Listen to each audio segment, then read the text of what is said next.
Good morning to everybody. The Assembly will hear an address. The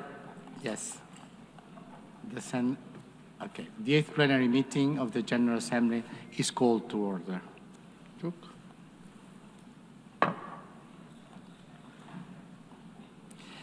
The Assembly will hear an address of His Excellency Hassan Sheikh Mohamud, President of the Federal Republic of Somalia. I request protocol to escort His Excellency and invite him to address the Assembly.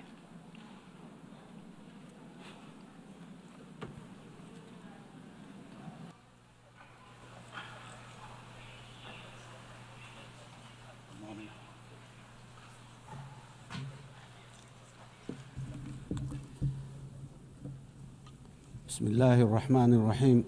Your Excellency, Antonio Guterres, the UN Secretary General, Your Excellencies, Heads of States and Governments, ladies and gentlemen, it's a great honor and privilege to address the 8th UN General Assembly today at a time when our world is at a critical juncture. The UN was founded on the principles of advancing peace, security and development, and progress globally after the destruction of the Second World War. The UN is the embodiment of our common aspiration for a global governance anchored in international law, fairness, and equality. 8 years on, since the first UN General Assembly, we should have already been better together, not seeking to justify why we can't be better together today.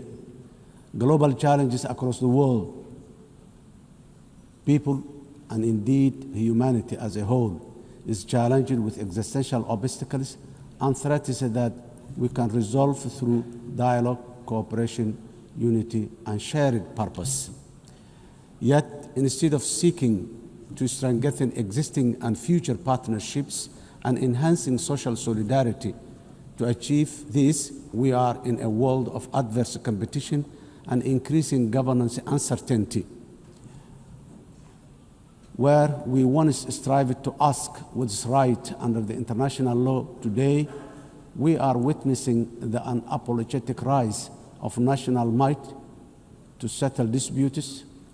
This is a truly dark and dangerous path that threatens the hard-won, rules-based international order we collectively agreed on as UN member states. Excellencies, ladies and gentlemen, while we should be focused strategically on accomplishing the Sustainable Development Goals and leaving no one behind by 2030, the number of fragile states and populations living in poverty is increasing globally. Over 30 member states of the UN today, including my country, Somalia, are classified as a fragile, conflict-affected because of both conflict and social and institutional fragility. When you add the vulnerability stemming from climate change, this number is frightening higher. In addition to this, urbanization is rising at the fastest rate in the human history because of conflict, climate, and lack of economic opportunities in rural communities. Furthermore, food insecurity remains a persistent, deadly challenge affecting billions. According to the World Food Programme, 319 million people are facing acute hunger in 67 countries today.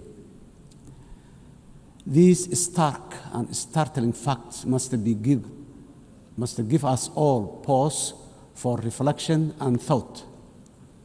If we, as a community of nations, are serious about achieving common progress and prosperity for all, as envisioned in the Sustainable Development Goals, we must redouble efforts to strengthen multilateralism, solidarity, and shared action for all our people and planet. Excellencies, ladies and gentlemen, Somalia, as a broad non-permanent member of the United Nations Security Council, is working tirelessly to promote the ideals and the values of peace, stability, and shared opportunities across the world. We are actively working with all Security Council members and the wider UN membership to find solutions for peace in the Middle East, Africa, and Europe. Somalia remains deeply concerned by the continued suffering of the Palestinian people.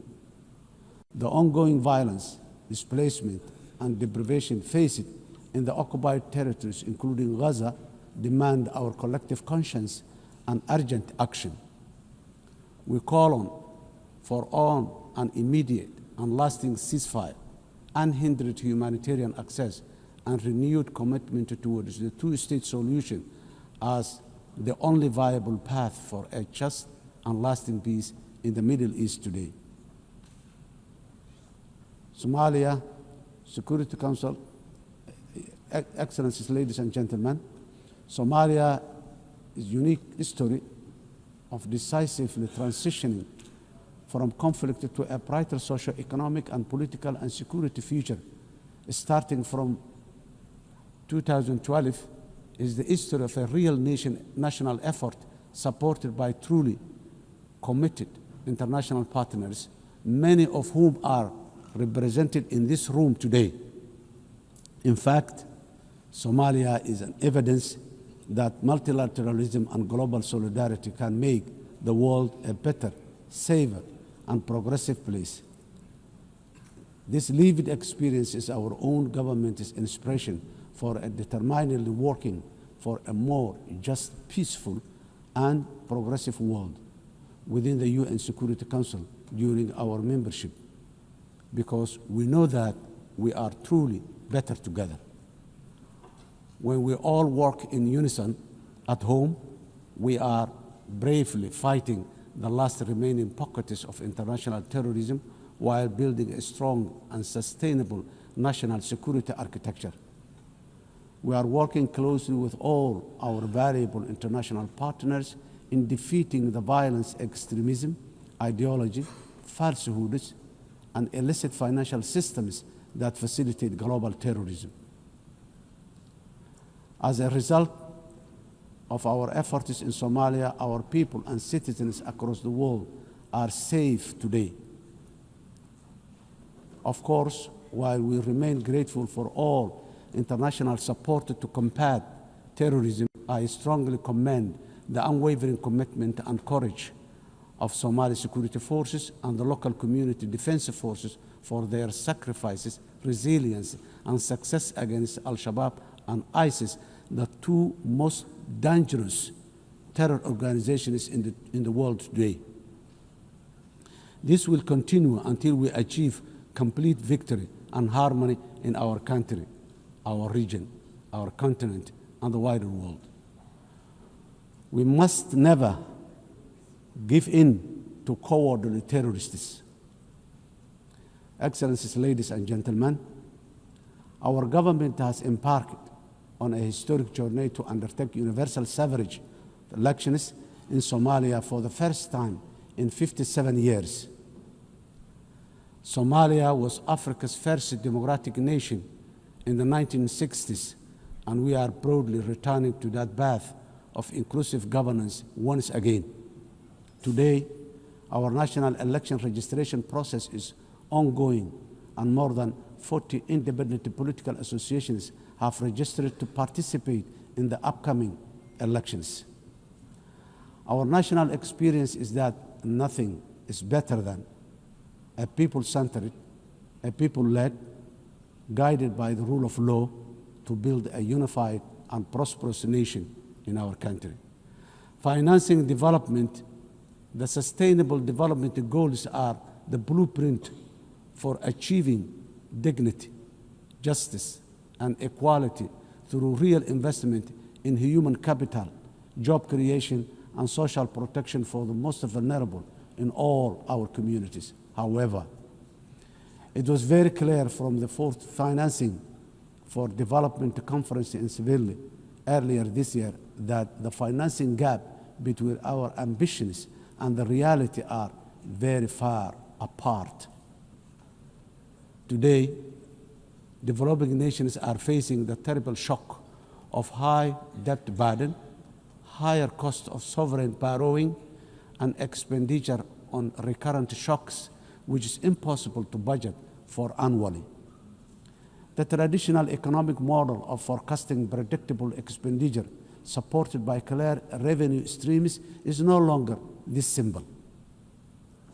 Governments of the developing nations are also now subjected to real-time investment cuts in core developmental activities, including health, education, and basic infrastructure.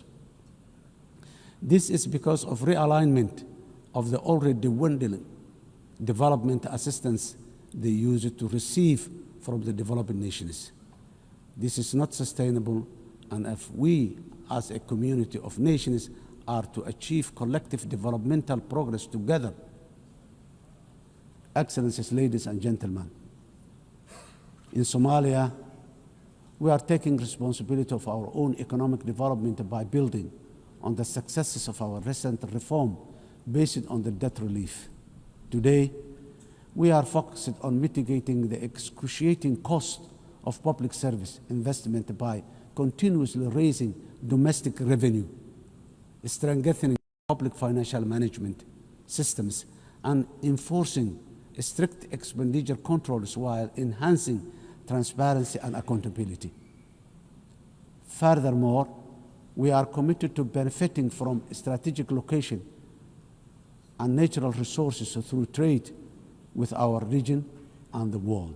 In line support of this ambition, Somalia has joined the East Africa Community and is ratifying the African Continental Free Trade Area policies and joining World Trade Organization. Process is going on very well.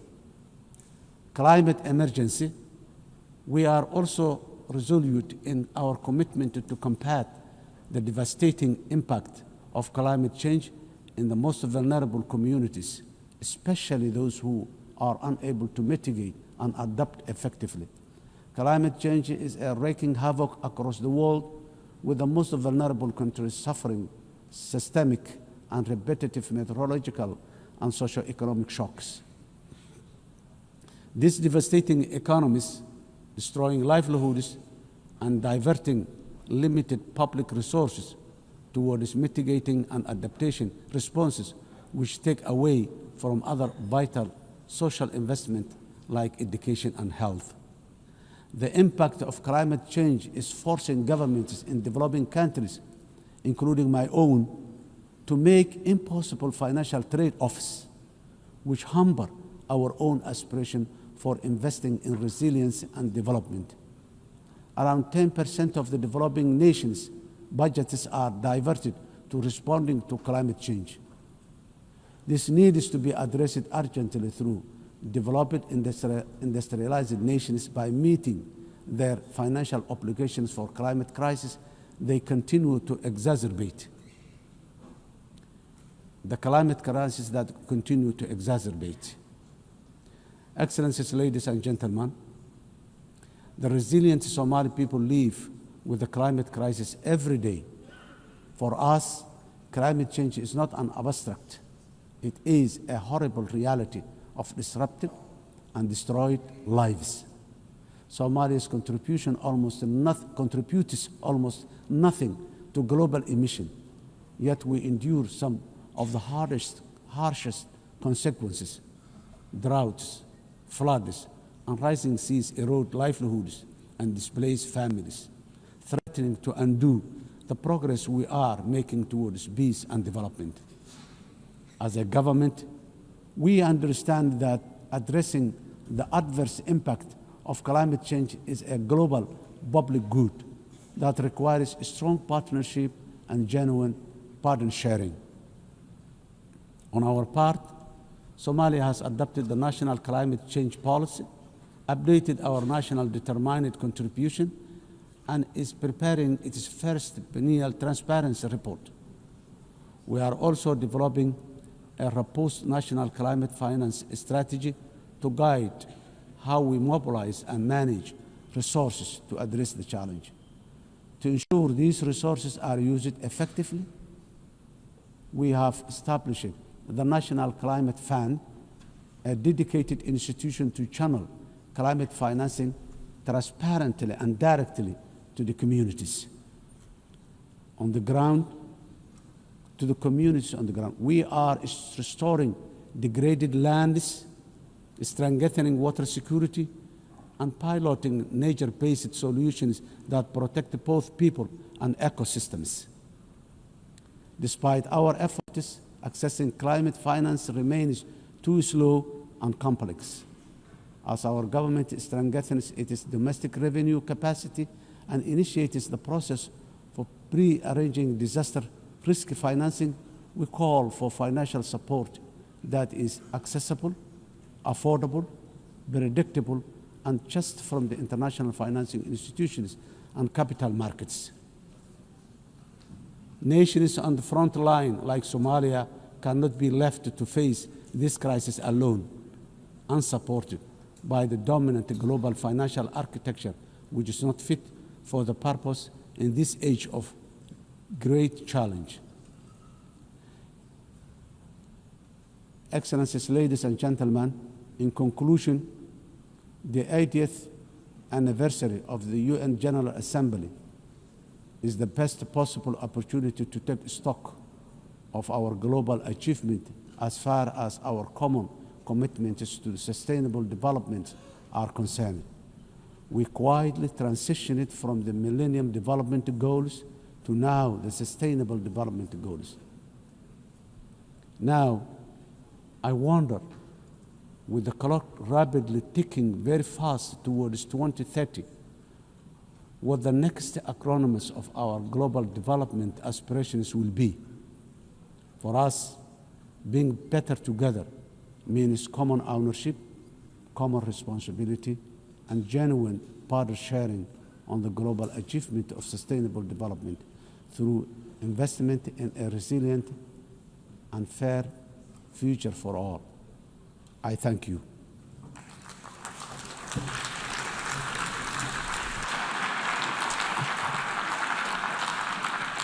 On behalf of the Assembly, I wish to thank the President of the Federal Republic of Somalia.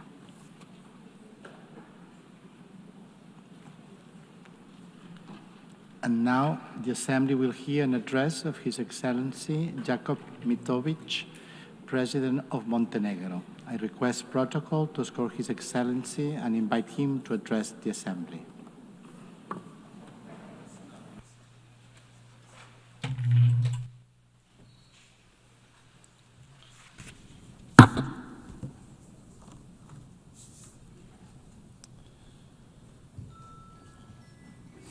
Mr. Speaker, Excellencies, ladies and gentlemen, allow me to convey my warmest congratulations to Her Excellency Annalena Baerbock on her election as the President of the 80th session of the General Assembly. This election is both historic and inspiring, as she is only the 5th woman entrusted with this very high responsibility. We recall Vijaya Lakshmi Pandit from India, who spoke with the voice of a liberated Asia. Angie Brooks, a Liberian diplomat and the judge who championed the rights of small states and women in Africa. Haya Rashid Al Khalifa from Bahrain, who brought a message of dialogue and international law from the heart of the Middle East. And Maria Fernanda Espinosa from Ecuador, who raised her voice for climate action and indigenous people of Latin America. And each of them left a mark of their time. So this election gives Europe the opportunity to embody the principles of the unwavering defense of human rights and multilateralism. Dear colleagues, this year, as we commemorate 80 years since the founding of the United Nations, we reflect on the remarkable journey of this great organization that was created as a mission of global peace. Born from the ashes of the Second World War, the United Nations emerged as a beacon of hope for humanity. Dear colleagues, imagine the devastated cities throughout the world back in 1945. Warsaw, reduced to ashes. St. Petersburg, shattered after the years of the siege. Berlin, in ruins. Hiroshima and Nagasaki struck by the unimaginable horror. And my hometown and the current capital of Montenegro, Podgorica, was also in the bombings virtually razed to the ground. And imagine at the same time the world leaders gathered who, despite their wounds, looked to the future. And at that very moment, when the trenches between nations still existed and the graves of the loved ones were still fresh, the Organization of the United Nations was born. The idea that light could emerge from darkness and that solidarity could triumph over despair.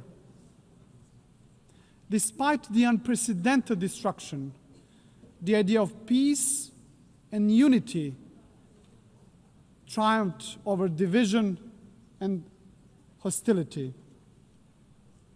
The leaders of that time understood the urgent need for a strong global organization capable of preventing all future wars and fostering cooperation among nations.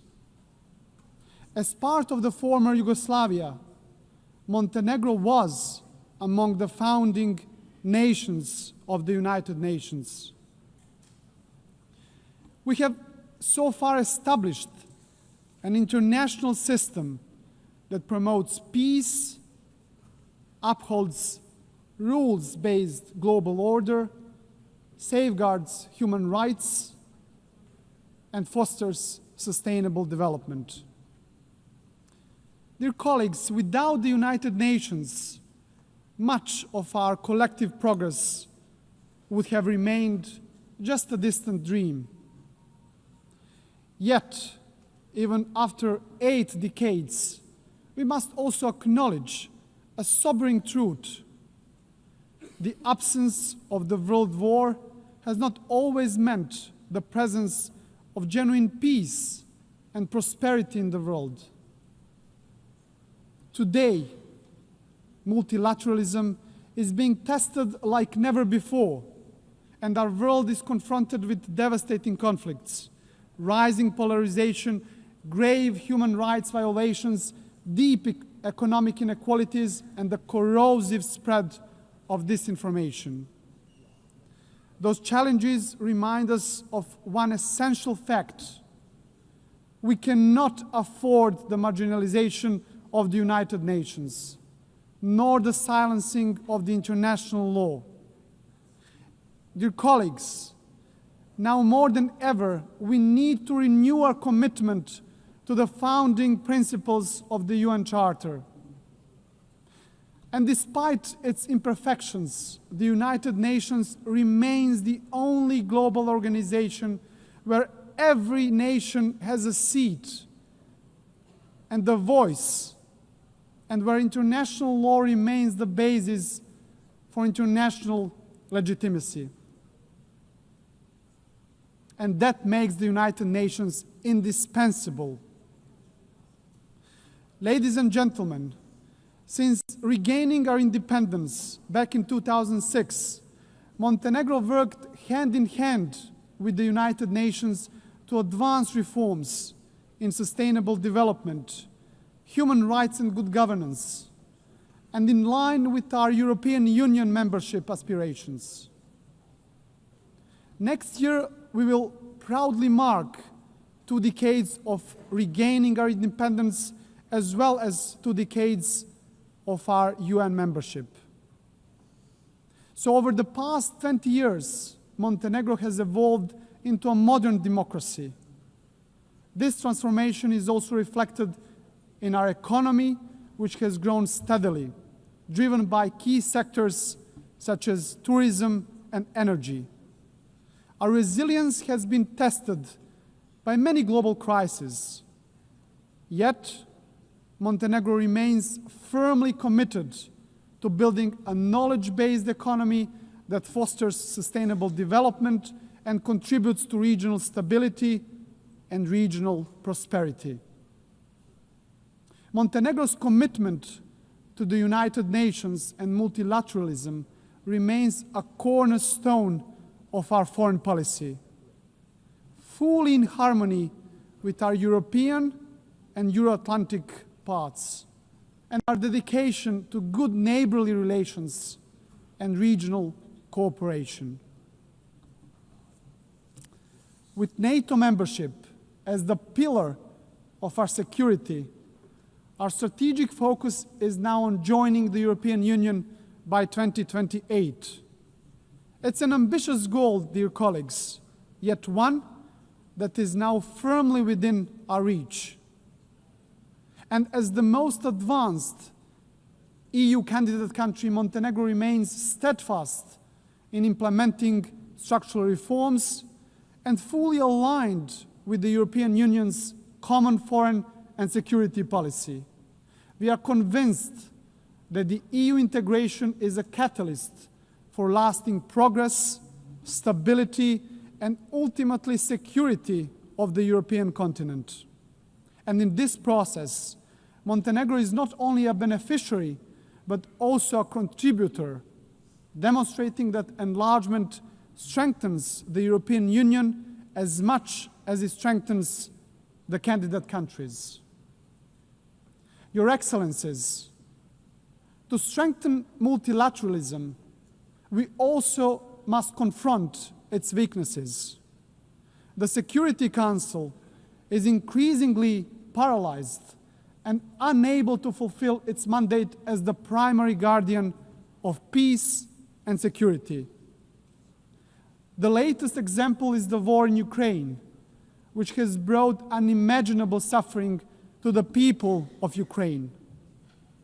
And Montenegro welcomes recent diplomatic efforts of the international community led by the United States aimed at achieving a just and lasting peace. And we sincerely hope that these efforts will succeed. At the same time, Montenegro is deeply concerned about the unfolding humanitarian suffering of the Palestinian people in Gaza. And we call for an immediate ceasefire. Montenegro also strongly condemned the horrific terrorist attack by Hamas on October the 7th, 2023, and calls for unconditional release of all hostages. Montenegro has consistently supported a peaceful resolution of the Israeli-Palestinian conflict based on the two-state solution in full accordance with international law and relevant United Nations resolutions.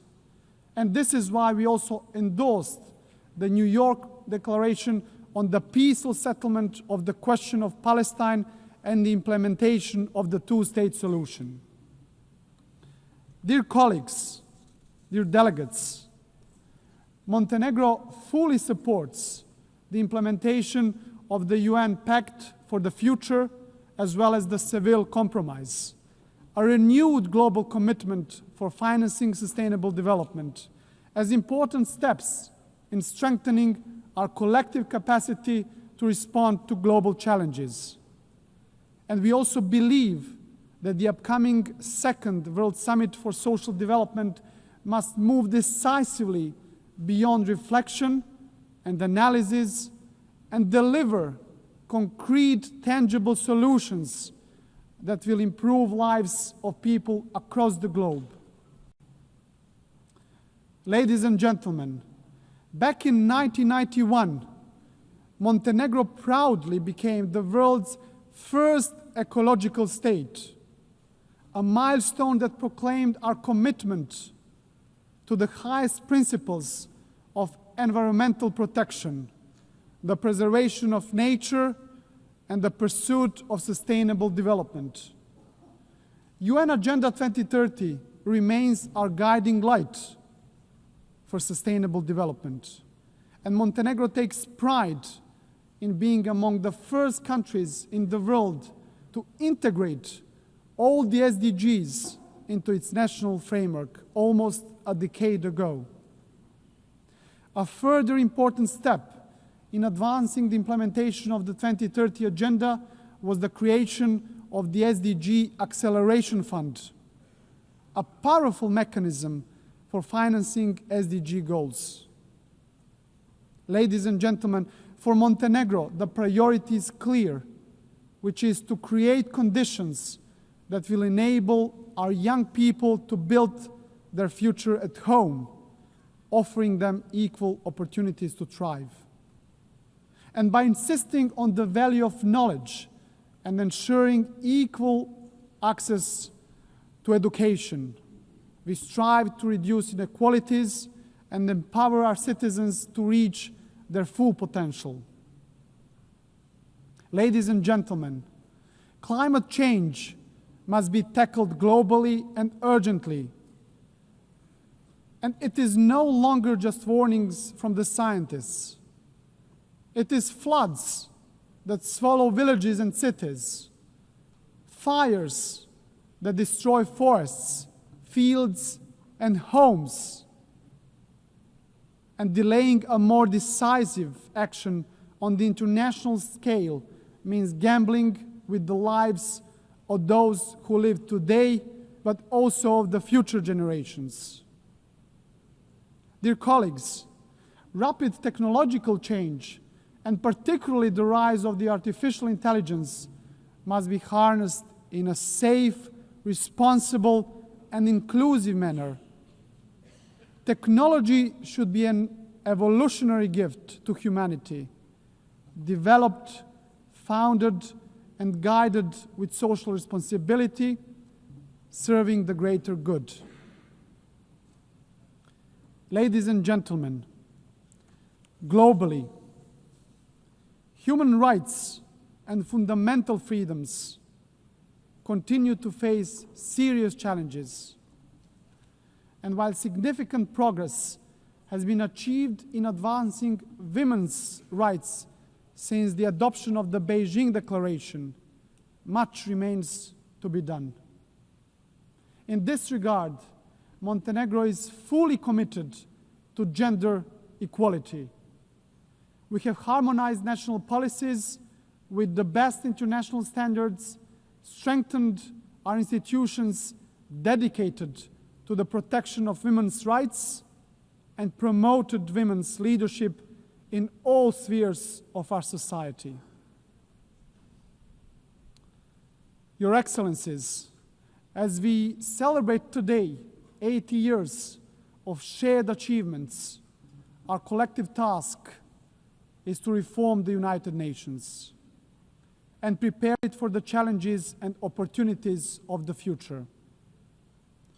Criticism of the UN reflects not just on the organization itself, but on all of us as member states. For it is we who have created it, who guide it, and who bear responsibility to strengthen it.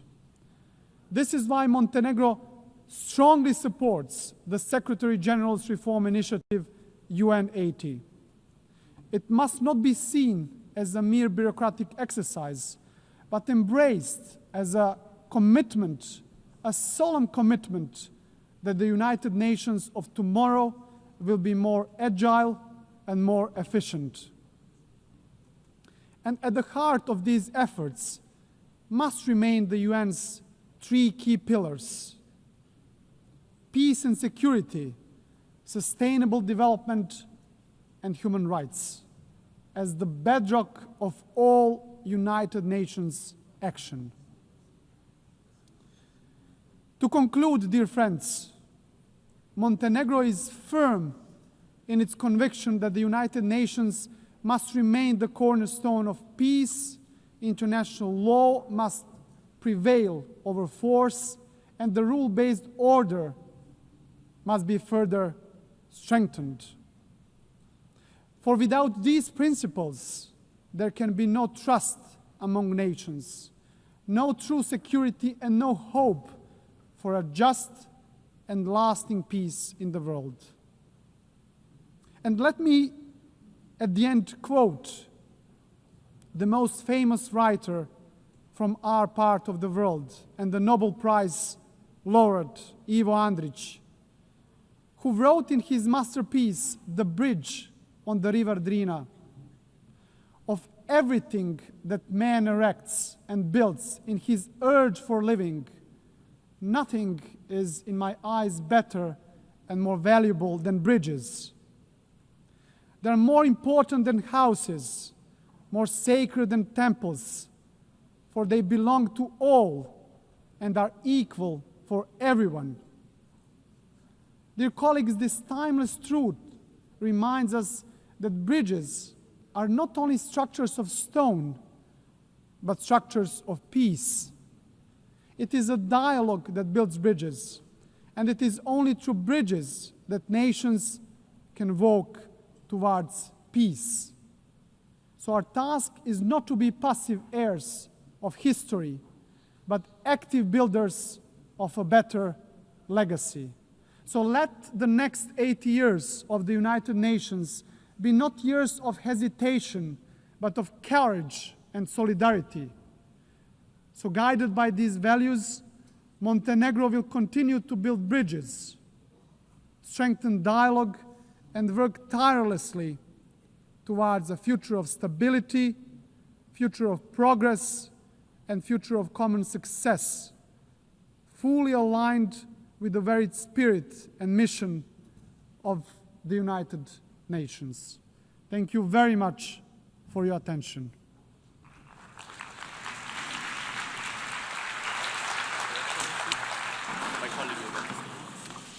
On behalf of the Assembly, I wish to thank the President of Montenegro. In accordance with Resolution 80/1 of 19 September 2025, I give the floor to the distinguished observer of the Observer State of Palestine to introduce an address by the head of a state.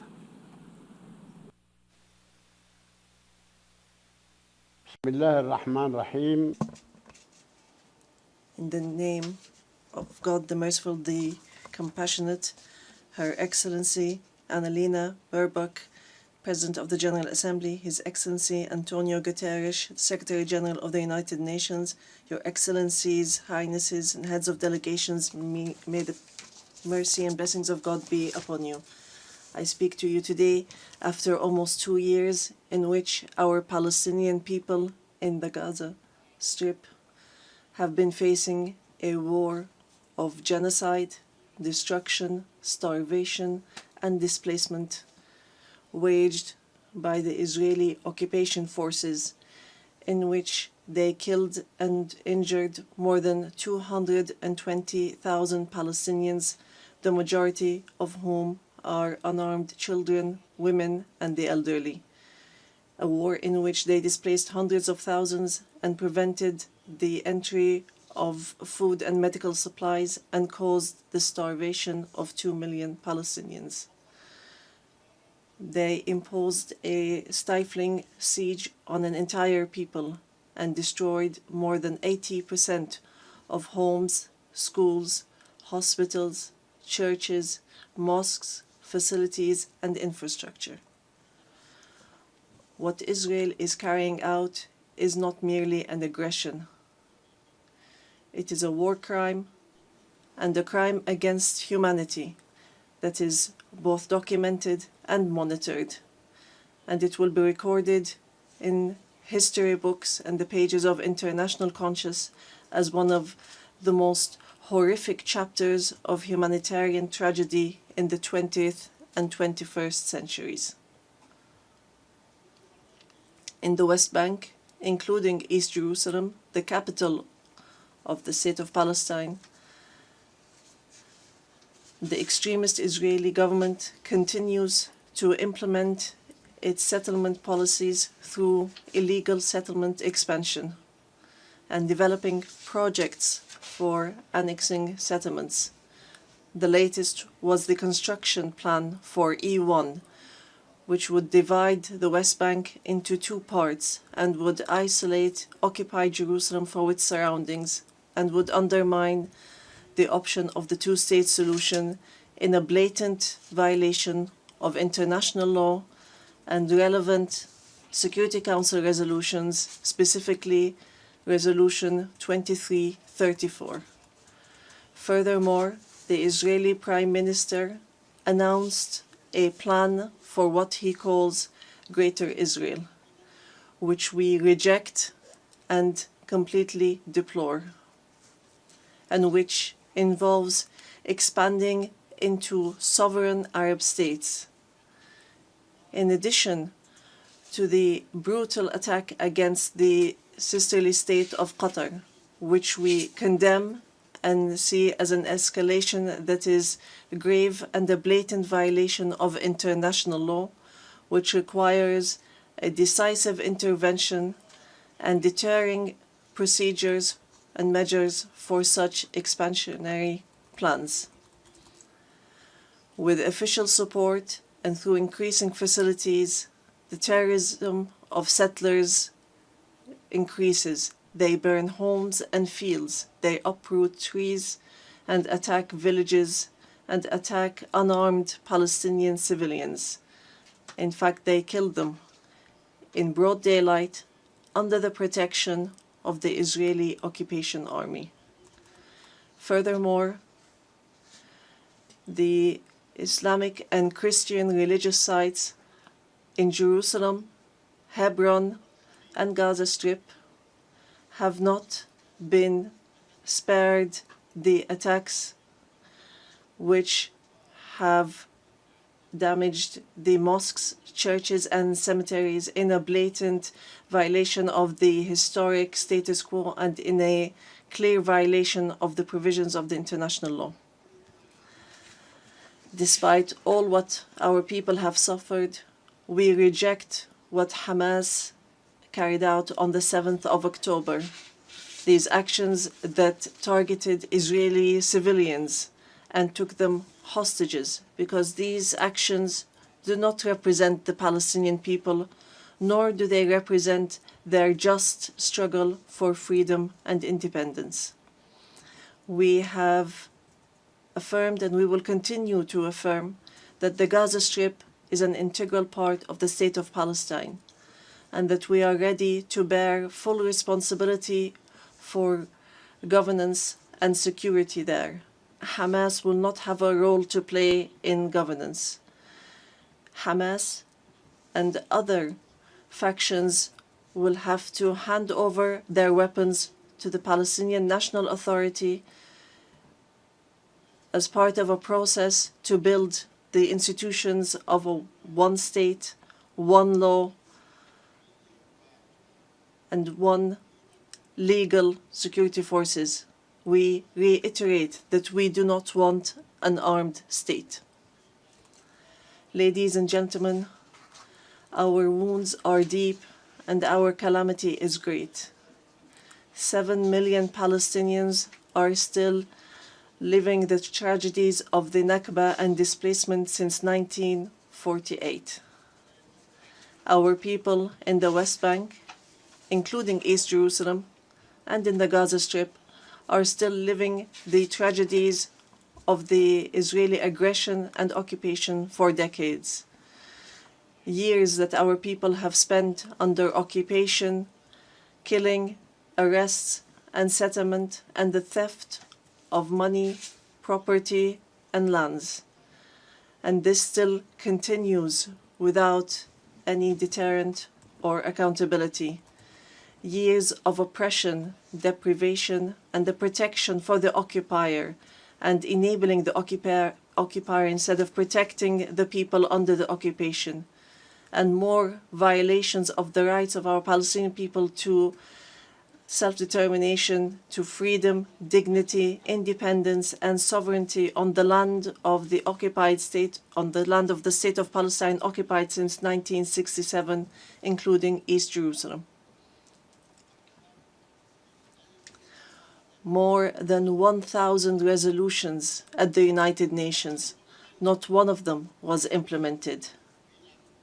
There have been many efforts, many international initiatives without reaching an end to this tragic situation that the Palestinian people are living under the yoke of occupation.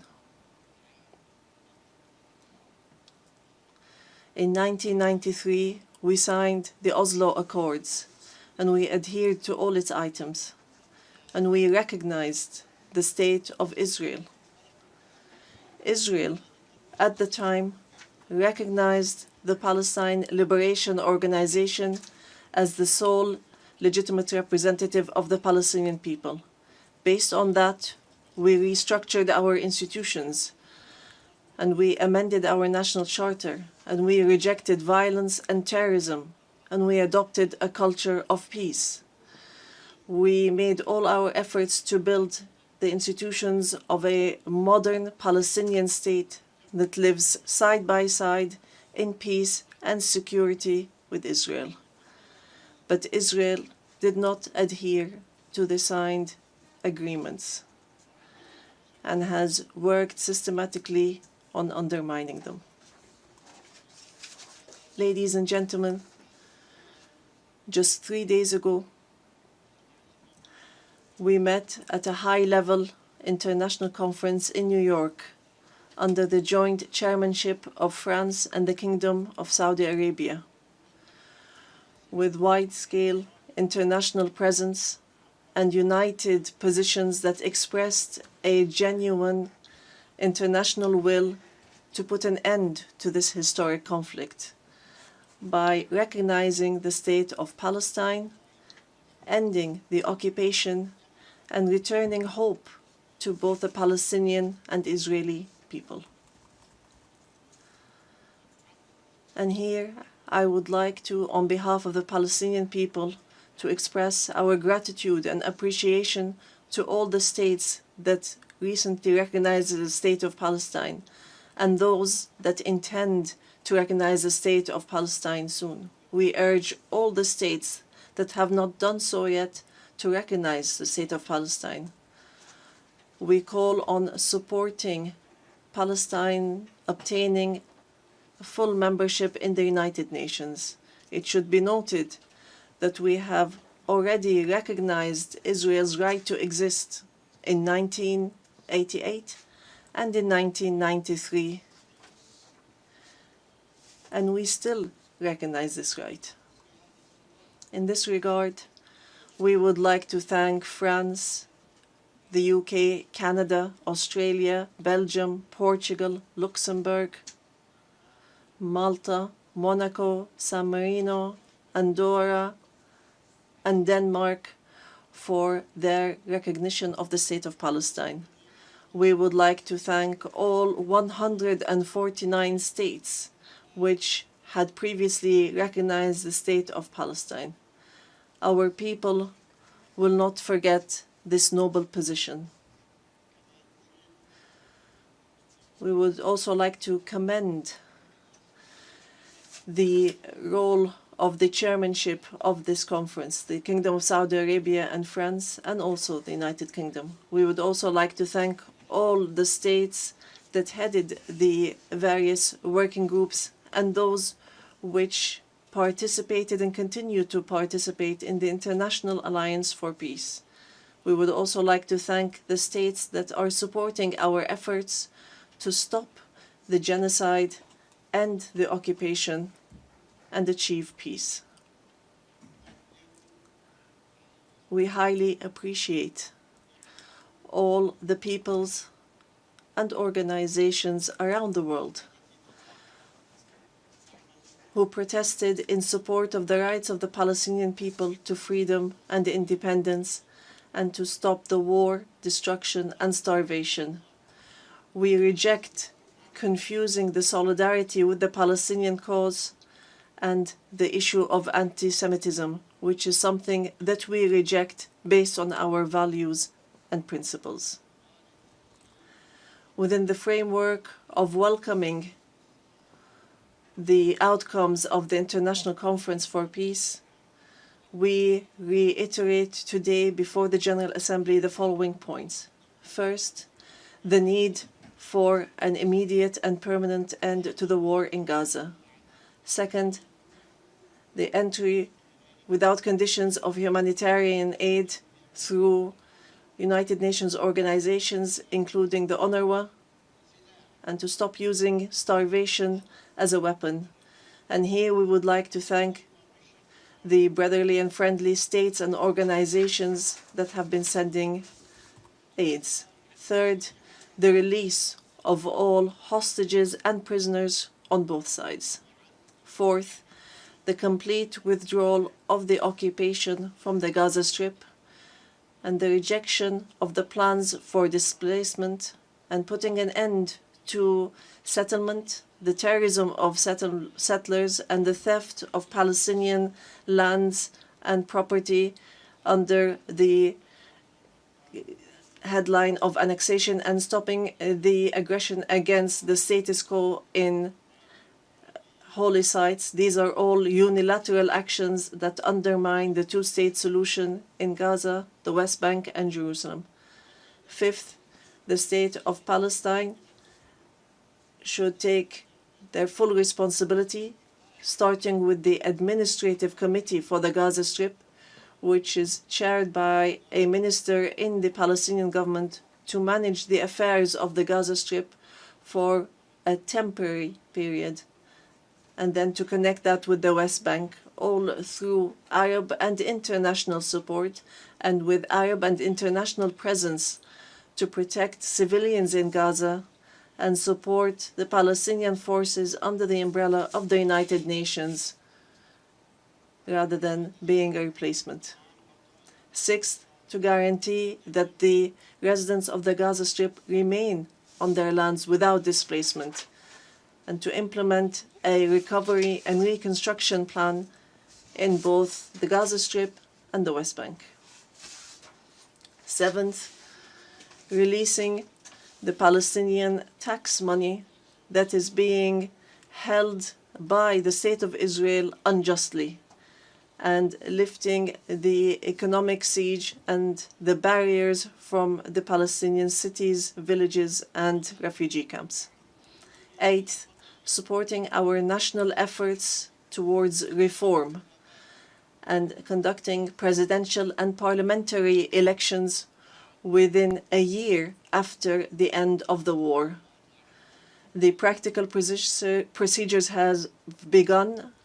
A committee has been assigned to draft a temporary constitution, and it will end its work within 3 months, so that we move from authority to state.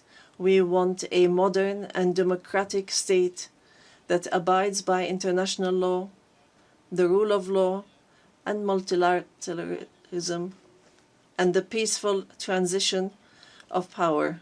And we are extremely keen to empower women and the youth. Ninth, we declare that we are ready to work with US President Donald Trump and with the Kingdom of Saudi Arabia and France, the United Nations, and all partners to implement the peace plan that was approved in the conference that was held on the 22nd of September, in a way that would lead towards a just peace and regional cooperation. Ladies and gentlemen, today we say clearly, peace cannot be achieved if justice is not achieved. And there can be no justice if Palestine is not freed.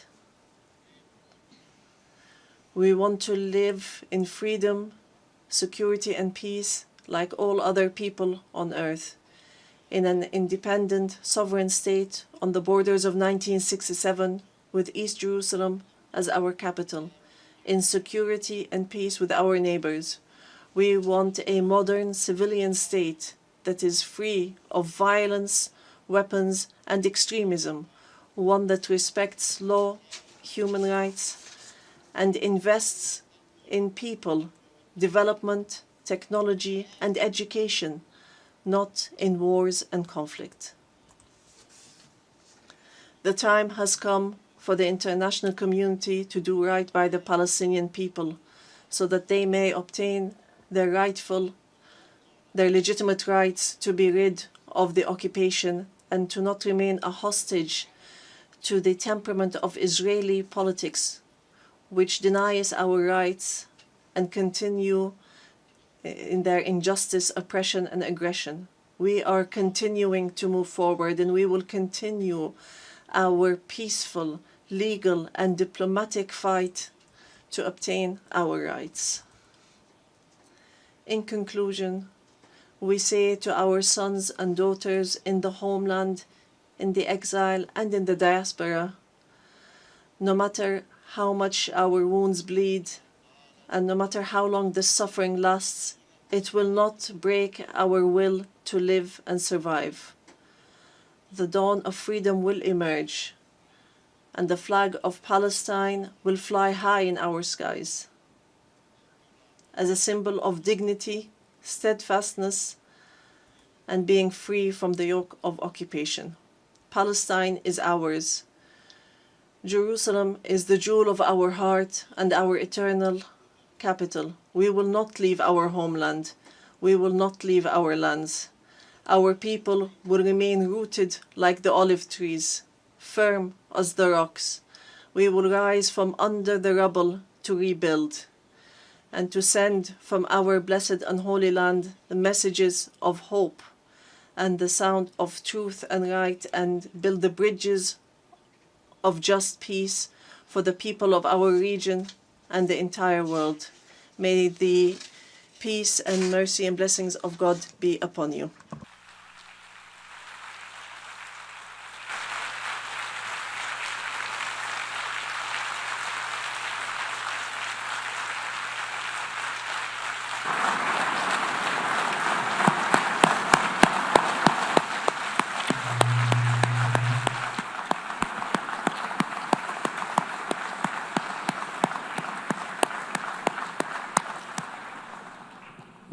On behalf of the Assembly, I wish to thank His Excellency Mahmoud Abbas, President of the State of Palestine.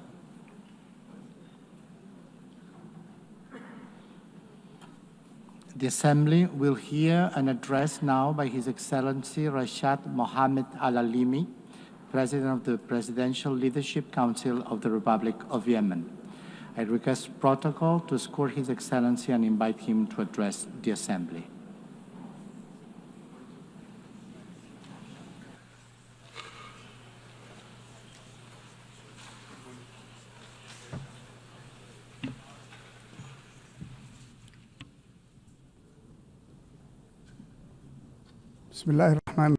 In the name of God, most gracious, most merciful.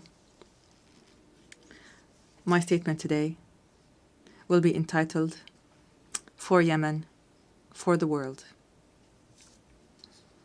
Your Majesties, Your Excellencies, Your Highnesses, Madam President of the General Assembly of the United Nations, Mr. Secretary General, ladies and gentlemen, distinguished delegates.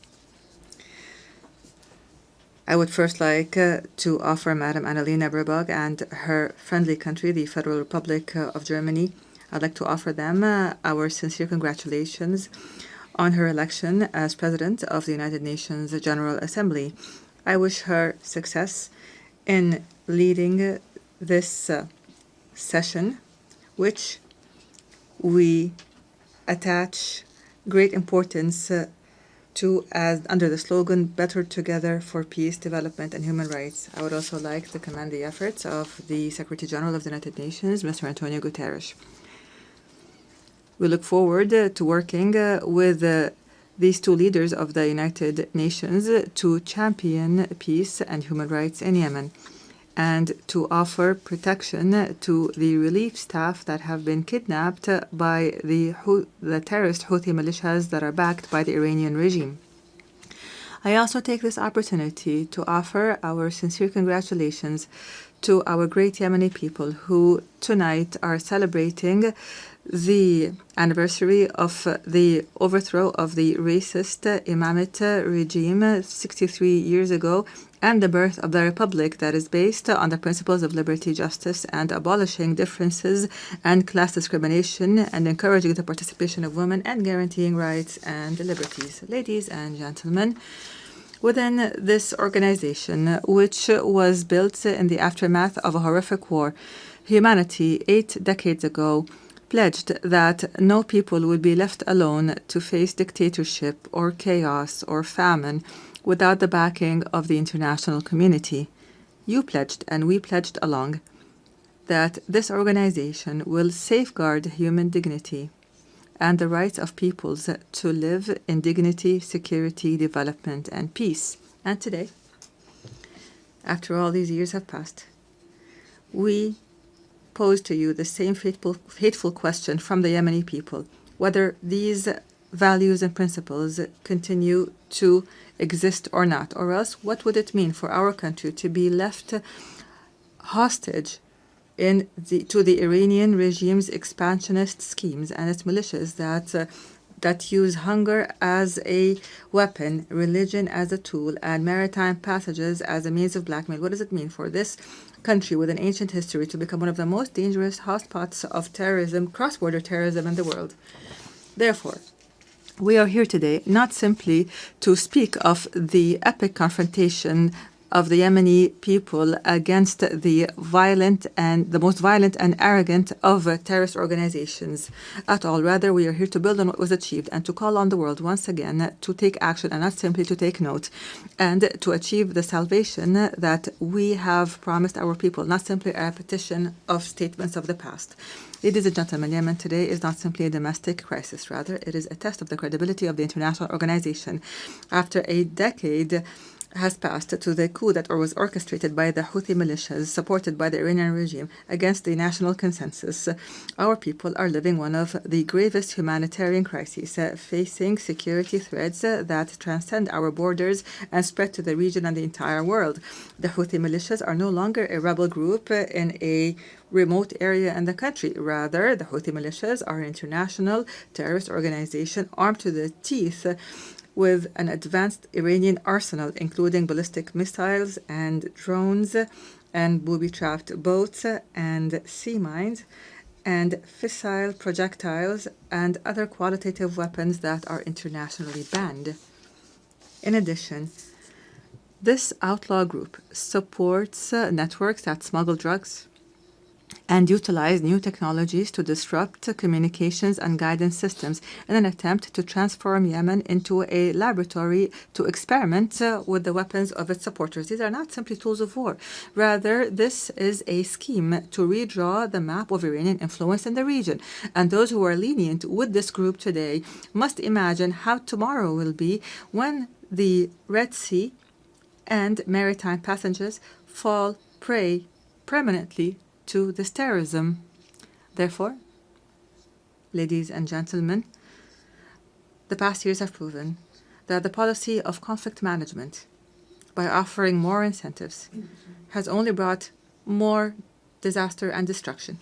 Moreover, the policy of containment has given the Houthi militias the time and the resources to further expand its arsenal.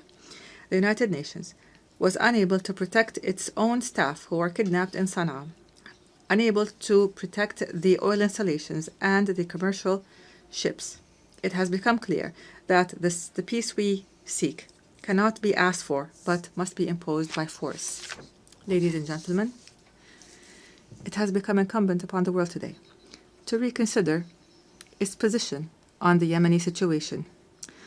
On the one side, there is a widespread national front that believes in international legitimacy and adopts the values of partnership and democracy and maintains local diversity and popular participation and works on building the institutions of a state. This is the front that I represent today, myself and my brothers, the members of the Presidential Council and the government, which is a member of the United Nations and represents all Yemenis, men and women alike. In return, we have an exclusionary sectarian, fascist organization that does not believe in the principles of international legitimacy and which conducts cross-border terrorism and adopts an authoritarian theocracy that is opposed to human rights, which is embodied by the Houthis and their supporters. Unfortunately, the disregard by many of the essence of the Yemeni crisis has encouraged the Houthi militias to go further in threatening peace regionally and internationally and targeting energy sources and maritime passages and even kidnapping and abusing United Nations staff. Ladies and gentlemen, I've spoken to you from this podium in the past. And at the time, I asserted that the government of the Republic of Yemen is always ready to embrace a comprehensive peace, even if that includes making painful concessions, as long as they come in the interest of the Yemeni people. However, and after our efforts to maintain peace have failed, it has become necessary to move collectively and firmly to impose peace. Therefore, I call on you today to form an effective international coalition to restore security and stability to Yemen, a coalition that would rebuild the institutions of the state and would liberate the country from the clutches of the militias and all forms of terrorist groups. Ladies and gentlemen, the United Nations General Assembly, in its 80th session, seems to be in dire need to prove to its members that international law is not simply a myth, and that the rules-based international order is not simply a selective call. Yemen and Gaza, in this context, are the moral testing ground of this important organization. They are the place where we can definitely confirm that the might of right is still able to confront the right of might.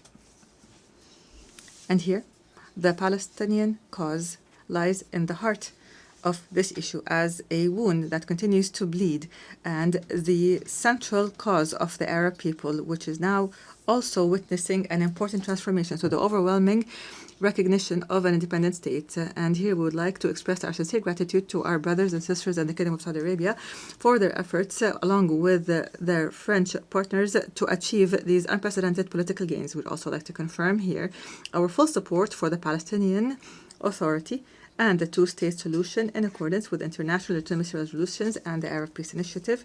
And we call upon the rest of the member states to recognize Palestine and to support the rights of its people and their dignity. And at the same time, we reiterate our rejection of the use by outlaw militias of this just cause that has, as a trading card, which has only brought Palestine more isolation and destruction. Your Majesties, Excellencies, and Highnesses, in the midst of this suffering of the Yemeni people that has lasted for 11 years, our brethren have not left us alone, namely the Kingdom of Saudi Arabia, the United Arab Emirates, who have not only worked to protect the Yemeni state from collapse, but for the entire region from falling into the clutches of the Iranian scheme. They have presented a practical model of strategic partnership based on development. The world must adopt this model and not simply watch it. At the end of last week, our brothers in the Kingdom of Saudi Arabia once again announced additional economic aid to the country's budget and basic services at a time when the Yemeni government is facing extreme financial bottlenecks. And we hope that the international community would join this effort so that we could keep millions of Yemenis alive. Mr. President, ladies and gentlemen, the title of my statement today was For Yemen, for the World. We are not calling upon you today to simply work for Yemen, but for the entire world. Yemen must not be left to fall prey for blackmail and terrorism, because this would mean opening the door to more victims, and this would deliver a blow to the credibility of this organization and its principles. What we ask from you are not new statements, but international action, firm international action to support the legitimate government as a trusted partner on the ground. The time has come to launch an international coalition that will liberate Yemen from terrorism and rebuild its national state, and would guarantee the security and the security of the region and the world from the dangers of from the dangers of cross-border terrorism. And this is what we call for to regain sovereignty in our country and put an end to the chapter of militias once and for all. I thank you, and peace and God's blessings be upon you.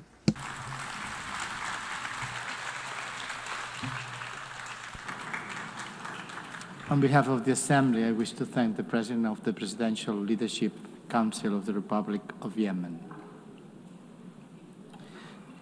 The Assembly will hear now an address by Her Excellency Gordana Dzizanowska-Davkova, President of the Republic of North Macedonia.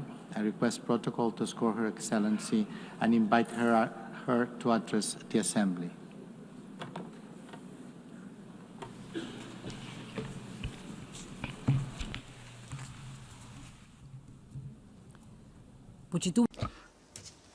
Honorable Member President of the United Nations General Assembly, Annalena Baerbock, distinguished Secretary General of the United Nations, Mr. Guterres, esteemed Excellencies, ladies and gentlemen. Being the foundation of international law and multilateralism, the United Nations have prevented another world war and numerous conflicts and have alleviated the consequences of many humanitarian crises. They have helped many nations embark on the path to sovereign equality, lifted millions of extreme poverty, and educated entire generations. They have inspired a global movement for rights and freedoms, for social justice and equality. They have raised awareness of environmental protection and mobilized humanity in the fight against climate change. For these and many other achievements, the United Nations, its agencies and leaders, have won no less than 12 Nobel Peace Prizes. Nevertheless, the United Nations today face a geopolitical and geoeconomic earthquake that is shaking the foundations of the post-World War II order. Today's crises stem from deep tectonic shifts, undermining the principles that shaped the world for the past 80 years. A new geopolitical era is emerging before our eyes.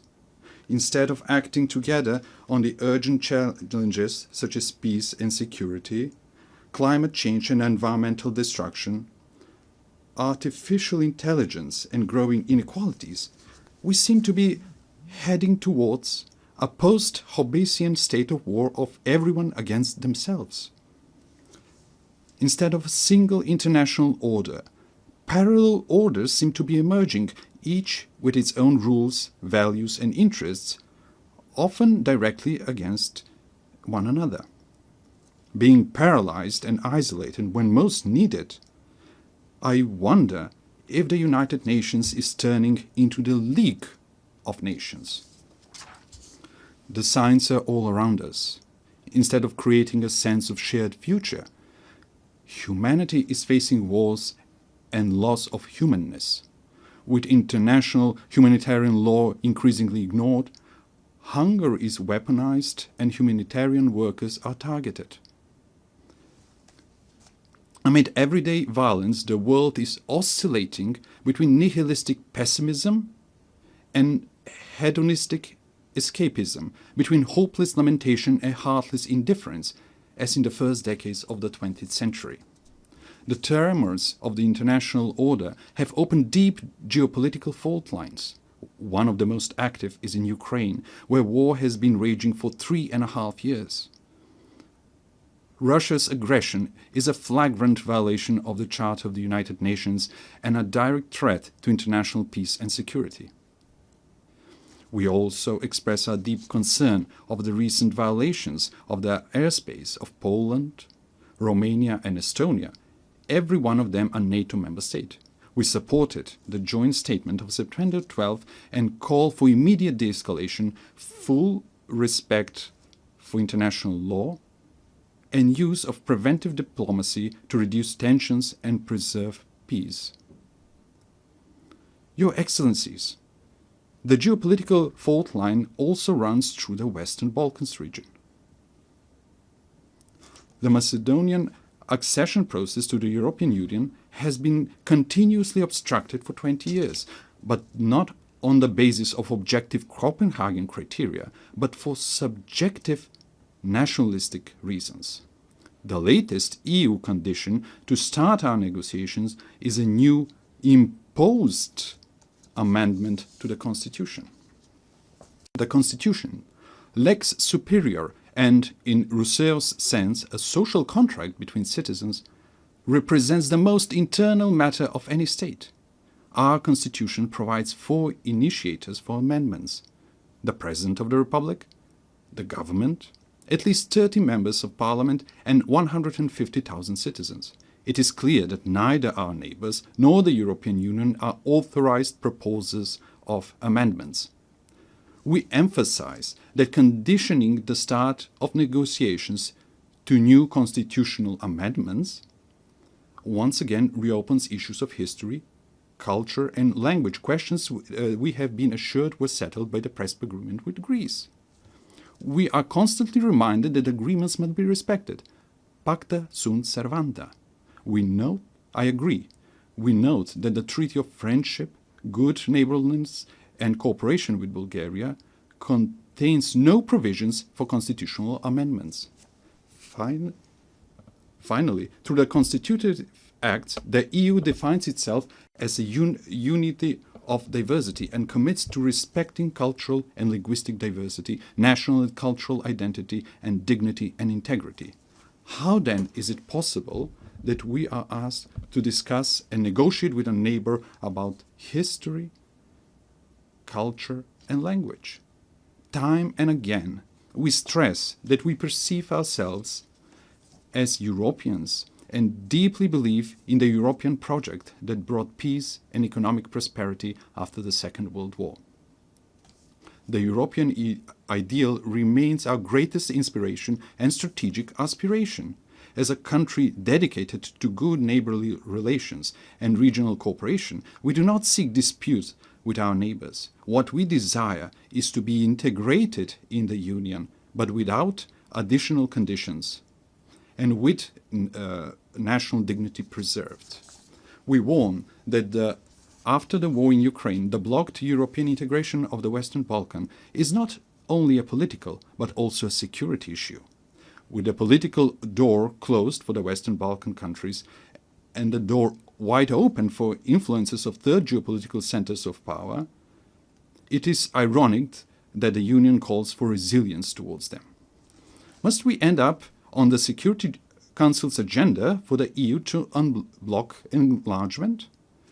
If the European Union wants to be a geopolitical union, it must not leave the Western Balkans in a geopolitical vacuum. As the President of the European Commission has noted, the European Union must break the armor of consensus as soon as possible if it wants to complete the reunification of Europe and become a strong geopolitical factor again. Madam President, esteemed Excellencies, finally, I cannot but not address one of the most geopolitically volatile regions, the Middle East and Gaza. The Middle East has an ancient and rich tradition of inter-religious and inter-ethnic coexistence. History has shown that diversity, when respected, can be a source of cultural enrichment and long-term peace.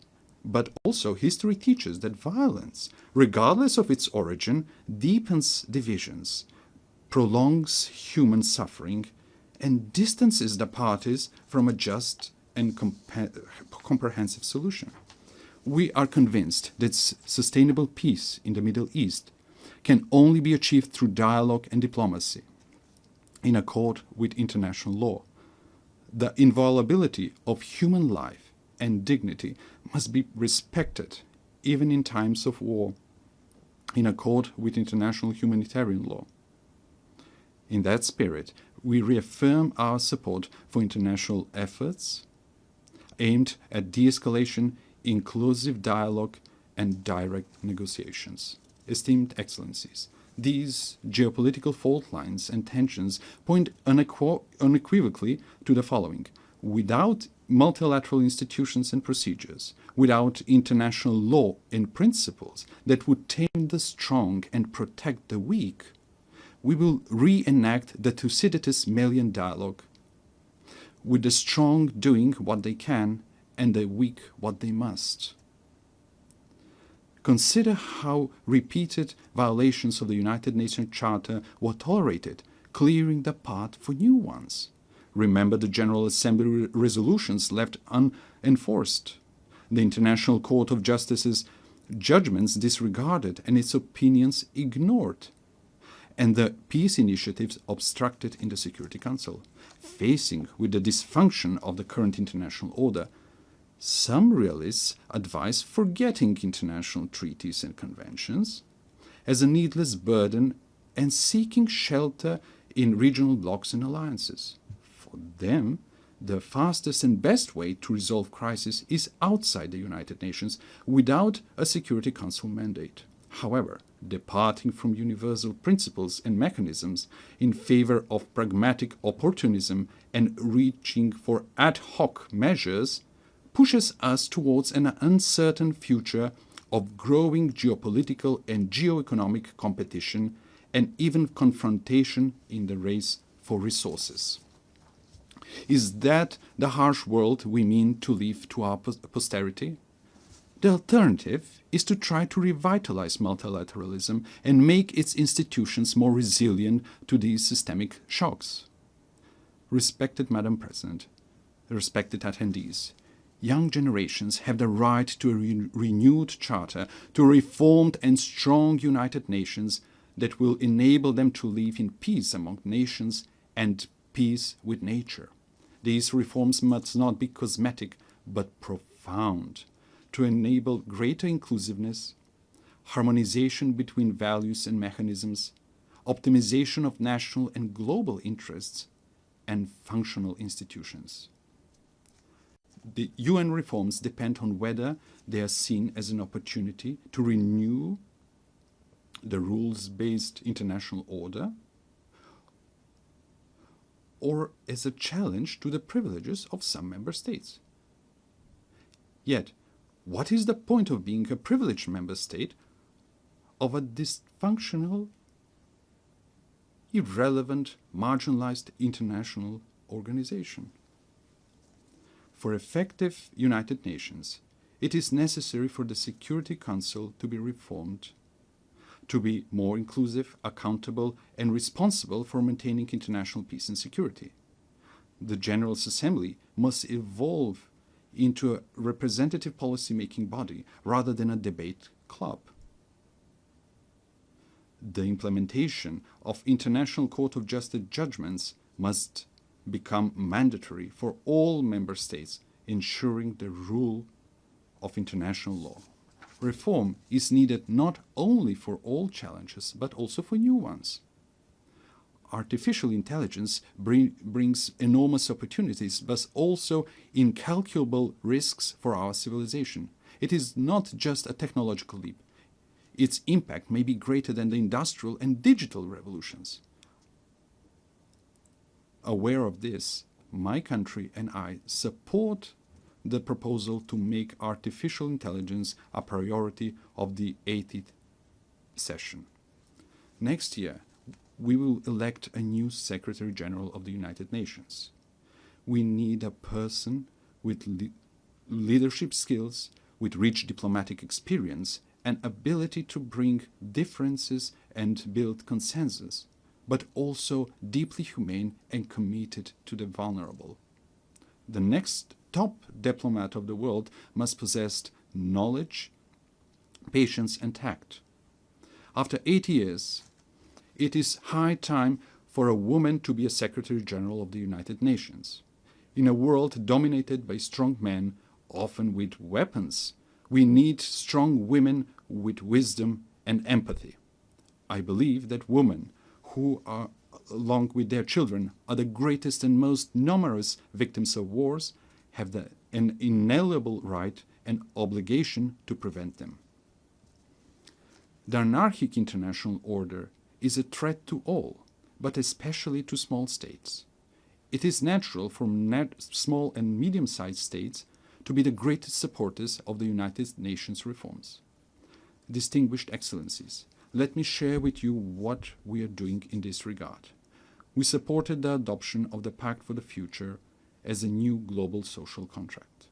Living in one of the most climate-vulnerable regions in the world, the Mediterranean, Macedonian citizens are already experiencing the consequences of the climate crisis, such as extreme weather conditions. That is why we supported the implementation of the Paris Agreement at COP29 in Baku. We supported the Sevilla commitment on financing for development and integrated the Sustainable Development Goals in our National Development Strategy 2024-2044. At the third UN Ocean Conference in Nice, we committed to strong international ocean governance supporting the action plan.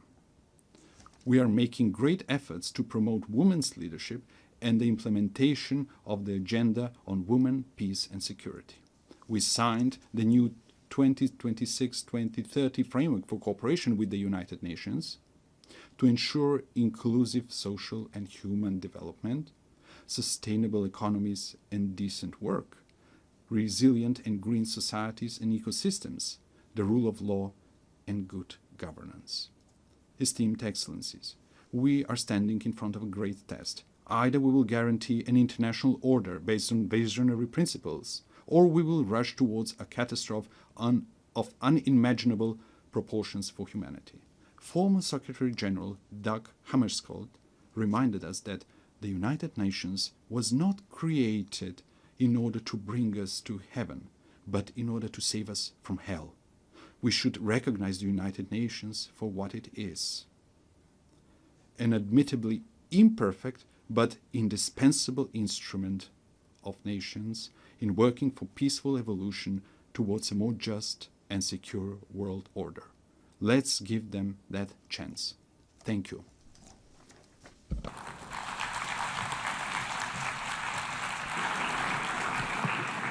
On behalf of the Assembly, I wish to thank the President of the Republic of Macedonia.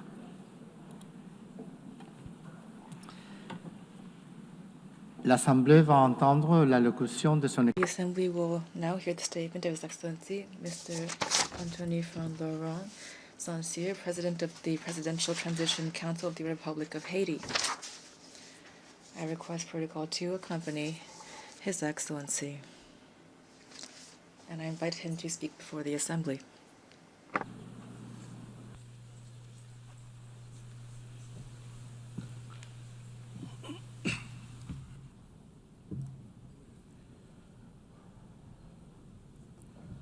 Madame la Présidente de la...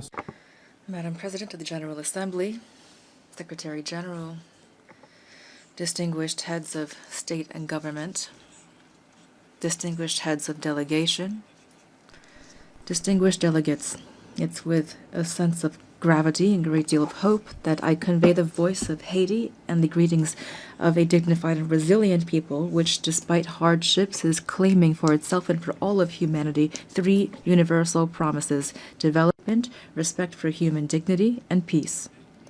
Peace, which is now an absolute imperative for the Haitian people.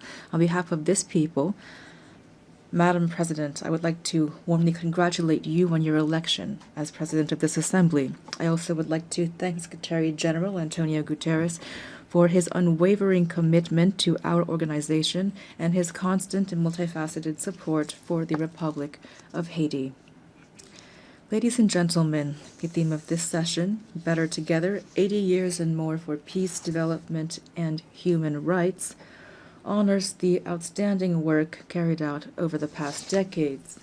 It also recalls the importance of remaining unified and resilient in the face of the unprecedented crises threatening the future of the planet, as well as international peace and security.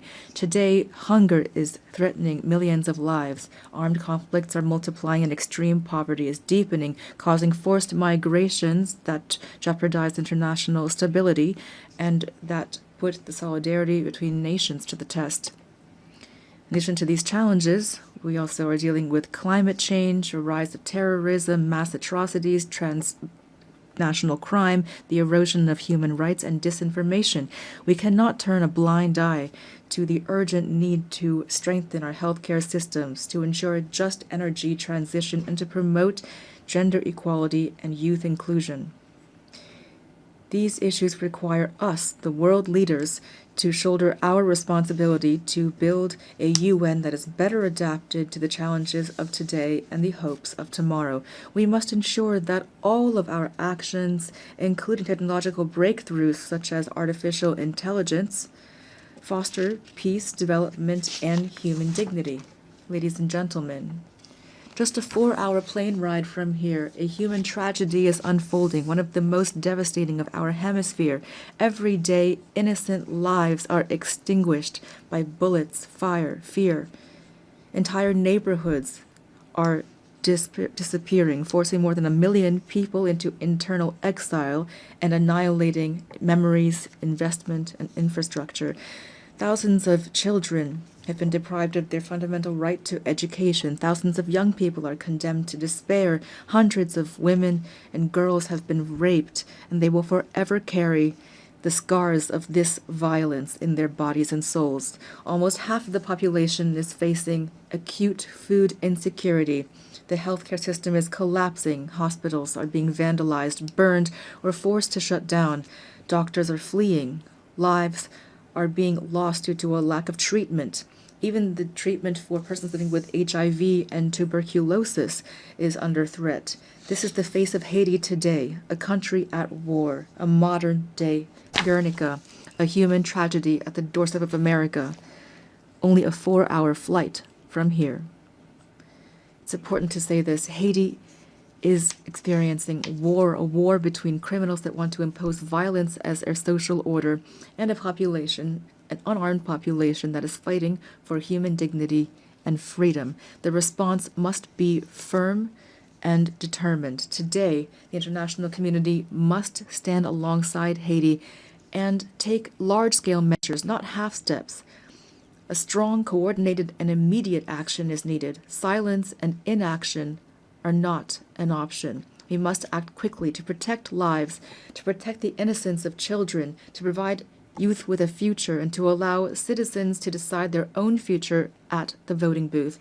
Every minute lost means human lives sacrificed and an erosion of democracy. Haiti wants peace. Haiti expects peace. Haiti has the right to peace. Yes, ladies and gentlemen, peace today is the most pressing need of the Haitian people. It is the raison d'etre behind our tireless battle, the battle between our security forces, led by our security forces and the multinational security support mission. Many policemen and soldiers have fallen in the war against criminal groups. We pay tribute to these heroes, Haitian and Kenyan, who have laid down their lives for their commitment to restoring peace and security in Haiti. Today, out of the 2,500 troops initially required and promised, there are only 1,000 members of the multinational mission on the ground. Their courage, combined with our own efforts, have not been sufficient to contain the security crisis. And yet we have increased by 40% the budget for our security forces. We've recruited new members. We have strengthened our troops and acquired more material and equipment. We must face the reality. Haiti is at the epicenter of an unprecedented regional threat. Powerful and heavily armed criminal networks are trying to destabilize our country and take over the economies of our entire common space. The new front lines of this battle are in our country, in Haiti. If we lose this battle on our soil, it will be futile to try to contain it in the rest of the region. That is why we must show the same determination, the same resolve, and the same unity that we showed in the fight against terrorism. Haiti could never overcome this challenge single-handedly. Today, it is crucial to mobilize a strong force with a clear mandate and with adequate material, logistical, and financial resources.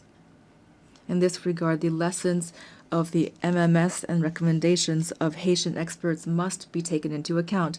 We also need heightened international cooperation based on intelligence sharing and on rigorous border control to curb the flow of arms, ammunition, drugs, and financing toward these gangs. Peace cannot be restored unless our regional partners take concrete measures to ensure their territories do not serve as a starting point or a transit hub for this kind of trafficking. Approaches that failed yesterday will not save Haiti today.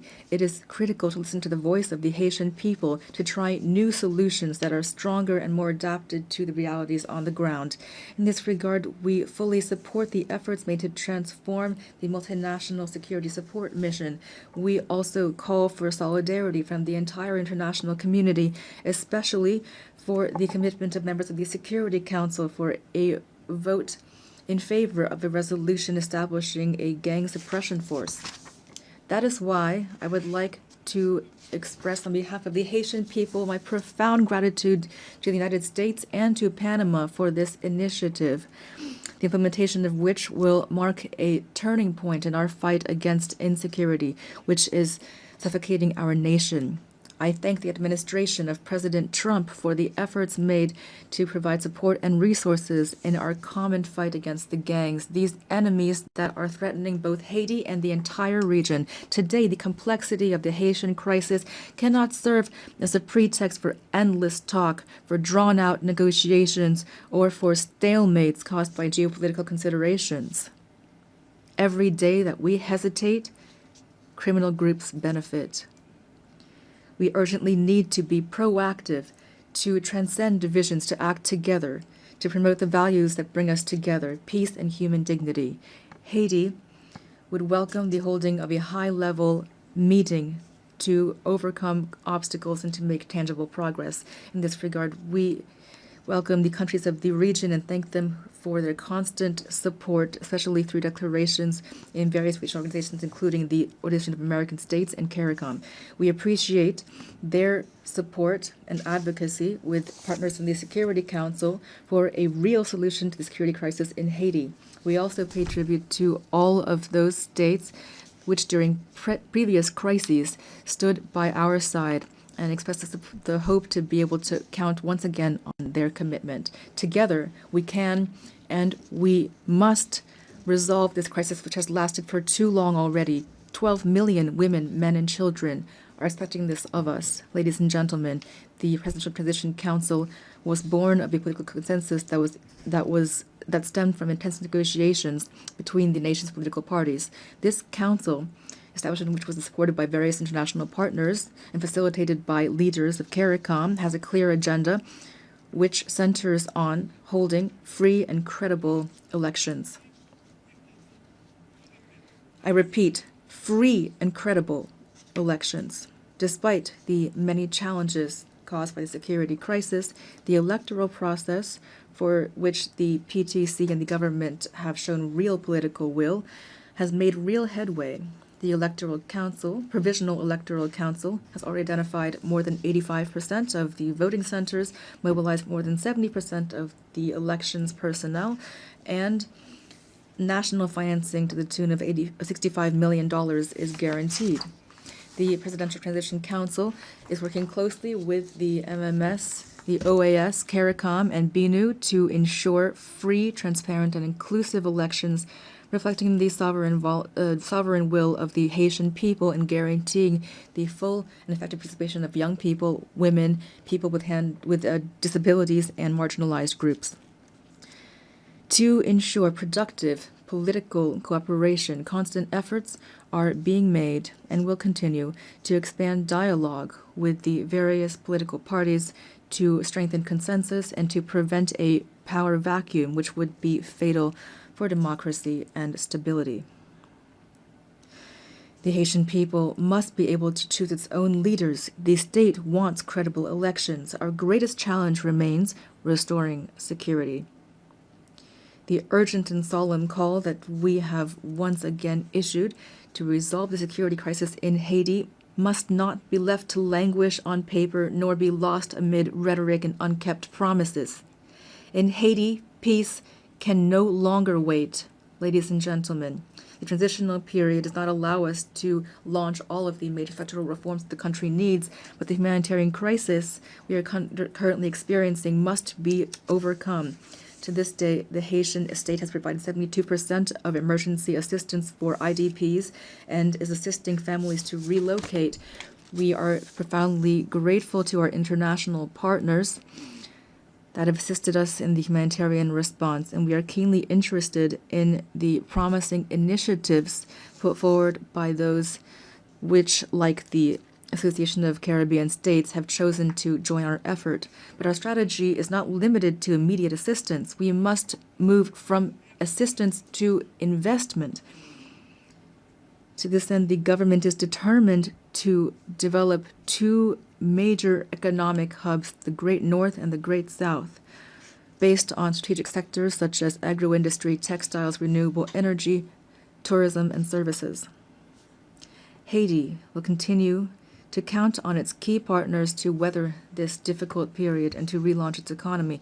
We call for their support through the establishment of concrete mechanisms such as the renewal of the Hope Help Law or launching urban renovation projects, which will allow us to create jobs, to put an end to the humanitarian impasse, and to reduce migration pressure on Haitians in the region.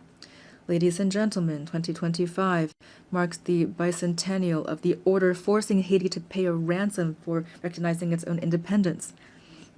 We call for reparations, not out of bitterness or vengefulness, but out of a desire for justice and truth.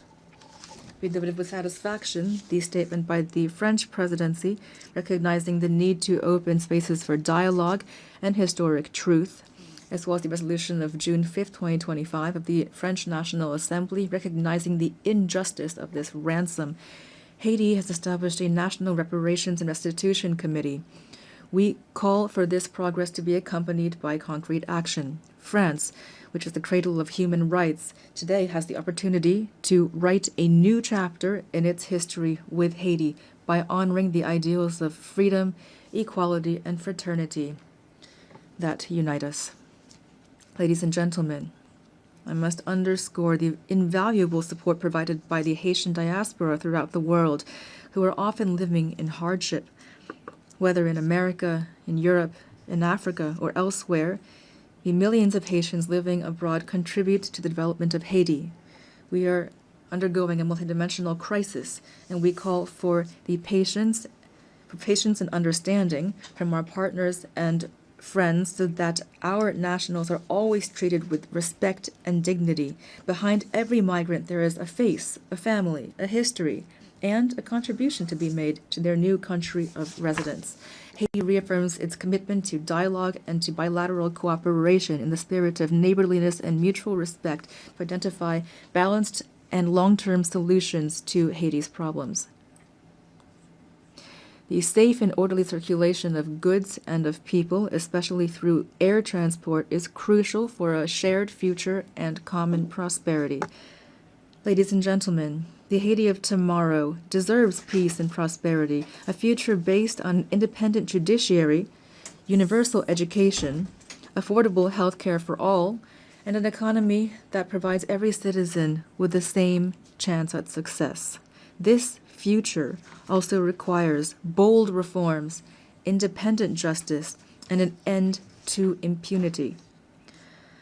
On April 16, 2025, we enacted a decree establishing two specialized judiciary bodies, one to litigate crimes and complex financial infractions, and another to prosecute mass atrocities and sexual violence.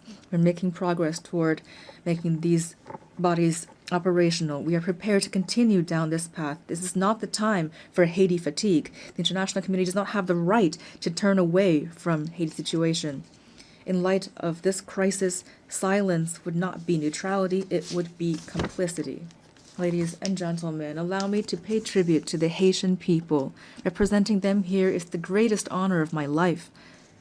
Beyond my functions as president of the Presidential Transition Council of Haiti, I am a real, active Haitian citizen with a profound love for my homeland, a land of freedom and dignity, a land of courage and talent.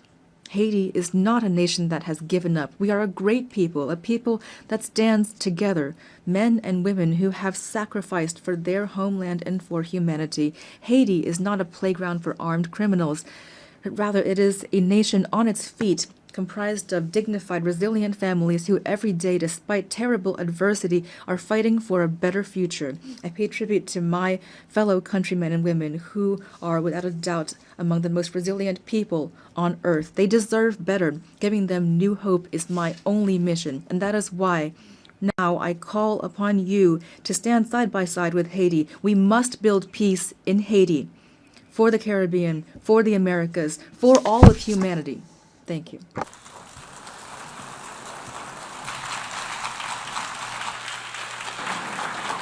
Au nom de l'Assemblée générale, On behalf of the General Assembly, I wish to thank the President of the Presidential Council of the Transition of the Republic of Haiti.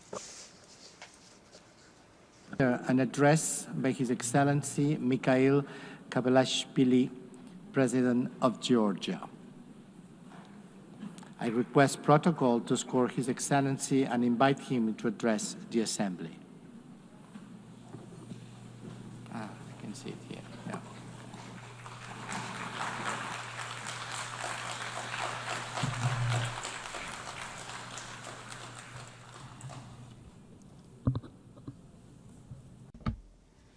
Madam President, Mr. Secretary General, distinguished colleagues, ladies and gentlemen, I represent a country with a 3,000-year history, the cradle of one of the world's most ancient civilizations and the brave Georgian people, filled with pride and dignity, a country that possesses a unique alphabet, an ancient language, and 17th century-long Christian traditions.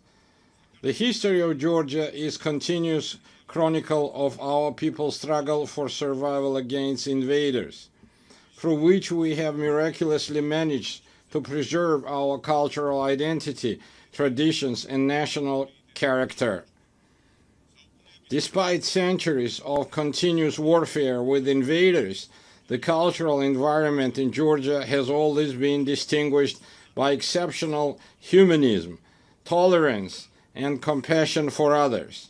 Tolerance, openness to others, harmonious coexistence, and diversity form the cornerstone of our ancient culture, which is brilliantly reflected in Georgian polyphony, in our national traditions, and in the world-renowned Georgian epic Shota Rustaveli's The Knight in the Panther's Skin. Georgia is a place where, throughout history, no human has ever been oppressed or persecuted on ethnic or religious grounds. Quite the opposite. We have always been known for our profound sense of justice. I represent the Georgian people, who know both the cost of war and the value of freedom and peace, a people who cherish their rich history and traditions, while at the same time facing with resolve the challenges that lie before our country. Amid a rapidly changing geopolitical landscape and unprecedented global challenges, such as ongoing conflicts, climate change, ideological polarization, cultural alienation, and war-driven humanitarian crisis, Georgia stands firmly as a guardian of dialogue, peace, stability, and sustainable development. Despite the many challenges surrounding us, we have managed to ensure the security of our people. The fundamental philosophy of the Georgian government remains to preserve peace, and no matter the cost, to spare our people from war. For the fourth year now, a horrific, bloody war has been raging in Ukraine, bringing catastrophic consequences and immense human suffering. Drawing on the bitter experience of the 2008 war, whose wounds have not yet healed for the Georgian people, we understand better than many the pain that Ukrainian nation endures today. Now as before, Georgia expresses its firm and unwavering support for Ukrainian people. As we deeply understand the importance of peace, Georgia contributes to the transformation of the South Caucasus and strives to turn it from a zone of conflicts into a space of dialogue among civilizations and economic prosperity. We welcome President Donald Trump's peace initiative between Armenia and Azerbaijan, as well as his efforts to bring the bloody war between Russia and Ukraine to an end soon. Georgia has always supported and actively strived to establish sustainable and long-term peace in the South Caucasus, as well as to deepen trust and cooperation amongst its neighbors. For centuries, our country has been a crossroads of civilization and a space for dialogue among diverse cultures. Today, Georgia is reclaiming its historical role. Close relations with the countries of the South Caucasus and Central Asia, existing agreements with the European Union, and the Georgia's key position in the Middle Corridor all give our country a special significance, both within the region and across the Eurasian continent. Georgia is the shortest connecting route and natural bridge between Europe and Asia, the West and the East. Thanks to our geographical location and pragmatic foreign policy, Georgia is emerging as a multidimensional and multifunctional regional hub, both in terms of trade and energy transit. Georgia makes a significant contribution to the development of the Middle Corridor strategic route and does everything to ensure that the corridor becomes the fastest, most reliable, and most stable connecting route between East and West. We are actively working with international investors, developing infrastructure and facilitating the creation of new energy transit routes, all of which ultimately enhance the connectivity between Asian and European markets. Within the framework of the Middle Corridor and its development, Georgia has launched strategically significant projects aimed at increasing the volume and intensity of rail, sea, and air transportation. Among them, the railway modernization project has already been completed, while work is actively underway on the deep sea port in Anaklia, the new international airport in Tbilisi, and the Black Sea submarine cable projects. These projects, on one hand, provide landlocked countries in Central Asia and the South Caucasus with maritime connectivity to the rest of the world. On the other hand, the projects are implementing help diversity energy routes. We are implementing help diversity energy routes, thereby significantly enhancing the energy security of Europe and South Caucasus. To promote the development of the Middle Corridor and enhance connectivity between the two largest markets, Asia and Europe, Georgia has been hosting the Tbilisi Silk Road Forum for 8 years. It is an international platform for dialogue and new opportunities, attended up to 2,000 delegates from 60 countries. Our goal is to develop constructive relations based on mutual respect and shared benefits with major economies such as the United States, China, European Union, and others. We are open to any dialogue and cooperation, but at the same time, we demand respect and fair and dignified approach.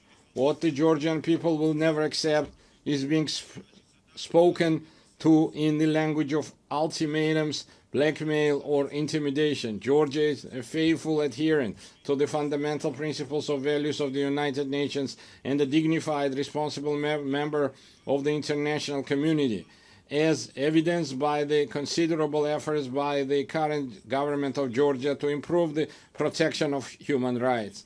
It is precisely thanks to the pragmatic and rational policies of the government of Georgia that we have maintained peace and economic growth, significantly improving the quality of life of our citizens. Despite numerous challenges in recent years, Georgia has demonstrated remarkable resilience to external shocks. The positive trajectory of Georgia's development is reflected in and confirmed by the international rankings and indicators of the world's most reputable organizations. Despite 20% of Georgia's territory remaining under occupation, we continue to pursue development and progress with great energy and determination. We are entrusted with the mission that our children may live in a stronger, dignified Georgia and peaceful world. And now I want to address our Abkhaz and Ossetian brothers and sisters on the other side of the occupation line. For centuries, we have written Georgia's history together, a history filled with the heroism of our ancestors through our shared struggle for survival, of our nation and the love for our motherland. We have never been a large empire imposing its rules on the others. We have always been a country proud of its diversity. Georgia is a place where civilizations have met, blended and balanced each other for centuries. Our culture is the very product of this complex and enduring synthesis. My Abkhaz and Ossetian brothers and sisters, our cultural code has not changed. For us, diversity is not a problem. It remains an essential formula for our existence, which is why we always meet our compatriots from the other side of the occupation line with open hearts and outstretched hands. It's our duty through joint efforts to overcome artificially created obstacles, rebuild broken bridges, and leave past grievances to history as a people of exceptional patience and resilience. I believe that one day we will, together with our children, we will live with our children in a united, happy, and developed Georgia, where nothing will stand in the way of our harmonious coexistence. Herewith, I would like to express my gratitude to the international community for its unwavering support of Georgia's sovereignty and territorial integrity. Georgia, like the entire world, is going through a pivotal moment in modern history. We live in a transitional era where the future of the international order remains uncertain. The United Nations must ensure our planet's transition to a peaceful, stable, and fair, multipolar international order. Georgia is responsible, as a responsible member of the international community, is ready to support the United Nations in becoming the inevitable alternative to war and the principal guarantor of peace. I would like to reiterate that we are prepared and open, taking into account our national interests, to engage in dialogue with all parties on issues of global and regional significance. The current reality requires us to face difficult issues and initiate an open, pragmatic, and result-oriented dialogue. I believe that only in this way we can overcome common global challenges and unlock new opportunities for the benefit of our countries, peoples, and future generations. Thank you very much for your attention. May God bless humanity. On behalf of the Assembly, I wish to thank the President of Georgia. La Asamblea escuchará. The Assembly will now hear an address by His Excellency Luis Alberto Arce Catacora, Constitutional President of the Plurinational State of Bolivia. I request protocol to escort His Excellency and invite him to address the Assembly.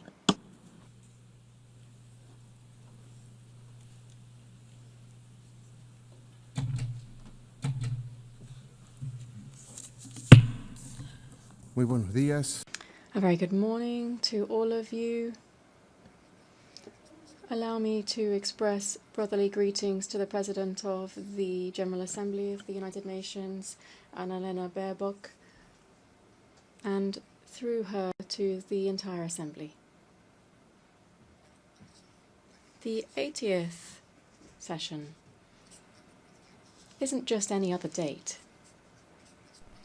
It is a space for a historic time which invites us to stop and to look back, to remember why this organization was born and why it has seen the results that humanity was waiting for after the 2 world wars, in which the fight for wealth and areas of influence left in its wake millions of dead, displaced, and wounded. We are living with a wound that we're trying to overlook. Over 8 decades, in the concert of nations, we have seen the development of narratives that, using the skill of the great powers with long-standing experience in the international community, have camouflaged deep wounds and the devastating memories of humanity. They've done so using smart normative texts that pretend to be the duty of the United Nations, through audiovisuals and others that are not very effective in facing flagrant problems such as neocolonialism in all of its expressions, territorial occupation, economic, political and cultural interference, racism, discrimination, the arms race, and violence, which is implicit in all of this without taking into account other aspects such as hunger, climate change, the food crisis, and the increasingly frequent economic crises. The effects of these realities are clear to all. Confrontations and discourse that promotes hatred and division between kindred states, inequality, exclusion, poverty, and inequality and injustice, still produced within institutions that were created to protect the rights of the weakest. And we're not even talking about economic, social, and the cultural rights of people, and even more if you look at the rights of indigenous peoples. A sincere assessment leads us to confirm that in 80 years, we have not met the expected results. Consequently, we are not in a good position. The world remains divided and confronted against itself more than 80 years ago. Today in the world, there is greater inequality in the distribution of wealth than there was 80 years ago. The poverty figures, inequality and injustice, rather than being curbed, is on the increase. The risk that any remaining peace should disappear and the Third World War would overtake the entire planet is very close if we don't react in time. The danger here is that the unstoppable force of capitalism with the misuse of artificial intelligence would increase the climate change, would liquidate the planet, and would convert the immense majority of the population into unnecessary beings is also something that we can't completely rule out. We're not in a good place. The UN was established on the basis of the foundations of the skeletons of the Holocaust and the not only physical but also moral ruins left by the fascist racism and also increasing neocolonialism with the use of 2 atomic bombs. One of the goals that gave rise to the United Nations was to not repeat the barbarity of war. Today we hear the echoes of the drums of war on all continents. We see the practice of genocide on the sole decision of 2 countries. We deny the right to be free and sovereign to a people. Sophisticated weapons are used against a sovereign country, and increasing militarization is being promoted within a region with double standards in combating the war on drugs. And at the same time, we maintain a criminal blockade against its people and the state for the sole crime of having claimed its own independence more than 6 decades ago. Wars are not the same as we had 80 years ago. Wars now are multidimensional. They use economic, financial, media, information, cyber warfare, without even taking into account military warfare, which now encompasses biological warfare, war from space, and other technologies that continue to be developed with impunity on the basis of technology of war.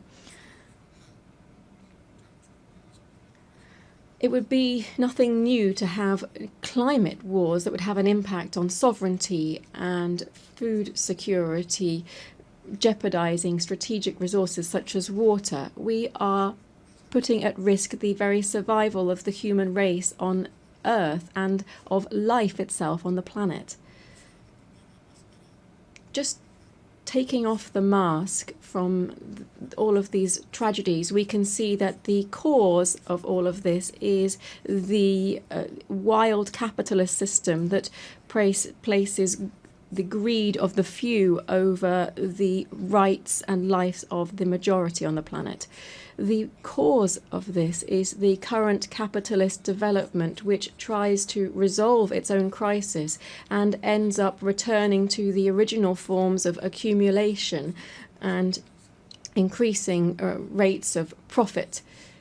Capitalism and its imperialist face is once again using the deployment of violence, plundering natural resources from sovereign states, and with bloodletting to lead to the political and economic power and take that away from another.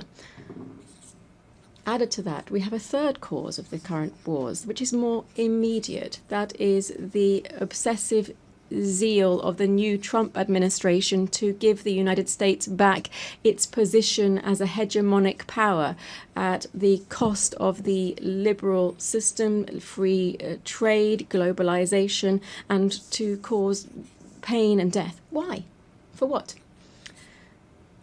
To take ownership over natural resources, to take control over commodities for the benefit of an imperialist system, and to subordinate the majority of countries for their insatiable thirst for privilege and wealth, and to try to maintain a unipolar order at any cost. The recent publication of the US Strategic Defense Policy sets out a deployment of its troops around the world to in its areas of influence, Canada, Central and South America, among others. The recent history with our neighbours has made us realise this is nothing else but a new way of implementing Monroeism, which was a doctrine which said that America is for the North Americans, generating conditions for a new era of neocolonialism. Madam President, distinguished heads of state and government, from the indigenous in Latin America and the Caribbean, we can say that we are a zone of peace, and we did so at the second summit of CELAC in Havana in 2014. The nations in our region are complying with this mandate that we set ourselves, still bearing in mind our political and ideological differences on various topics and with regard to border and territorial occupation-based disputes that remain ongoing. We can say, when we invert the equation of the Pentagon, that it is peace rather than war that guides our international relations. In hearing this statement in 2022 in this same place, I came to appeal to the United Nations for a General Assembly to declare to the world that it would be an entire territory of peace. And 11 years have passed since that historic declaration of CELAC, and 3 years since I made that statement in this assembly. Not only have we not declared the world as a zone of peace, rather we are facing the harsh reality of seeing how death is becoming increasingly normalized in international relations. We also feel the threat of fascism in all of its variants to try to exploit and dominate peoples at the current time. The threat of death has made is covering Latin America and the Caribbean. We are seeing a bellicose potential, which would even go so far as to use missiles, submarines, helicopters, using the pretext that this maritime space is being used against the national security of the United States, through the illegal introduction of cocaine through illegal gangs belonging to drug cartels. Beyond violations of international law, this provocative action of imperialism has two intentions. First, to intervene into our kindred Bolivarian Republic of Venezuela that since 1999 has been raising high the flags of the freedom of its people and the sovereignty of its state, and which possesses considerable natural resources, particularly in oil, which the North wishes to appropriate and claim. Secondly, to try to reconquer the Latin America and the Caribbean on the basis of it undermining liberal democracy, to impose militarization and to use other colonialist practices that we should call out.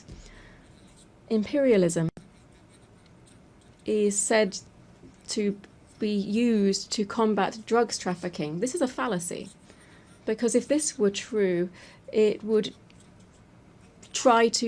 actually be taking effect within their own country, where the demand for this type of drugs is high, and where in its origins, where we see different types of organized crime. What the United States is trying to do is to give our region the role of holding back the edification of a multipolar world and to submit it to its own interests. Added to these military actions, the images of which have been seen around the world, we see other types of devastating actions, such as those aimed at strengthening the economic blockade against Cuba. Billions of dollars are owed by the United States to the Cuban state due to these unilateral coercive measures, which are explained on the basis of rejecting the first communist revolution, which will never be destroyed. The threat of death is also afflicting the Middle East.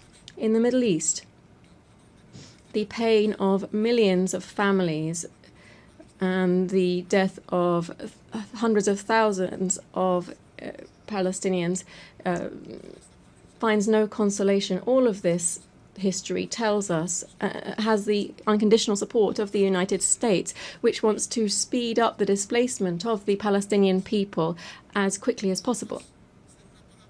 Peace will be an empty world while the Palestinian people continues to face practices of genocide and does not have its own land and full sovereignty with East Jerusalem as its capital. But in this region, that's not the only thing that's happening. The fragile political and geopolitical stability is threatened by preventive attacks against the Islamic Republic of Iran and against the small nation of Yemen, very similarly to what is happening, what was done by ex-President George Bush. The threat of death is also clear in Eurasia. In Eurasia, despite the intermittent attempts to achieve a political outcome, the expansionist ambitions of NATO, which is nothing else than the military arm of concentrated capital, is trying to protract the military conflict by using Ukraine as a launch pad against the Russian Federation. The threat of death also hangs over Asia. The East China Sea, which is an area of great geostrategic and economic importance, is facing two problems that could have an impact not only on the region but also the entire world. The overcoming of the sovereignty of Taiwan by the People's Republic of China is another example of explicit neocolonialism that is encouraged by the United States, as well as the dispute on the Senkaku Islands, the sovereignty of which is disputed between Japan, Taiwan, and China. It appears that these islands are home to important hydrocarbon resources. Furthermore, the constant tension between North Korea and South Korea could not only become a problem that affects these two countries, but also the entire security of the world. Heads of state and government, I've been referring to this entire world to say that in this new imperialist intervention, we should call it what it is, neocolonialism. And what should we do? I'm asking this because it's led to one of the most outstanding strategies of the fight for the emancipation of labor over capital. This is also the fight of life over death. I wish to propose that we firstly establish a commission for reparations following slavery, apartheid, genocide, and colonialism in the countries of the Global South. To do so, the United Nations should find a way to ensure that those designing war and death pay their billions of dollars rather into a reparations fund. I hope that this rostrum, the highest on the international stage, will also serve to be able to launch an appeal and recognize that colonialism and neocolonialism was and is an historic mistake that brings and continues to bring a social wound over the population that it victimizes. It also does this with indigenous societies that it affects in particular. Today, on behalf of the construction of a fair future, we have to condemn the devastating impact of colonialism in the past and the present. I appeal to the heads of state of CELAC and the African Union to join forces and to oppose the adverse consequences of colonialism. This commission that I've mentioned should set up effective mechanisms to restore historic justice in the following spheres: reparations, land rights, recovery of the environment destroyed through the action of the colonizers and transnational corporations, apologies for the colonial past through the restitution of cultural goods of the indigenous peoples that were taken by the colonizers during the period of expansion and genocide, the prevention of neocolonial practices, programs for the development of indigenous peoples and the preservation of their culture and identity. We should also provide compensation to people who have resisted the military occupation of their territories and those that are suffering under unilateral sanctions and economic blockades. Secondly, we should convert the UN General Assembly into a body with binding power so that it can be an effective voice for all peoples and not a space where we simply realize the will of the most powerful. We need this forum to be an ethical nucleus, a political heart, and the living spirit of a new era guided by the culture of life. We need the resolutions adopted within the UN General Assembly to not be vetoed by any superpower and to be truly complied with. This means ensuring that multilateralism is truly valid and not just a formality.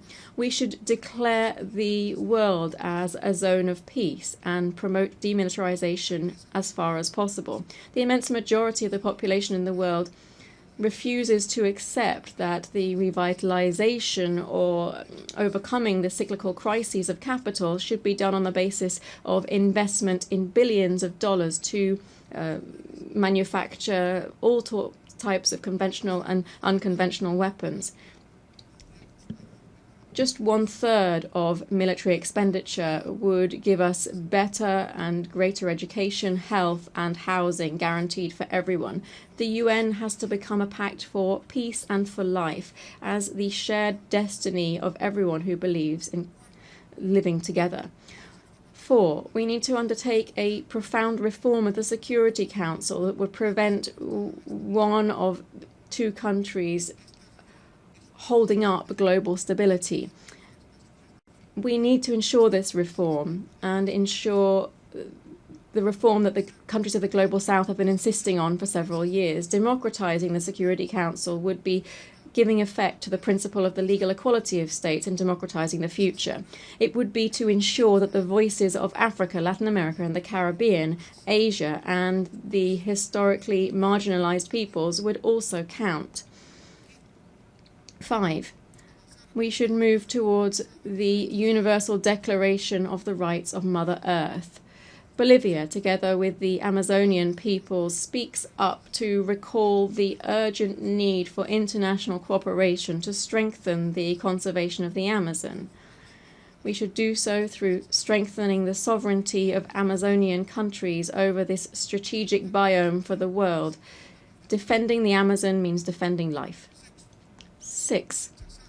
We must reject all forms of commercial war and work to reduce economic and social divides between the countries of central capitalism and the countries on the periphery.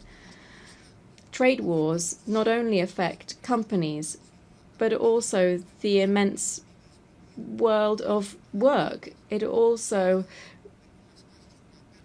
lessens to alarming levels the possibility for lower classes to access acceptable food.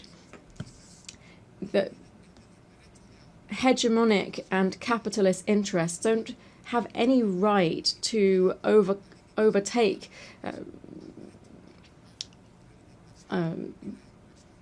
rights of trade and reduce the right to employment, food and education for the working classes. Dear guests here at the 80th session of the UN General Assembly, I'm very grateful that on this occasion of the 80th anniversary of the establishment of the United Nations, having listened to the analysis and the outlook of the plurinational state of Bolivia over critical problems facing us today, and as we look ahead to working together for peace, development and collective human rights, the Bolivian people, to whom we have guaranteed a democratic transit as that we have not seen in 28 years in our country, is looking forward to seeing the changes that we must see within the United Nations in order to guarantee global peace. Thank you very much. Gracias. On behalf of the Assembly, I wish to thank the Constitutional President of the plurinational state of Bolivia. The Assembly will hear an address by His Excellency Brice Clotaire Oligui Nguema, President of the Gabonese Republic, Head of State and Head of Government. I request protocol to escort His Excellency and invite him to address the Assembly.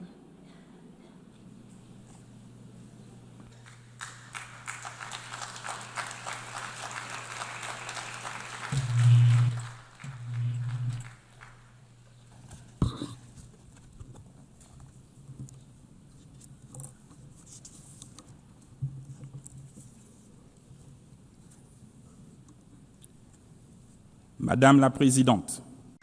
Madam President of the General Assembly, distinguished heads of state and government, distinguished Secretary General of the United Nations, distinguished delegates, ladies and gentlemen, at the outset, I would like to most warmly and sincerely congratulate Her Excellency Annalena Baerbock on her election as President of this 80th session of the General Assembly of the United Nations. Madam President, your experience, I am sure, will allow you to effectively carry out the missions of your august post. Rest assured of the full cooperation of my country. To His Excellency Philemon Yang, your predecessor, I pay tribute to the outstanding work carried out during his term. And lastly, I would like to once again commend His Excellency Antonio Guterres, Secretary General of our organization, for all of the efforts that he has constantly made since he took up his office. Gabon, my country, is keenly interested in the UN 80 initiative, which aims at ensuring operational efficiency in the face of global challenges, as well as to optimize mandates within the UN system. Madam President, 1 year ago, before this prestigious assembly, as the President of the transition of the Republic of Gabon, I presented the political process begun in my country after the liberation coup which took place on August 30th, 2023. After the presidential election of April 12th, 2025, for which the process and outcomes were unanimously endorsed by the international community, this transition culminated with my inauguration on May 3rd, 2025, as the first elected president of the Gabonese Republic, thus establishing the foundations of democratic order. As you know, Gabon has undergone a peaceful and exemplary transition that included all of the political parties in our nation. This smooth transition led to an inclusive national dialogue and a constitutional referendum in accordance with the agreed-upon timelines, and it will continue through the holding of legislative, local, and senatorial elections that are free and transparent. To this end, the first and second round of combined legislative and local elections will take place on September 27th and October 11th, 2025. With regard to the election of senators, this will take place on November 8th, and the second round is scheduled for November 29th, 2025, with a view toward a definitive restoration of constitutional order by January 2026. We believe that this peaceful and historic process can serve as a lesson and a model in many other spheres. The people of Gabon have drawn this success from its history, its culture of peace, and its shared vision of the future. Here I would like to express, on behalf of the Gabonese people and on my own behalf, our sincere gratitude to the United Nations for its multifaceted assistance. I know that I can count on the support of the UN as we implement our National Growth and Development Plan. This plan focuses on bolstering our energy capacity, on strengthening infrastructure, developing the digital sector, and on enhancing youth employment. Ladies and gentlemen, Gabon is standing before you again with a clear message. Our country has changed. After decades of tensions and political and economic missteps, the Gabonese people has chosen the path of reconciliation and renewal, thus becoming the symbol of and testament to the transformation of hardship into hope, of dependency into dignity, of division into unity, and all without bloodshed. Today, Gabon is no longer a country in limbo. It has returned to stand alongside other states, upright, dignified, and ready to take up its rightful place in the community of nations. The new Gabon, the exemplary Gabon that my compatriots are calling for, also means that the state in Gabon must serve its people from now on. But our national rebirth would be futile without a change in the international order. It is no longer acceptable for African nations to remain relegated to the role of providers of raw materials for which others set the price and from which others profit.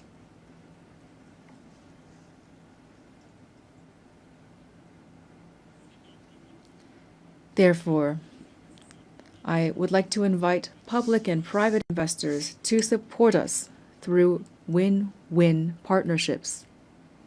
We have decided to process our resources on our territory, to create jobs at home, to develop African industries, and to interact with the world on the basis of equity, integrity, and mutual respect as we strive toward happiness. In its path toward development, Gabon, a country of peace and opportunity, will continue to welcome all those who commit to upholding our laws, our Republican values, and to contributing positively to our national rise. Distinguished delegates, ladies and gentlemen, this 80th session of the General Assembly has the theme, Better Together, 80 Years and More for Peace, Development, and Human Rights. It takes place in an international context characterized by economic, environmental, and security crises that call for more sustained and more staunch collective engagement. This is an urgent call to tackle these concerns in accordance with the spirit and the values of the UN Charter. Ladies and gentlemen, today the world has a radically different face. Humanity has never had so much technological prowess to ensure its well-being, and yet international peace and security have never seemed so fragile and so under threat. It is high time that peace reign on earth, and especially in Africa, which has so long suffered under conflicts that have been stoked and financed from outside the continent. Let the guns at last fall silent in the DRC, in Sudan, in the Horn of Africa, and in the Sahel. In this regard, instead of constantly stigmatizing and condemning the states of the Sahel, the international community would benefit from supporting them in their battle against the many-headed threat of terrorism. Ladies and gentlemen, on December 12, 1988, Gabon officially recognized the State of Palestine. Then, as now, we support the two-state solution, the only way, in accordance with UN resolutions, to guarantee a just and lasting peace between Israelis and Palestinians, as well as to guarantee international security.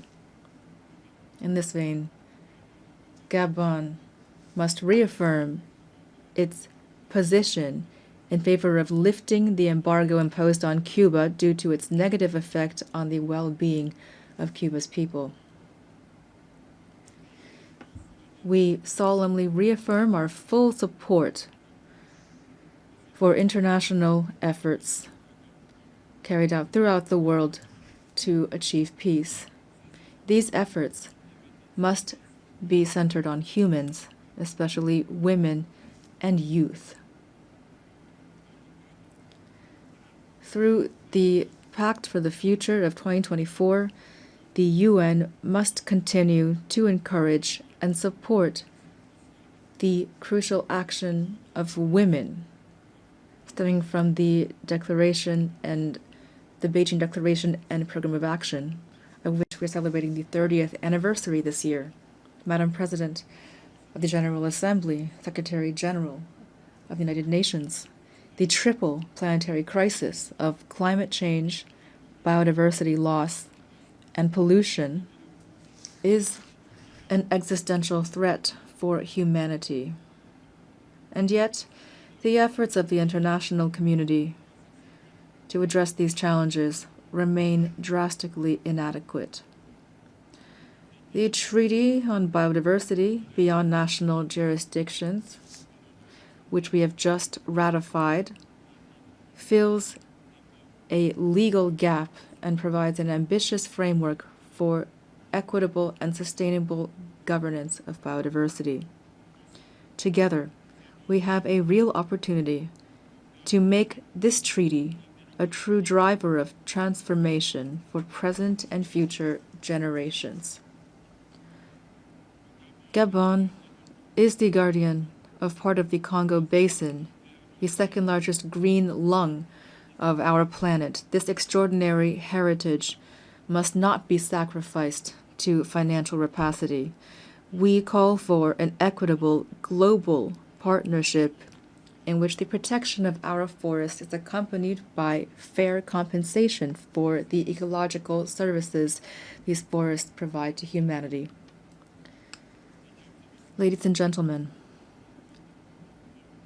the new global order is underway. The changes taking place in our societies are inevitable and cannot be overlooked. International peace and justice can only be guaranteed by a revitalized multilateralism, in particular through Security Council reform that takes into account the African claims enshrined in the Sirte Declaration and the Eswatini Consensus, to which Gabon is firmly committed. I wish every success to our work, and I wish a happy birthday to our organization. Thank you.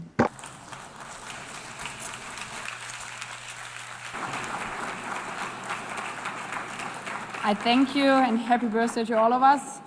On behalf of the Assembly, I wish to thank the President of the Gabonese Republic, Head of State and Head of Government. The Assembly will hear an address by His Excellency John Dramani Mahama, President of the Republic of Ghana.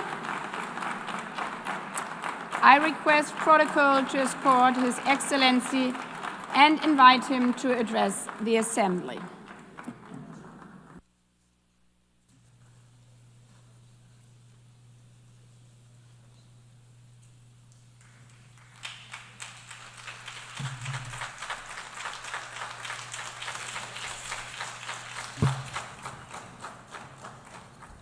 Thank you, Madam President, Mr. Secretary General, Excellencies, ladies and gentlemen.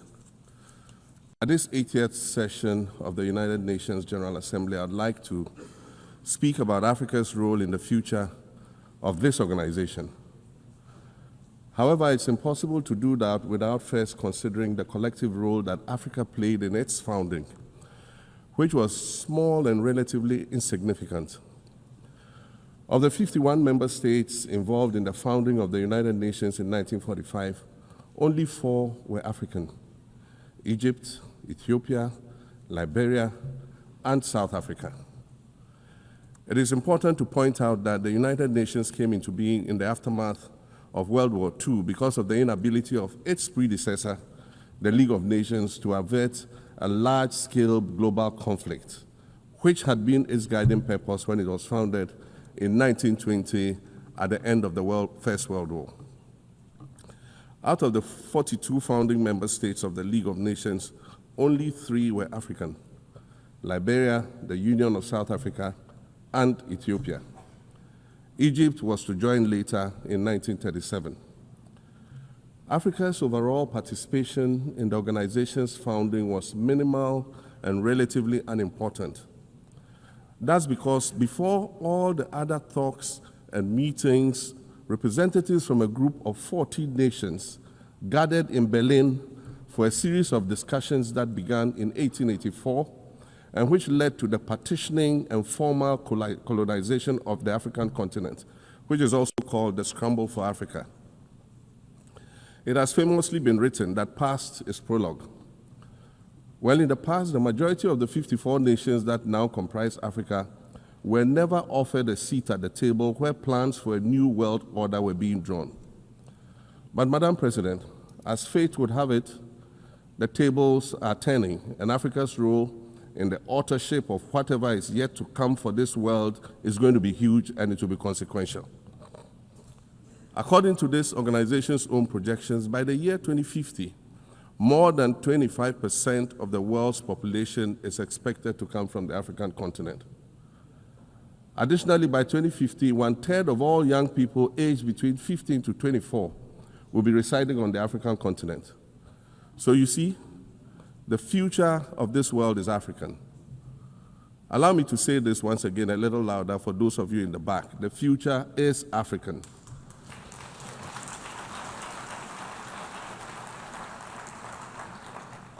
Already today, Africa is a catalyst for human potential and development, as well as for economic reform and ecological stability. Africa is a catalyst for systemic change. If this reality, which is fact-based and straightforward, seems provocative or unsettling, perhaps it's because you are viewing it through the lens of centuries of filters, colonialism and imperialism, and the resulting implicit bias. Maybe you are unaware of the resilience of African nations or their remarkable ability to make a strong comeback just when you think it's safe to count them out. That is what is happening right now in my own country, Ghana. Our constitution limits leaders to 2 4-year terms. In January, I was sworn in for a second term, which, let me point out, was non-consecutive with my first term. Our currency, the Ghana cedi, was rapidly depreciating, faced with rising inflation, a huge debt burden, and low morale amongst our citizens. My new administration settled down quickly and embarked on an ambitious program of comprehensive transformation designed to restructure Ghana's economic foundation and enhance our competitive standing globally. We refer to this process of recalibration as our reset agenda. In just 8 months, we have achieved significant reduction in inflation from 23.8% in December 2024 to 11.5% in August 2025, restoring price stability for our citizens. Additionally, our currency, the Ghana cedi, has appreciated considerably against other currencies, with Bloomberg reporting it as the best performing currency in the world at one point. Our improved sovereign credit rating reflects increasing investor confidence in our economy, and our 24-hour economy initiative promises to transform our economy. And there's a renewed willingness amongst our people to trust that their elected officials have Ghana's interests at heart and that we're progressing together. Madam President, I believe that in honor of this milestone celebration, the United Nations should also embark on a process of serious recalibration and establish its own reset agenda. Since the organization's founding, the number of UN member nations has nearly quadrupled. And quite frankly, it is not the same world that it was back then when the UN was formed. I mentioned earlier that I began my second non-consecutive term as president this past January. My first term ended in January 2017. In that span of time, 8 years, the world has changed with such ferocity. My first days in office after my return felt as though I had just awakened from a Rip Van Winkle-style sleep. Now, no, that was only after 8 years. Imagine then what it will be like after 80 years since the founding of the United Nations. In 1945, the sun had not yet set on the largest empire in history. The most common mode of international travel was by sea. The personal computer had not been invented, let alone made portable. And television, a new convenience, was still in its infancy, albeit in black and white color. Relations between the US and the Soviet Union were turning frosty, with Winston Churchill declaring that an iron curtain has descended across the European continent. Fast track 80 years on, in today's world, hundreds of thousands of commercial flights take off and land every day. Libraries have been digitized so that volumes of literature can exist on a small device, small enough to fit inside your pocket. We live in a world of cryptocurrency, artificial intelligence, social media, the internet and its dark hidden dungeon of the dark web, all of which carry a potential threat to global peace and security. Climate change is real, and we're fighting a losing battle against the loss of Maldives and other island nations to the rising sea level, against the loss of Timbuktu to desertification, and the Amazon forest to global warming and deforestation.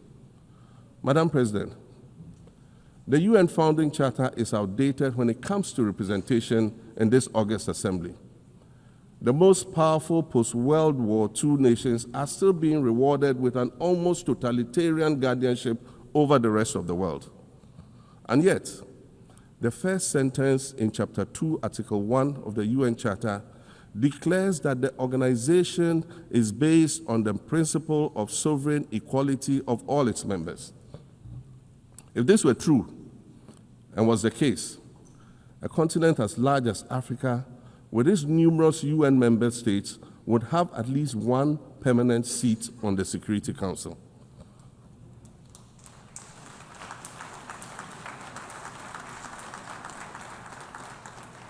Furthermore, we believe that veto power should not be restricted to only 5 nations, nor should it be absolute. There must be a mechanism in this House for the General Assembly to challenge a veto. No single nation should be able to exercise an absolute veto to serve its own interests in a dispute. In 1995, during the 50th anniversary of the United Nations, Nelson Mandela stood in this very spot, and he said, "The United Nations has to reassess its role, redefine its profile, and reshape its structures. It should truly reflect the diversity of our universe and ensure equity among the nations in the exercise of power within the system of international relations in general and the Security Council in particular." I close quotations. 30 years later, we African leaders are still making the same simple request for a permanent seat on the Security Council with the power of a veto. So today, Madam President, I stand here in this exact spot and ask the world, if not now, then when? We demand not only a reform of the Security Council, but also a reset of the global financial architecture, which is currently rigged against Africa. Africa must have a greater say in the world's multilateral financial institutions. And while I'm making requests, I'd like to call for the removal of the blockade on Cuba. As Dr. Kwame Nkrumah, our nation's founder, famously said, "We seek to be friends with all and enemies to none." The Cuban people shed their blood on African soil in the fight against apartheid. And indeed, Cuba has been and continues to be a faithful friend of Africa. You see, the very fact that I can stand here and ask these things and say these things, and the fact that all nations can ostensibly gather here to address critical global issues, air our grievances, and express our concerns, that is what makes the survival of this organization so important. In every old city or village, you will find a town square, or a courtyard, or a plaza that once served as a gathering space for the citizens of the community and their leaders. Meetings and celebrations were held there, as were trials and elections. And these were spaces that brought people together and held them together as a community. Sadly, time and technology have eroded these spaces. Madam President, in many ways, the United Nations is the proverbial town square of our modern global village. And it has never been more critical for us to protect this one space that brings and holds the world nations together as a community. The internet, social media platforms, and artificial intelligence offer us the illusion of connectivity, when in fact what they do is reinforce isolation by using algorithms that ensure that we do not receive new ideas and perspectives, but rather more of the same content. We are served alternative facts and manipulated images, making it easy to disseminate disinformation and sow seeds of division amongst communities. Madam President, these are dangerous times. Our world is currently experiencing a rise in nationalism and economic instability. There's a general breakdown of multilateralism. Various acts of aggression have been committed against the sovereignty of others, and nations are attempting to circumvent the very safeguards that were put in place to prevent large-scale global conflict. These conditions are all too similar to the ones that led to the League of Nations' failure in fulfilling its mandate. The denial of visas to President Abbas, and the Palestinian delegation sets a bad precedent and should be deeply worrying to all member nations of the United Nations. Ghana recognized the state of Palestine in 1988 and supported a two-state solution to the conflict since then. And I say, contrary to the claims of some, a two-state solution would not be a reward for Hamas. It would rather be a reprieve for the hundreds of thousands of innocent women and children and people who are facing collective punishment and forced starvation for no reason other than the fact that they are Palestinian. For nearly 2 years and for the fear of reprisals, we here in this General Assembly have been playing hide and seek with language to find the right words to help us avoid or excuse what we all know is taking place in Gaza. But here's the thing, it doesn't matter what you call it.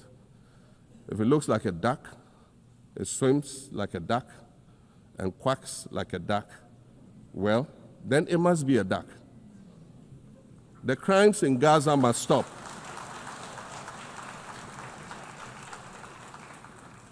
The crimes in Gaza must stop. Madam President, I also want to draw particular attention to the conflict in Sudan, which this body has described as the world's largest humanitarian crisis. 12 million people have had to flee their homes. And when we speak of migration, we refer to the 12 million new Sudanese refugees, whom we as a global community should be willing to assist in much the same way that many member nations readily assisted new refugees coming out of Ukraine. Let's dispense with the euphemisms and dog whistles and speak frankly. It is not a mystery that when leaders of Western nations complain of their migration problems, they are often referring to immigrants from the global south. But many of those immigrants are climate refugees. And interestingly, the global north emits 75% more greenhouse gases than the global south. However, the effects of climate change are more severe in the global south because we lack the resources to address them effectively. And so when the desert encroaches on our villages and towns and they become unlivable, we are forced to flee. Warsan Shire, a Somali-born prophet, a Somali-British poet born in Kenya to Somalian refugee parents, was London's first youth poet laureate. She writes in her poem titled Home. And it says, you have to understand that no one puts their children in a boat unless the water is safer than the land. No one bends their palms under trains beneath carriages. No one spends days and nights in the stomach of a truck feeding on newspaper unless the miles traveled mean something more than just a journey. Madam President, we cannot normalize cruelty. We cannot normalize hatred. We cannot normalize xenophobia and racism. If we're going to tell a story, let's not tell it slant. Let's tell all the truth. When we speak of migrants, we speak of Mami Ewusi Mensah Frimpong, a judge on the U.S. District Court for the Central District of California. She's the first black female judge on any of California's 4 federal district courts. She was born here in America to immigrant parents from Ghana. We speak of Peter Bosman, a medical doctor in Ghana who moved to the town of Piran in Slovenia in the 1980s and later became the first black mayor of Piran, the first black mayor in Slovenia and in the whole of Eastern Europe. We speak of T. Michael, the iconic Ghanaian Norwegian artist and designer. And of course, we speak of the late Kofi Annan, former United Nations Secretary General.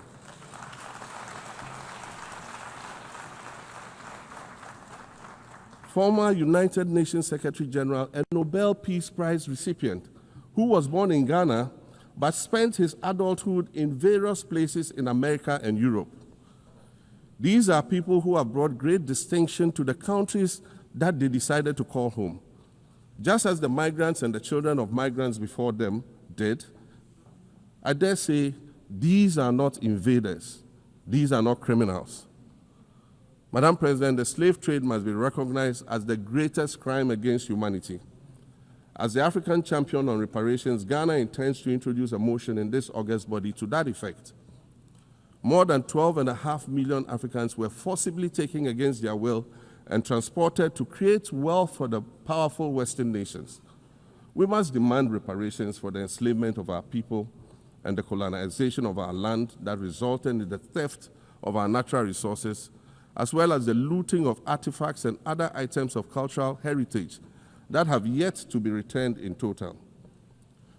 We recognize the value of our land and the value of our lives, as did our colonizers, as well as the governments that happily paid reparations to former slave owners as compensation for the loss of their property, in quotes, and that property for which they received compensation was paid referred to enslaved people who had been freed. Madam President, an increasingly insecure world is witnessing upward spending on defense budgets of bilateral partners and steep cuts in official development assistance. Since July 2024, it is estimated that there's been a 40% drop in humanitarian aid globally. In this era of global uncertainty, Africa must exercise sovereignty over its natural resources to raise the necessary funds to ensure the well-being of its citizens. The days of parceling out vast concession areas to foreign interests for exploitation must come to an end. We'll continue to welcome foreign investment, but we must negotiate better for a bigger share of the natural resources that belong to us. And we must insist on value addition to these resources.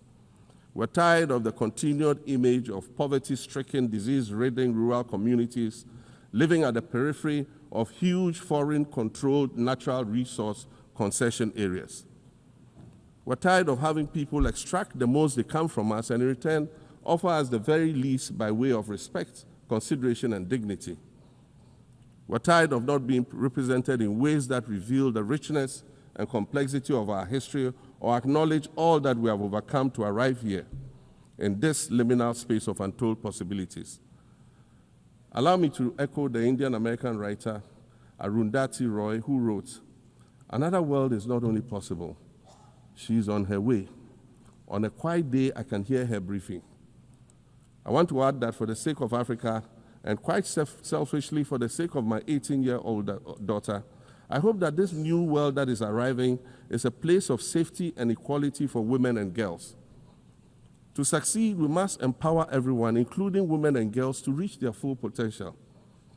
In closing, Madam President, I'd like to congratulate you on your election to preside over this historic 80th General Assembly and on being the 5th woman to hold this distinction.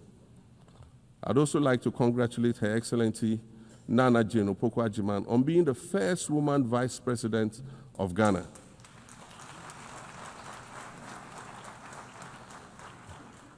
Now every Ghanaian girl knows the heights to which she can ascend. Words matter, but issues of representation matter even more, which is why Ghana looks forward to the appointment of a woman as Secretary General of this organization in the near future. Madam President, Your Excellencies, I thank you for your kind attention.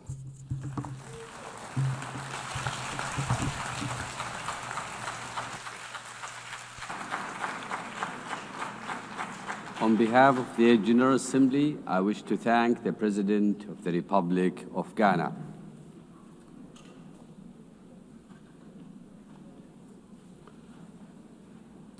The Assembly will hear an address by His Excellency Omaho O.C.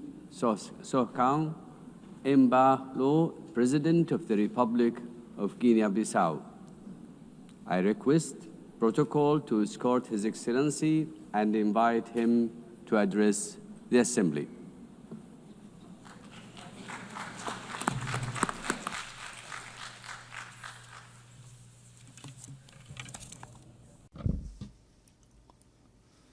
Madam President, distinguished heads of state and government, Mr. Secretary General, ladies and gentlemen, allow me to begin by congratulating Mrs. Annalena Baerbock on her election as President of the 80th session of the United Nations General Assembly. I thank the outgoing President, Mr. Philemon Yang, for his service to the international community.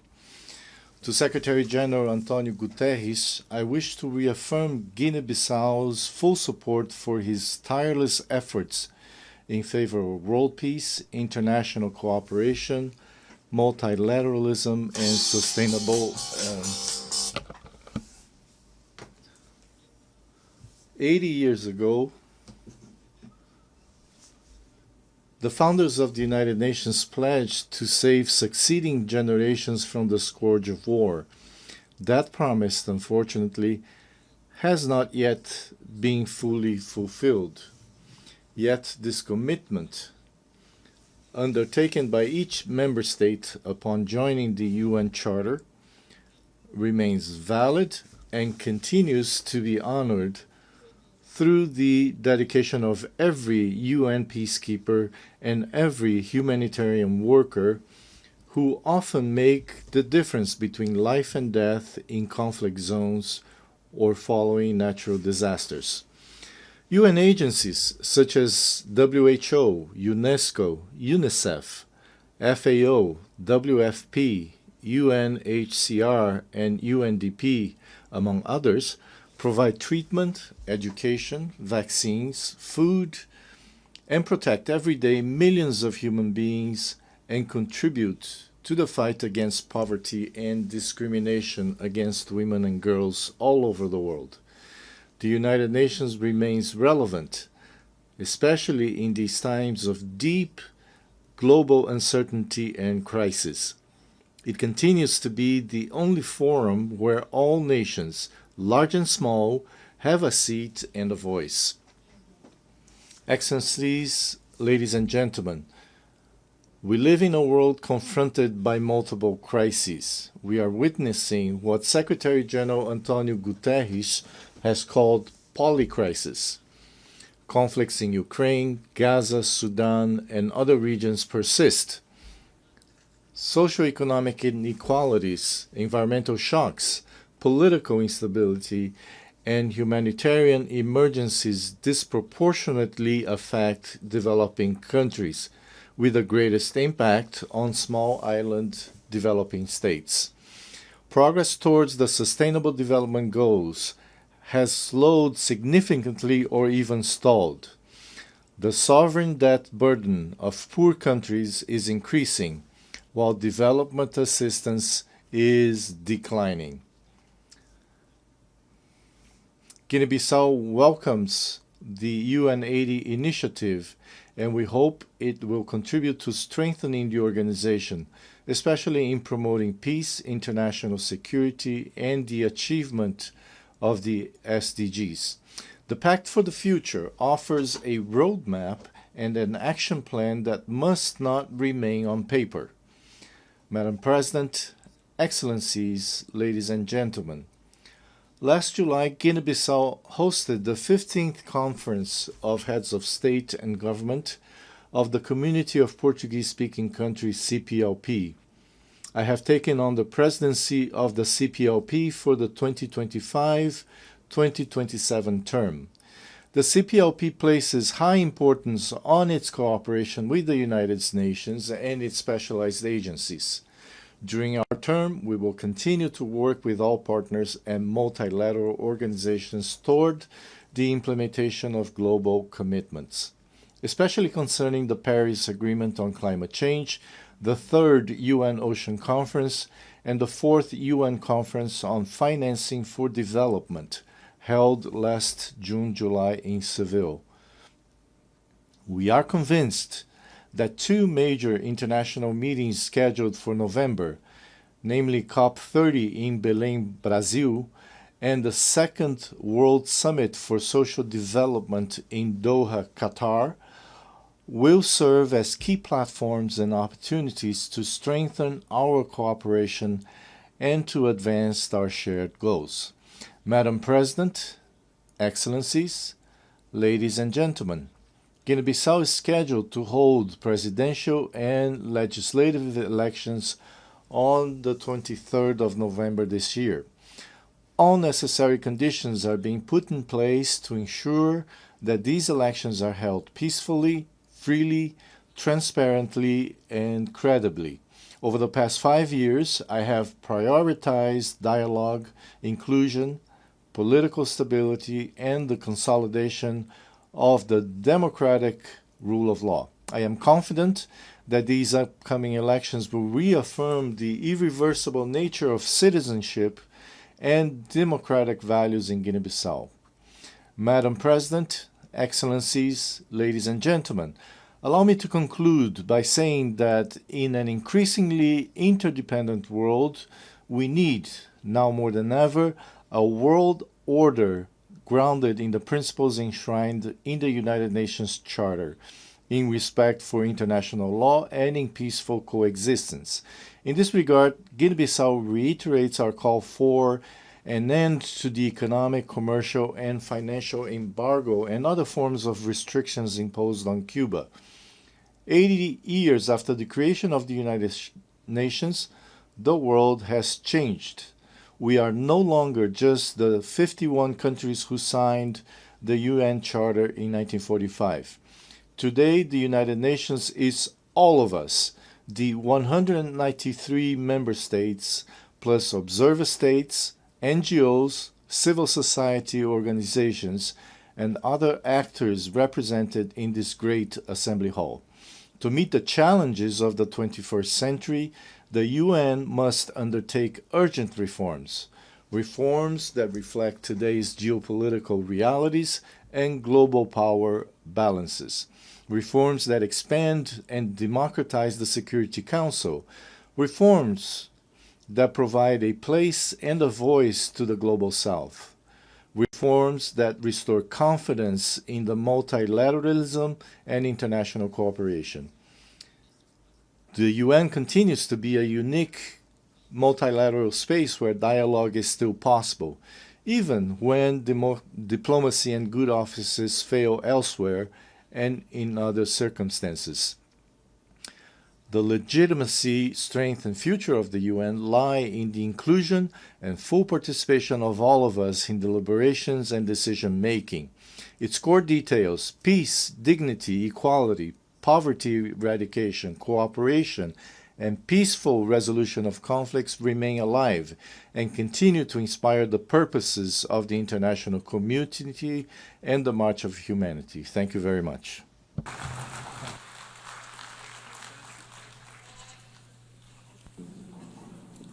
On behalf of the Assembly, I wish to thank the President of the Republic of Guinea-Bissau,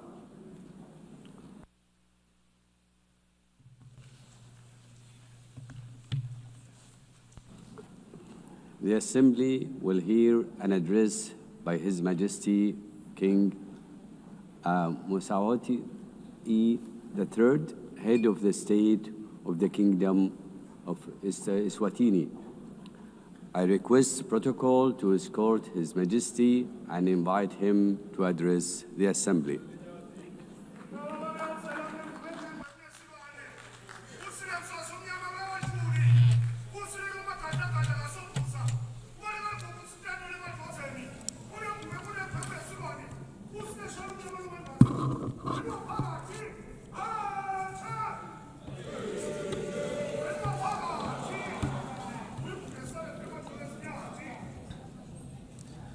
Your Excellency, Madam President of the General Assembly, Your Majesties, Excellencies, Heads of State and Government, UN Secretary General, distinguished delegates, ladies and gentlemen. It is a great pleasure to address the 80th session of the United Nations General Assembly under the theme Better Together, 80 years and more for peace, development, and human rights. At the outset, we wish to assure you, Madam President, of Eswatini's unwavering support during your tenure. We also commend the UN Secretary General and the Secretariat for their steadfast leadership in navigating our world through unprecedented challenges. As we gather today, mankind is confronted with many challenges, including conflicts around the world. We must remind ourselves that when the United Nations was established in 1945. It was during a time of widespread global strife. Its founding fathers resolved that no country or people should endure suffering due to conflict. The UN Charter and structure were designed to be clear and resolute. Now is the time to ask ourselves what has gone wrong and what steps must be taken to correct these challenges and restore the UN's mission of fostering peace. The question we must ask ourselves further is, what is the UN doing to address these issues effectively? I propose that the United Nations establishes ad hoc committees to tackle global conflicts and promote peace. These committees should have equitable representation in dealing with the relative conflicts in the diverse regions of hotspots, including Africa, the Middle East, Europe, and beyond, ensuring that all affected nations have a voice. Supported by the Secretariat of the United Nations, these ad hoc committees would visit conflict zones, engage with local communities, and work towards peaceful resolutions. For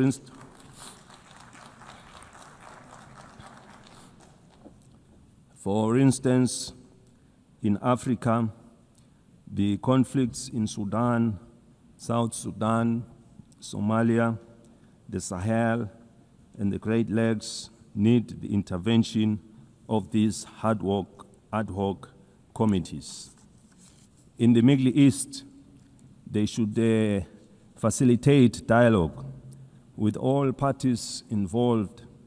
The team could ask the Palestinians what it will take to release the hostages, given the fact that the Israelis would remain aggrieved as long as their loved ones are not with them.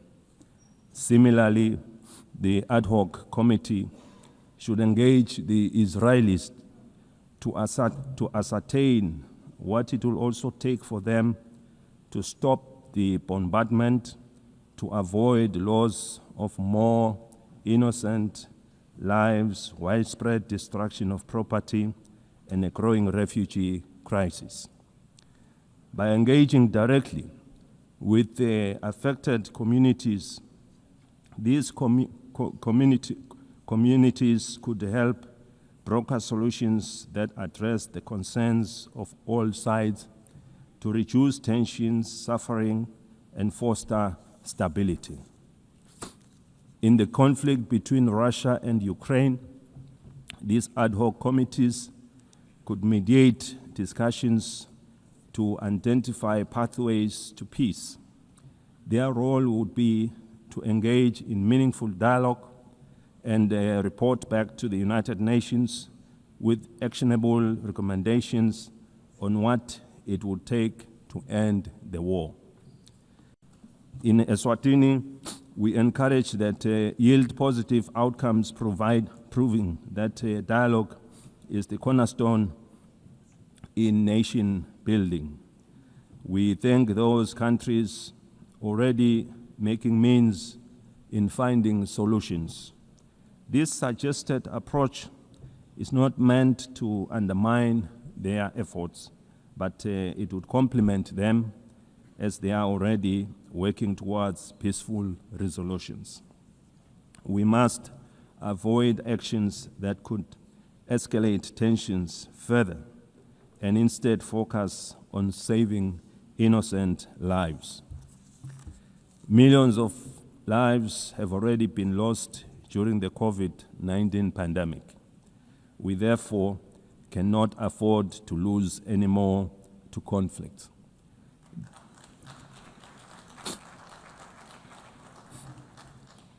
The UN must now focus on supporting the building of economies of the world to address issues of poverty and the global financial crisis which we experienced after the COVID-19 pandemic. By investing in these areas, we can create conditions for lasting peace. We therefore need one another in building and supporting our development initiatives in our respective countries. The time for action is now. The UN was established in pursuit of international law and peace, and its mandate dates back decades. In 2025 and onwards, we must renew our commitment to this mission by forming these ad hoc committees and making informed, inclusive decisions. We can work towards a world where peace prevails and no nation or people suffer needlessly. We have been calling for the restructuring of the United Nations as a body representing all member states. It must lead with decisions that are inclusive and widely respected, as no one will question the process taken. These reforms should be fully representative of all countries through the regions of the world in the Security Council to create an all-inclusive structure. Without such reform, the legitimacy and effectiveness of this body will remain incomplete. We have been encouraged to witness UN high-level meetings prior to the General Assembly being held to address various issues. These include the Seville and Awaza declarations on financing for development and socio-economic challenges faced by landlocked countries. We are aware that for any growth to take place, nations must have enough resources to achieve sustainable development goals. As we convene to advance international cooperation and to uphold human rights and fundamental freedoms for all, we are reminded that our work is both urgent and indispensable. The theme Better Together underscores the imperative of delivering on the United Nations Sustainable Development Goals and reinvigorating global cooperation. Eswatini continues to believe that working together remains our most powerful tool for addressing global challenges that transcend borders. The world stands at a critical juncture in pursuit of Agenda 2030. With only 5 years remaining, we must face the reality that progress on the SDG is far off track.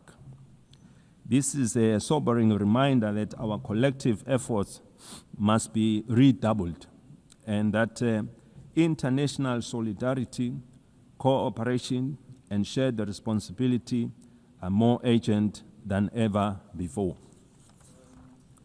Through my national call to all Eswatini, to all Emaswati of Ngwe, for a greater sense of agency in the pursuit of sustainable development, the Kingdom has made important strides in advancing Agenda 2030, particularly in the areas of the economy, in various sectors, health, education, and gender equality, to mention a few.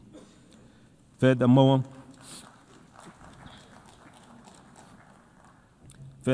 the country's literacy rates have improved, reflecting our investments in education, while the nation continues to be empowered through targeted programs that strengthen their role in our society and economy. These achievements demonstrate what is possible when determination and partnership come together. While we have witnessed the GDP growth of our economy, we remain with a number of challenges to address, and we count on the UN for support to become one of the advanced economies of the world. We have implemented initiatives to grow our economy and attract new investments by opening trade opportunities with other countries that give access to regional and international markets. Your Excellencies, the global economy remains fragile. Persistent inflation resulting in rising food and energy prices, as well as tightening financial conditions, have eroded physical space for many developing nations. Across sub-Saharan Africa, countries spend on average 12% of government revenues on debt servicing, diverting resources urgently needed for social cohesion programs. Eswatini also advocates for trade facilitation and economic diversification, simplifying customs procedures, reducing regulatory barriers, and enabling greater participation in regional and global value chains. In this regard, the African Continental Free Trade Area has the potential to boost intra-Africa trade by up to 52%, drive industrialization, and create millions of jobs. For countries like Eswatini, the AfTA offers more than market access. It provides a pathway to overcome geographic constraints through regional integration, cooperation, and efficient trade corridors. In an increasingly connected world, the Kingdom of Eswatini is actively striving for digital transformation as a catalyst for sustainable development. Eswatini is open for business in technology and looks forward to partnering and sharing experiences with other developed countries in advancing our technologies. Eswatini is proud of the significant progress achieved under Sustainable Development Goal 3. We welcome the progress made in the ratification of the Pandemic Treaty. This landmark agreement is essential for strengthening preparedness and resilience against future health emergencies, fostering effective and equitable cooperation. We remain deeply concerned about the decline in bilateral and multilateral support for global health priorities. Weakening our joint efforts threatens to erode decades of progress in this sector, as health is a global security. The Kingdom of Eswatini recognizes that the increasing frequencies and intensity of natural disasters, emergencies, and protracted crises highlight the urgent need for integrated responses that bridge humanitarian relief, long-term development, and peace building. We urgently need to strengthen disaster preparedness, build resilient communities, and integrate emergency responses with sustainable development. Eswatini, like other countries in the region, has many young and marginalized groups who face unemployment and inequality in various sectors. Ensuring empowerment, capacity building, and employment is and employment is our priority, and with the support of the UN programs, we are taking deliberate steps to provide a more enabling environment to guarantee their future. We equally recognize the rights and potential of persons with disabilities who continue to face disproportionate barriers to education, employment, and social participation so that they can fully contribute to and benefit from national development. The United Nations General Assembly Resolution 2758, adopted in 1971, did not address the issue of Taiwan's representation in the United Nations, and it does not preclude their participation in the UN system. The United Nations must seek suitable ways of including Taiwan so that she can better contribute to realizing the UN Sustainable Development Goals. In that way, this will fulfill the UN mandate to ensure that no country is left behind.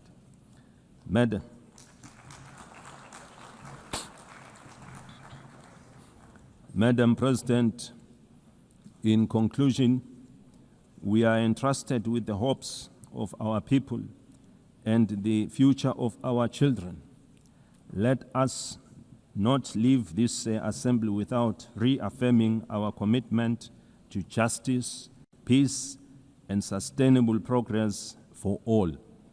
The Kingdom of Eswatini stands ready to play its part.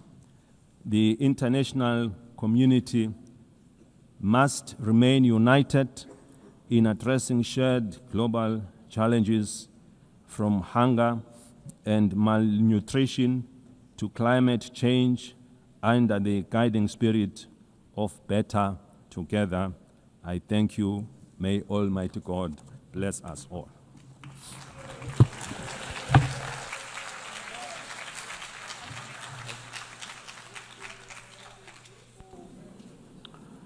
On behalf of the Assembly, I wish to thank the head of the state of the Kingdom of Eswatini.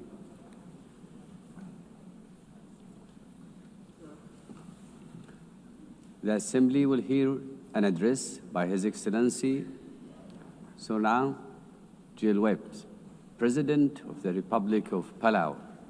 I request protocol to escort His Excellency and invite him to address the Assembly.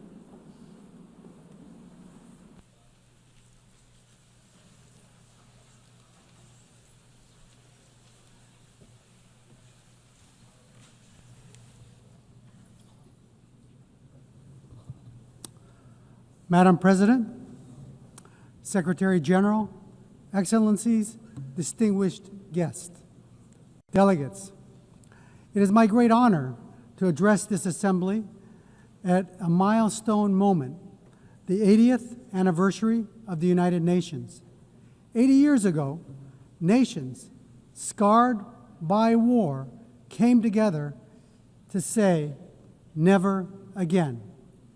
They built this organization on the belief that cooperation, not conflict, could guide humanity forward. Today, as we reflect on that founding vision, let us remember the United Nations was not built for the powerful, but for all nations, large and small.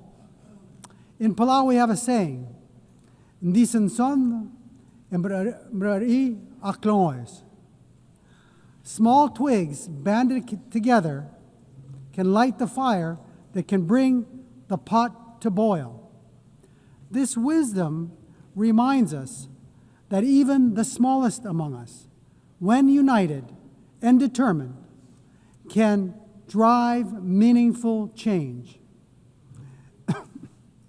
The recent International Court of Justice advisory opinion affirms this truth, that our voice, though often overlooked, carries the weight of justice. We thank Vanuatu for their leadership and recognize the Pacific youth who co-led this charge. The advisory opinion confirmed that what we have always known. 1.5 degrees is not optional.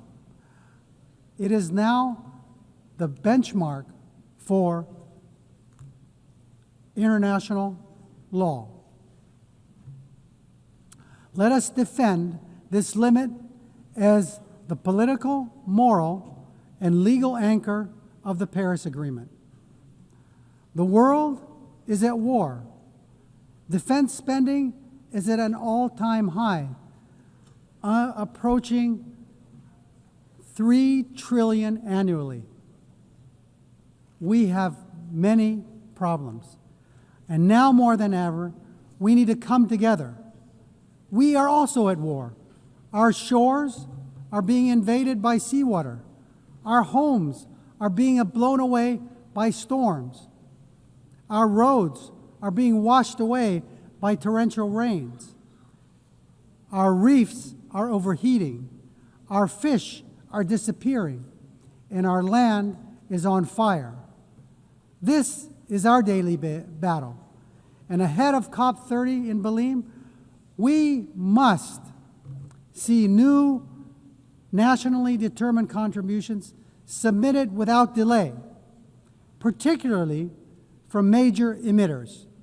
And they must be aligned with the 1.5 degree trajectory. We applaud Australia's leadership in setting incredibly ambitious and achievable 2035 emissions reduction targets and developing clear strategies to reach its net zero emissions pathway by 2050. Australia leads the way in supporting Pacific Islands in accelerating the energy transition. This is a testament to the kind of leadership needed to defend and ensure a safe and prosperous future for all. However, ambition without implementation is an empty promise. For SIDS, the fight depends on climate finance. Too often, our countries are trapped in systems that are overly complex, slow, inaccessible. Finance must be predictable and adequate. It should not create new debt. It should free us to implement our NDCs, adapt to climate change impacts, and address loss and damage. The 1.5 degrees Celsius limit remains our lifeline, and finance is the key to achieving it. We need investment, not in defense, but for us to combat our greatest threat, climate change. It is not aspirational. It is the scientifically grounded guardrail that protects the most vulnerable from the worst climate impacts. Madam President, our region has served as the world's moral compass on climate justice. We have helped secure the 1.5 degree goal in Paris. We have pushed for a mechanism on loss and damage. If the world is serious about 1.5, we urge you to come to our region, to see with your own eyes what the Pacific is facing, and be moved to act. That is why COP31 must be a Pacific COP, hosted by Australia, shaped in partnership with the Pacific. Madam President, on the issue of climate solutions, deep-sea mining has been incorrectly promoted as a silver bullet for the climate crisis. If we rush forward without understanding the consequences, we risk inflicting irreparable harm. The loss of biodiversity, the release of carbon, damage to our water column, and the destruction of fisheries that sustain our people is unfathomable. At UNOC 3, 38 countries, including Palau, came together to support a moratorium, and our message is clear. We must let science guide before we exploit the deep sea.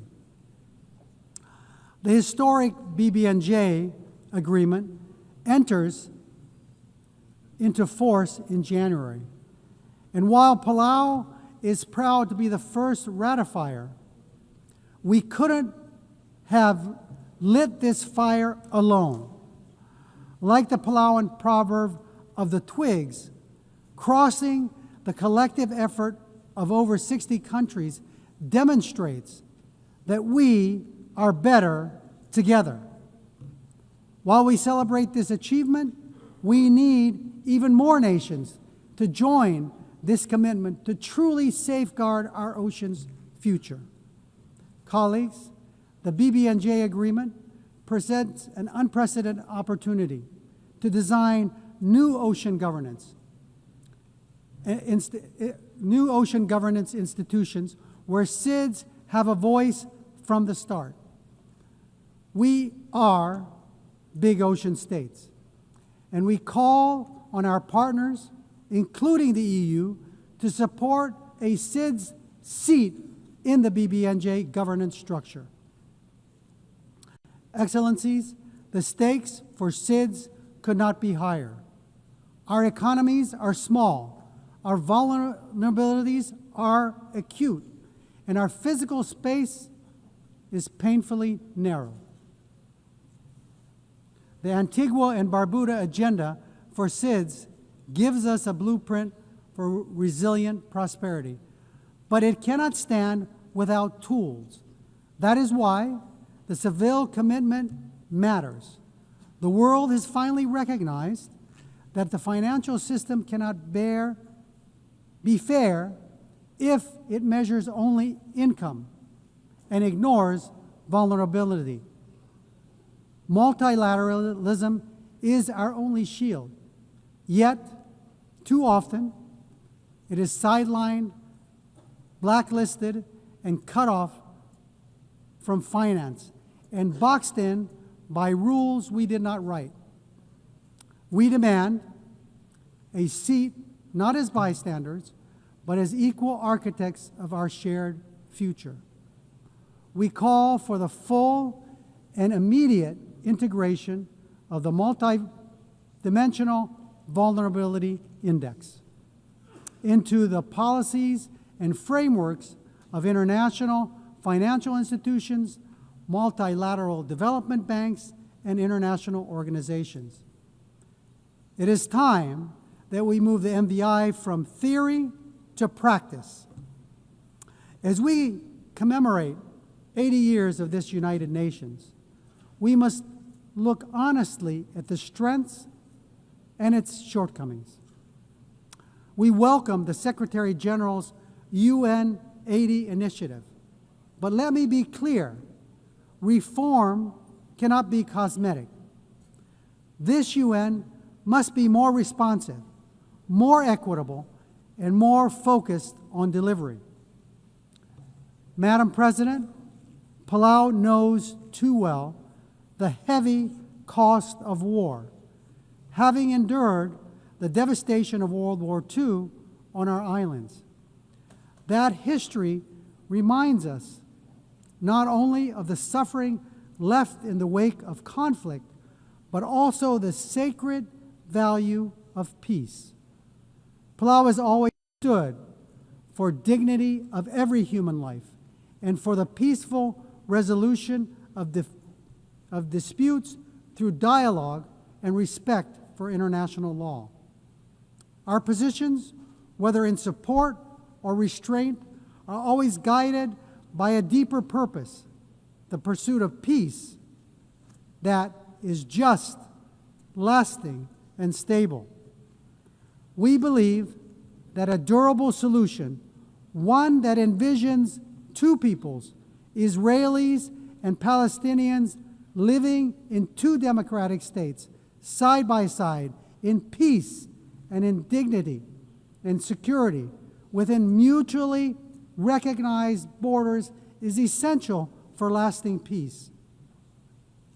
Russia's unprovoked war against Ukraine is a stark reminder that when international law is disregarded, peace everywhere is placed at risk.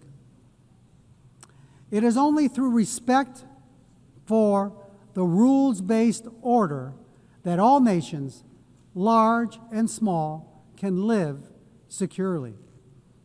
Continuing in that spirit of respect for life and stability, I must raise an important issue of principle. Years ago, China wrongly interpreted UNGA Resolution 2758. And today, it continues to claim that Taiwan is a part of the People's Republic. The end result has been Taiwan been silenced. The 23 million people's voices have been kept unheard, keeping Taiwan out of fully participating in the UN system and contributing to the world.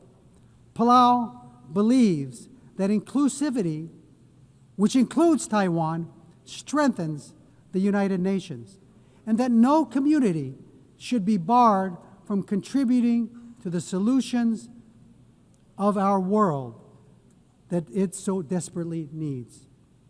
Madam President, let me close with another Palauan proverb. It's about tides, dol raidis. An incoming tide should lift everyone. The choices we make together are about lifting all of us, ensuring the next generation inherits a world that sustains them just as it has sustained us.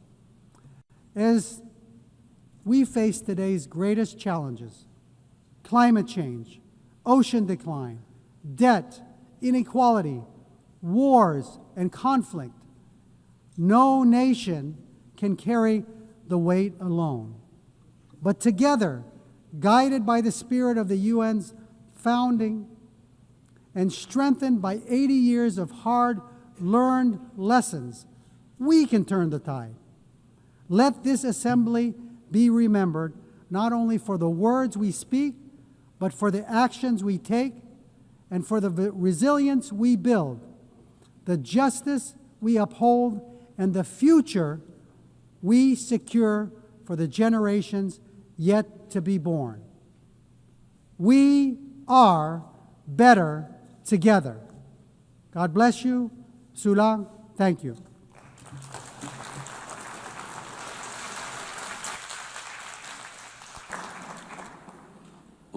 On behalf of the Assembly, I wish to thank the President of the Republic of Palau.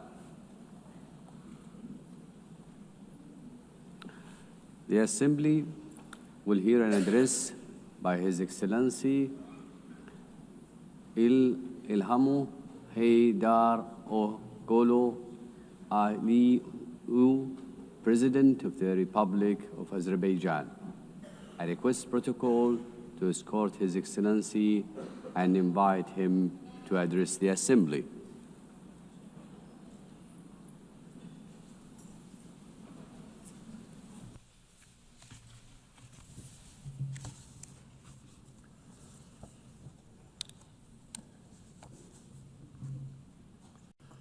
Ladies and gentlemen, for many years, I spoke from this tribune about tragedies of aggression, occupation, and injustice experienced by Azerbaijan.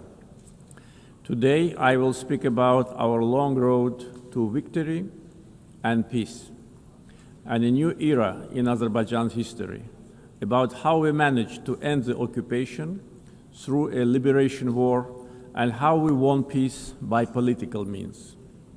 For nearly 3 decades, almost 20% of Azerbaijan's sovereign territory remained under military occupation by Armenia. 1 million of Azerbaijanis were expelled from their homes as a result of the policy of ethnic cleansing and war crimes conducted by Armenia.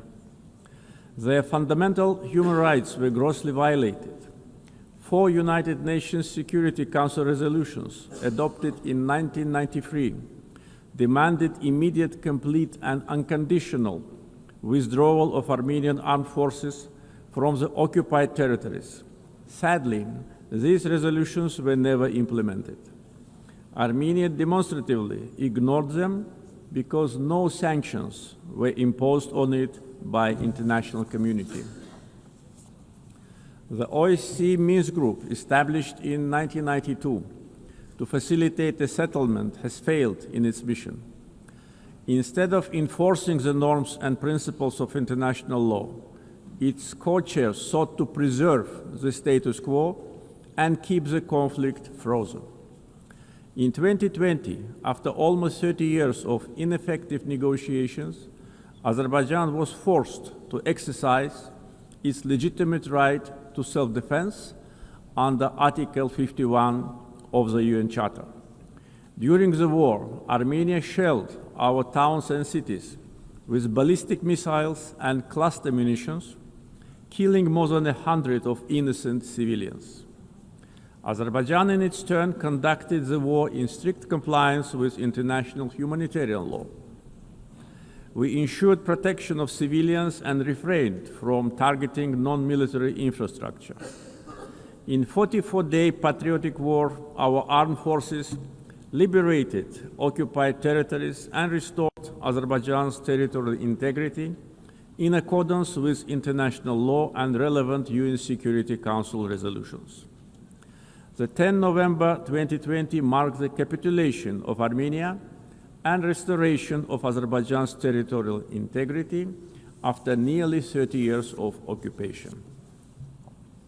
Right after our victorious war, Azerbaijan declared its readiness to open a new page in relations with Armenia, based on mutual recognition of territorial integrity and sovereignty. We proposed 5 basic principles rooted in international law. We tabled the proposal for a peace treaty. Then we initiated a negotiation process on its draft text, which lasted from October 2022 to summer 2025. Despite several attempts to derail the process, the negotiations produced positive results as they were conducted on a strict bilateral basis, free from any kind of external interference. On August 8 this year, the foreign ministers of Azerbaijan and Armenia in Washington, in the White House, in presence of the leaders of the United States, Azerbaijan and Armenia, initialed the text of peace agreement. The same day, the President of Azerbaijan and the Prime Minister of Armenia signed the joint declaration. President of the United States, Donald Trump, also signed it as a witness. Moreover, Azerbaijan and Armenia jointly appealed for the closure of the OSCE Minsk Group and related structures as an obsolete mechanism no longer relevant to the peace process. Accordingly, on 1 September, the OSCE adopted a decision to permanently close these structures. Regional connectivity has been at the core of our vision for lasting peace. Another key outcome of the Washington summit is the Trump Route for International Peace and Prosperity, TRIP, which will ensure unimpeded access through the Zangezur corridor and foster regional connectivity. The recent Washington summit has also signaled a new phase in Azerbaijan-US relationship. Together with President Trump, we signed the Memorandum of Understanding between the two governments regarding the establishment of a strategic working group to develop a charter on strategic partnership between Azerbaijan and the United States. It opens new horizons for partnership in political, economic, energy, regional connectivity, defense, security, and other fields. The waiver by President Trump of the sanctions imposed on Azerbaijan in 1992 in the form of the Section 907 of the Freedom Support Act is a historic step as well. The permanent removal of Section 907 by the US Congress would eliminate a legacy of double standards and help strengthen trust and cooperation at a time when Azerbaijan is contributing to global security and stability. Overall, the agreements reached during my August visit to the United States carry historic significance. I want to express my gratitude to President Donald Trump for opening a new chapter in the US-Azerbaijan relationship, for his decision to elevate it to the strategic partnership level, and for his support to the peace process between Azerbaijan and Armenia. Right after the victory in the patriotic war of 2020, Azerbaijan started a large-scale reconstruction program in the liberated territories. During the time of occupation, Armenia leveled to the ground hundreds of Azerbaijani cities and villages, deliberately ruined 65 mosques.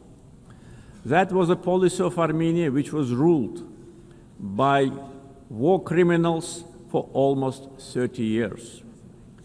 We are rebuilding villages and cities razed to the ground. Under the Great Return Program, already more than 50,000 people live, work, and study in the liberated territories. One of the gravest humanitarian challenges facing Azerbaijan in the post-conflict period is landmine contamination during the time of Armenian occupation. Since November 2020, more than 400 Azerbaijani civilians and military personnel were killed or seriously injured by landmine explosions. This massive contamination obstructs the safe return of displaced persons and delays reconstruction projects. Similarly, the tragic fate of nearly 4,000 Azerbaijanis who went missing during the Armenian aggression and occupation since the early 90s continue to require close attention and action. Ladies and gentlemen, coming to the global challenges we are facing, we believe that response must be inclusive, fair, and universal. Through its many initiatives, Azerbaijan has shown its clear commitment to advancing sustainable solutions. Azerbaijan is proud to have hosted COP29 last year, where we achieved important outcomes in advancing climate action, the green transition, and equitable access to financing. As a host of COP29, we guided negotiations towards ambitious and balanced outcomes, ensuring that all voices, particularly those of the developing world, were heard. The adoption of the new collective quantified goal at COP29, also known as Baku Finance Goal, is a historic milestone in global climate finance. This commitment brings previous $100 billion annual climate finance goal to at least $300 billion per year through 2035 from public sources in developed countries to developing countries. Azerbaijan also successfully finalized the long-awaited framework for carbon markets under Article 6 of the Paris Agreement, making the Paris Agreement fully operational 9 years after its adoption. Several key agreements were signed at COP29 to make the Loss and Damage Fund fully operational, providing critical support for vulnerable communities impacted by climate change. Being strongly committed to the green transition, we at the same time should not put unrealistic targets in front of us. The world cannot live without fossil fuels today and in foreseeable future. Energy security is closely linked to peace, regional connectivity, and economic development. Azerbaijan continues to play a proactive role in advancing these objectives globally. Azerbaijan has established itself as a reliable and indispensable partner in providing energy security to many countries. We play a strategic role connecting the Caspian region with international markets through diversified oil and gas pipeline systems. As of today, we are supplying natural gas to 14 countries. This ranks Azerbaijan as the top country in the world in terms of number of countries it supplies with pipeline gas. This reflects our strategic role in enhancing energy security and diversifying supply routes across Europe and beyond. Moreover, Azerbaijan and Syria have recently strengthened their bilateral partnership, focusing on energy supply, infrastructure development, and post-conflict reconstruction. Since August this year, Azerbaijan started to supply Syria with natural gas via Turkey, significantly reducing its electricity shortages.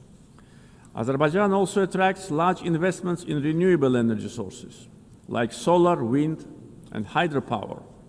Almost 40% of our energy will be generated by renewables by 2030. Connectivity projects like East-West and North-South corridors cross our country. We have witnessed almost 90% growth in cargo volumes through the Middle Corridor since 2022. The transit time along the corridor have been significantly reduced. The biggest trade fleet in the Caspian, Alat International Trade Port, with its annual capacity reaching 25 million tons in the near future. The Baku-Tbilisi-Kars Railroad, 9 international airports, the biggest air cargo company in the region, and many other factors have turned Azerbaijan into one of international transport hubs. There is a great potential for cooperation in digital connectivity. Azerbaijan leads the Digital Transformation Initiative through such ambitious projects as the Digital Seaway. This project includes plans for the advanced fiber optic cable network under the Caspian Sea, establishing Azerbaijan as a key regional digital hub. Azerbaijan achieved significant economic growth by focusing on diversifying its economy beyond oil and gas, developing the non-oil sector and improving the investment climate through reforms and transparency. Reducing poverty and unemployment to the historic low of 5% is another achievement of our country. Recently, 2 major international rating agencies, Moody's and Fitch, have increased Azerbaijan's ranking. Azerbaijan was provided with favorable investment-grade status, citing very strong external balance, low public debt, and substantial sovereign wealth assets as a key strengths. This underscores our economic resilience, strong fiscal discipline, and favorable investment climate. Our foreign debt is only 6.5% of GDP, which is one of the lowest in the world. Azerbaijan's foreign exchange reserves exceed its foreign debt almost 16 times.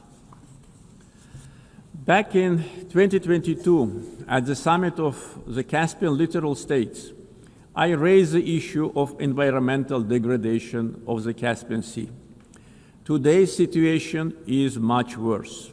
Caspian Sea is shrinking rapidly. The main reason is not climate change. Joint efforts of littoral states are needed to stop ecological catastrophe with unpredictable consequences.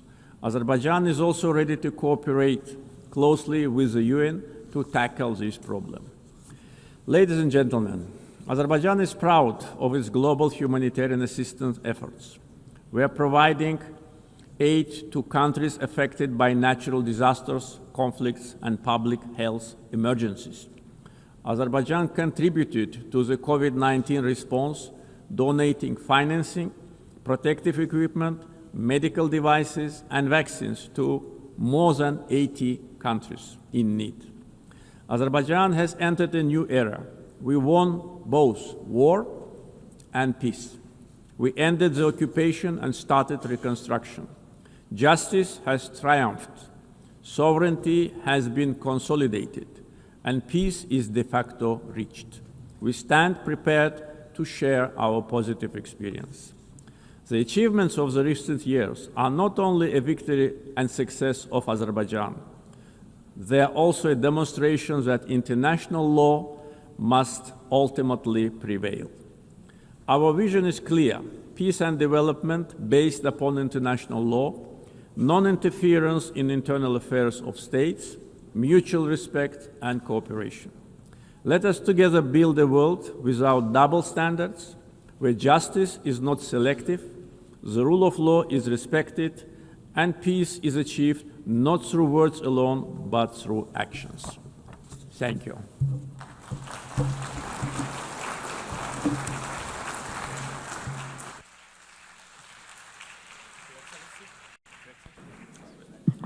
On behalf of the Assembly, I wish to thank the President of the Republic of Azerbaijan. The Assembly will hear an address by His Excellency Zirkol Kohicic, Chairman of the Presidency of Bosnia and Herzegovina. I request protocol to escort His Excellency and invite him to address the Assembly.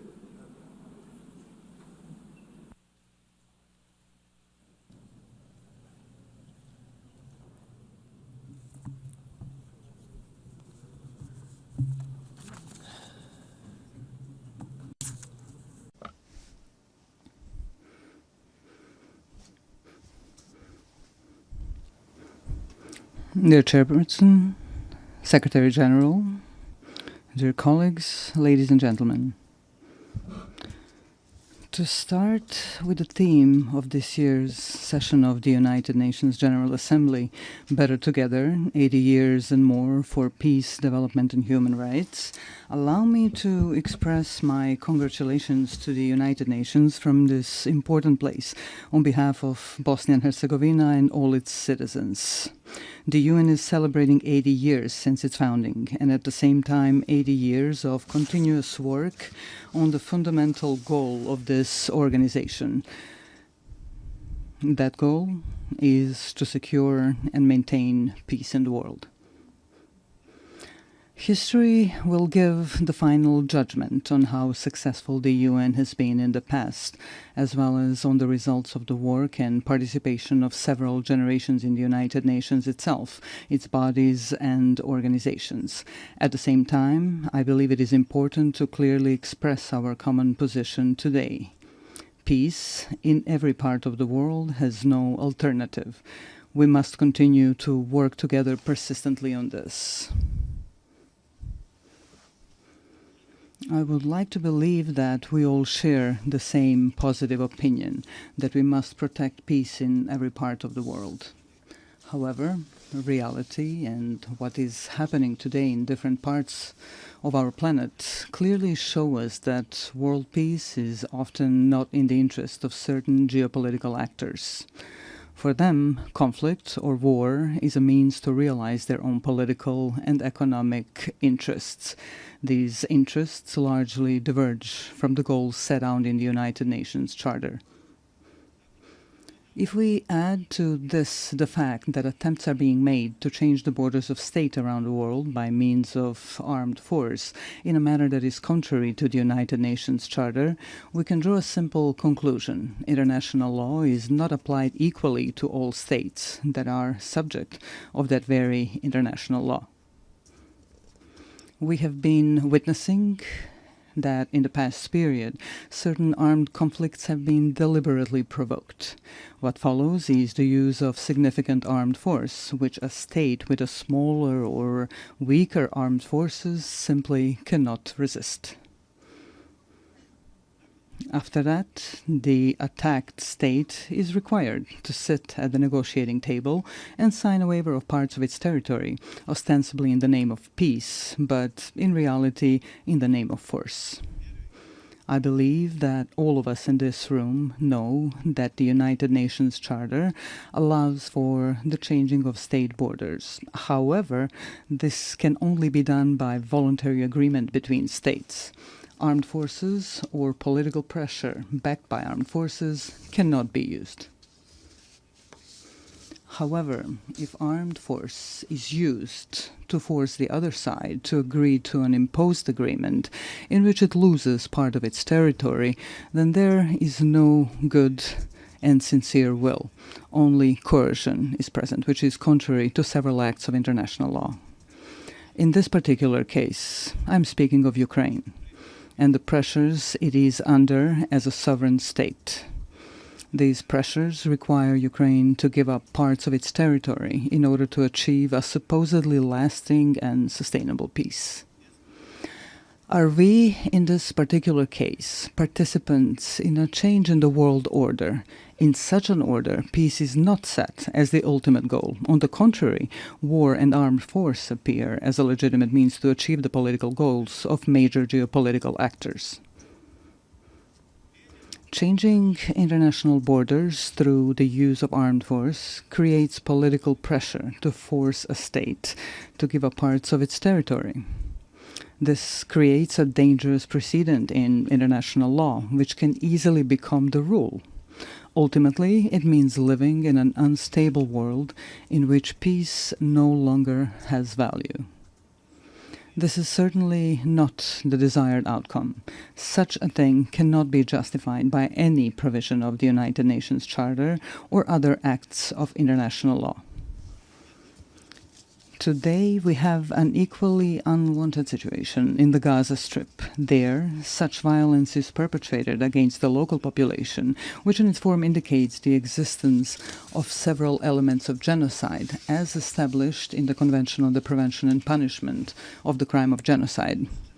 Let us recall, in addition to the fact that genocide represents the physical liquidation or removal of a national, ethnic, racial, or religious group from a certain territory, it can also be committed in the event that such difficult living conditions are consciously imposed on that same national, ethnic, racial, or religious group that threaten to ultimately destroy that group completely in a certain territory. Ultimately, such an aggressive genocidal approach is used as a means to forcibly occupy and take over territory. Under international law, these territories cannot belong to those who initiate and produce aggression. However, this is exactly what is happening in the Gaza Strip today. In Gaza, the people of Palestine face these two elements of genocide prescribed by the aforementioned Convention on the Prevention and Punishment of Genocide. A part of the world's political public closes its eyes and keeps silent about this extremely terrible fact.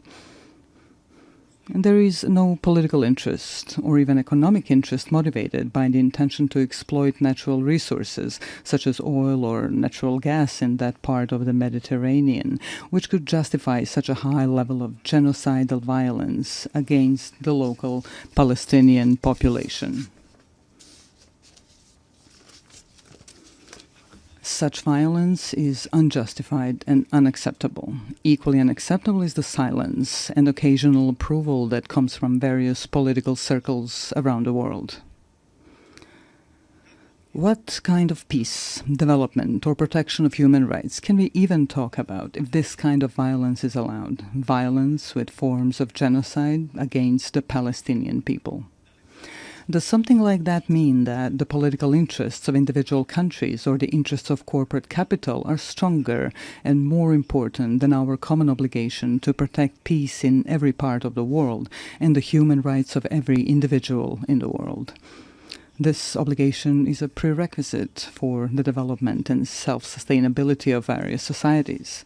This is a major challenge that we are facing today, and we cannot run away from that challenge. We must not continuously silence this interest for the sake of some higher opportunistic interests. Let us just remember the phrase, silence is actually an expression of either cowardice or approval of cowardice.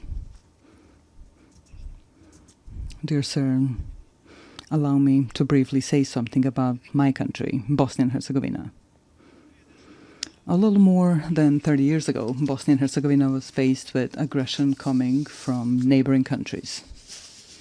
At that time, the United Nations formed a peacekeeping military force called UNPROFOR, with the participation of countries that expressed interest in such endeavor. The role of UNPROFOR was such that they were, to a large extent, mere observers of a series of war crimes, ethnic cleansing, and ultimately genocide committed by the aggressors of Bosnia and Herzegovina. Of course, there were also positive examples of UNPROFOR's activities, which should certainly not be forgotten, and we are sincerely grateful for that. Unfortunately, a stain remains on that United Nations mission. Certain UNPROFOR commanders did not want to activate airstrikes in order to prevent ethnic cleansing, especially the genocide committed in Srebrenica in July 1995. Unfortunately, genocide was committed in Srebrenica. Hundreds of thousands of citizens throughout Bosnia and Herzegovina lost their lives during the aggression. Many more were injured, and more than 1 million citizens of Bosnia and Herzegovina were displaced around the world. I would like to briefly remind you that the International Criminal Court in The Hague, established by these very United Nations, has found the guilt of several individuals for committing genocide, as well as the existence of a series of joint criminal endeavors. They all had the same goal: ethnic cleansing, with the creation of ethnically pure parts of the territory in Bosnia and Herzegovina, in order to separate these parts from Bosnia and Herzegovina and annex them to neighboring states. A little over a year ago, here at the United Nations, we worked together on the adoption of the resolution on the genocide committed in Srebrenica. I consider that a major step forward and an important document, not only for Bosnia and Herzegovina, but also more widely. The strength of that resolution lies in its intention to prevent the possible commission of some new genocides, which could happen anywhere in the world. Although we were faced with lobbying from several countries not to adopt such a resolution, it was nevertheless passed. This created a new environment of preventive action through a culture of remembrance, so that genocide, the most terrible war crime, would never happen again. This is when we realized that there were states that, for their own political reasons or political convenience, were not ready to support the text of that resolution. That text is based on the rulings of the International Criminal Court in The Hague, which, I repeat once again, was founded by the United Nations. May such a refusal to support the text of the resolution serve to honor of those who lobbied against its adoption and those who did not give clear support to the resolution. I would like to remind you that during that period, in the 90s, the international community, through the United Nations, imposed an embargo on Bosnia and Herzegovina on the purchase of defensive weapons. This prevented the defense of our country from double aggression. In any case, defense would significantly shorten the duration of the war, and many lives would have been saved, because a peace agreement would be reached much sooner. A necessary condition for a peace agreement was the creation of a balance of military power between Bosnia and Herzegovina and the two neighboring countries that committed the aggression. Due to that embargo, the aggression against Bosnia and Herzegovina lasted for almost 4 years, and a large number of human lives were unnecessarily lost. Such a war ended with the signing of the Dayton-Paris peace agreement. That agreement brought the necessary peace, and we are grateful for that. However, at the same time, it created such a sui generis political system in Bosnia and Herzegovina, which today, 30 days after its creation, poses a problem for the normal functioning of the state of Bosnia and Herzegovina. Such a political system does not contain democracy, but a deviant form of democracy, a form that is unheard of in practice anywhere in the world. Ethnicity is put to the fore, and basic human rights are completely denied. At the same time, democracy is undermined to such an extent that it almost no longer exists. We can call this political system an incident political system, which is constantly destabilizing the state of Bosnia and Herzegovina. Why am I even mentioning democracy right here? For at least two reasons. The first reason is that states that opt for democracy and its principles should have the opportunity to fully implement that democracy within their own borders. We must be fully aware that there are a number of states that, for their own reasons, be it historical, cultural, or religious reasons, do not want democracy and its principles.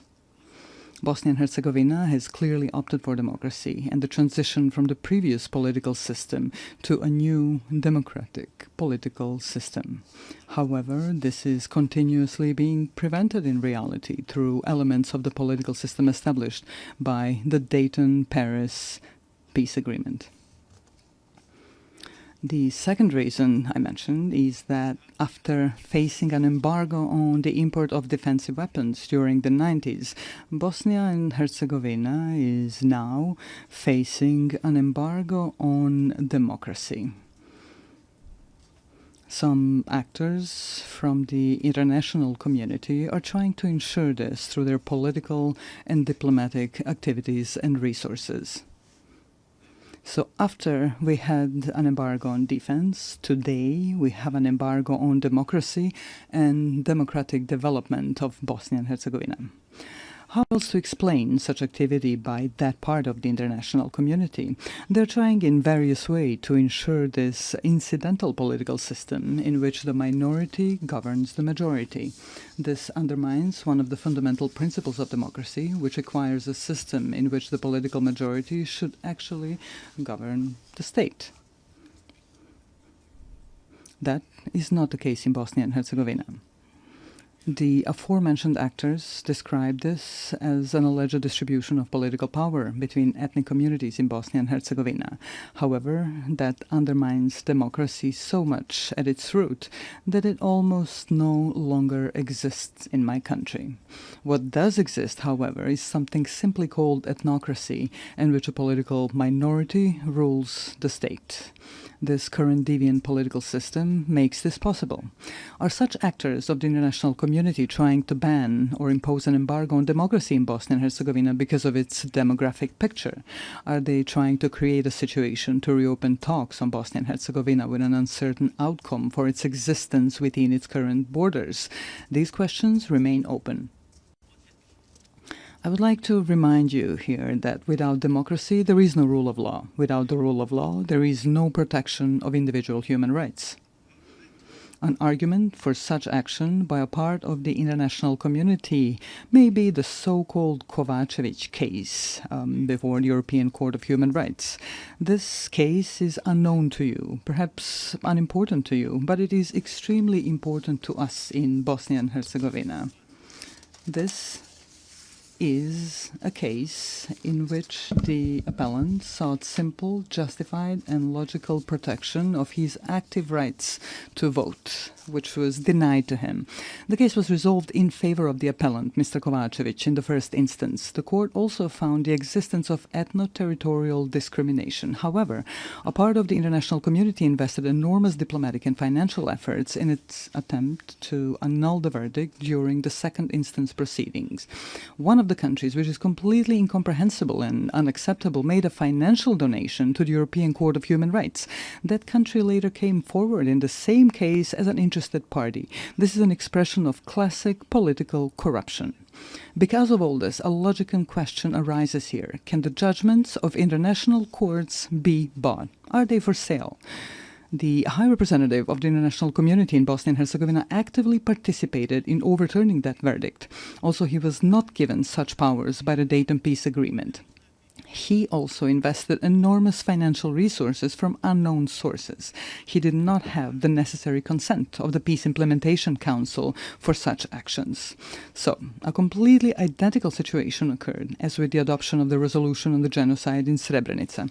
Some countries tried to negate the judgment of the International Criminal Court in The Hague by lobbying against the resolution. In the case that I am now citing as an example, some other countries tried and are still trying to annul the judgment through their own lobbying and broader diplomatic activity. This leads us to the conclusion that there is a part of the international community that simply does not allow democracy in Bosnia and Herzegovina. Yesterday, we faced an embargo on weapons necessary for the defense of our country. Today, we have an embargo on democracy and human rights. Therefore, I would like to briefly remind you of another United Nations document called the International Covenant on Civil and Political Rights.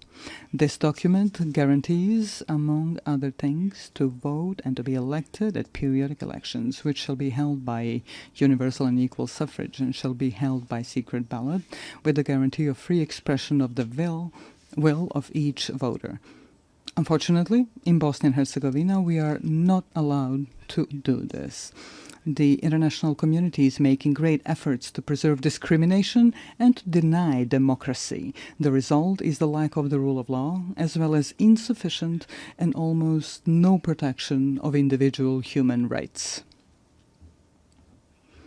The logical conclusion that arises is the following. Democracy, as well as the right to defend the country, are privileges whose application is determined and enabled by political elites from larger and richer countries. Small countries and poor countries can only receive as much democracy as those who are larger and richer allow them to get. That is certainly not an expression of equality that we should all strive for today. Here we come to the issue of human rights. To be more precise, I'm referring to the equality of every individual in their own country and beyond. This particularly concerns the right of every person to participate equally and as they wish in every aspect of social life in their country. We have a whole series of documents of acts of international law that guarantee such rights. This, therefore, raises an open question. Are we prepared to be consistent or persistent in protecting individual human rights in any part of the world, using the tools that the aforementioned international documents provide us with? Every issue of human rights protection begins with a fight against discrimination or any form of inequality of individuals in all their rights guaranteed to them by international law. The logical continuation of this are the documents or laws in different countries. Discrimination in any form is prohibited by international law. Unfortunately, very often we encounter situations where discrimination is silenced and even encouraged.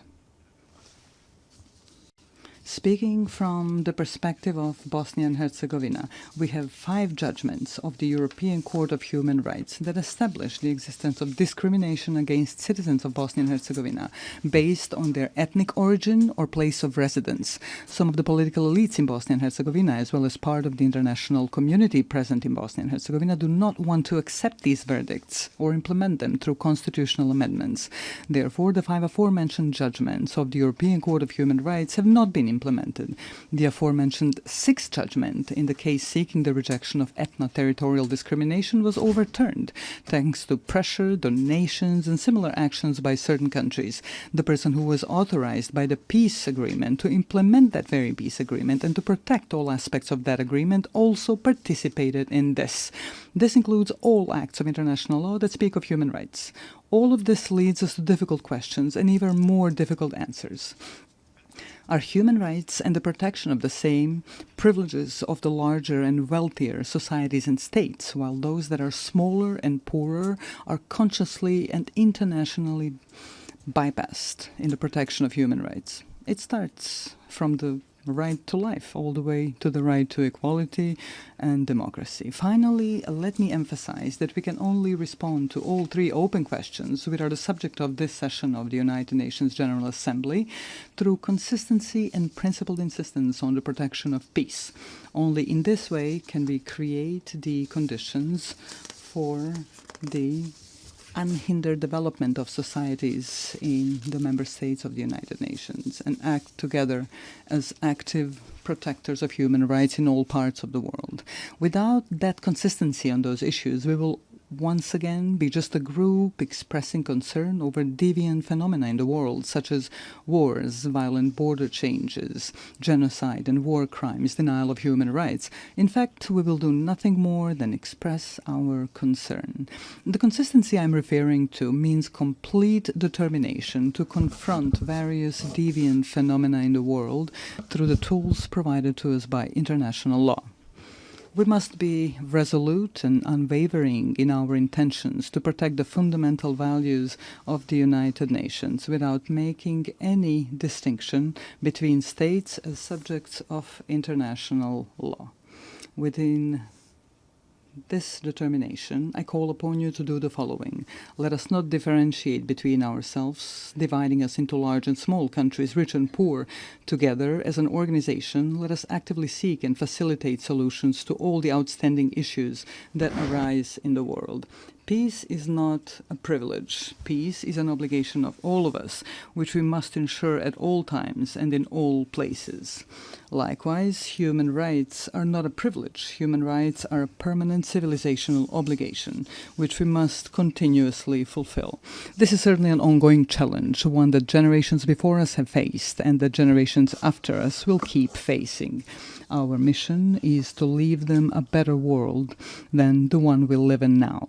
Such a goal requires persistent and continuous active work. Ladies and gentlemen, Your Excellencies, thank you for your attention.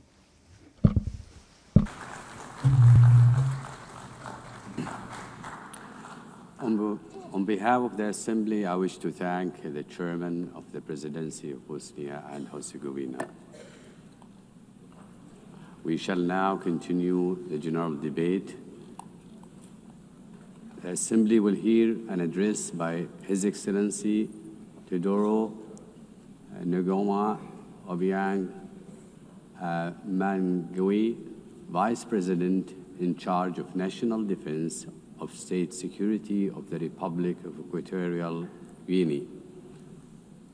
I request protocol to escort His Excellency and invite him to address the Assembly.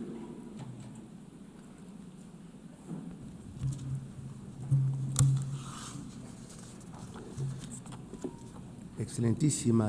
Your Excellency Ms. Annalena Baerbock, President of the 80th session of the United Nations General Assembly,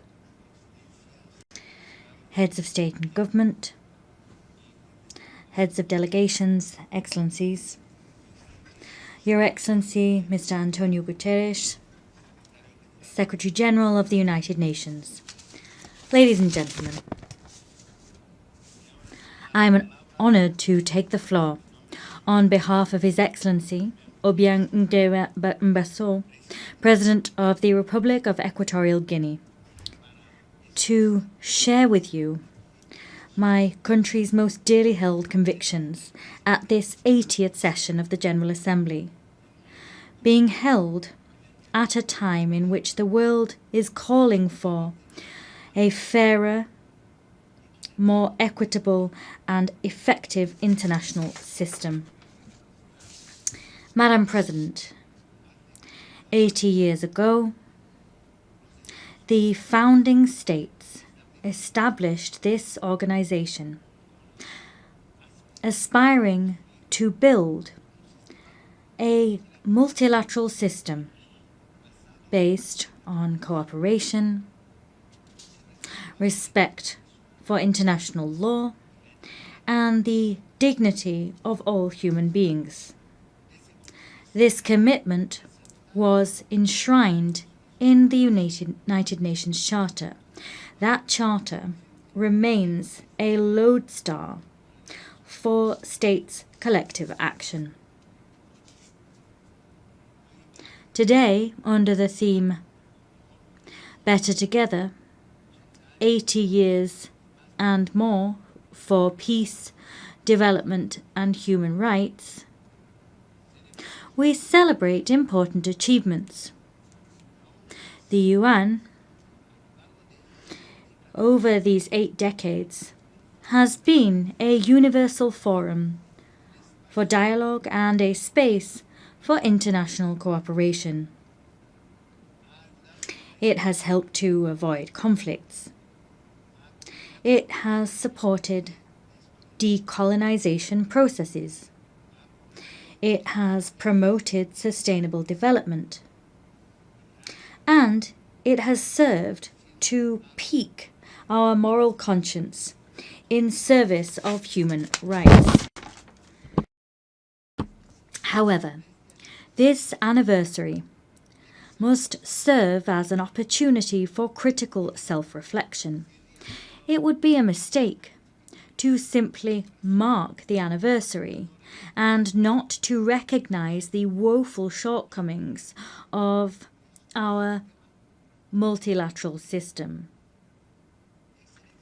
Excellencies, the peoples of the world trust in the United Nations to tackle the major challenges of our time.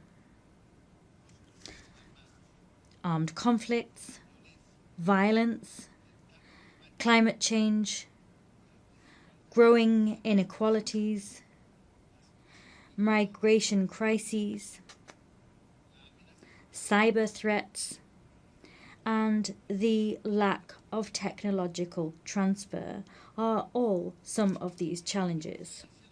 However, all too often, the response provided to those challenges has fallen short.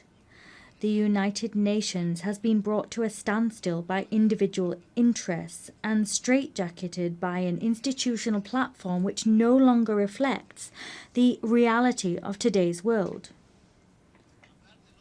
Talking about leaving no one behind becomes meaningless if millions remain marginalized in systems of dependency and exclusion. The Security Council, the body responsible for upholding international peace and security, is perhaps the clearest example of the extent to which the United Nations is out of step. 8 years after its inception, the UN's membership structure remains rooted in the geopolitical state of play we had in 1945, and not that we see in the 21st century. Consequently, the United Nations' legitimacy and representativeness are quite rightly called into question. Security Council reform is an urgent need. Without that reform, the Security Council will continue to be perceived as an exclusive club of historical privileges, powerless to respond legitimately to current threats. Africa is demanding what is hers by right: full and permanent representation on the most important security organ in the world. We want to see an international governance system which serves the interests of all of us, not those of an elite. We demand a Security Council which represents the world of today, not the world of yesterday. Let us take real steps forward towards collective action which is more democratic, more equitable and effective. If not, we risk finding ourselves with a United Nations which is increasingly on the sidelines and one which holds less and less weight in the international arena. Our commitment with this organization remains intact. We believe in the United Nations. We believe in the strength of international law and the force it holds. We believe in international cooperation as the only way to address challenges which no nation, however powerful it may be, can resolve alone. Our commitment is not unthinking. Rather, it must be rewarded with results, reforms, and a UN that can move with the times. On this anniversary, we must recall that peace, development, and human rights are inextricable pillars. Peace is not sustainable without development. Development is false if it is not rooted in dignity and rights for all.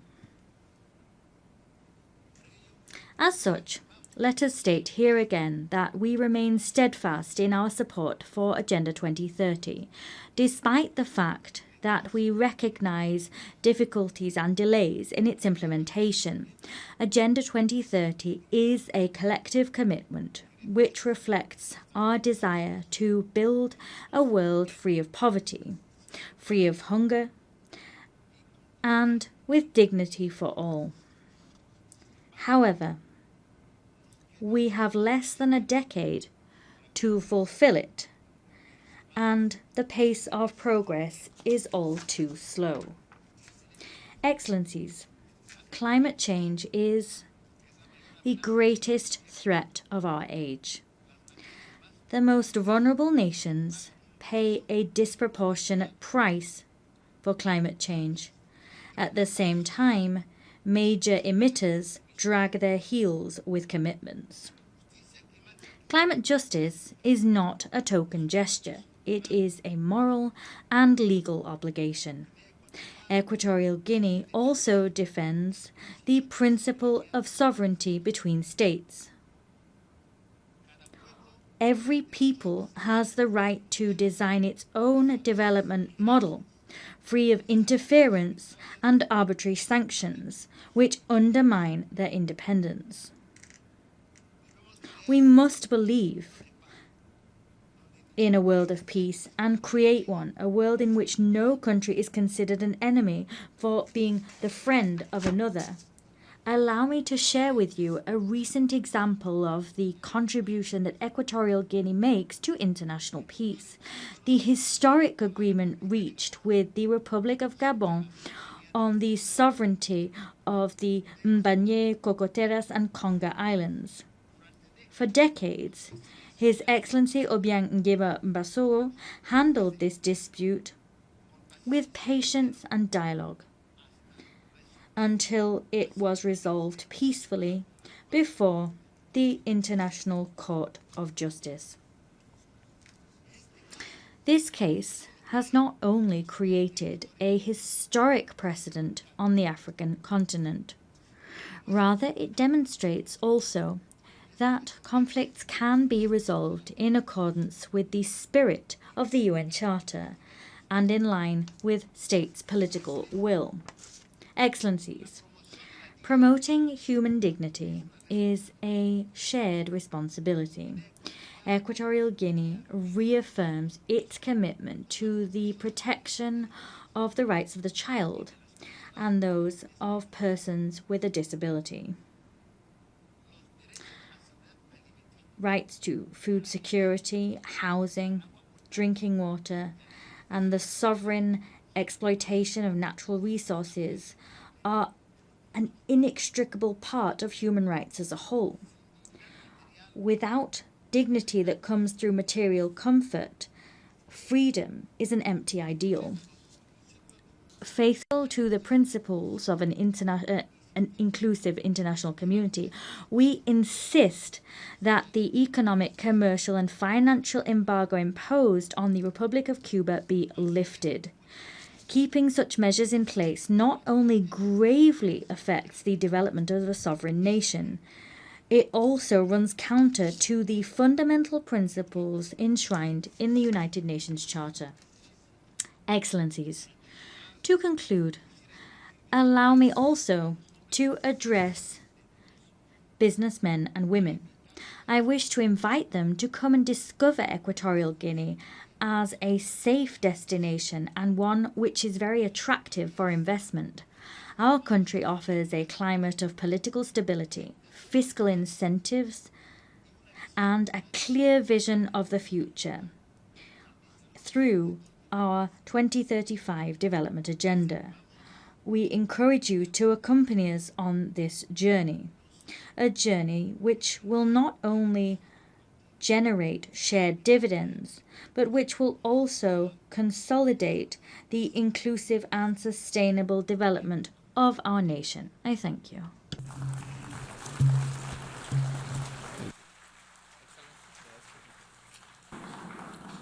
On behalf of the Assembly, I wish to thank the Vice President in charge of National Defense and State Security of the Republic of Equatorial Guinea.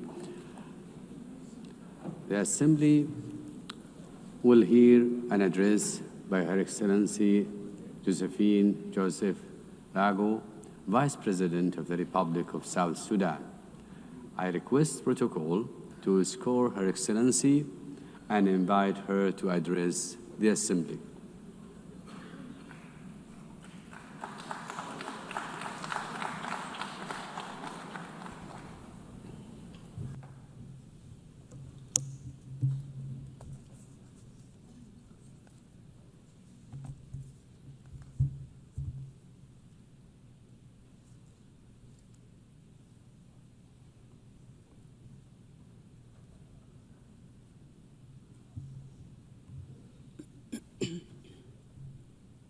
Madam President, Excellencies, heads of states and government, distinguished delegates, ladies and gentlemen.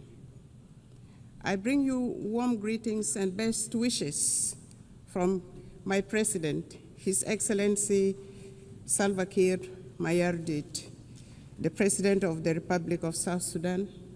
I also bring you greetings from the government and the people of South Sudan, a message of peace, unity, development, and unwavering commitment to global partnership.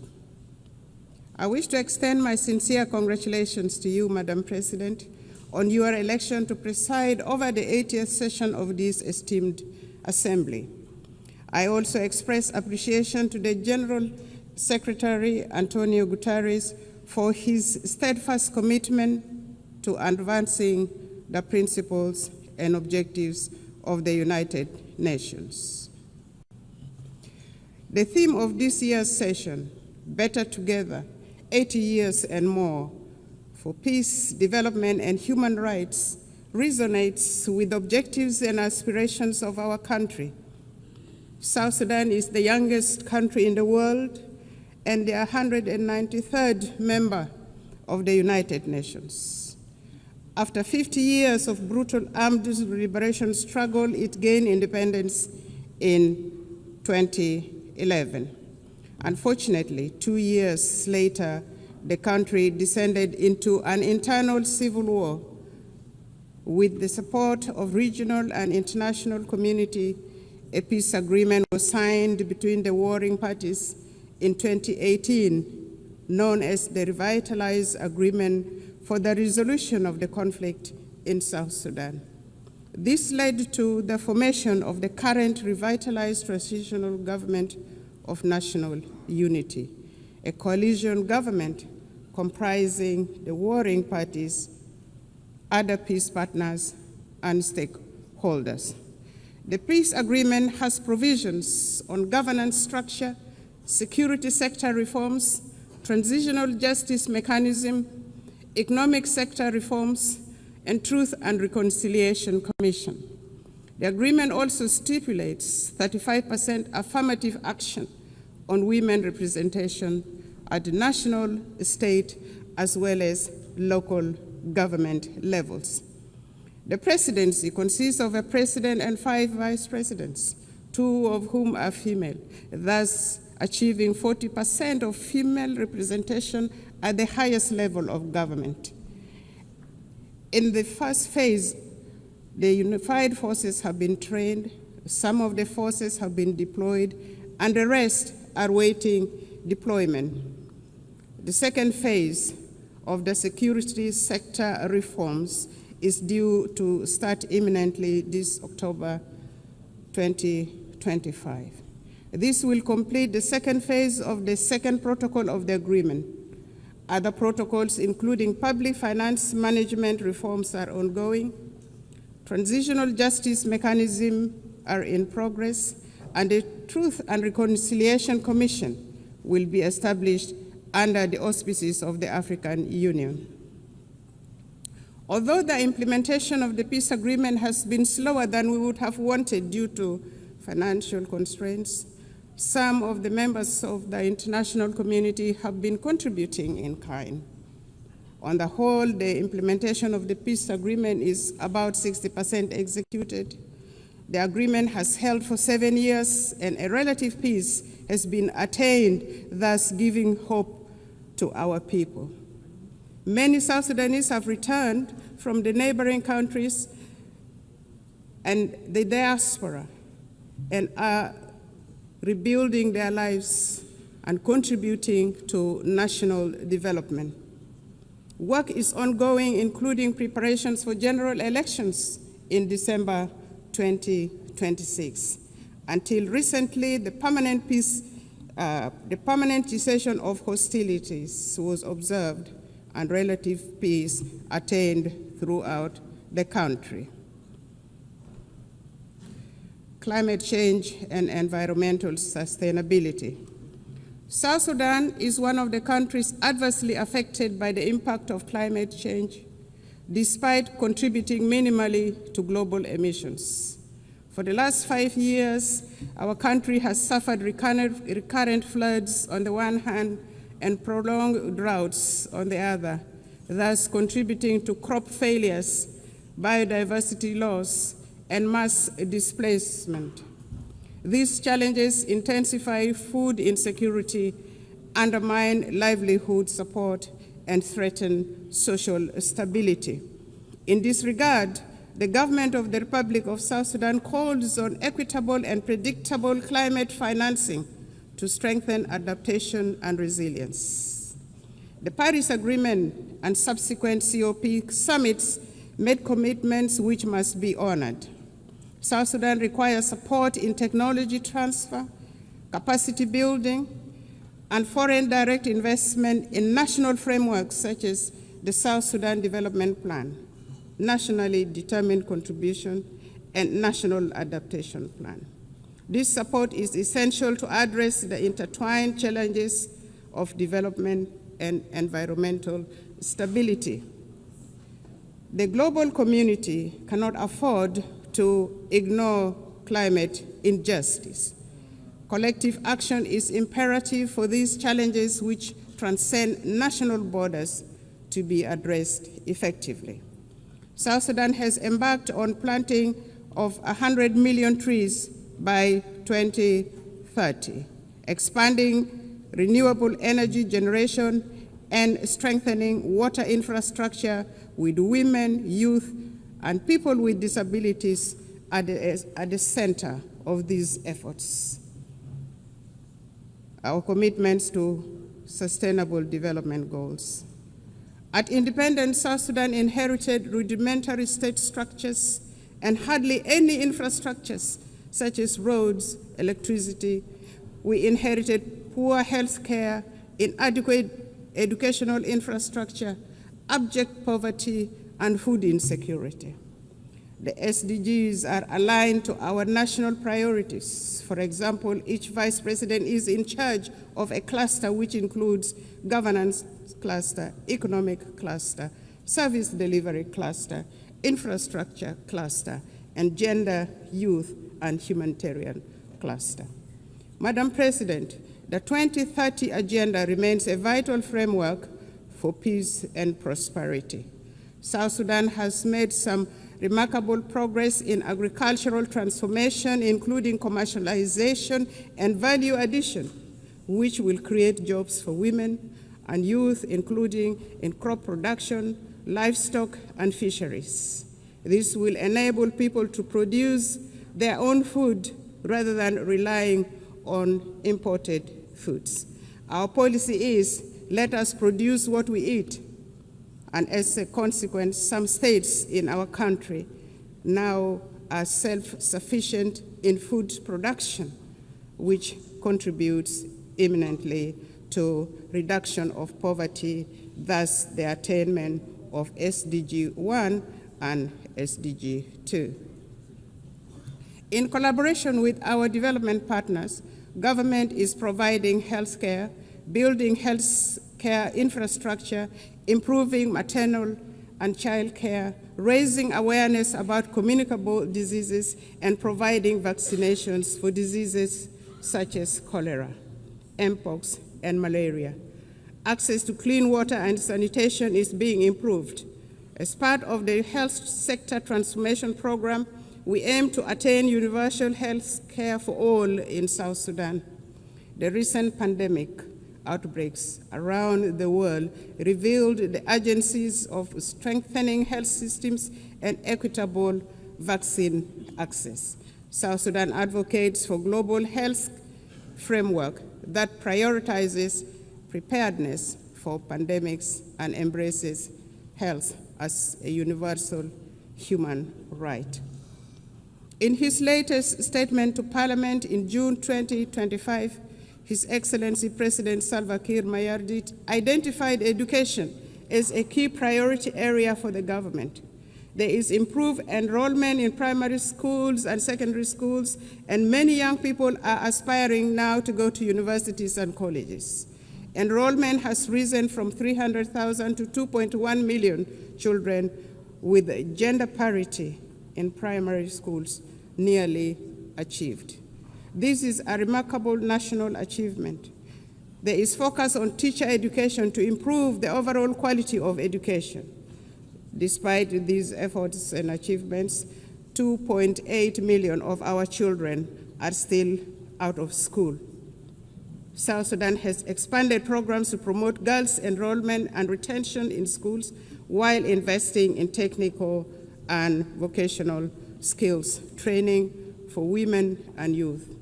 Our government would like to take this opportunity to appreciate all those countries that have offered scholarships for our young people to study in their countries, and those supporting girls' education in particular and vocational training to provide employable skills for our young people. But more clearly needs to be done. South Sudan is a young population. Over 60% of the population is under the age of 30 years. In any society, the youth are the future of the country and the future of the society. Our youth are a source of great pride. South Sudan's recent participation in the Olympics Games in Paris last year was a unifying moment for the people of South Sudan and Africa at large. South Sudan athletes showcased talent, discipline, and resilience, embodying the spirit of a nation determined to rise. Sports have become a powerful force for unity, inspiring hope, and bringing communities together across our young nation. The South Sudan basketball team emerged as the best team in the continent of Africa during the last Olympic Games and nearly beat the defending champion in the world. Since independence, and in line with the Transitional Constitution 2011 as amended, we have taken steps to integrate gender equality into our governance and development agenda. Notably, South Sudan has enshrined 30% of women participation in public life at all levels of government. In addition to the two female vice presidents, our cabinet, the national cabinet, and state cabinets comprises of 30% of female representation. And our speaker, the Speaker of the National Transitional Assembly, is also a female. We have adopted national gender policies to advance women's rights and are working to harmonize our laws with international commitments. Efforts have been made to address gender-based violence through new legislation and establishment of a special court. We have mainstreamed gender into the National Adaptation Plan and nationally determined contributions for climate change.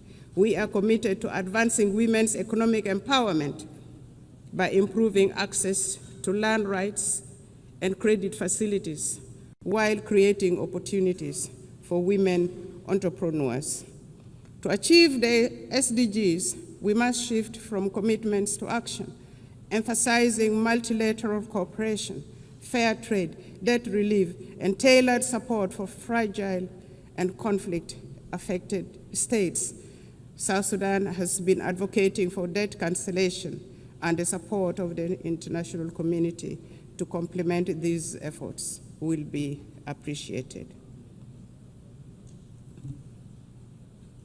Financing for development.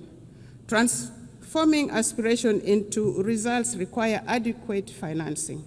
We urge developed nations to scale up contributions to the International Development Association, which plays a central role in protecting vulnerable populations, reducing poverty, and financing sustainable development in fragile states.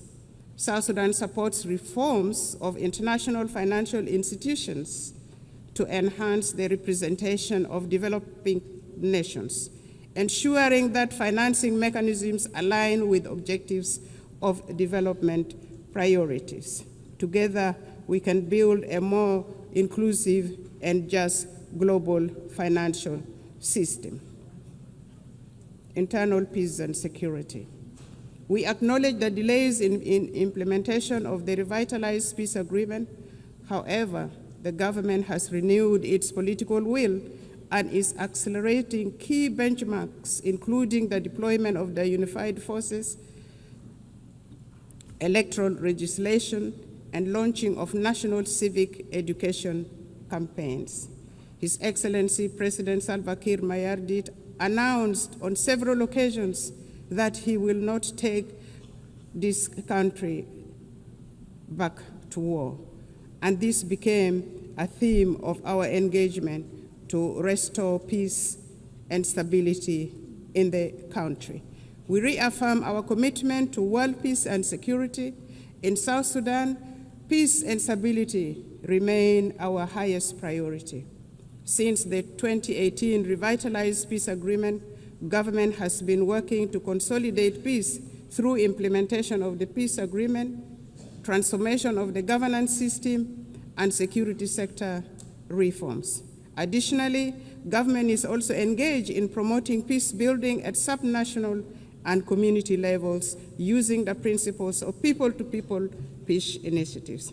The civil society, women's group, youth group, and faith groups are all actively involved in peace-building activities supported by UNIMIS, the United Nations mission in South Sudan, among others. The security sector reform is progressing well. In phase one, the first batch of unified forces are already trained, as mentioned earlier. The second phase is ongoing.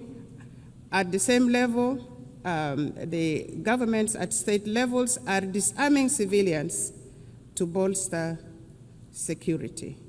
The aim is to have one national army under one commander-in-chief, contrary to the current state of affairs where the country has several commanders-in-chief, which in itself is a source of insecurity. In general, there has been relative peace and security throughout the country, with the exception of the recent attack by the White Army militia associated with the first Vice President, Dr. Riek Machar, on South Sudan People's Defense Forces in Nasir, which led to his detention and the detention of the co-accused. This matter is now being handled legally, and it will take due process, with assurance of a fair trial in a competent court. The government is committed to following due process to achieve justice in this matter.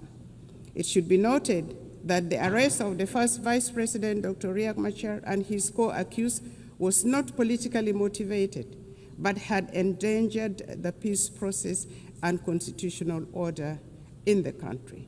Notwithstanding the legal proceedings, Dr. Riek Machar and others have been formally charged and presented to court. Their legal rights have been respected, including granting access to their legal team, and they appear on their behalf in court. South Sudan remains open to meaningful dialogue with other holdout groups In this regard, the government is considering resumption of the Tumaini Peace Initiative and welcomes facilitation from regional and other partners. We urge regional and international communities to urge the holdout groups to renounce armed violence and engage in political dialogue. Furthermore, we appeal to the international community to continue supporting South Sudan's efforts and democratic process through provision of technical assistance, capacity building, and development support. It is worth mentioning that consolidating peace in South Sudan is not only vital for our people, but also for stability across the Horn of Africa, the Great Lakes, and beyond. Since our last statement to this General Assembly, South Sudan has embarked upon a transformative journey. We have launched the South Sudan Development Plan 2026 to 2036, a forward-looking 10-year blueprint to diversify our economy, fortify our institutions, and reduce reliance on oil.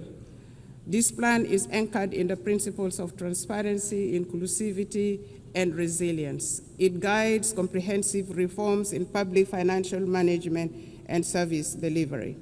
We have initiated independent audits, strengthened procurement oversights, and recommitted ourselves to the fiscal reforms outlined in the 2018 Revitalized Peace Agreement. We are determined to foster a culture of integrity, accountability, and good governance.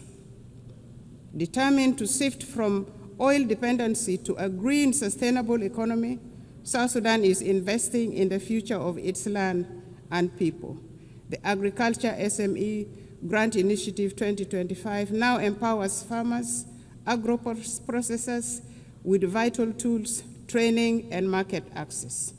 Our investment in irrigation, seed distribution, and post-harvest technologies are boosting productivity and strengthening food security.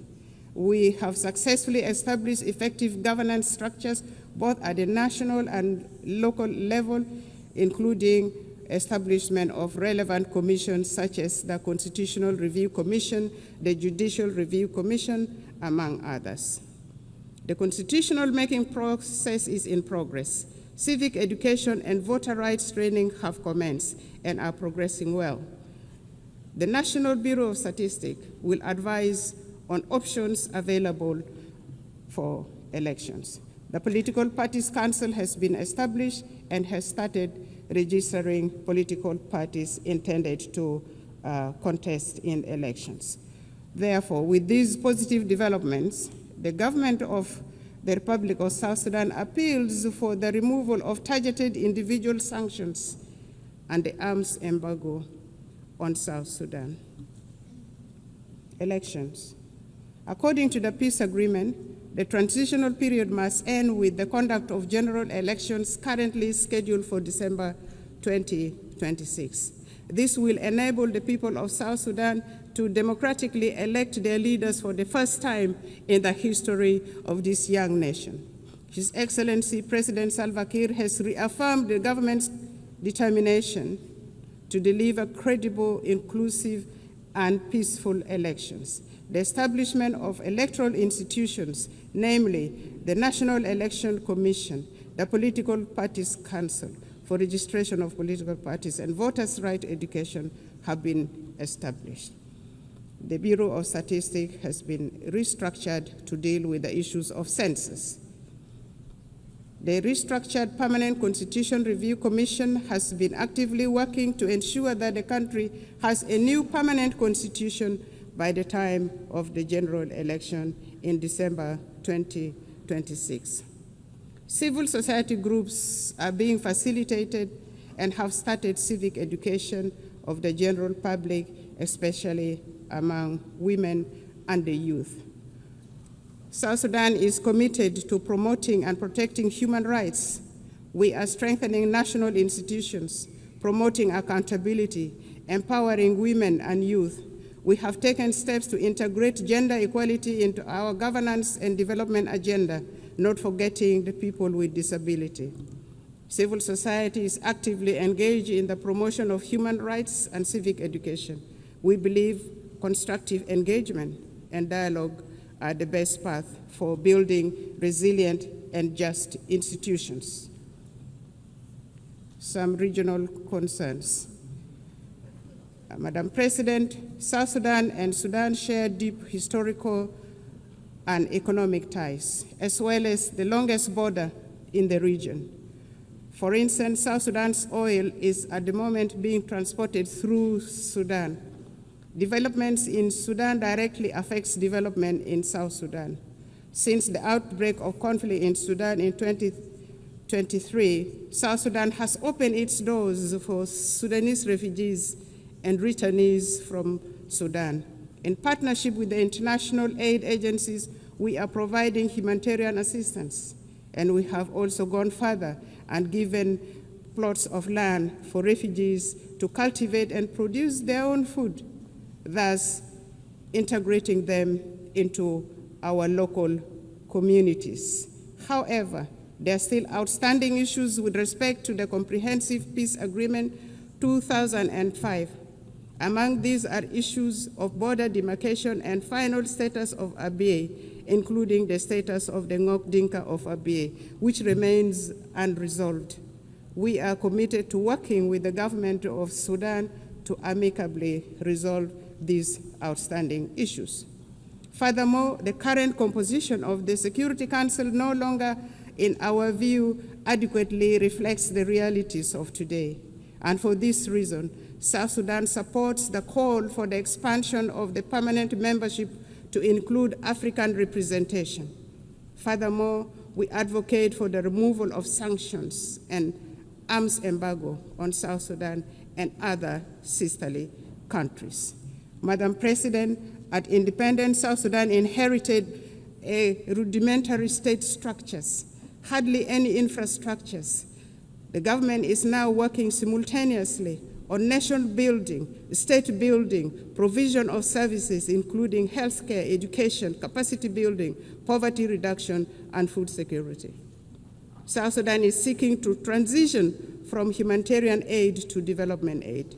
What we are asking for is for the international community to continue supporting South Sudan, a country with immense potential, abundant natural resources, and a young population.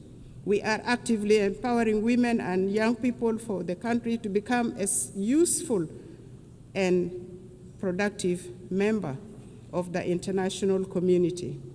And we are already seeing signs of progress. To conclude, Madam President, Excellencies, and distinguished guests, the United Nations was founded on the belief that humanity is stronger together. The theme of this 80th session, Better Together, is a reminder of our shared responsibility for survival and progress. Notwithstanding the challenges, South Sudan, with the resilience of its people under the leadership of His Excellency President Salva Kiir Mayardit, remains committed to a multilateral solidarity and partnership with an aim of building a fairer, safer, and more prosperous world for all, for us in South Sudan. It is, a more prosperous world for all. And for us in South Sudan, we all know that it is better together. It is better together for us nationally. It is better together for us globally.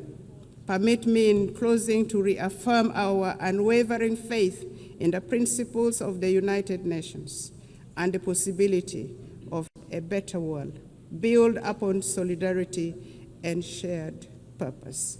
May God bless the people of South Sudan. May God bless the nations of the world. I thank you for listening. Thank you.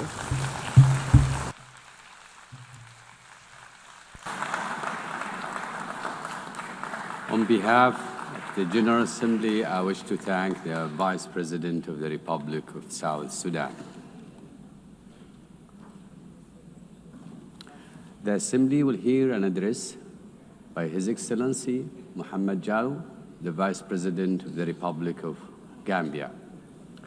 I request protocol to escort His Excellency and invite him to address the Assembly.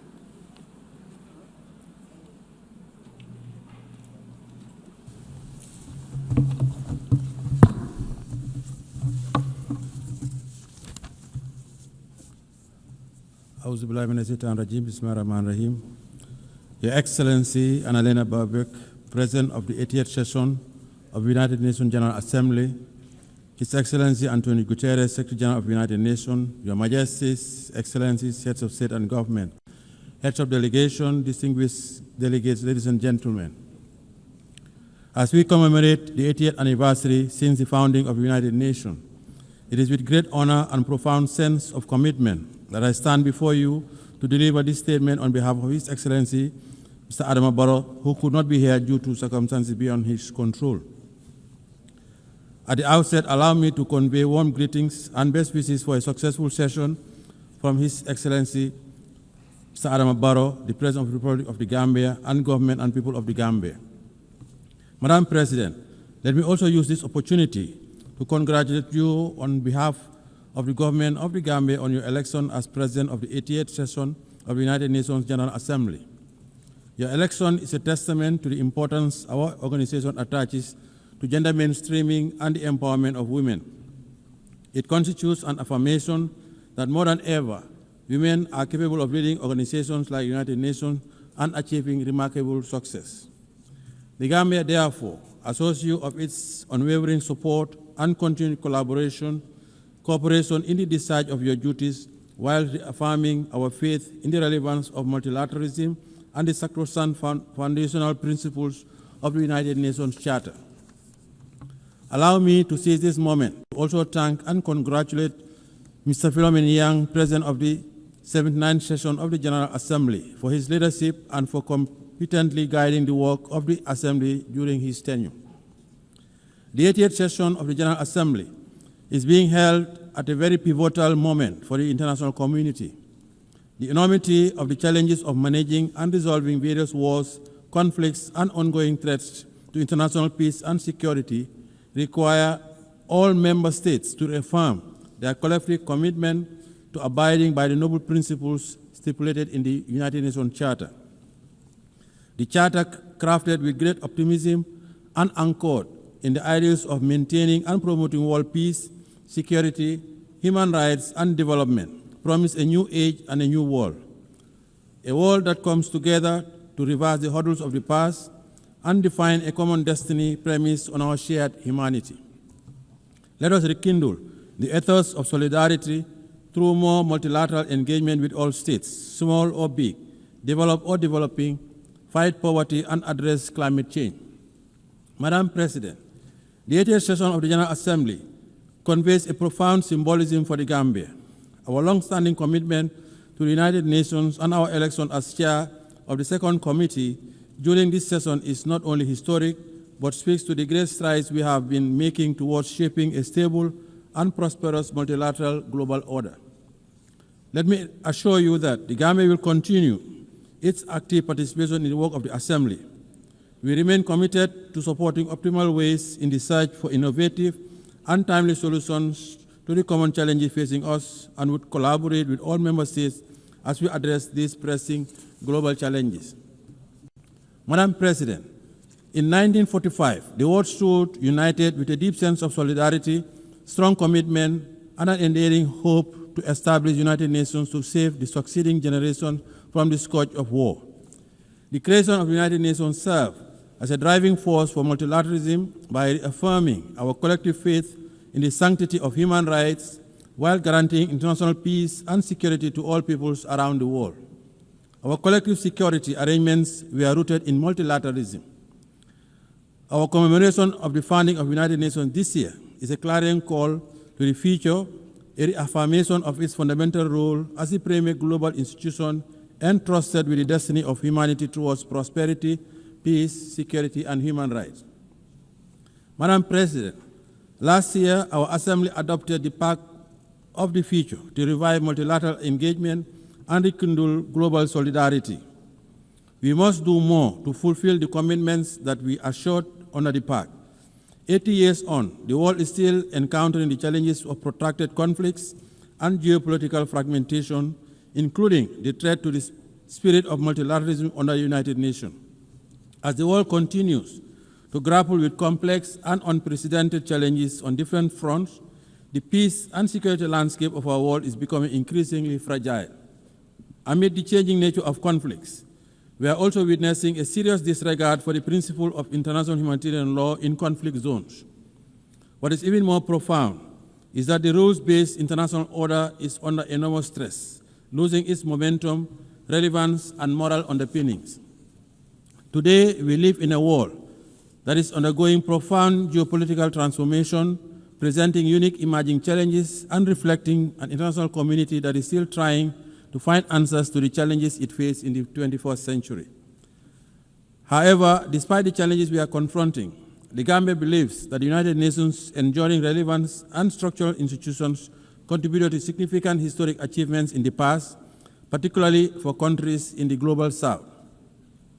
The United Nations holds forth the hope for global stability and good governance by translating ambitions into actions and championing issues of immense international importance.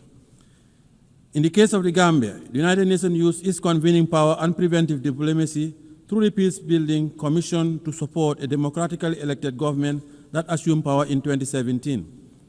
The support was key to upholding the will of the Gambian people as they assured in the present government and launched our transitional justice system to promote the rule of law and respect for human rights. Madam President, as we assemble and reflect on this important and timely theme for this 80th session, Better Together, 80 years and more for peace, development, and human rights, we must admit that the daunting challenges we are facing today require us to deliberately invest in sustainable development, climate action, peace, and security.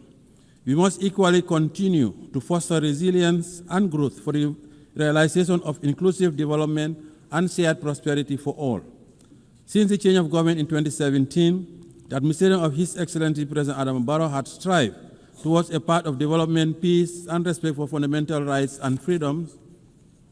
8 years ago, we set out to build a stable and viable country, making sure that the needs of our people are placed high on our national development agenda. With our current reform agenda that is inclusive, the Gambia is eyeing a future without the realm of immense potential and possibility. By addressing the grievances of the past through the implementation of recommendation of the Truth, Reconciliation, and Reparations Commission. In the past 8 years, the government has also organized several elections in a credible, impartial, and transparent manner, in line with domestic laws and international norms and standards, and plans are on for holding presidential elections next year. We are committed to consolidating participatory democracy, sustainable development, and good governance, as we have done for the past 8 years. Madam President, in our drive for greater reform, the government of the Gambia will continue to take the appropriate people-driven and informed policy decisions to strengthen institutions and design processes aimed at promoting and protecting human rights as well as addressing past violations. As we look forward to consolidating building strong state institutions and reinforce the never again principle, the government is ushering in legislative reforms and expanding the scope of our criminal jurisdiction to prosecute international atrocity crimes.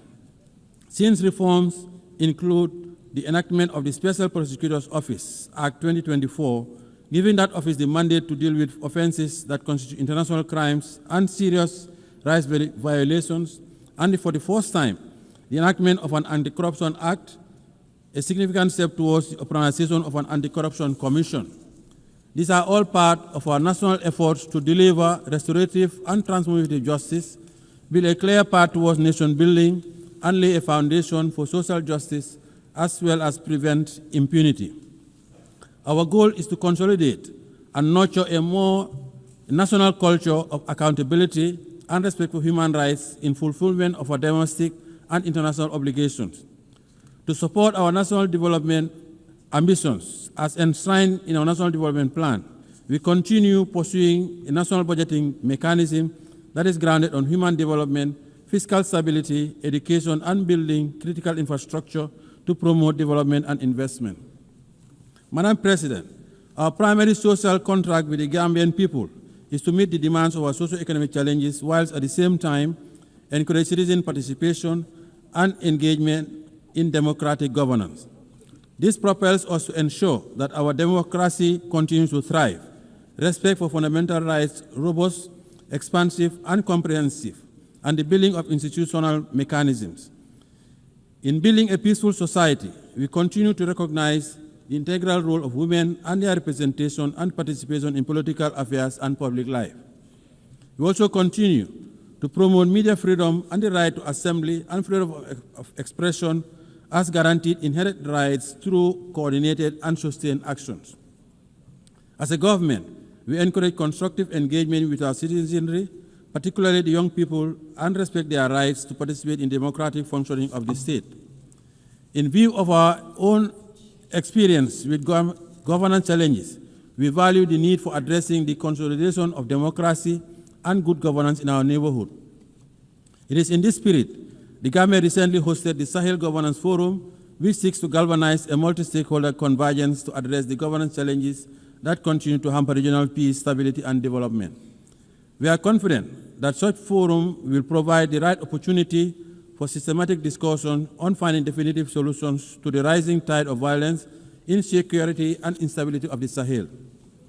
Madam President, with its strong commitment to the promotion and protection of international peace, security, and human rights, the Gambia continues to be a member of the African Union Peace and Security Council, the United Nations Human Rights Council, and a police and troop contributing country to UN, AU, and ECOWAS peacekeeping missions around the world.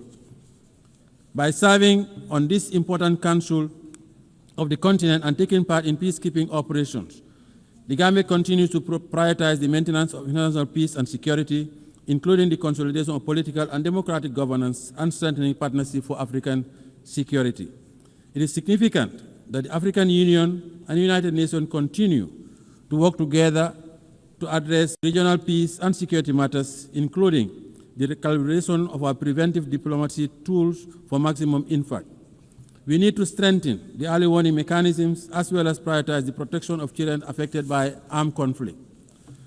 Madam President, by echoing the mantra of the Africa we want and an Africa at peace with itself, the Gambia believes that more needs to be invested towards conflict prevention as part of efforts to respond robustly to challenges of insecurity and underdevelopment, particularly through resilient building. We call on the United Nations Security Council to step up and meet its responsibility towards the resolution of conflicts in Africa and beyond. The rising level of inequalities are indicative of the unequal global economic system, creating huge imbalances for countries in the global south, particularly in Africa, to address poverty, debt, and unemployment. It is indeed disheartening that 5 years towards the end of the targeted Agenda 2030 deadline, much remains to be accomplished and the realization of its goals and ambitions appear to be profoundly remote. Madam President, in 2025, when the world should be forging towards a path of development and prosperity, we are once again confronted with the scourge of more conflict and war. Therefore, the 2025 Peacebuilding Architecture Review presents a unique opportunity to agree on building stronger preventive arrangements and measures for conflict prevention. The ongoing conflicts raging around the world would need to stop immediately. The unnecessary deaths, displacement, and untold suffering of civilians from Palestine to Sudan, Lake Chad Basin, Ukraine to Russia, Haiti, Libya to the Sahel, and in other corners of the world is unacceptable. As members of the United Nations and as conscientious global citizens, we cannot relent on our collective quest for durable peace. We must continue to pursue responsive and purposive actions by exhorting the parties to the conflicts and make progress on key milestones on their journey to political dialogue. We must all assist by putting in necessary security arrangements and frameworks for ending conflicts, including the protection of civilians, particularly women, children, and the elderly. Parties to the conflicts must allow immediate and uninterrupted humanitarian aid to reach the suffering population, and they must commit to ending the hostilities. It is the responsibility of the international community to collectively muster the necessary political will and courage to end intractable conflicts. This The bleeding must stop. Madam President, as we celebrate the 80th anniversary of the founding of the United Nations, the plight of the Palestinians remains unresolved, with the people continuing to face alarming difficulties under dire humanitarian conditions.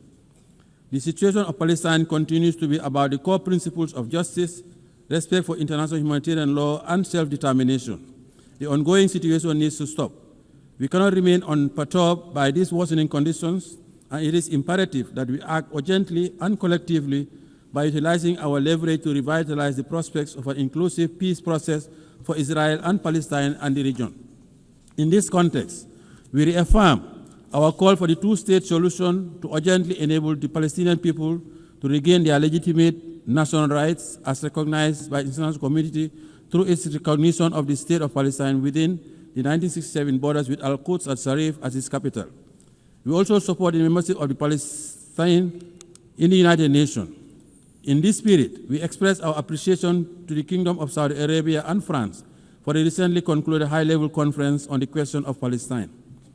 Madam President, as part of our call for proactive engagement towards the resolution of global conflicts, the government affirms its support for the efforts undertaken by UN Secretary General in relaunching the roundtable process in the Moroccan Sahara to achieve a realistic, pragmatic, and sustainable political solution to the regional dispute over the Moroccan Sahara.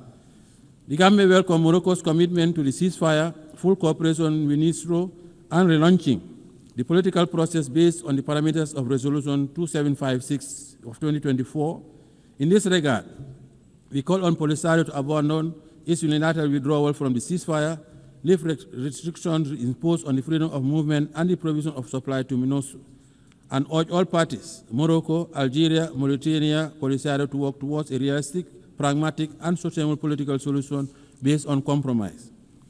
The positive impact of the Moroccan Autonomy Initiative, a realistic, credible, and serious effort for the settlement of this regional dispute, is already well recognized, and the people of the region continue to enjoy peace and development and protection of their human rights. Thanks to the government of the Kingdom of Morocco's new development model for the Moroccan Sahara region. Furthermore, the government also lauded the launch by His Majesty Mohammed VI, King of Morocco, of the Morocco-Nigeria gas pipeline, the Atlantic African Initiative, and the Sahel countries' access to the Atlantic. The three regional royal initiatives would give new impetus to the Moroccan Sahara region by establishing it as a new platform for security, stability, and co-development in the Atlantic, the Sahara, African, and Mediterranean areas. Madam President, the government also continues to stand with the government and people of the People's Republic of China on the One China policy. China's commitment to international cooperation and support for the critical spaces of development in different sectors demonstrate that the sustainable development of South-South and triangular cooperation are possibilities. The government continues to reiterate the call for the lifting of economic embargo against the brotherly people of Cuba. The embargo continues to inflict undue hardship and economic devastation, occasioning substantial challenges for the government and people of Cuba. We believe it should come to an end now. Friendly cooperation is the way forward. Madam President, as we mark 25 years since the adoption of Security Council Resolution 1325 on women, peace, and security, we should take a moment to renew our firm conviction that the attainment of sustainable development and the consolidation of peace and security are anchored in the full and inclusive representation of women in all spheres of political and decision-making processes. While considerable progress has been made towards the realization of women's inclusion, women's participation in the consolidation of peace and security, there continues to be significant impediments that we must overcome. Women must always have a seat at the negotiating table. They usually bear the brunt of conflicts. Therefore, as we prepare for the Fourth World Conference of Women, and as nations sharing the same destiny, we have a moral obligation and a collective responsibility to act swiftly to address all issues hampering the empowerment of women, including institutional advancement and their contribution to the consolidation of peace and security. Madam President, in view of the outcome of FFD4, it is our hope that international financial architecture and mechanism will change for the better, as the current international financing architecture, especially as it relates to debt restructuring, continues to hamper the development aspirations of developing countries. Due to limited fiscal space exerted by debt distress, developing countries find it hard to make significant investment in the social sector. The challenge is even more profound when it comes to investment in the productive base of their economies to engender growth, employment, and development. This situation significantly contributed to the dismal attainment of only 17% of the SDGs. Therefore, to accelerate the full and effective implementation of the SDGs within the targeted framework, we must enhance international finance cooperation and review of the international financial architecture to create arrangements, facilities, and mechanisms that would cater for targeted investments in industrialization, mechanized agriculture, provision of quality education, energy, health, and water. Madam President, the Pact of the Future adopted last year at the 79th session of the General Assembly presents a unique opportunity to review our realities, invigorate the implementation of the SDG Agenda 2030, and intensify our efforts towards confronting the pressing challenges of our time. The Pact is about advancing our advanced prosperity. The Gambia supports the convening of the preparatory process for the review of the Pact in 2028 to align effectively with the prevailing and upcoming intergovernmental processes such as the 2025 Peacebuilding Architecture Review, the high-level plenary meeting to commemorate the 30th anniversary of the World Programme of Action on Youth and the World Social Summit. The success of these reviews will depend primarily on our commitment and concerted push to build a more equitable and resilient global governance framework that supports the attainment of our global goals. Madam President, our reform agenda is still incomplete without reform of the Security Council. The Gambia supports the reform of the United Nations Security Council and the Common African Position on the reform of the Council as set out in the CIRT Declaration and the Isulwini Concession. We strongly believe that the ongoing review and reform process of the United Nations needs to make good progress, and Africa's underrepresentation in the permanent and non-permanent categories of the Security Council is a historical injustice that urgently needs to be corrected. Africa has always contributed to global peace, and Africans also paid the ultimate price during the two world wars. Hence, the Gambia believes that the time has come for the international community to support Africa's call for meaningful representation in the Security Council. The reform of the Council guarantees its legitimacy and credibility as the body responsible for the maintenance of international peace and security. We commend the AU Committee of 10 heads of state and government on the United Nations Security Council reforms, chaired by His Excellency President of the Republic of Sierra Leone, for their leadership in this legitimate quest. Madam President, as the world continues to witness heightened level of insecurity, the threat of climate change continues to aggravate security challenges, especially in the Sahel. We must address the impact of the climate crisis as part of the vital resilient measures that mitigate climate-related risks where they intersect with political, social, and economic factors. The Gambia would like to acknowledge the progress made at COP29 in Baku, Azerbaijan, for moving from $100 billion to the new collective quantified goal, which is still not adequate to finance all the mitigation and adaptation actions, especially for countries in special circumstances. We need to take concrete decisions at COP30 in Belém, Brazil, to galvanize support for more climate financing.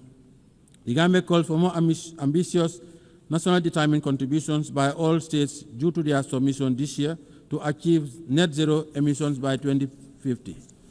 Madam President, as I conclude, allow me to call on member states to use this 88th session of the General Assembly to forge a new consensus to confront our new reality, a consensus that unites us behind our shared determination to make the United Nations a potent instrument to serve our common purposes and aspirations as one human family. This is our only planet. Let us preserve it for posterity. The Gambia is ready to play its part in making our world a better place for all. On behalf of His Excellency President Adama Barrow, the government and people of the Gambia, I wish you all fruitful deliberation towards advancing the theme of the 88th session of the General Assembly. I thank you for your kind attention.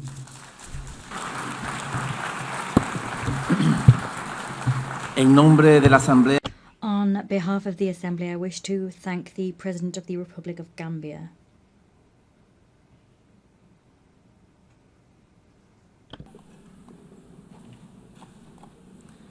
Doy ahora la palabra. I now give the floor to Her Excellency Sabine Monauni, Deputy Prime Minister and Minister for Foreign Affairs, Environment and Culture of the Principality of Liechtenstein.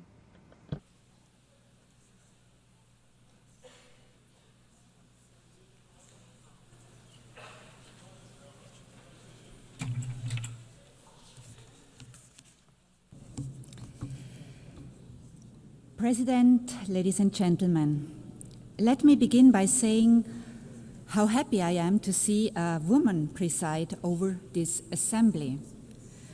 For only the 5th time in the history of the United Nations, and for the first time by a woman from our region.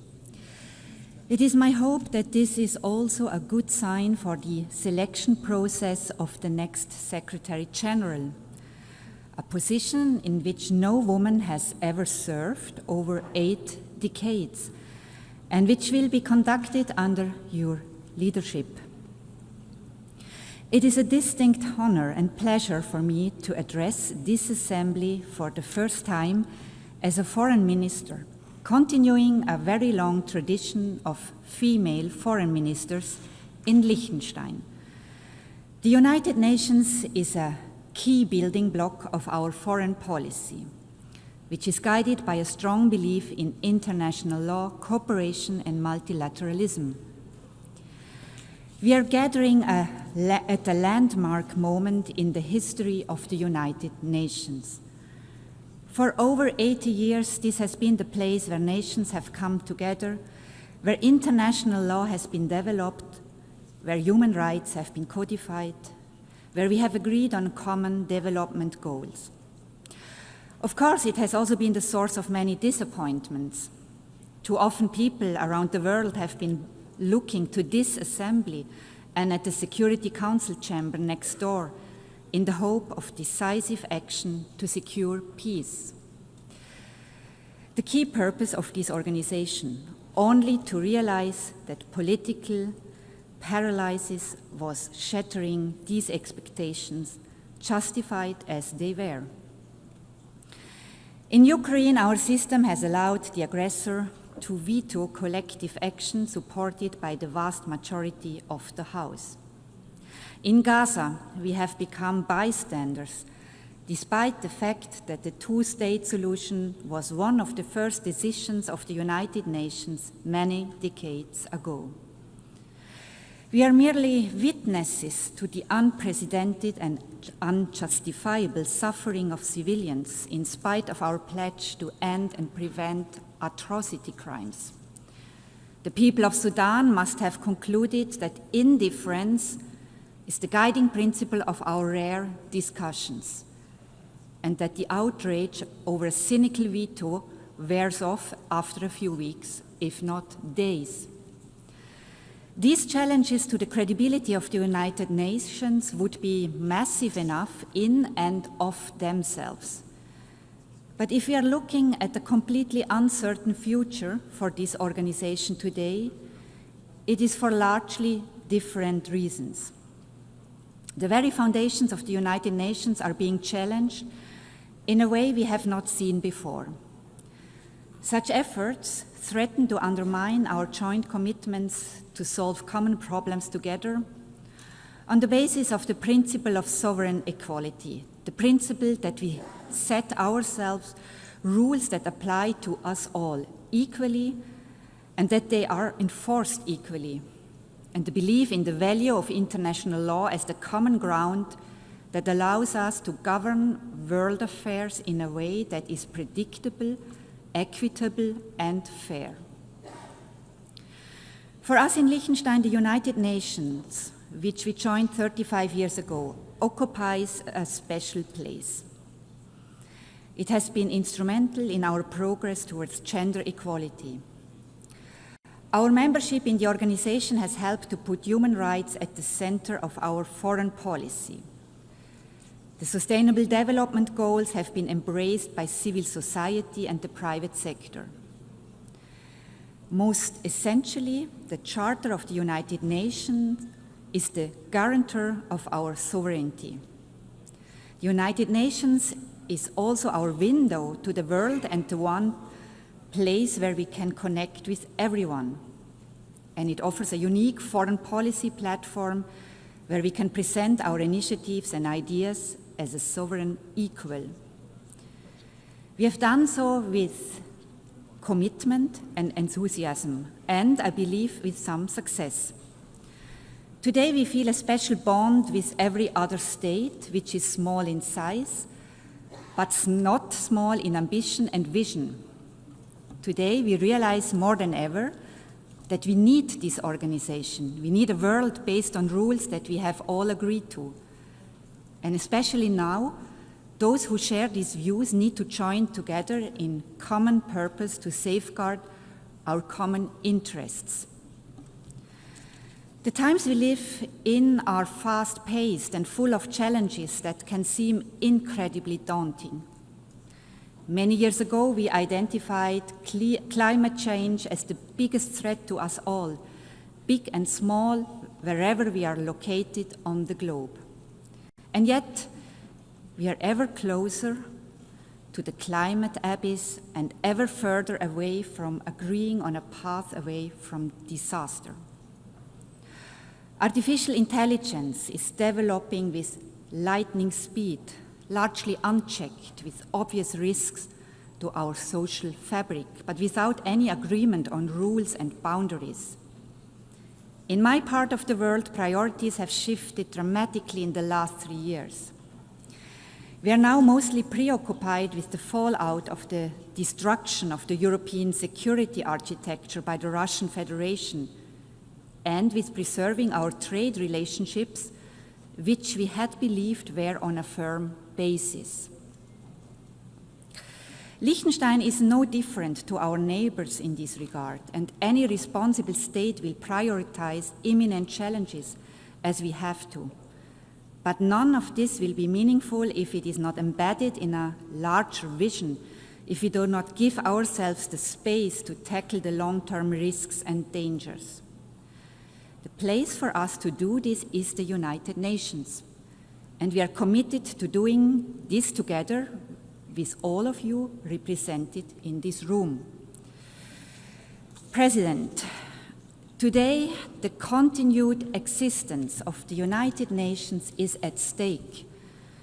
This is a sobering observation, certainly. But we must find the opportunity that lies in this moment of existential crisis. We have allowed a system to grow that is plagued by duplication, inefficiency, and poor governance. The UN 80 process is the chance, the only chance that we will have to make the organization leaner, more effective in its use of resources, and more productive in generating meaningful outcomes. When we adopted the Pact for the Future a year ago, Liechtenstein made a clear call for this organization to embrace its original purpose as the guardian of peace and security. For our people, our parliamentarians, our civil society, the United Nations is a peace organization. We have to find a way to make it effective in fulfilling this task. If the Security Council is unable to carry out its charter responsibility, as is regularly the case due to the veto power of its permanent members, there are ways for us to take collective action elsewhere, beginning in this hall. We are equally committed to the other pillars of the work of the United Nations, development and human rights, which are existential for the dignity and well-being of the people on whose behalf we serve, and pivotal for more peaceful, just, and inclusive societies. President, the rule of law is the guiding principle of Liechtenstein's work at the United Nations. This can come as no surprise for one of the smallest members of the organization that does not have armed forces and is not member of a military alliance. Our sovereignty is protected by respect for international law and by its enforcement through accountability where the law is violated. Naturally, we are strong supporters of international courts the indispensable enforcement mechanism of international law. Key amongst them is the International Court of Justice, which Liechtenstein joined decades before becoming a member of the United Nations. Liechtenstein has been an active participant in the court's proceedings. We are very pleased to see the attention the court's work has been given, particularly in recent years, and the high respect its decisions enjoy among governments and beyond. The recent advisory opinion on the question of climate change stands out in various ways. The initiative to ask for such an advisory opinion originated in the youth climate movement. The mandate to request it was adopted by this assembly by consensus, and Liechtenstein is proud to have been among the states drafting the text of the decision. The proceedings before the court found unprecedented attention inside and outside the courtroom. Finally, and importantly, the advisory opinion was agreed on unanimously by all 15 judges, giving it further authority. We have welcomed this decision, in particular its focus on the area of human rights, where important questions remain unaddressed, and we look forward to working with all of you to put it to the most productive use possible. For us, the International Criminal Court is a complementary and equally important institution. It is the first permanent court in the history of humankind that has jurisdiction over the crimes that are defined as the most serious ones under international law: genocide, crimes against humanity, war crimes, and the crime of aggression. Almost 2/3 of all states have joined this project, the most ambitious treaty since the adoption of the Charter itself. Its central statement is unique and also uniquely important for the rule of law.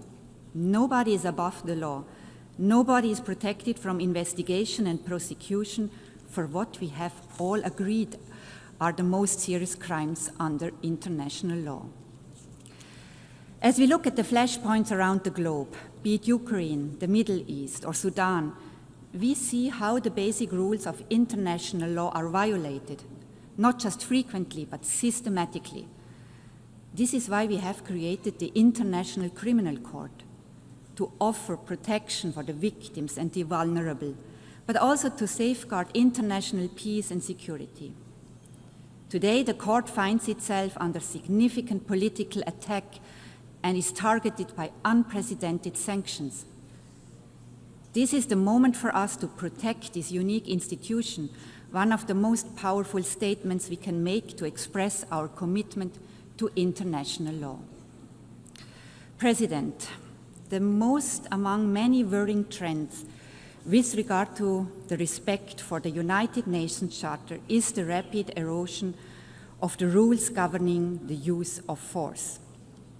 Instances of the blatantly illegal use of force without any consequences or accountability, the threat of the use of force to solve disputes, and the suggestion that aggression may not only go unpunished, but in fact be rewarded and incentivized as part of a political agreement. These dangerous trends can set us back to a time we all believe we have left behind, and they are an attack on the very core of the Charter of the United Nations. Mitigating the fallout of armed conflict will sadly remain part of our daily work. But it is time that we become serious about our central task: preventing war in the first place, ending war where it takes place, and ensuring accountability for illegal war-making. The International Criminal Court, the only institution with jurisdiction over the crime of aggression, is therefore key to enforcing the UN Charter, and thus deserves the support of all states, including those who have yet to join it. President, our world is in a very difficult place today, with the forces of destruction and indeed self-destruction on the rise. If we are to have a chance to be successful in our fight against them, to safeguard our planet for future generations, we need this place, a stronger, better United Nations that we can shape together. I thank you.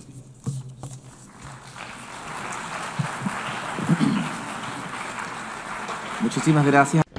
I thank the Deputy Prime Minister and Minister for Foreign Affairs, Environment and Culture of the Principality of Liechtenstein. Hemos escuchado. We have heard the last speaker in the general debate for this meeting. We will continue the general debate at 1500 hours. The meeting is adjourned. And then...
Declaro abierta la The 9th plenary meeting of the General Assembly is called to order. The Assembly will hear an address now by His Excellency Mohammed Yunus Menfi, President of the Presidential Council of the State of Libya. I request protocol to escort His Excellency and invite him to address the Assembly.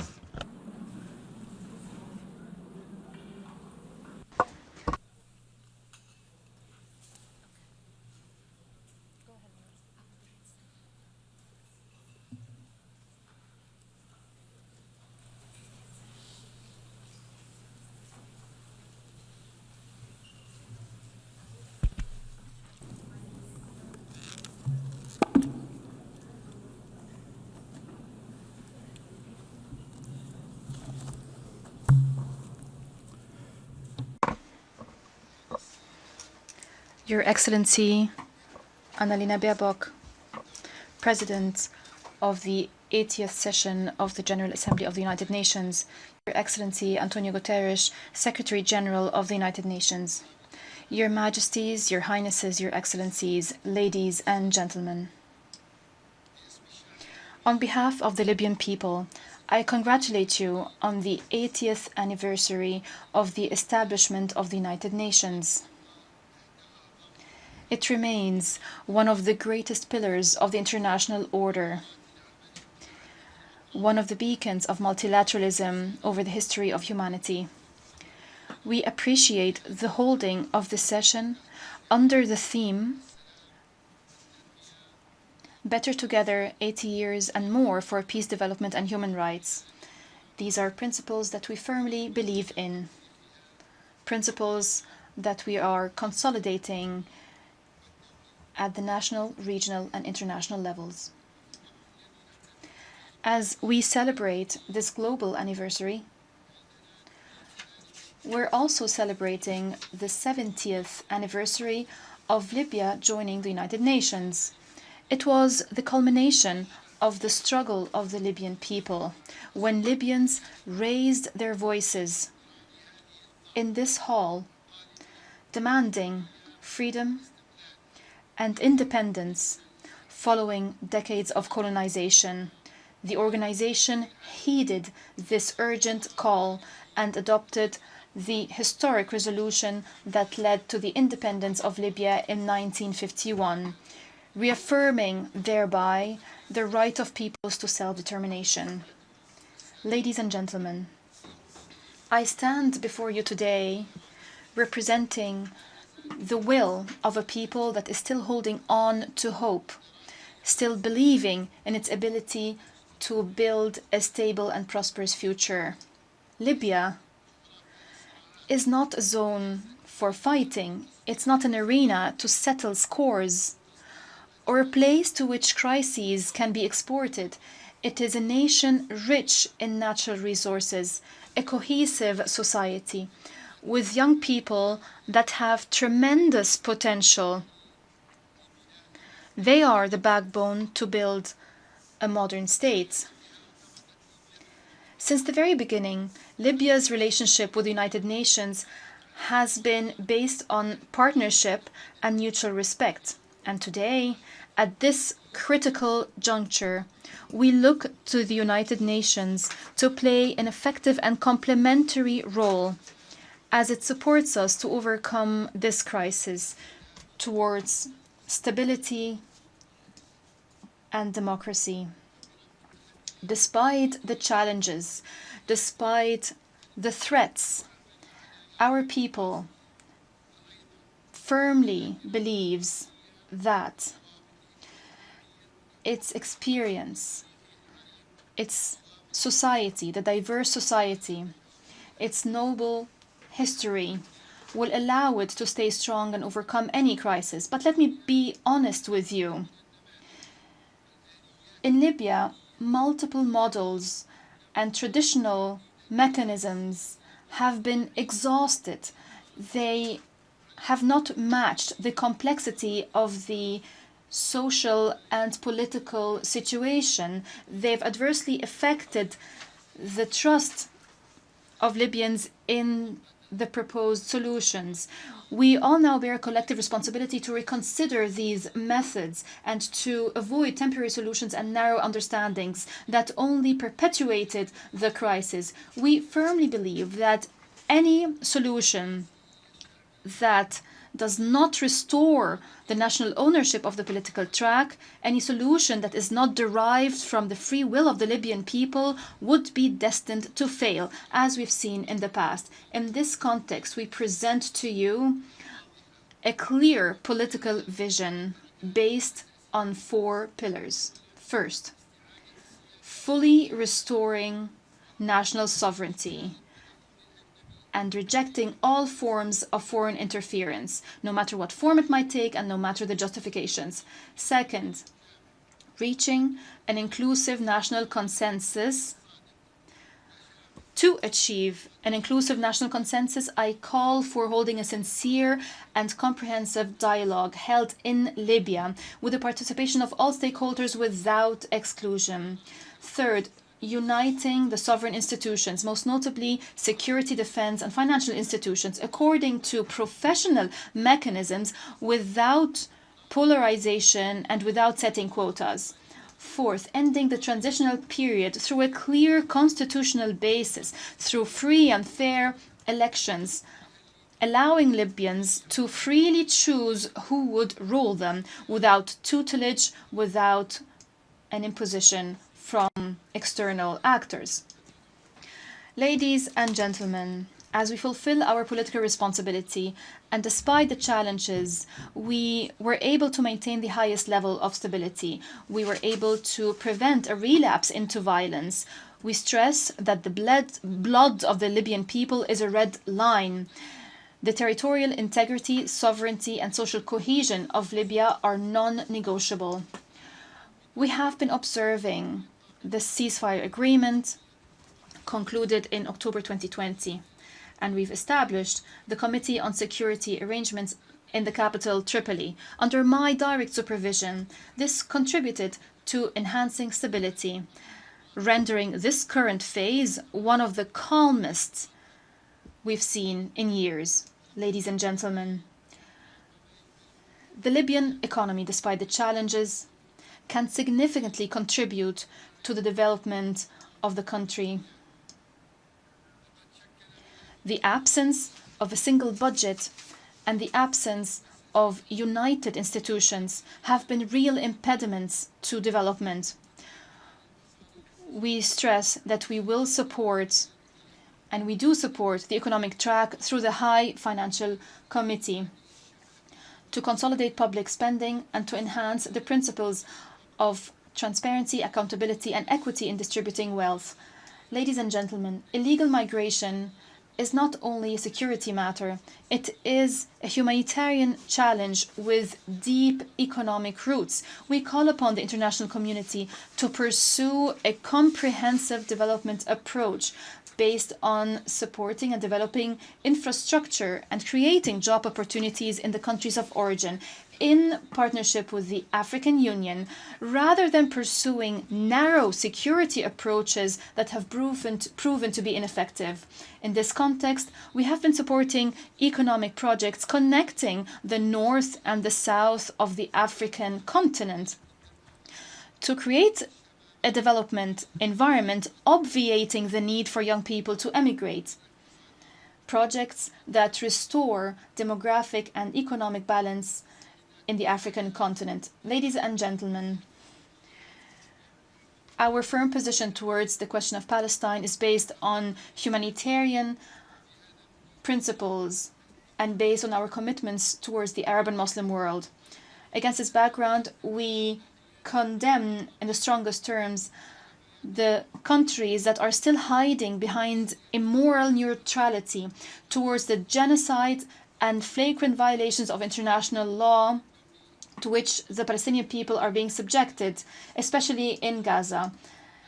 It was 8 decades ago that the United Nations was established, and the Palestinian people is still languishing under the yoke of occupation. We call for responsible international action that ends the occupation and guarantees the legitimate rights of the Palestinian people. Ladies and gentlemen, despite the crises, despite the conflicts, despite the divisions that Libya had to endure, the Libyan people is still committed to the democratic track, is still believing that the rule of law and democratic institutions are not a dream but a legitimate right. It is time for the world to look at Libya not as a complicated political file but as a story of resilience and free will, a nation that can be successful with a noble history, cohesive society, promising resources and free people, aspiring to peace, democracy and prosperity.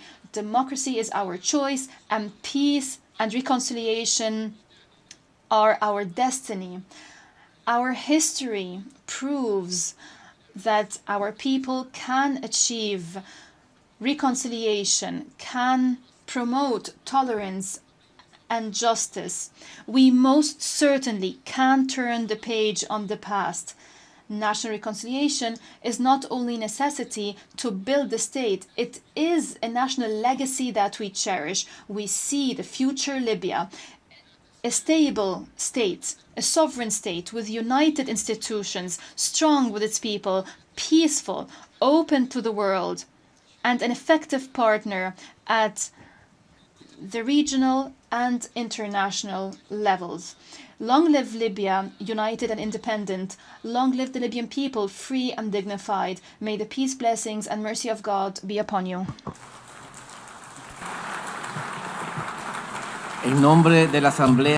On behalf of the Assembly, I wish to thank the President of the Presidential Council of the State of Libya. The Assembly will now hear an address by His Excellency Duma Gideon Boko, President of the Republic of Botswana. I request protocol to escort His Excellency and invite him to address the Assembly.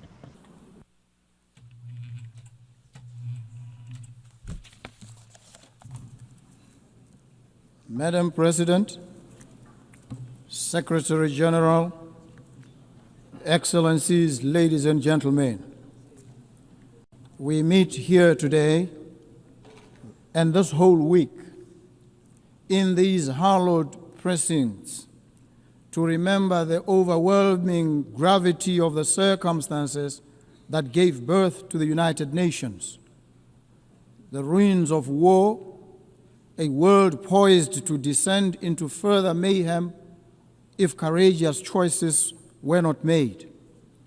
Leaders of great vision and courage stepped up.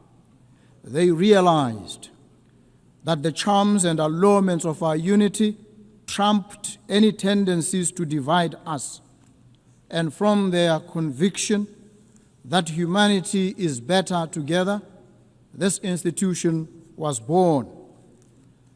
Their courage and fortitude merit our recurrent admiration. So I stand on this enchanted spot today to express my thanks and the gratitude of the people of Botswana to our forerunners and to all of you.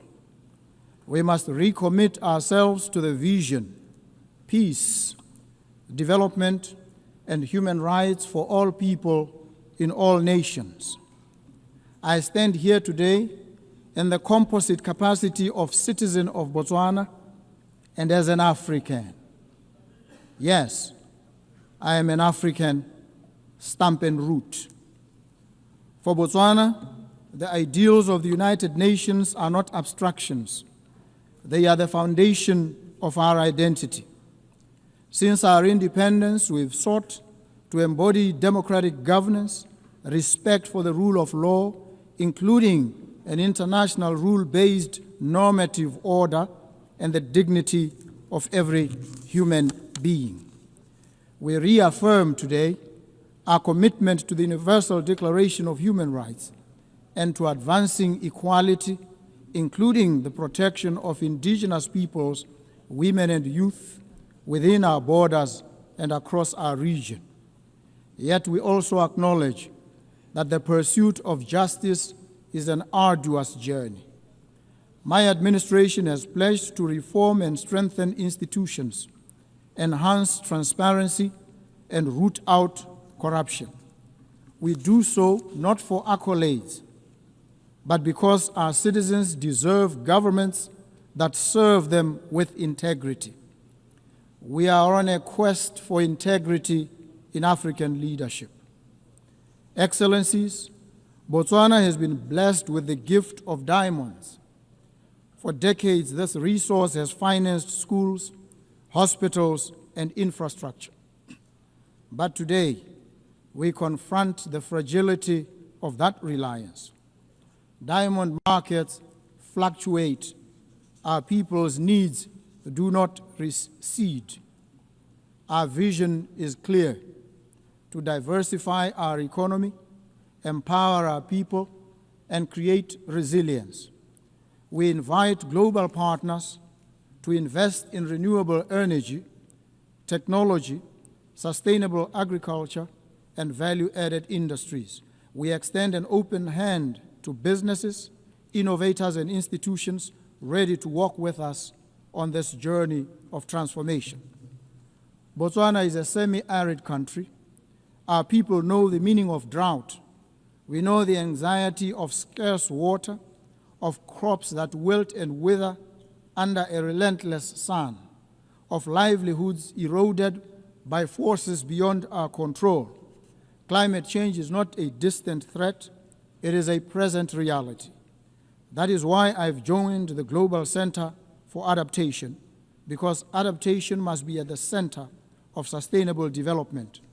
I call on this assembly to scale up financing for climate adaptation. Let us invest in water infrastructure, early warning systems, and climate-smart agriculture.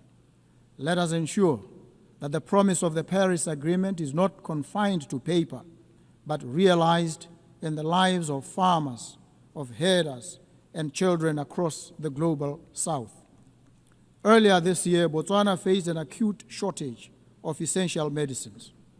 This crisis exposed not only the vulnerabilities of our supply chains, but the wider inequities of the global health system. Access to medicines is a human right, not a privilege. We call upon the United Nations, international financial institutions, and the private sector to work with us to build resilient health systems.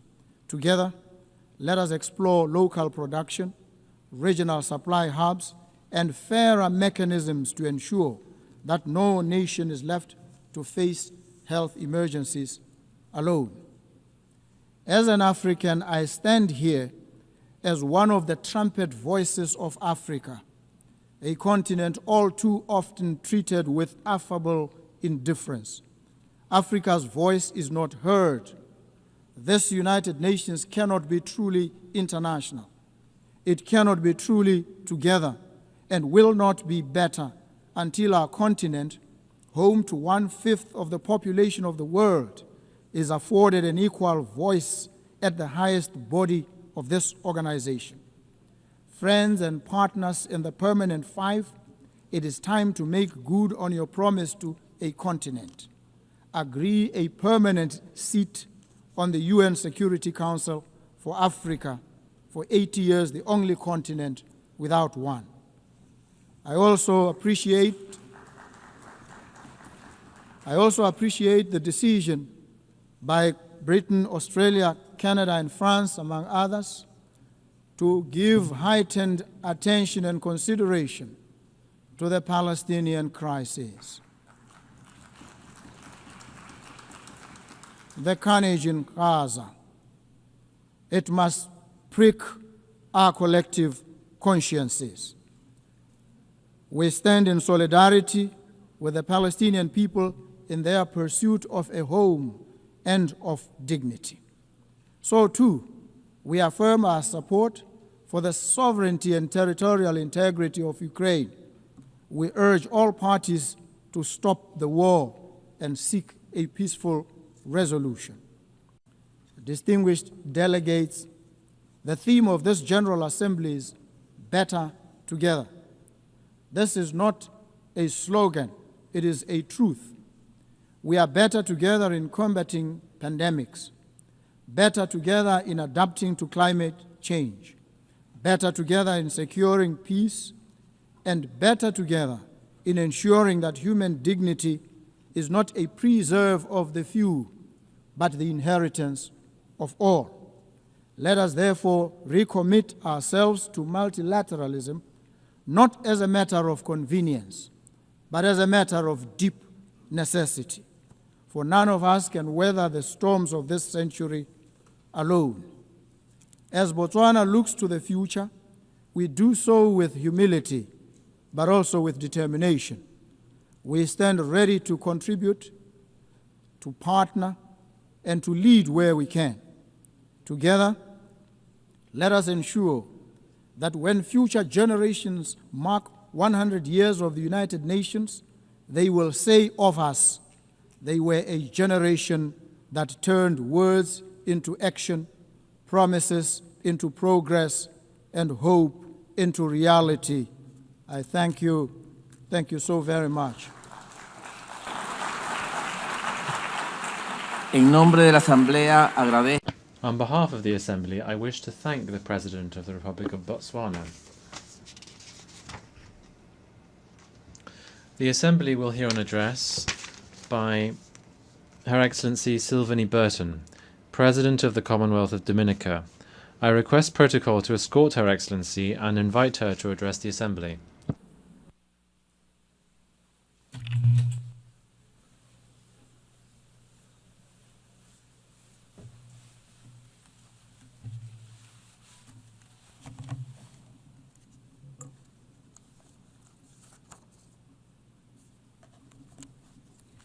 Excellencies, distinguished delegates, ladies and gentlemen, Mabrika, I bring you greetings in my native Kalinago language, the language of the first people of the Caribbean, whom I am proud to call my ancestors.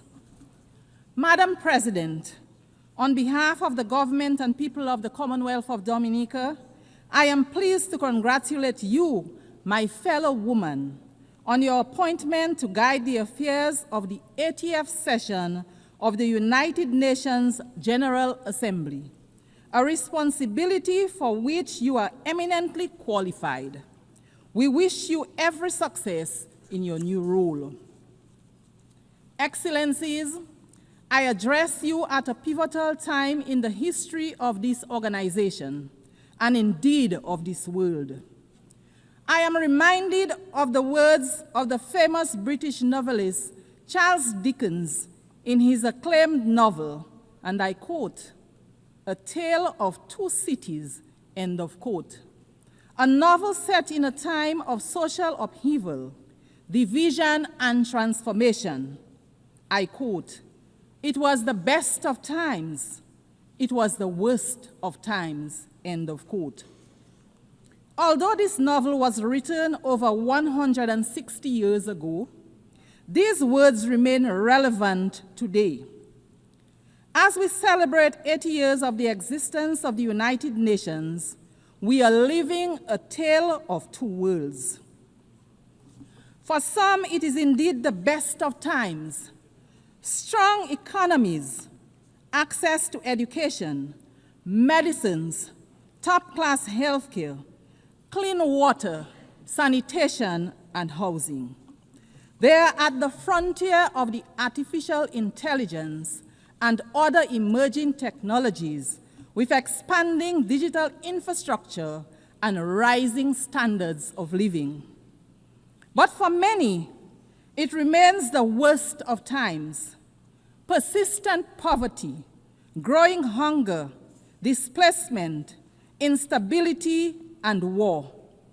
Nations on the front lines of climate change, enduring the worst impacts and debt crises, not of their own making, but a price they pay for the excesses of others. Unfortunately, this is not fiction, but our shared reality.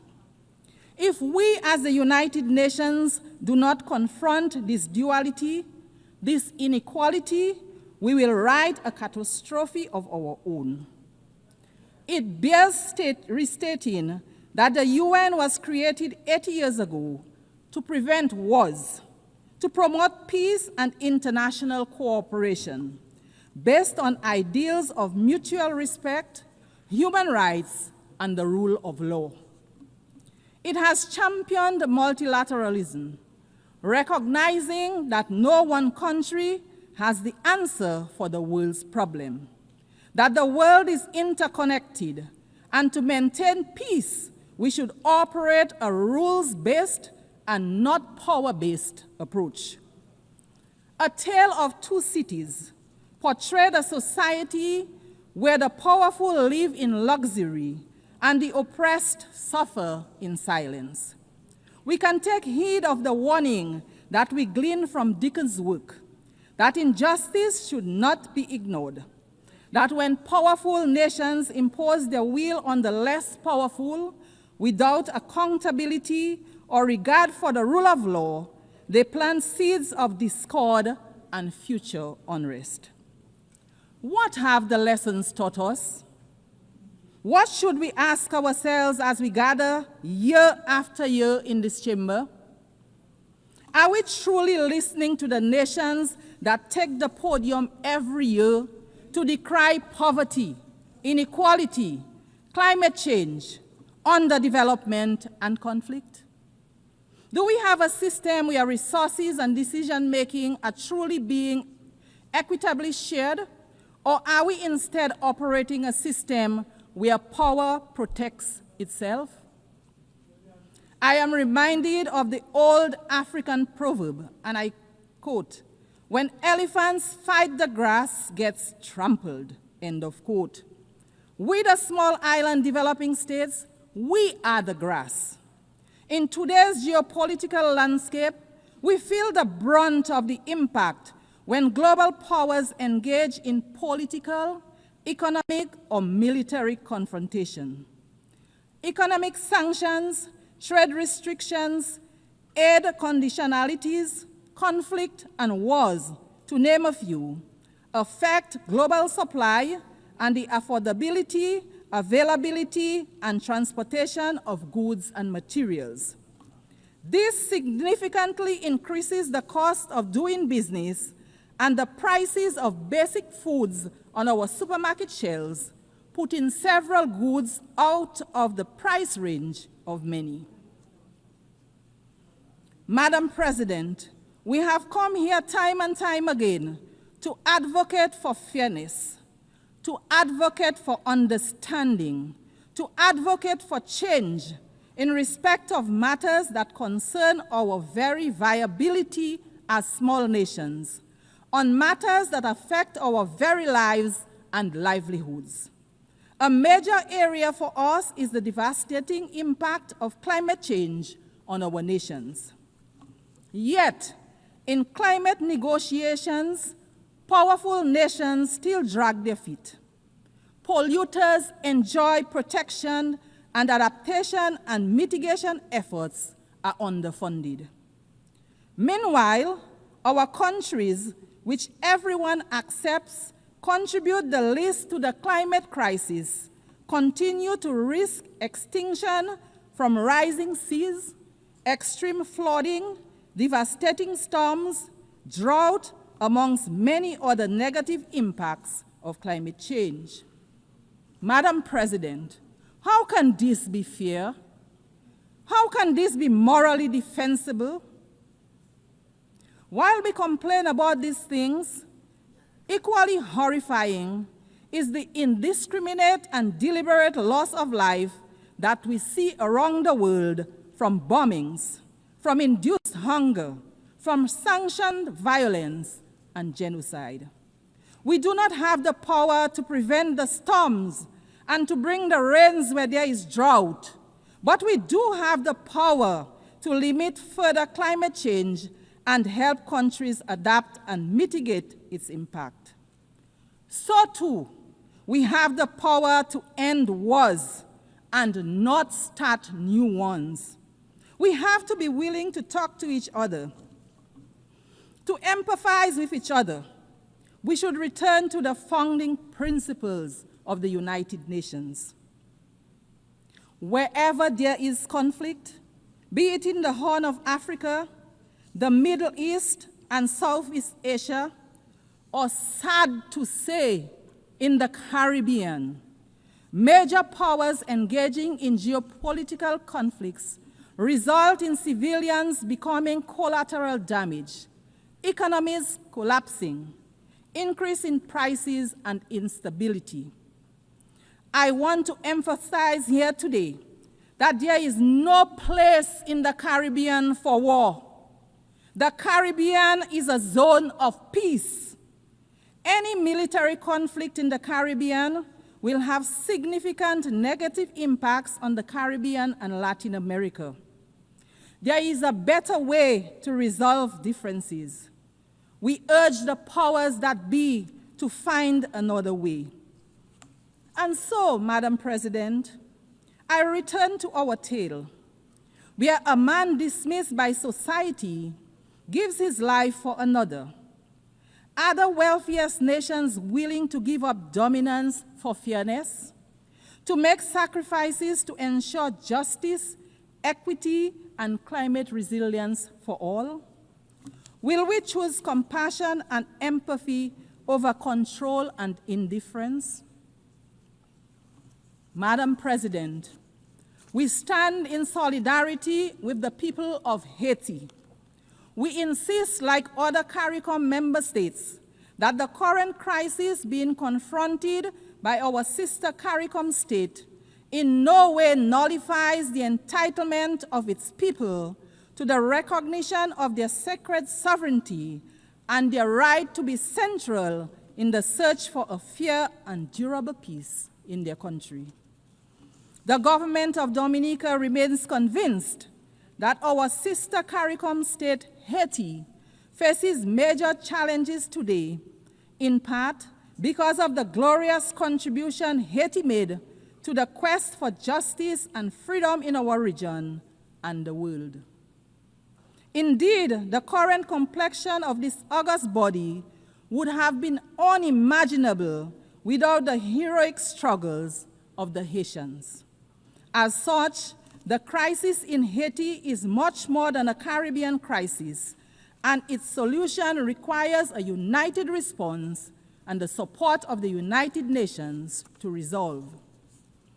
My delegation unreservedly supports the position of CARICOM on the situation in Haiti, a position that rightly calls for a Haitian-led and owned transition process to bring across systematic changes for the benefit of the Haitian people.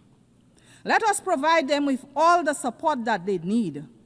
Nothing less is demanded of us. Madam President, the Commonwealth of Dominica is keen to underscore its commitment to advocating for unity, justice, peace, and the sustainable human development that they foster. In this regard, we continue to urge that the long-running, unjust, and illegal economic embargo against the people of Cuba be revoked. Maintaining this embargo is harmful, not only to the long-suffering people of Cuba, but also to the image and profile of its sponsors. Cuba, like every other country, has a right to its self-determination. Dominica continues to stand in solidarity with Cuba. The trade and economic embargo imposed against our brothers and sisters in Cuba continues to be of great concern to us in the Caribbean. Its lifting grows increasingly urgent.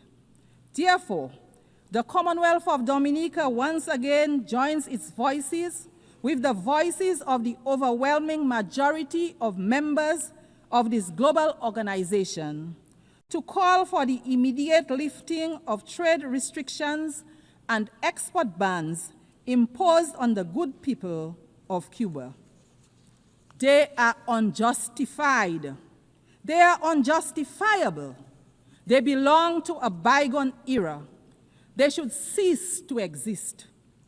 They fall, in our view, within the grand narrative of yet another Caribbean people's struggle for liberation. It is for these reasons that the government of Dominica strongly urges a radical reconsideration of these actions. Madam Speaker, our steadfast advocacy for respect for the United Nations norms of sovereignty and non-interference impels us as well to urge that the right of the government and people of Venezuela to resolve internal challenges without outside interference be respected. We renew our condemnation of the imposition of sanctions on Venezuela. The resulting hardship forced upon the people of Venezuela needs an immediate and complete end. We also call for restrained and strict adherence to the rule of law as it relates to the presence of U.S. military assets in the blue waters of the Caribbean Sea. The solution to conflict, to challenges, should never be aggression and war. We urge that all diplomatic efforts be pursued to respect the sovereignty of states, preserve the dignity of human life, and promote peace. Madam President, as we celebrate this 80th year of these United Nations under the theme, and I quote, 80 years and more for peace, development, and human rights, end of quote, let it not be just mere words. Let it instead be a call for respect and adherence to a rules-based order that applies to all nations equally, weak and strong, not just when it is convenient to the most powerful. The UN arose out of the ashes of a world torn by devastating wars. Let us not return to those dark days, but instead be guided by law, diplomacy, and shared values. Let us reform the system where small and developing nations have a real seat at the table, that we may have the opportunity to influence decisions that shape global climate policy, security, and economic well-being for all. Let it be where we build solidarity and cooperation, and where power is exercised with humility, compassion, and restraint. Madam President, let the history books say that in this chamber, in our time, we chose a better path. In the words of Charles Dickens, and I quote, "It is a far, far better thing that I do than I have ever done," end of quote. Let those words not only be the end of a novel, but also the beginning of a new era for us, the beginning of our collective resolve, where our actions are guided by the desire for true peace, by respect for others and the rule of law, for upholding the sanctity of human life, of ensuring true development and prosperity for all. Let us judge the strength of our global system, not by how loudly the elephants roar, but by how well we protect the grass beneath them. Excellencies, the challenges before us are too great and complex for any one nation to solve alone. We all need each other. So let us leave this hall committed to action, committed to partnership, and committed to each other. Because the truth is simple, yet profound. We are always stronger, wiser, and better together. Madam President, I look forward to the day when a woman leads this great institution as Secretary General, which to my mind would be a symbol of true equality. I thank you for the courtesy of your attention. Thank you. Muchísimas gracias a la... I would like to thank the President of the Commonwealth of Dominica. The Assembly will now hear an address by His Excellency Wesley Simina, President and Head of Government of the Federated States of Micronesia. I request protocol to escort His Excellency and invite him to address the Assembly.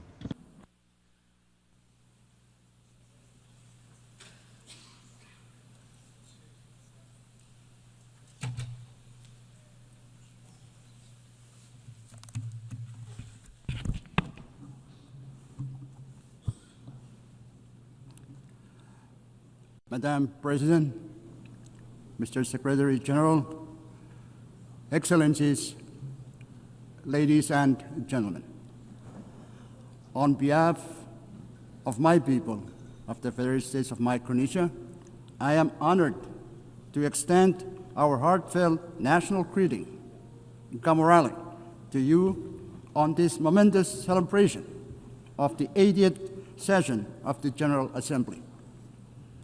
Congratulations, Madam President, on your election to preside over this distinguished assembly. Your leadership and insights will guide us moving forward. I also wish to commend the leadership of our outgoing president.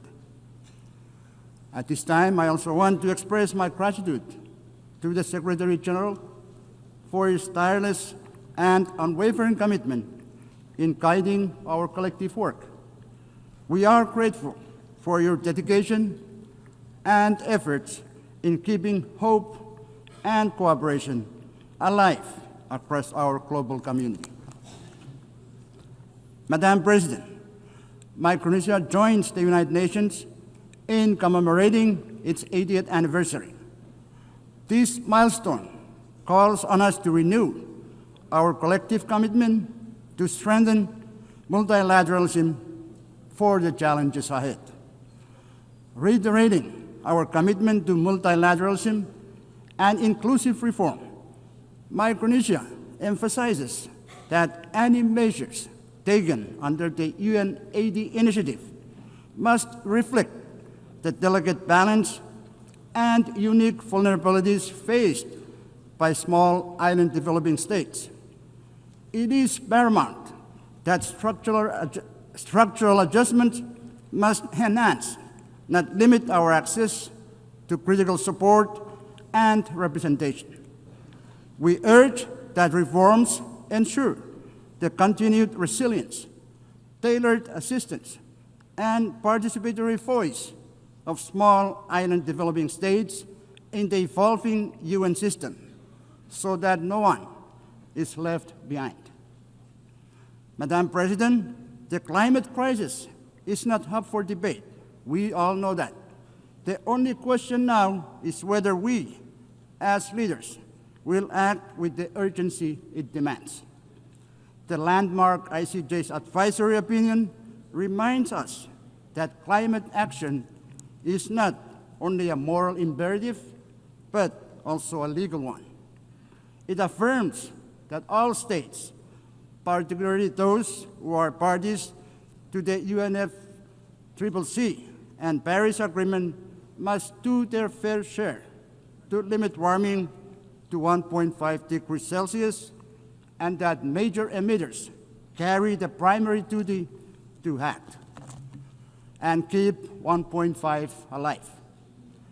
It also underscores the obligations of developed countries to support the adaptation efforts of countries like mine, who live with the impacts of climate change every day.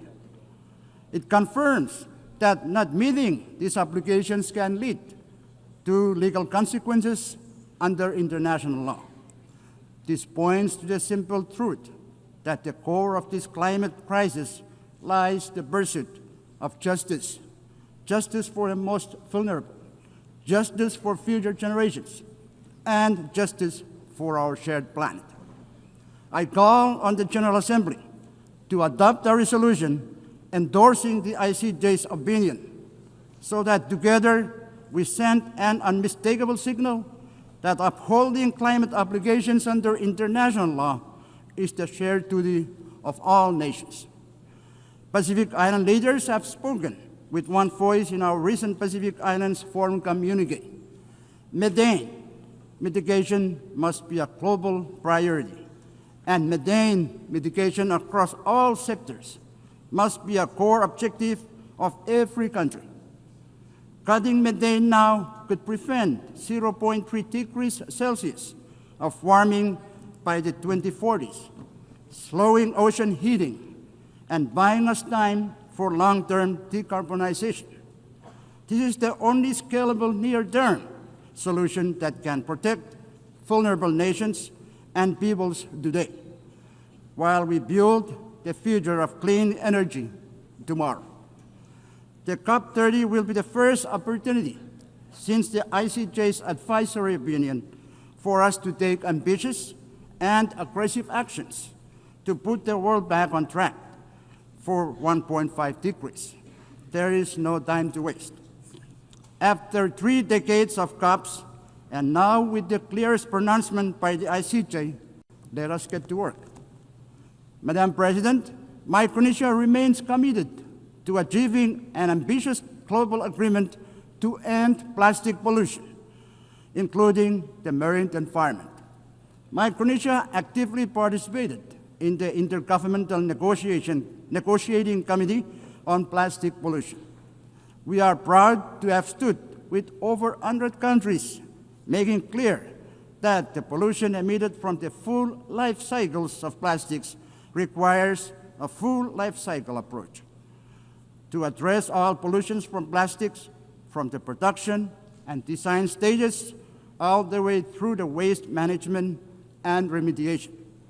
This pollution, including climate warming greenhouse gases and thousands of other toxic chemicals, severely impacts our health, our environment, and our economies. Despite the failure of the INC to produce a plastics treaty in Geneva, we are not giving up. The plastic pollution crisis is far too dire to ignore. Madam President, the year 2025 is an important year for the ocean. In June this year, the UN Ocean Conference adopted the Nice Ocean Action Agenda, a forward-looking document to guide us all. Also, as of today, there are 145 countries that have signed the PB&J agreement and 70 that have ratified. With this development, we are pleased that PB&J agreement will enter into force in 4 months. Micronesia is also participating in the related and critical work of the International Seabed Authority. Micronesia is following a precautionary approach to deep-sea mining. We emphasize the necessity of consolidating comprehensive knowledge, data, and scientific understanding of the marine environment and the impacts of deep-sea mining before any exploitation takes place.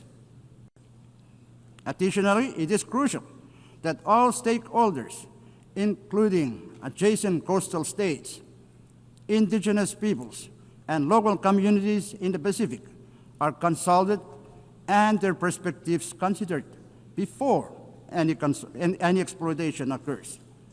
In Micronesia, we have taken steps in preparation for exploration and possible exploitation in a responsible manner.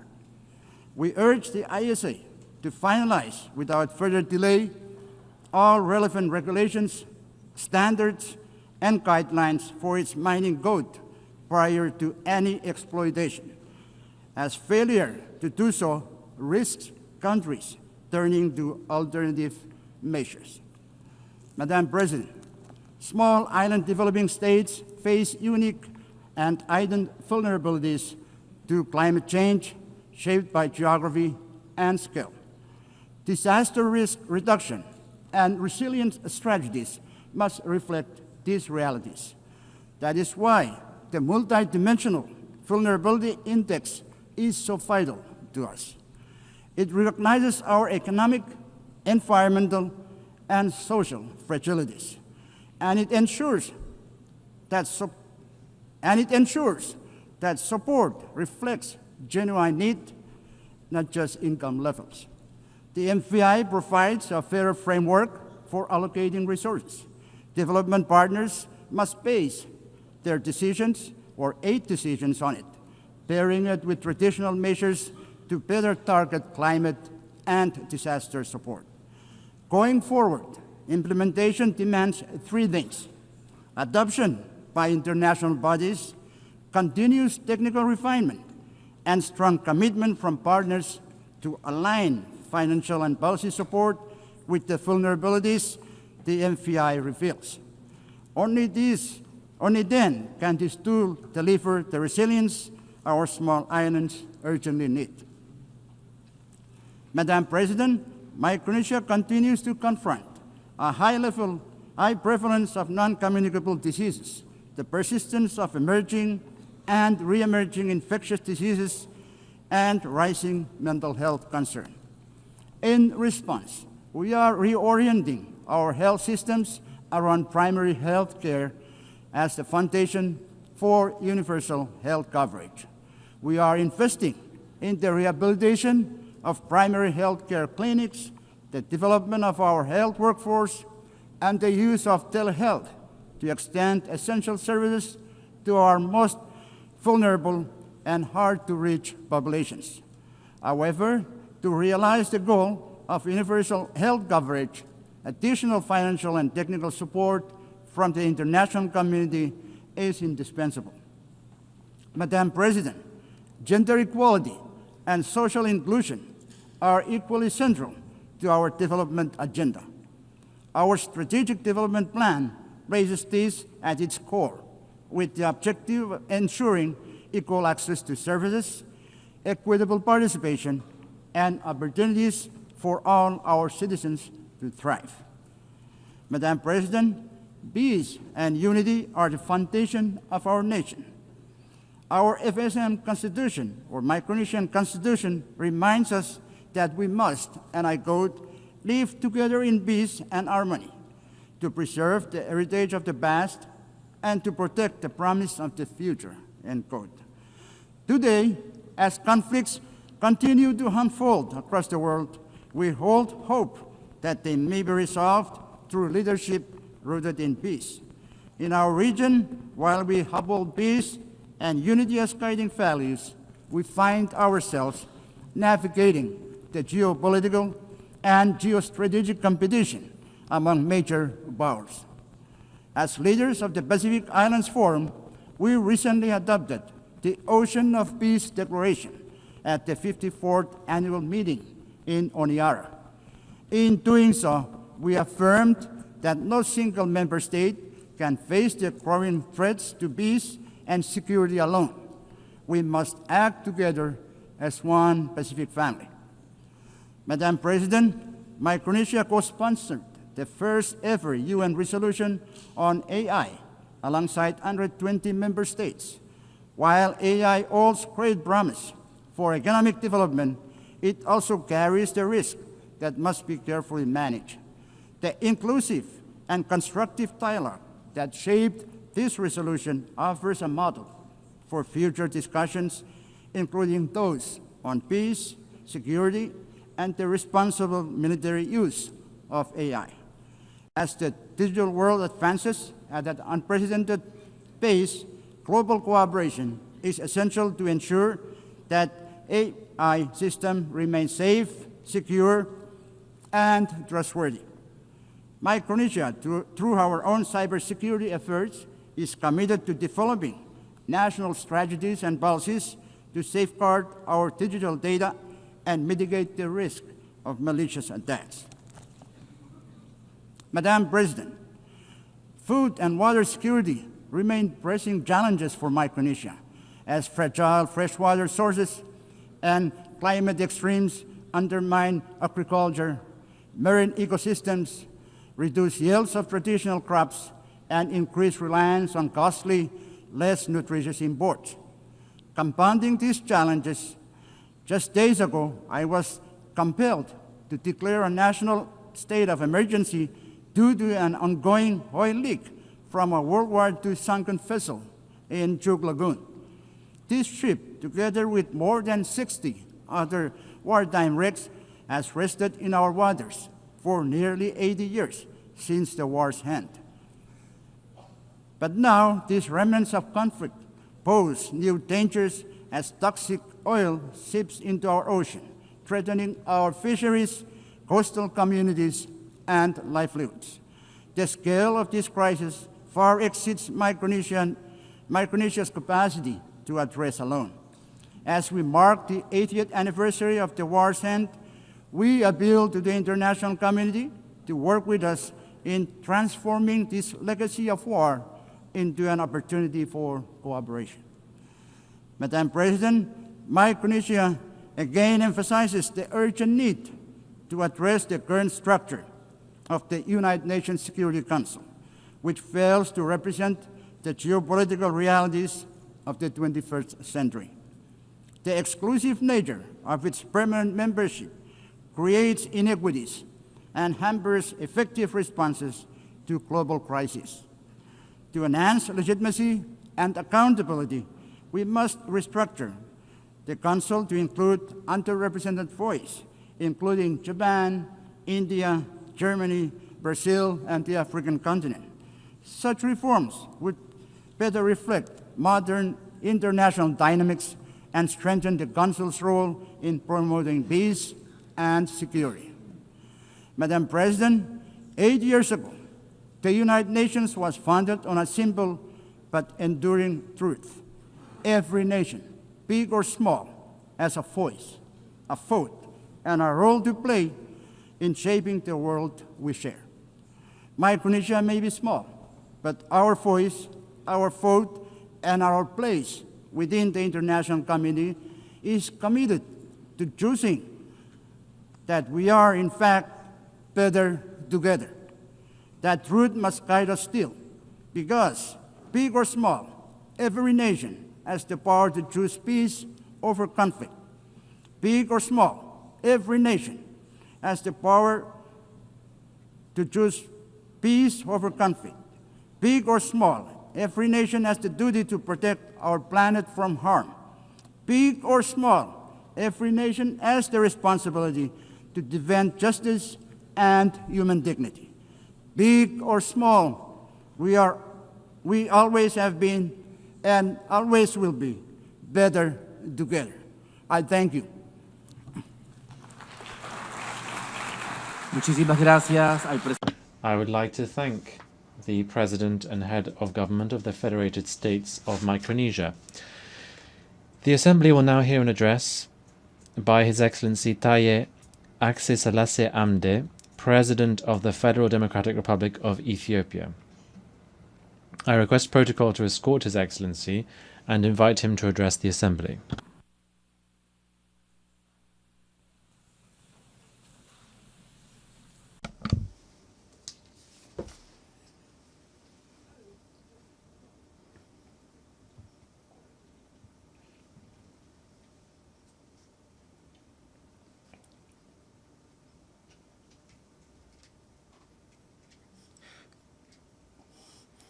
Your Excellency, Madam President,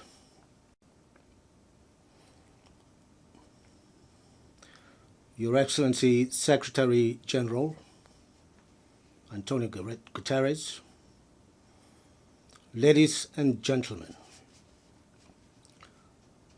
Excellency Annalena Baerbock, I would like to extend my heartfelt congratulations to you and your country, Germany, on your election as President of the 80th session of the United Nations General Assembly, and wish you a productive tenure. I would also like to thank His Excellency Philemon Young, President of the 79th session of the General Assembly, for his able leadership. It is a great honor for me to address this August Assembly, representing my country, Ethiopia, a founding member of the United Nations, on this historic occasion, which marks the 80th anniversary of the organization.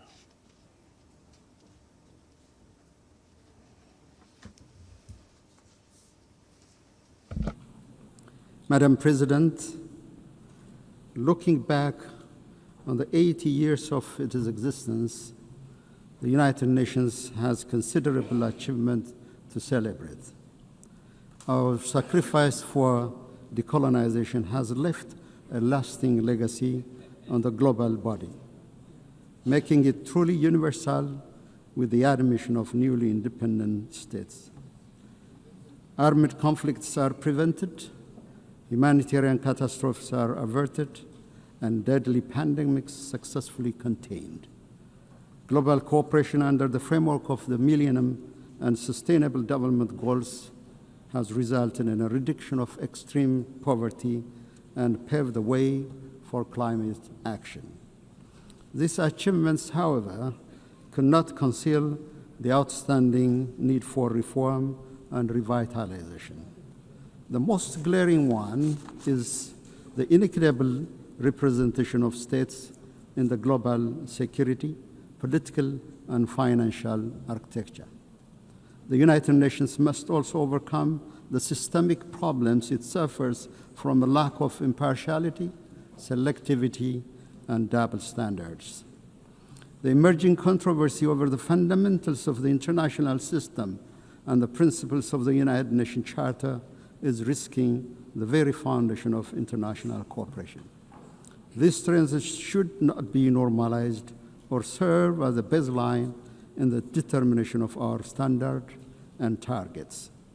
We are also deeply concerned by isolationist policies, unprecedented military buildup, arms race, and the disturbing trend of retraction from development and climate commitments. These worrying trajectories are counterproductive to the collective progress of humanity and undermine the very premises of peaceful interstate relations. It is Ethiopia's conviction that the remedy lies within our reach. No state can single-handedly manage global challenges. We therefore call on fellow member states, especially developed countries that have historical responsibilities, to reverse recent downward trends and intensify efforts towards the collective public good of development and peace. Madam President, Ethiopia supports the peaceful resolution of all conflicts. The path of violence must yield to the power of diplomacy. We affirm our historic position on the right of the Palestinian people for self-determination. Direct negotiation among the warring parties is an immediate necessity. Humanitarian assistance must reach to all the people in need. This is not a political preference, but a moral imperative. As Ethiopia has pronounced in its position during the adoption of the resolutions on the two-state solution, the international community should join hands to end the vicious cycle of violence and stalemate in order to give peace a chance. We wish to underscore any proposed peace and reconstruction plan in the Middle East should not create complications to adjacent countries and regions. More than any time before, the United Nations is indeed called upon to face events that greatly exceeds its powers and capabilities.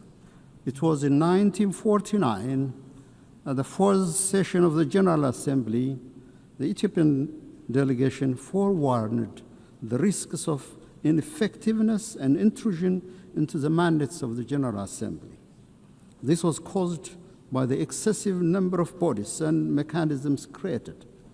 It is in this light that we see the ongoing reform process under the UN 80 initiative as an opportunity to preserve the mandate of the General Assembly by rectifying its dispersion to a multitude of other bodies.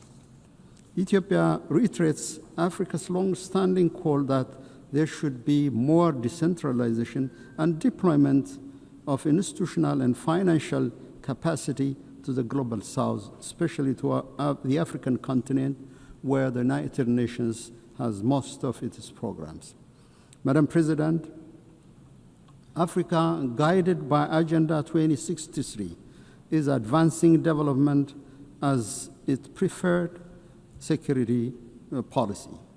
The continent is scoring a higher rate of economic growth. Domestic revenue mobilization is on the rise. Africa's climate action in renewable energy development, emission reduction, and afforestation is indeed unmatched in any other parts of the world. Efforts to enhance public welfare, combat transnational threats, and decrease inequality are being intensified. Despite these achievements, the global crisis continues to impact Africa's capabilities to deliver on development aspirations. Chief among this is the compounding debt crisis. In line with the Addis Ababa Action Agenda and Civil Outcome document, we emphasize the need to advance an ambitious agenda on development finance. Coercive measures and trade restrictions, in particular those targeting Africa, must be lifted immediately. More importantly, Ethiopia calls for a new global action for debt cancellation, restructuring, and suspension. Madam President, it is our view that the national security of states, especially those in the same region, is indivisible and interdependent. To this effect, we will intensify our efforts to combat global terrorists operating in our region. We call on the international community to extend the required support to the African Union peace missions, in particular the African Union Support and Stabilization Mission in Somalia. Now is not the time to retreat from global action in combating terrorism. Furthermore, we reiterate our call for urgent action to reform the United Nations Security Council. Africa's representation in both categories of membership of the Council must be given priority. There is no shortcut or half solution to this long-standing pursuit for justice. Distinguished delegates, excellencies, I have the distinct pleasure to share with this august assembly recent milestones of great significance achieved by the people of the Nile River Basin. With entry into force of the Agreement on the Nile River Basin Cooperative Framework, the Entebbe-based Nile River Basin Commission is nearing establishment. This year, we also celebrated another milestone. On the eve of the Ethiopian New Year, Ethiopia commissioned the Grand Ethiopian Renaissance Dam, which transforms Ethiopia's renewable energy generation capacity. The Grand Ethiopian Renaissance Dam, with an installed capacity of over 5,000 megawatts, signifies our commitment to clean energy for all. Its true meaning is found in the lives it transforms. The Renaissance Dam brings light to 60 million Ethiopians who currently lack access to any form of clean energy. It promises power to Ethiopia's energy demand, which grows by more than 20% every year. It is a symbol of liberation of millions of Ethiopian women and girls, freeing them from the back-breaking search for firewood. The dam will be instrumental in the attainment of all of the Sustainable Development Goals. It boosts our capability to provide clean water to our people who live under chronic shortage, create employment to our youth, and ensure food security. GERD also enhances regional connectivity.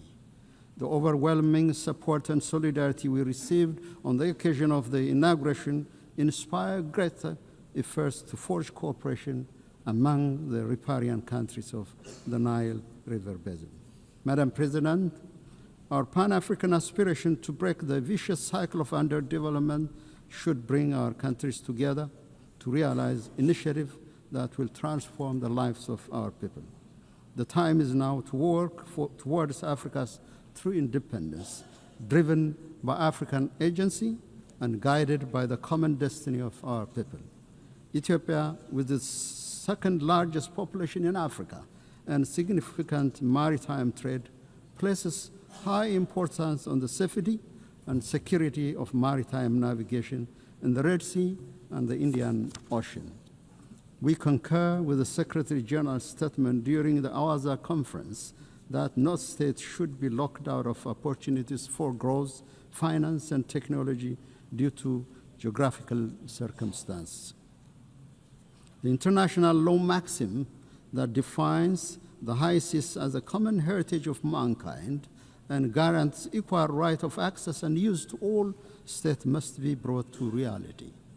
In collaboration with other states, Ethiopia will work towards a comprehensive approach to ensure equal development and security for all states along the Red Sea and the Indian Ocean. Ethiopia will also keep on advancing this legitimate policy objective through diplomacy and peaceful engagement.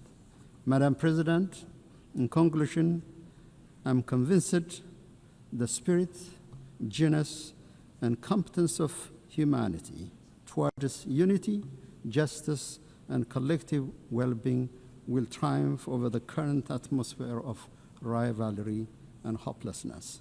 For its part, Ethiopia is firmly committed to upholding multilateralism centered on the Charter of the United Nations and to contributing to the maintenance of collective security and sustainable development. I thank you, Madam President.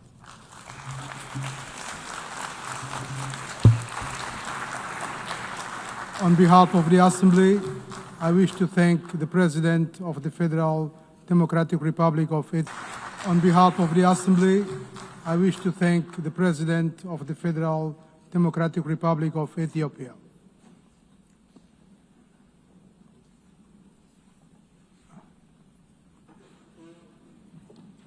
We shall now continue the general debate.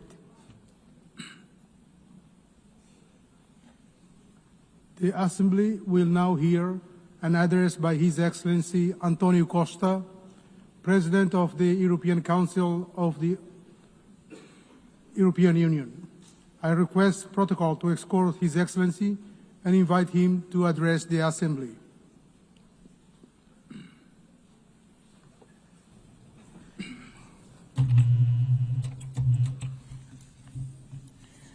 Senhor Presidente, Excellencies, ladies and gentlemen, the world faces a crucial choice.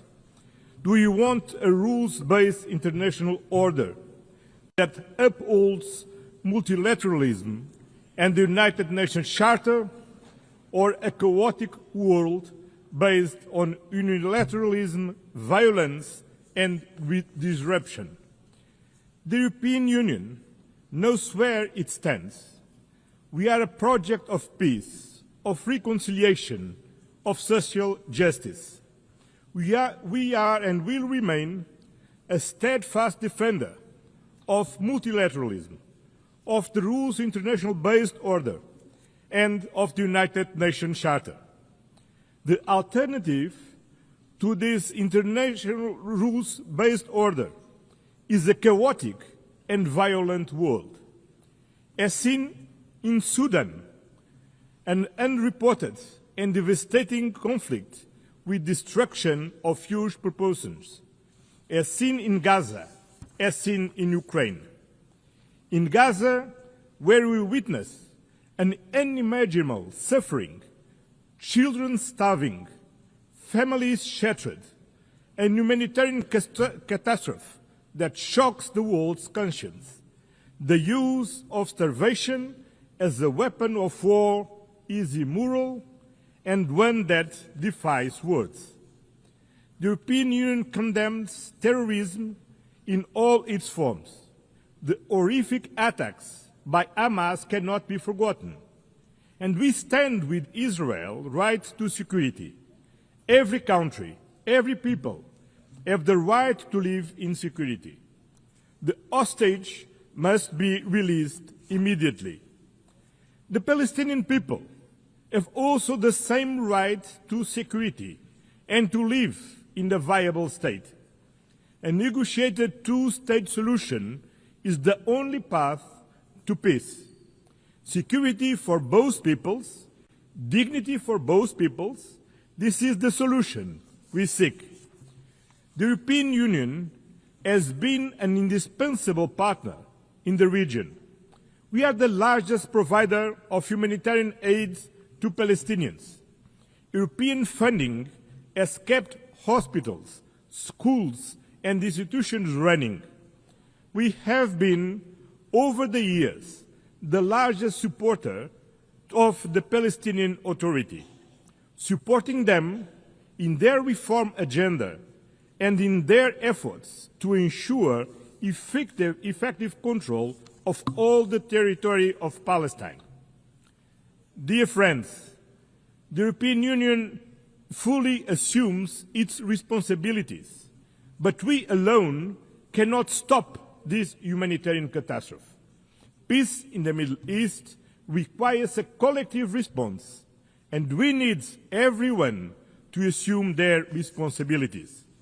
We must act together and demand the unconditional release of all hostages, an immediate ceasefire, full and unimpeded humanitarian access, an end to illegal settlements, a renewed, credible commitment to a two-state solution.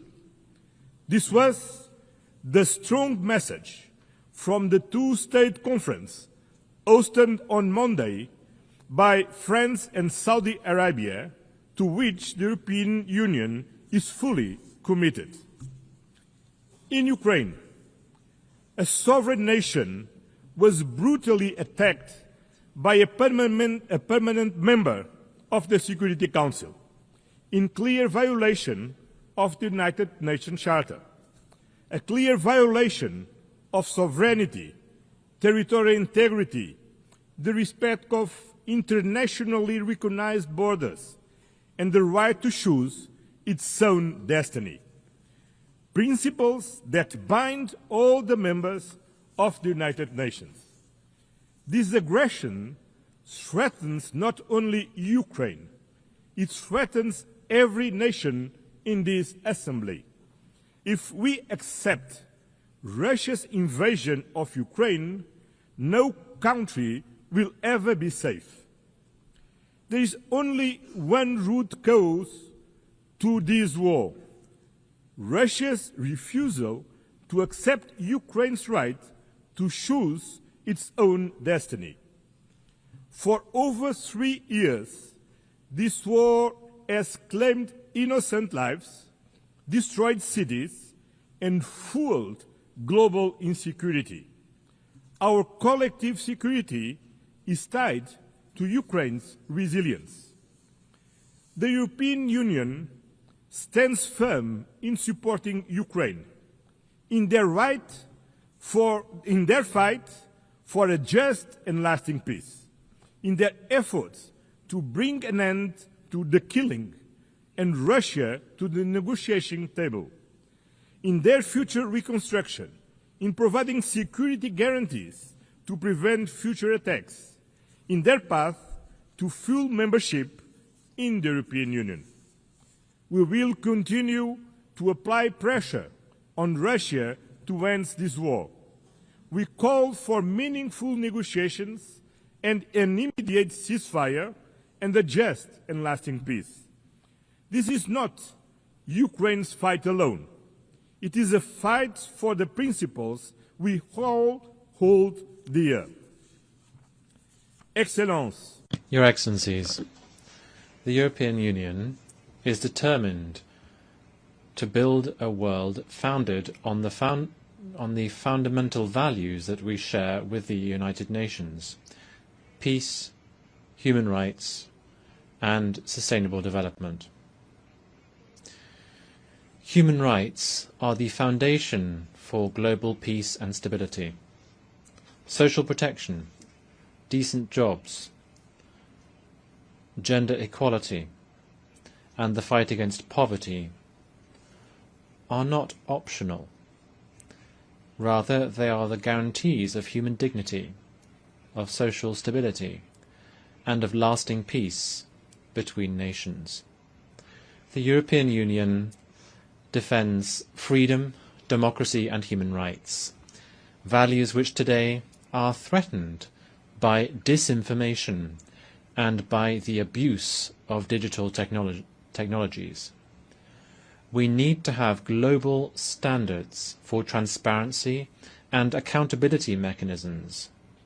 They also need to be as dynamic as the technologies that we are trying to regulate, to make sure that digital technologies give citizens means to act, and not autocrats or the new technology oligarchs. The European Union is in favour of a human-centred approach to artificial intelligence. We are at the forefront of the first global regulatory framework in the world for responsible AI, and we are calling for an equivalent level of ambition in the international domain. We are doing this based on our fundamental values: dignity, democracy, and the rule of law. Excellencias. Your Excellencies, climate change is not fake news. It is a scientifically proven fact that is affecting our present and our future.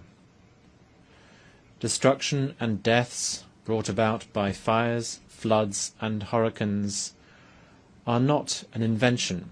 We're talking about something all too real. In addition, investing in decarbonization is key for the energy sovereignty of every country, for innovation, and for the competitiveness of our economies. That is why the European Union fully shoulders and fulfills its commitments undertaken in the context of the Paris Agreement by reducing its emissions by 55% by 2030 and by achieving climate neutrality by 2050. We will continue actively promoting the protection of our oceans, which are lungs and the lifeguard for our planet. We welcome the ratification of the UN Treaty on the High Seas to safeguard biodiversity beyond national jurisdiction. Sustainable development also means building alliances, not dependencies. We are at the forefront of the fight against climate change. Through the European Union's Global Gateway programme, some 300 billion euros are being mobilised by 2027 in sustainable investments and connectivity throughout the world. This is a decisive contribution to help attain the Sustainable Development Goals. In addition, the European Union, together with its member states, accounts for some 42% of global development assistance. We are the main donors to the World Health Organization, UNICEF, and the United Nations Development Programme. We lead, and we will continue to lead, global solidarity, even at these times of major budgetary restrictions affecting the United Nations system. Lastly, we need to make headway in reforming the international financial architecture and in the management of debt. The international financial system needs to be fairer, more inclusive, and more tailored to current challenges, so that it can also help us to close the financing gap for development by following the path that has been set by the Seville commitment. Excellencies, the European Union is a global partner. The European Union and its member states are staunch political supporters and the largest collective donors to the United Nations. As the pillar of the multilateral system, we are working closely with other regional partners. That is why we are building stronger trade and industrial partnerships across the globe.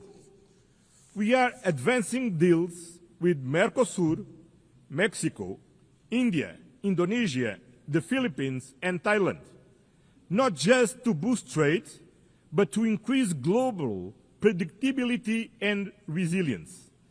The trade and investment agenda, based on fairness, sustainability, digital innovation, labor rights, and climate alignment. Because trade deals, not tariffs, deliver real benefits for all countries, companies, and citizens. In the multipolar world, we are building a powerful global network of partnerships with Africa, Latin America, and the Caribbean, United States and Canada, the Arab world, Asia, and the Pacific, as well with our European neighbors. In today's multipolar world, there is no global south or global north. Both are plural.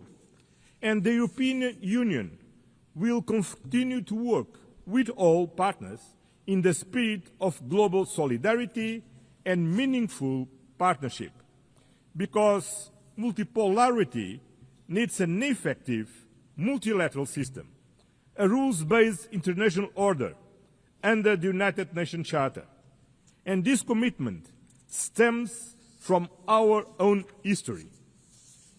Europe rebuilt itself from the ashes of World War II through peace, through reconciliation, and through integration. We know these principles work because they worked for us. At a time when international cooperation is being tested, the value of reliable partnerships has never been greater. The European Union is a reliable and predictable partner and stands firmly with the United Nations. We will defend its principles, support the reforms of the United Nations Secretary General Antonio Guterres, work to make the United Nations more inclusive, more representative, and more effective, with the UN 80 reform initiative and the implementation of the Pact for the Future. At a time when multilateralism is under threat, let me leave you with one simple promise. You can count on the European Union. Count on us to stand for peace, for multilateralism, for justice, for human dignity, for sustainability. The time has come to choose clearly: peace over war, law over force, accountability over impunity, solidarity over division, sustainability over crisis, justice over inequality. The European Union has no doubts about where we stand, and you cannot have any doubt about where we are. Thank you very much.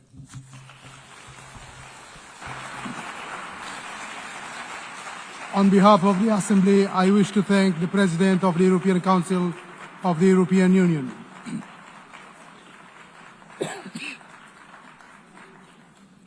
The Assembly will now hear an address by His Excellency Philip Isdor Mpongo, Vice President of the United Republic of Tanzania. I request protocol to escort His Excellency and invite him to address the Assembly.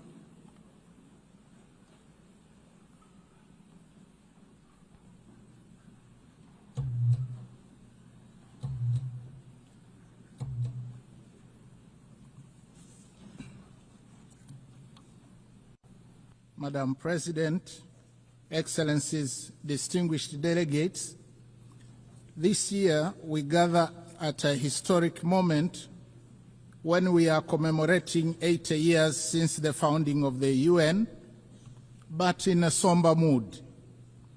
The theme of this general debate, that is better together, 80 years and more for peace, development and human rights, reminds us that determined cooperation remains our best vehicle for addressing urgent global challenges of this century and beyond. Yet, we are faced with chaos in the form of unilateralism with arrogance, barbaric wars, persistent poverty, injustice, pandemics, as well as an impending climate catastrophe. As we mark 80 years of the UN, we are called to rekindle the vision of its founders, anchored on two pillars. First, nations can overcome difficulties and accomplish more when they work together in solidarity. Second, peace is humanity's truest desire, which we must seek and pursue relentlessly on the basis of international law. By contrast, war is undesirable. It is a senseless path to resolving conflicts on which everybody loses, and its bitter fruits include unspeakable loss of innocent lives, too many orphans, widows, and refugees, as well as wanton destruction. Yet the United Nations Charter has guided us through many challenges over the past 80 years, reminding us to uphold peace, justice, cooperation, and dialogue to resolve conflicts. Today, as the world faces new tests, we must therefore hold firmly to these same principles, for it is only by respecting and living by the Charter that we can honor the past and build a safer and better future for all of us. Excellencies, the past 8 decades also remind us that change is the only constant in our world. The challenges of today are not the same as those of yesterday, nor will they be the same tomorrow. Thus, for the UN to remain relevant and is true to its noble mission, it must embrace change. Tanzania welcomes the UN 80 reform initiative unveiled in March this year, which seeks to enhance efficiency across the UN system and strengthening effectiveness. My country stresses the importance of upholding the principles of transparency, equity, and objectivity in the process, so as to renew trust and foster inclusive global governance. We thank the Secretary General for engaging member states in this endeavor. Nevertheless, Tanzania reiterates Africa's position on redressing the continent's underrepresentation in the Security Council and calls for admission of at least 2 permanent seats for Africa with veto power, as articulated by the Zuluini Consensus. Tanzania also joined other countries of the Global South in demanding urgent and comprehensive reform of the global financial system. While we support the outcomes of the 4th International Conference on Financing for Development held in Seville, Spain this year, we renew the call for scaling up long-term concessional financing, revising sovereign credit rating frameworks, and rethinking debt sustainability assessments in order to unlock capital for investment in infrastructure, education, health, and climate adaptation. We reiterate our demand for increased voice and representation of Africa in the governance structures of the IMF and the World Bank. These noble demands have gone unheeded for a very long time and must be addressed now. Excellencies, SDGs remain our common plan for a better world. Yet, with only 5 years left before 2030, it has been established that over 80% of the targets are off track, with progress on more than half of the goals being weak and insufficient. The big elephant in the room, suffocating progress, is an estimated financing gap of $4 trillion per annum. Nevertheless, Tanzania remains committed and has made strides in implementing the 2030 agenda, with overall performance estimated at 60%. Examples include SDG 3, where maternal mortality declined from 750 deaths per 1,000 live births in 2000 to 104 in 2022. For SDG 6, access to clean and safe water increased in both rural and urban areas from 32 and 55% in 2000 to 79.9 and 94% respectively by 2024. On affordable clean energy, SDG 7, the number of villages connected to electricity increased from 8,587 in 2000 to 12,318 in 2024. Only 15 villages remain without electricity. However, significant challenges remain, especially on environmental sustainability, that is SDGs 13, 14, and 15. Going forward, we urge the international community to strengthen collective response to climate change, seizing the opportunity presented by COP30 in Belém, Brazil, prioritizing delivery on the pledges for climate action, including capitalization of the Loss and Damage Fund. We call for increased long-term concessional financing, technology transfer, and fairer trade terms to complement our zeal in domestic revenue mobilization, reversing capital flight, and pursuit of win-win partnerships in the exploitation of our natural resources. I am glad to inform the Assembly that in June 2025, we launched the Tanzania Vision 2050 that articulates our long-term development aspirations and dovetails quite well with the SDGs agenda. Excellencies, peace is not a bonus. It is a prerequisite for socio-economic development. We must therefore seek and pursue peace tirelessly. We commend the efforts of the UN Secretary General, world leaders, and organizations that are active in conflict mediation and resolution in countries and regions such as Eastern DRC, Sudan, Russia, Ukraine, and the Middle East. As we commemorate the Beijing Plus 30 and celebrate the progress made in promoting gender equality and the empowerment of women, we call for full involvement of women in the quest for peace. In this regard, I must say Her Excellency Dr. Samia Suluhu Hassan, the first woman president of Tanzania, has shown the way in articulating policies and actions that strengthen the role of women across all sectors of our society. Regionally and internationally, she has been a champion of peace, justice, security, and clean cooking. Tanzania, as a member of the African Union Peace and Security Council, and in our then role as chair of the SADC organ on politics, defense, and security cooperation over the past year, actively contributed to peace initiatives and supported measures to prevent and resolve conflicts.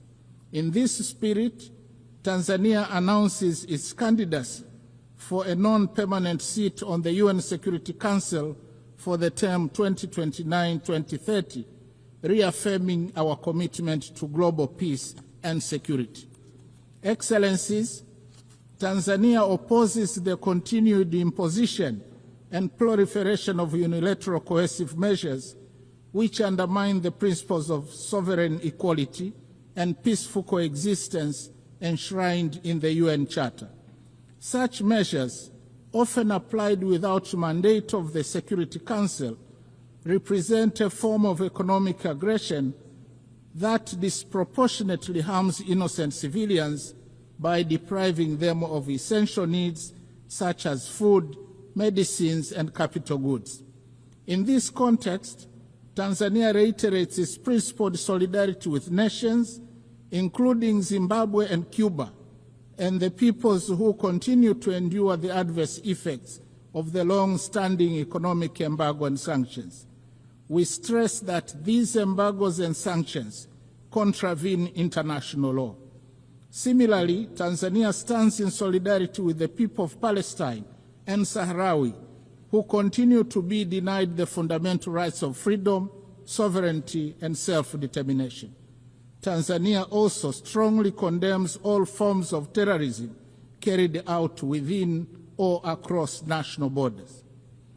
Madam President, Excellencies and distinguished delegates, in his last speech to the United Nations General Assembly prior to retirement in 1985, Mwalimu Julius Nyerere, the founding president of my country, articulated the principle that, and I quote, "To be silent when we see danger, to refrain from attacking policies which are seen as contrary to the interests of peace and justice, to do these things would be to surrender our freedom and our dignity.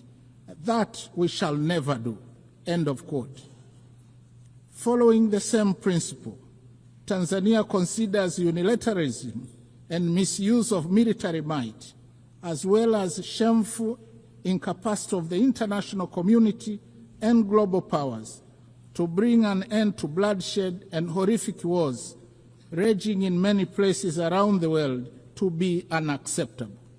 Similarly, Tanzania condemns the resurging use of the law of the jungle as a means of resolving conflicts, as well as committing atrocities that cast shame on the whole of humanity, particularly extreme violence against children, women, the sick, and the elderly in conflict situations, as well as imperial attitudes, including that of regarding Africa as a free mind to be exploited and ample land to be plundered. The hypocrisy and scandal of international companies, some of which are state-sponsored, to continue to prosper from the exploitation of Africa's natural wealth while causing or supporting conflicts should be brought to an end now. Instead, Africa needs win-win partnerships in the exploitation of our natural wealth. Tanzania also reminds the international community that increased military spending on research and manufacture of weapons for money is tragic and morally wrong. It obstructs the quest for peace in the world and takes away an enormous amount of resources that could have been used to propel sustainable development and prosperity for all humanity. I thank you.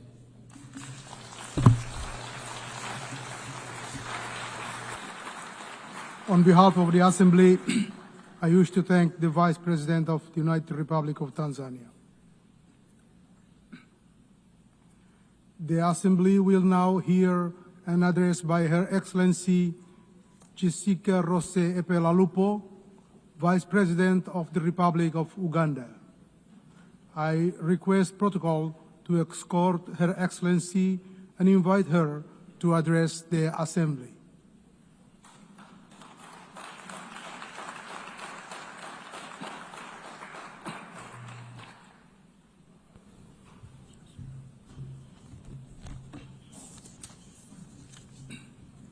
The President of the UN General Assembly, Excellencies, Heads of State and Government, distinguished delegates, ladies and gentlemen, I bring you warm greetings from His Excellency, General Yoweri Kaguta Museveni, who could not be present personally on this and on whose behalf I am privileged to address this 80th session of the UN General Assembly.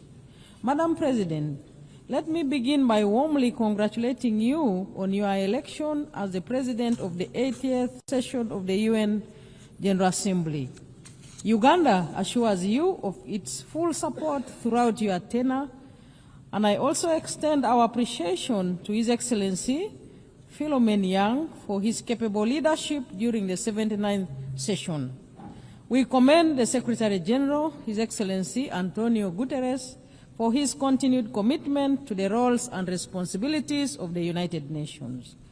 This year marks 80 years since the founding of the United Nations, born out of the devastation of the Second World War, with the aim of preventing future wars and promoting global cooperation.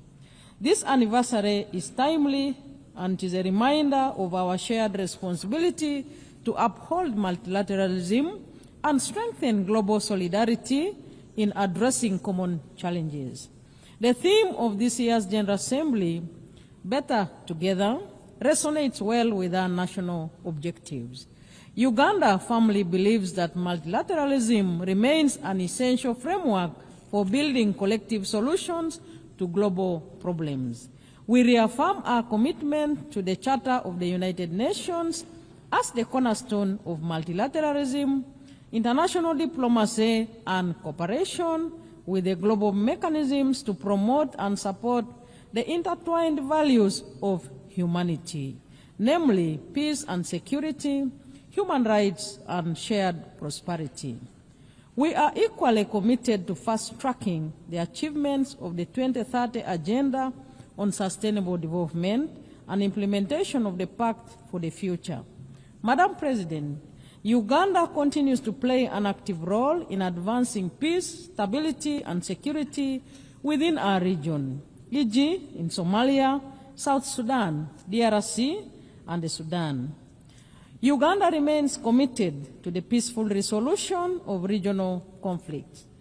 We remain the largest troop contributor to the African Union mission in Somalia since 2007, which has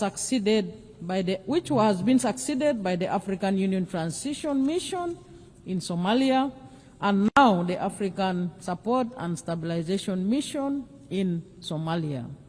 As a country, we have invested both human and financial resources in promoting peace and stability unreservedly.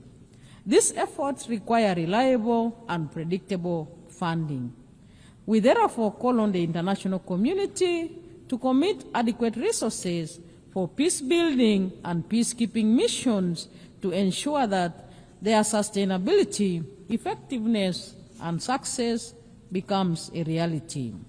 In South Sudan, Uganda continues to support the peace process as one of the guarantors of the Comprehensive Peace Agreement, contributing to efforts aimed at restoring stability and unity in the country.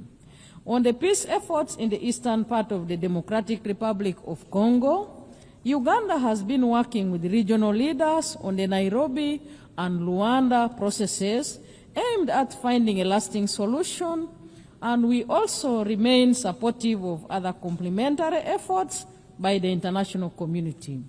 Madam President, we urge greater international support for regionally led peace-building and stabilization initiatives, recognizing them as vital foundations for inclusive and sustainable development. We also call for enhanced global cooperation in tackling the root causes of conflict, including inequality, climate change, pandemics, new technologies, transnational crime, and terrorism. Madam President, Uganda calls for the comprehensive reform of the United Nations Security Council to address the imbalance in its current configuration and make it more equitable, just, and democratic. We demand for Africa's representation on the Council as a special case, as a matter of urgency in both the permanent and non-permanent categories, in line with the common African position enshrined in the Eswatini Consensus and SATE Declaration. Africa must have 2 seats in the permanent category with all rights and privileges, and 2 additional seats in the non-permanent category. On the question of Palestine, we urge the international community to give renewed priority to the realization of the internationally endorsed 2-state solution. We appeal to the United Nations Security Council to play a decisive and just role in resolving the Palestinian issue, which is crucial for lasting peace in the Middle East and central to global peace and security. We join the international community in the long-lasting call to end the embargo on Cuba that has been tightened recently with unfair designation as a state sponsor of terrorism. Uganda is recognized globally for its progressive refugee policies. Madam President, we host the largest number of refugees in Africa, currently standing at 1.9 million. Uganda allocates land to refugees and integrates them into our national systems, sharing public services such as education and healthcare, etc. However, this model is under serious pressure due to declining international support amidst rising global geopolitical tensions. The drop in partner funding has strained our already limited resources, affecting both host communities and our ability to meet national development targets, including SDGs. Uganda remains committed to upholding its obligations, but we cannot do this alone, as it diverts vital resources from our national development needs. Madam President, we therefore urge the international community to meet its obligation and support host countries like Uganda. Refugee hosting should not become a debt burden. Uganda should not be expected to borrow money to care for displaced population fleeing conflict. Madam President, with just 5 years remaining to achieve the 2030 Agenda for Sustainable Development, progress in many developing countries remains far off track. Bridging the estimated $4 trillion annual financing gap is crucial. The failure to mobilize adequate resources highlights the shortcomings of current international financial cooperation. We call on the international community to fully implement existing commitments, including the Sevilla Commitment, the 2015 Addis Ababa Action Agenda, the 208 Doha Declaration, and the 202 Monetary Consensus. These agreements provide a framework for enabling developing countries to expand their physical and policy space and drive balanced and inclusive development. Accelerating the SDGs requires renewed commitment to multilateralism, global solidarity, and the strengthening of international cooperation mechanisms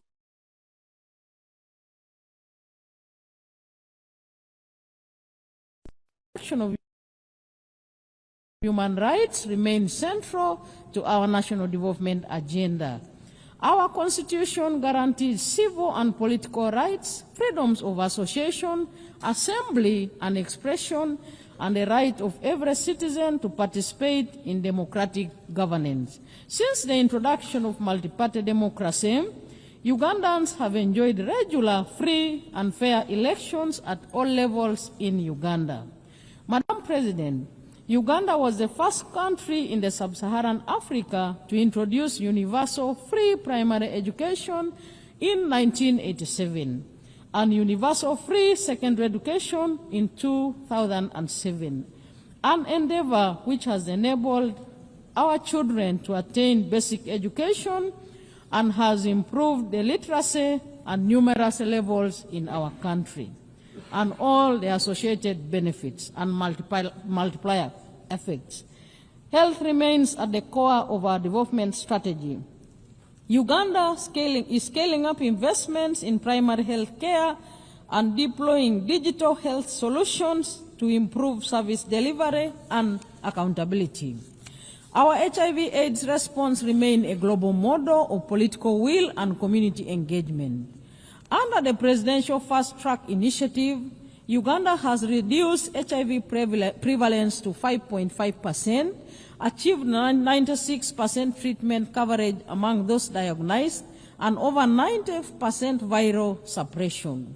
Madam President, as the current chair of NAM, Uganda is committed to advancing the principle of unity, peace, and solidarity among its members.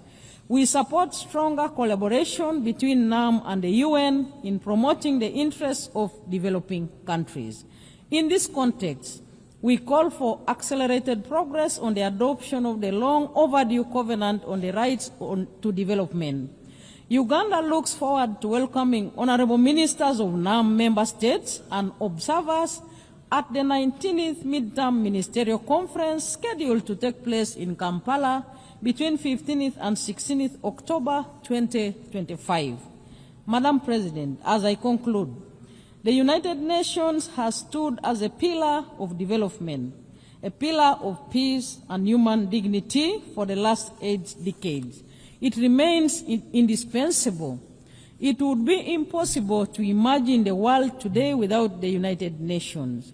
Uganda acknowledges the UN's many achievements, its legitimacy, convening power, and normative influence. Madam President, more must be done to adopt and adapt and strengthen multilateralism. We must redouble our efforts to uphold international cooperation and ensure that the United Nations system is reflective of the current realities and capable of addressing the intertwined global challenges of peace and security, human rights, and sustainable development. Let us commit to leaving no one behind. Better together. I thank you. On behalf of the Assembly, I wish to thank the Vice President of the Republic of Uganda.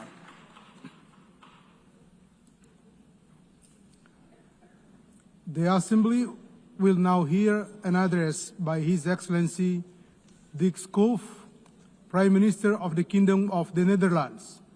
I request protocol to escort His Excellency and invite him to address the Assembly.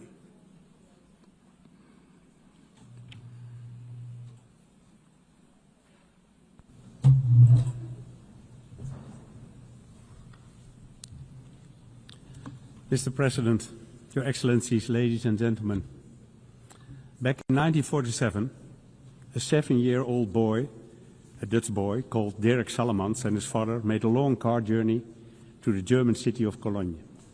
When they arrived, Derek couldn't believe his eyes. It was a shocking sight, he said in a recent newspaper interview.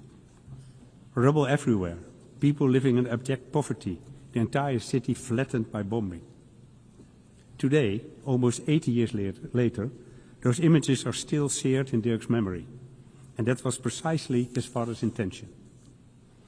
He wanted to show me what war can do to a city, Dirk recalled in the interview.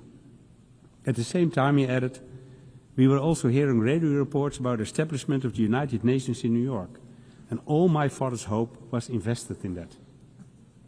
When the interviewer asked what exactly the hope was based on, Dirk recalled the opening words of the United Nations Charter, we the peoples.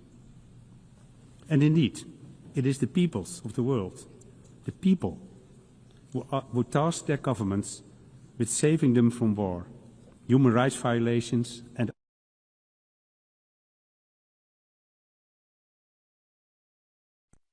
inspired Derek Salamans to embark on a career as a UN diplomat that spanned almost 30 years. And it is those same words, 80 years on from the UN Charter, that still remind him and us of that task. Of course, the world has changed dramatically since then, and unfortunately we must acknowledge that the mission, no more war, has failed. In fact, this year, even as we celebrate the United Nations 80th anniversary, we have heard it said that the UN can no longer justify its existence. Anyone who says that, however, has forgotten where we came from. Without the UN, there will be no disarmament treaties, no International Court of Justice, no climate agreements on sustainable development goals. Without the UN, which is often the only organization capable of supplying aid in the toughest places on the earth, millions of people would be deprived of food, clean water, and medical aid. Over the past 80 years, we've taken the UN's achievement for granted. We've neglected to look back on where we've come from and all the milestones we have achieved along the way. And although the situation right now might be especially difficult, I know this too. It has never been easy. Every achievement was preceded by the lengthy confrontations. Countries were often at loggerheads, and sometimes it was tempting to throw in the towel. But that never happened. And the reason can only be that, despite our many differences, we all understand what's at stake. That's the context in which I view the increasingly frank debate on the UN future. Yes, the world has changed. Yes, international relations have changed. And yes, The way we work together has changed. But I believe that this can lead us to only one conclusion, that we must change with times. And that's exactly what we do.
Ladies and gentlemen, as I come to the end of my remarks, I realize, as I'm sure you do too, how much work still needs to be done.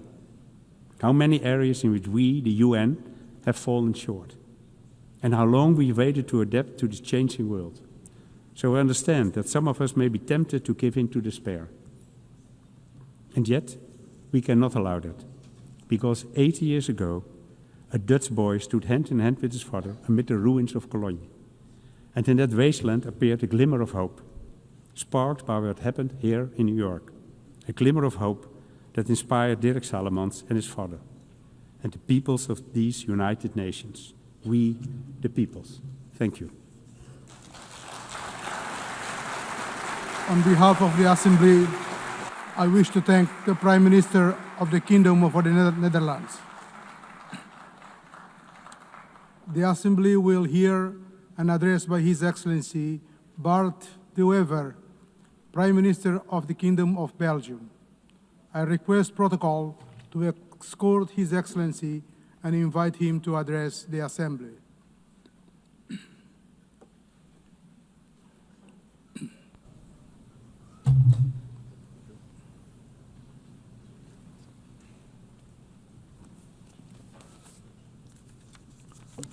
Mr. President, esteemed colleagues, ladies and gentlemen, it is the first time that I stand before you. I am 54 years old, which means that I was a teenager in the 1980s, when Ronald Reagan was president of this great country, a man that I admired and that I still admire. Today, I'm nostalgic of that time, because then I truly believed that the Western world was bound together by shared values and mutual respect. And I also believed that these values would eventually rule the entire world. Today, we are reminded of the Melian dialogue of the Greek historian Thucydides. He described how envoys from Athens forced the small neutral island of Melos to choose sides in the Peloponnesian War. If Melos refused, Athens would destroy it. Thucydides captured the brutal logic of power in one single sentence. The strong do what they can, and the weak suffer what they must. He may have been right about human nature, but that is not the world we want to live in today. Civilization means striving to be better than our basic instincts, to rise above them. The United Nations was born out of the most destructive war in human history to embody precisely that aspiration. And yet today, international organizations are under pressure. International law is under pressure. Respect for sovereignty is under pressure. Geopolitics often boil down to sheer ego politics, and I regret this deeply. That is why I stand before you today to advocate for a world anchored in mutual respect, a world of free and fair trade, a world of strong partnerships, respect and cooperation, a world based on international law, a world that tackles climate change, a world of peace, prosperity and progress. The United Nations remain crucial in pursuing that ambition. The United Nations are far from perfect, and this is why we support the UN 80 reform agenda, because the challenges we face are immense. And I would like to highlight two domains in which we urgently need to move forward: our security and our prosperity. First, security. All who cherish freedom must work to build resilient and vigilant societies.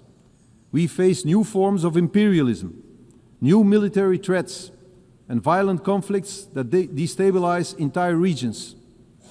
This is not the path we choose, but neither can we afford to be naive.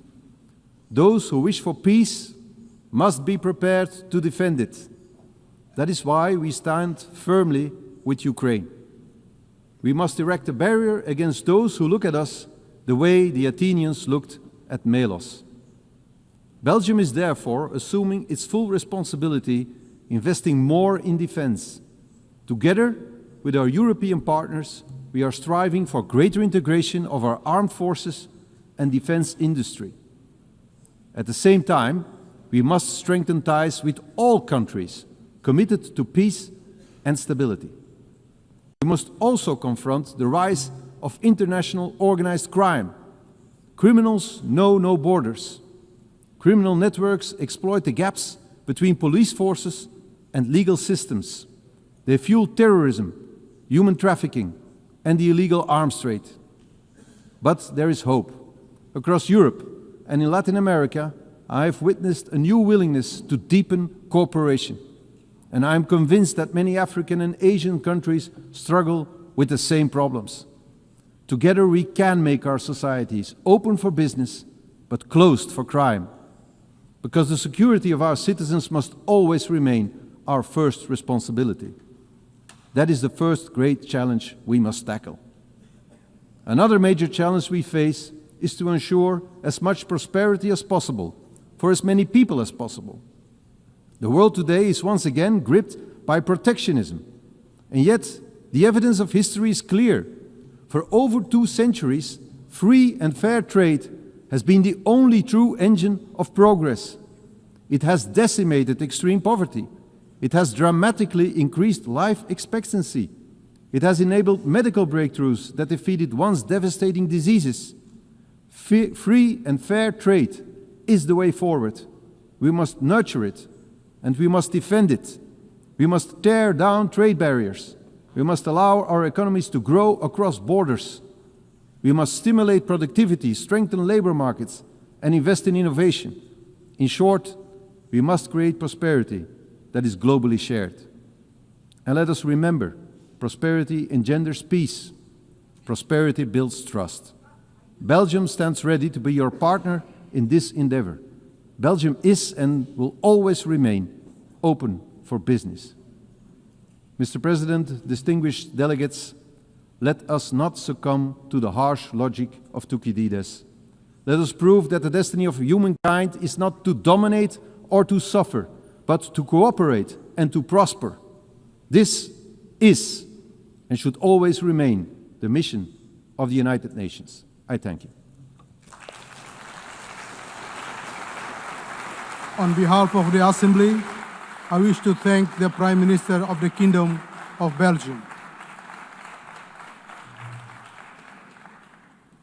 The Assembly will now hear an address by His Excellency Allah Maye Halina, Prime Minister and Head of Government of the Republic of Chad. I request protocol to escort Her Excellency and invite her to address the Assembly.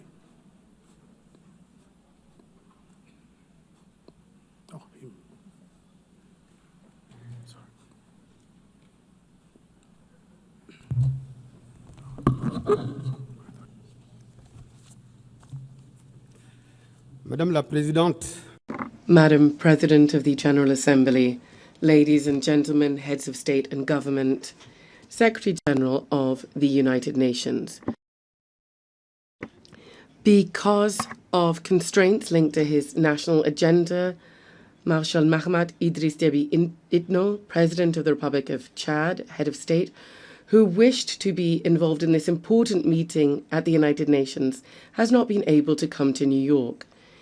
He would like to convey his sincere regret for not being here and has conferred upon me the task of delivering his message, which reaffirms Chad's commitment to the principles of multilateralism and the sovereignty of peoples. It is therefore for me a great honor to deliver to this august assembly the message of the President of the Republic of Chad, head of state, and I quote, Madam President of the General Assembly, ladies and gentlemen, heads of state and government, Secretary General of the United Nations, I would like at the outset to honor God, the all-powerful force of wisdom and strength that enabled us to come here together in a spirit of dialogue to look at the challenges of our time and of our world, primarily the questions of development, but also international peace and security. I would like to convey our congratulations to Madam Annalena Baerbock, President of the 80th session of the General Assembly, on her election, and assure her of the full support of my country in carrying out her mandate. By the same token, I would like to express our sincere thanks to Ambassador Philemon Yang, outgoing president, for his outstanding leadership of the previous session. Thus, I would also like to express our sincere appreciation and our full support to Secretary General Mr. Antonio Guterres for his unfailing efforts to fly the flag of multilateralism high, embodied by the UN, whose mission and even raison d'etre is currently being tried by numerous challenges that are constantly affecting our common bedrock of humanity. Madam President, Your Excellencies, ladies and gentlemen, I am speaking to you before this august assembly with the great weight of history and the force of a sincere conviction. The United Nations, 80 years after it was born, in the pain, so to speak, of wars, must come to life once again in the truth of our hopes. Better Together, 80 years for peace, development and human rights is more than just a celebration. It is something that strikes us an invitation to re-examine the role, the relevance and the political and moral legitimacy of our shared organization. It would be wrong to deny the historic merit of the UN. The UN has contributed to preserving global peace. It has helped decolonization. It has fostered human rights and provides a multilateral cooperation framework. Nonetheless, we need to underscore that 80 years after it was established, the UN is still far from having accomplished the aims that were conferred upon it by the Charter. Despite undeniable progress that I have mentioned, we have to note that the UN has never disappointed as much as it is today, in particular because of its inability to stop bloody conflicts that continue to prevail in several areas of the world, in Africa, in Asia, in South America. There is increasing defiance because too often major decisions taken by this organization seem to serve the interests of some great powers to the detriment of the aspirations of the countries of the South, because the Security Council remains a very fixed structure, a legacy of the post-war period, where Africa, the cradle of a fifth of humanity, remains excluded for all major representation, because sanction and intervention mechanisms are often selective and indignation seems to be conditioned on where it's happening geographically. We need to be bold enough to say here, peacekeeping missions of the UN have often failed in their promises and in their duty, be this in Haiti, in the CAR, in the Democratic Republic of Congo, or in Mali. The Blue Helmets, in certain cases, have been accused of inaction and even behavior that runs counter to the very principles of the organization that they represent.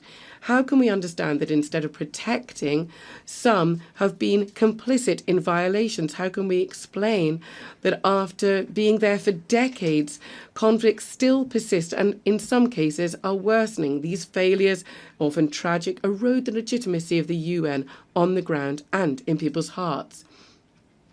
It is crucial for peacekeeping operations to be reformed very deeply and evaluated in a transparent way, refocused on their fundamental mission to protect civilians. Madam President, ladies and gentlemen, for more than 7 decades, the world is witness powerless to a human and political tragedy. I'm talking to you about the Israeli-Palestinian conflict, the current situation in Gaza with indiscriminate bombing, thousands of civilian deaths, and the systematic destruction of vital infrastructure is a collective failure of the international community. We're not just talking about a conflict anymore. We're talking about a humanitarian scandal and an unprecedented moral challenge.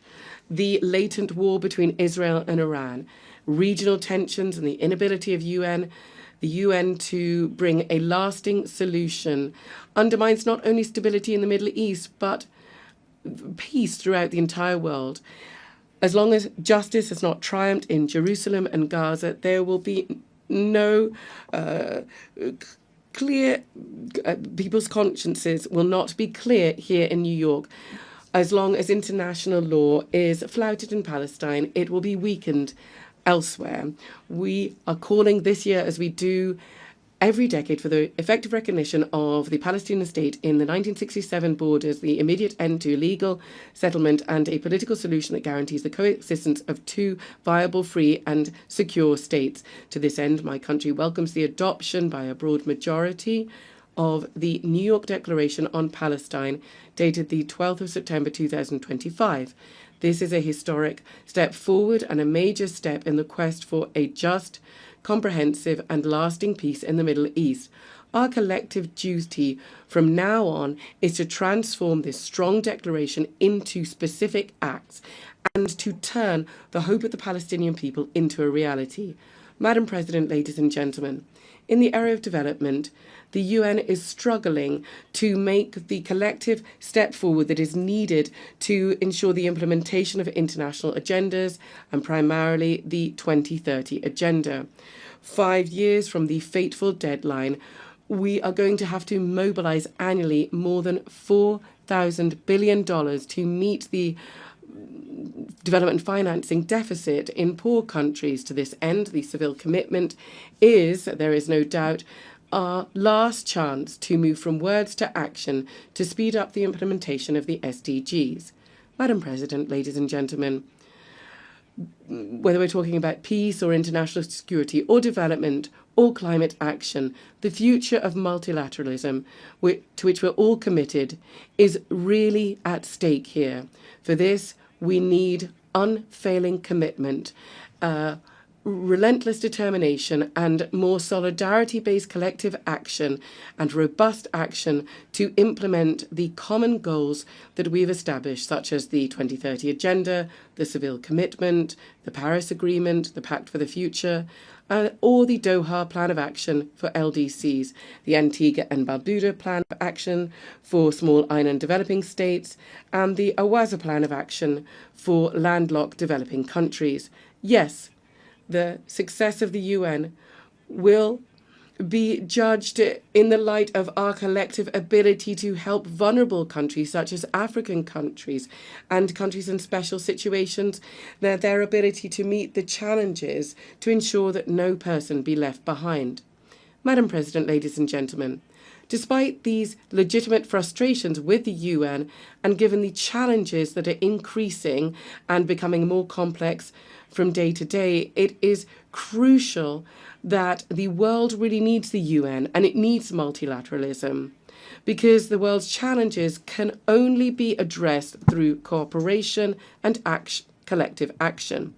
The aspirations of the peoples of the world for a peaceful life, a healthy planet, and equal opportunities, access to well-being and prosperity, all whilst human rights are upheld, are valid, as are everybody's right to live in a just, fair and safe society. But they can only be ensured through multilateralism. Therefore, we have the Pact for the Future and the Civil Commitment. And these are exciting because they really translate this thirst, this desire for the UN. So it cannot disappoint or betray the legitimate aspirations of the people of the world. We cannot go it alone. We cannot stop this collective impetus. Of course, we're fully aware of the troubles that are there in the world because of the increase in unilateral actions and geopolitical tensions. But development aid here is seeing drastic cuts that are having a significant impact on the most vulnerable countries and communities and are really hitting at the heart of the operations of the entire UN system. UN entities and agencies have had to cut off vital services that were benefiting the most vulnerable in the most fragile of countries, refugees, women, children, AIDS sufferers. Just overnight have been found cut off from treatment and healthcare, and therefore their lives are now in danger. It is crucial to preserve what has been achieved in carrying out the reform of the UN very painstakingly, because a fatal blow must not be brought to the UN, because it must carry out its most noble task to assist the most vulnerable. Madam President, ladies and gentlemen, strengthening and preserving multilateralism and it's something that we all want, also involves a long-expected reform of global governance. My country, therefore, has quickly implemented the recommendations of the Pact on the Reform of the International Financial Architecture and the UN by improving the working methods and strengthening the General Assembly. But also, we very much want to see the reform of the Security Council, and it is an extremely urgent matter. It goes without saying that if there is one body that really embodies all frustrations, all injustices, and all double standards, it is the inability of the UN to respond to the expectations of the people, then that is embodied in the Security Council. It is totally unacceptable that Africa, the cradle of humanity, the demographic lungs of the entire world, and the strategic driving force of the 21st century, remains marginalized in the highest echelons of international governance. This exclusion is not just a political aberration, it is a historic injustice, and this injustice must be addressed without delay. For several years now, Africa has been calling consistently and with dignity for what is its right. 2 permanent seats in the United Nations Security Council with a veto right in line with the Esselwini Consensus. This is not a favour or a concession. It is a call for justice, for representation, and for coherence. The world cannot claim to be in favour of peace, balance, and legitimacy while more than 1 billion people are held to one side, kept to one side of vital decisions for the future of the planet. We are not asking for permission in Africa. We are reaffirming our voice, our vision, and our vocation in Africa. Unfortunately, many people believe that a lot of the world is indifferent to the ills that Africans are facing, and the Security Council is just providing very basic service. There are multiple meetings on issues pertaining to the continent, but they have very little impact on people. The facts can attest to this. For example, 14 years have passed and Libya is still in a political impasse, and so it is pushing peace back into the annals of history. In Sudan, civilians have been abandoned to their sad fate because the Security Council has not been able to or has not wanted to shoulder its responsibility by bringing the warmongers to cessation of hostilities and to ensuring and bringing about a peaceful settlement of their disputes. This inability of the Council to fully play its role as the guarantor of international peace and security is a reason to speed up its reform, to adapt to the reality of today's world, and to make it more inclusive, more representative, more democratic, and therefore more effective. Ladies and gentlemen, Madam President, in a world that is constantly changing, where there is increasing interdependence and challenges transcend borders, my country, Chad, would like to reaffirm from this rostrum a fundamental truth. State sovereignty is the bedrock of international order. Sovereignty is not a privilege or a concession. It is an inalienable right enshrined in the United Nations Charter. It guarantees that each people can take ownership of their own destiny.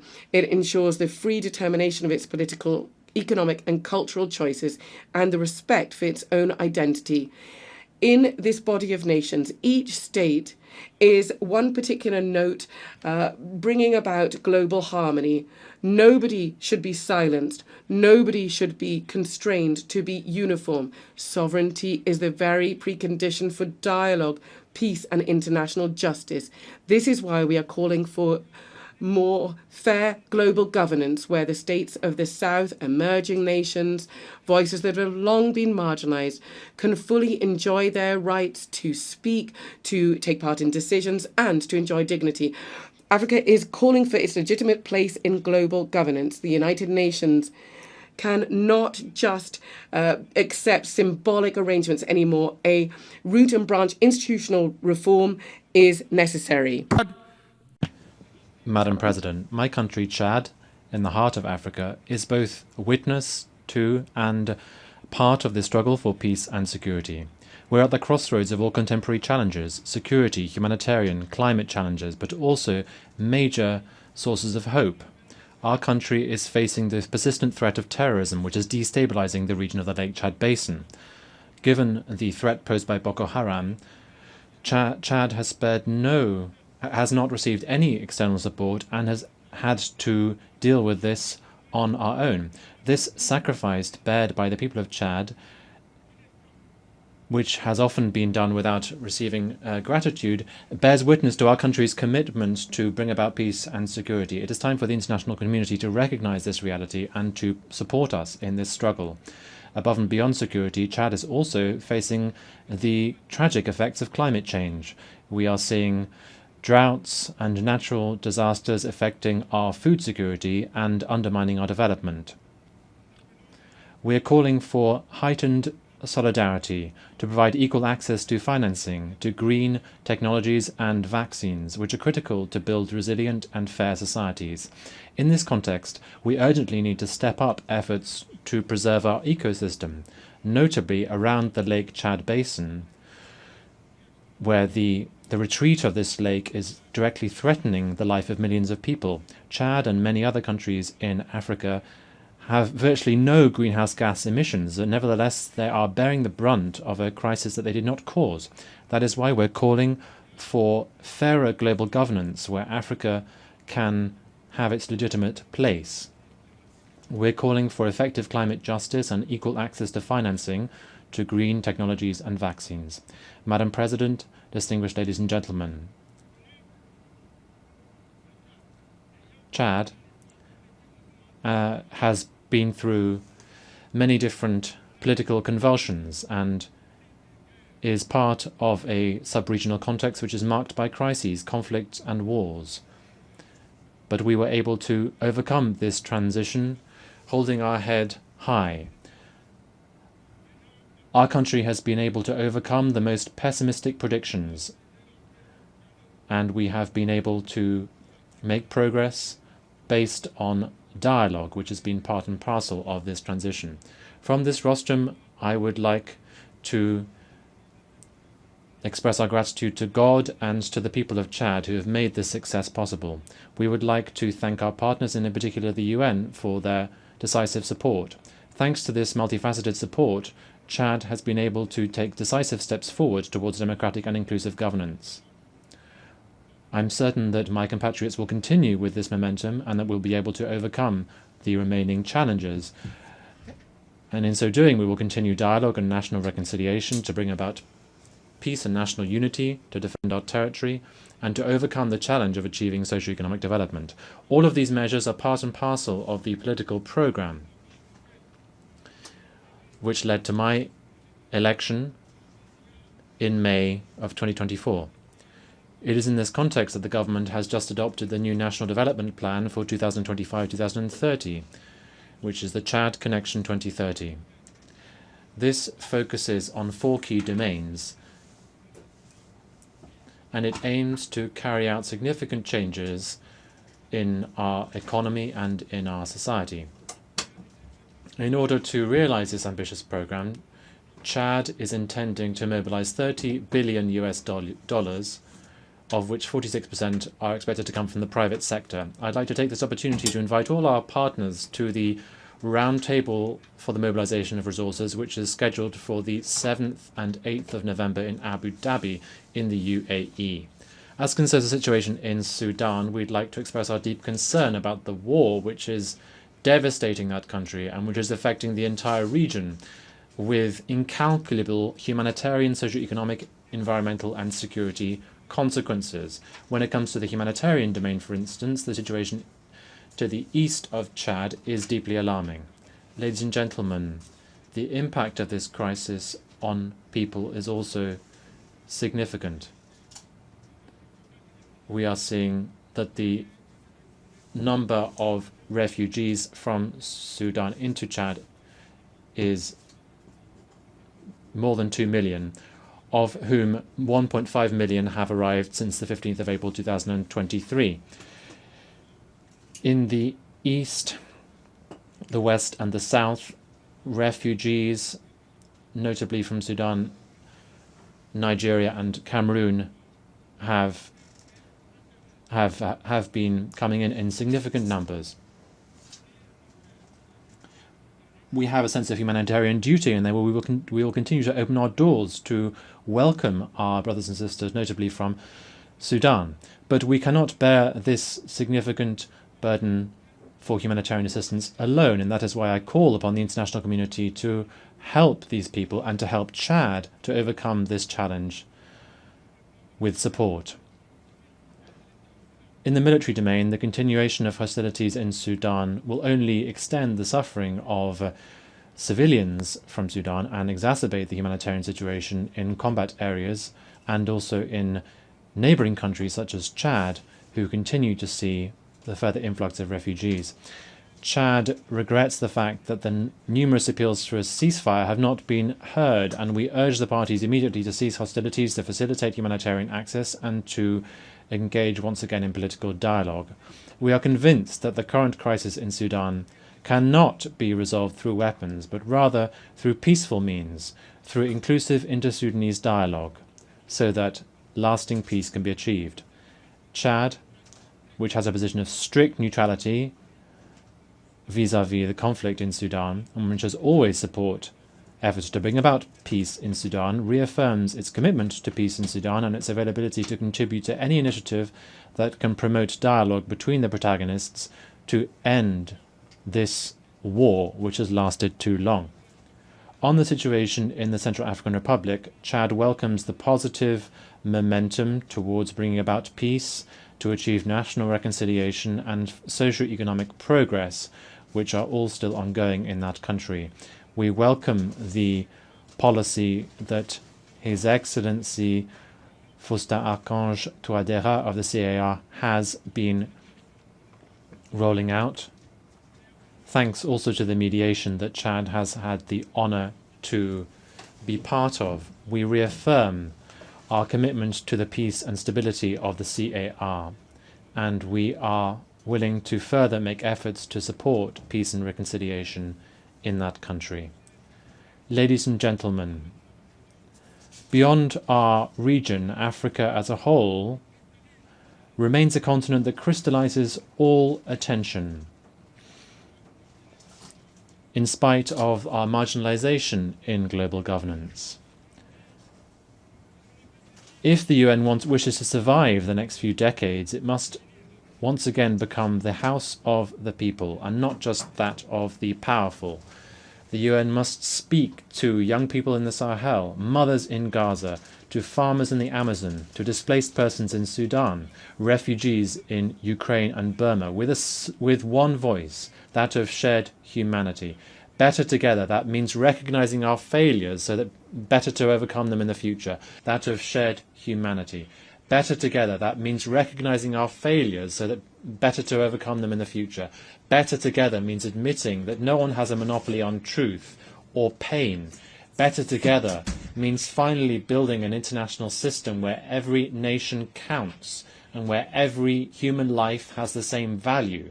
We therefore call on the UN to once again find its soul and its moral power.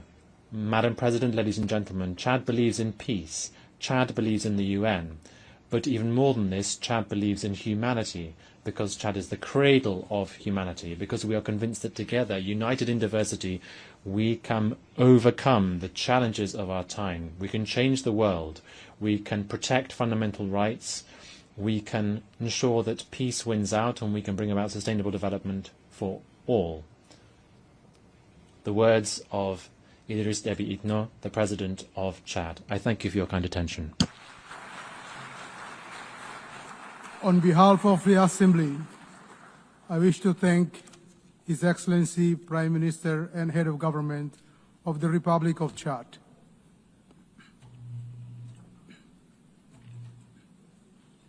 The Assembly will now hear an address by His Excellency Kamil El Tayeb Idris, the Transitional Prime Minister of the Republic of Sudan. I request protocol to escort His Excellency and invite him to address the Assembly.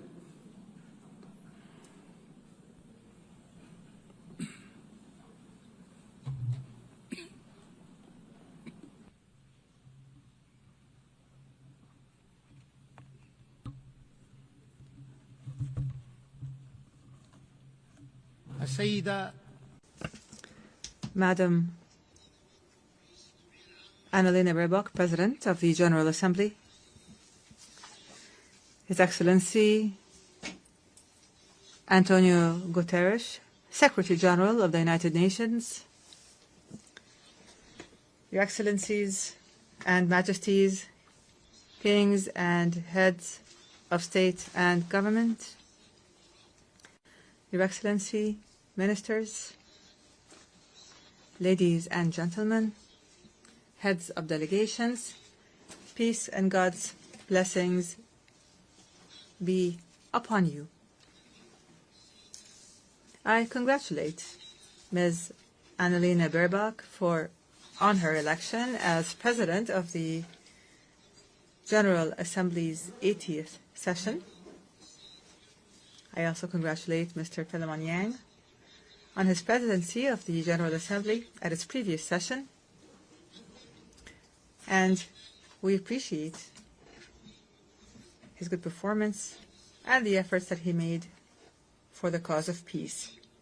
We especially appreciate His Excellency, the Secretary General of the United Nations, Mr. Antonio Guterres, for his tireless efforts and valuable initiatives for peace and justice, and for the achievement of the goals and principles of the United Nations, and for his support for the causes of developing countries. I stand before you today.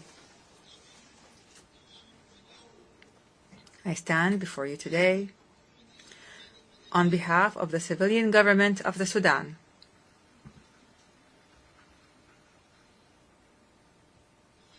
I stand before you today on behalf of the civilian government of the Sudan and on behalf of the proud Sudanese people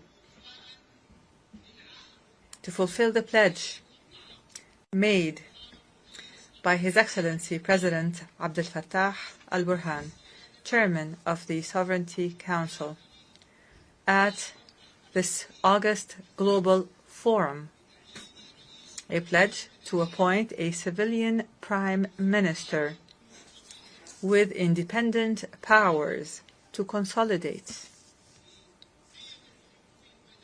the values of civilian governance and democratic transition. I stand before you from the banks of the Nile, from the land where history runs as deep as the river itself,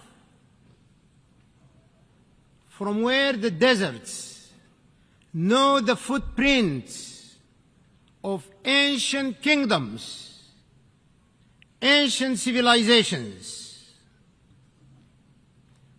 and from where, in this present hour,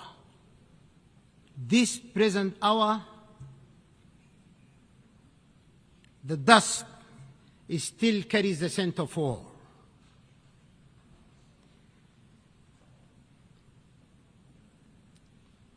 Sudan has bled. Our villages and cities have fallen silent under the shadow of unprecedented war, unprecedented invasion in the history of mankind.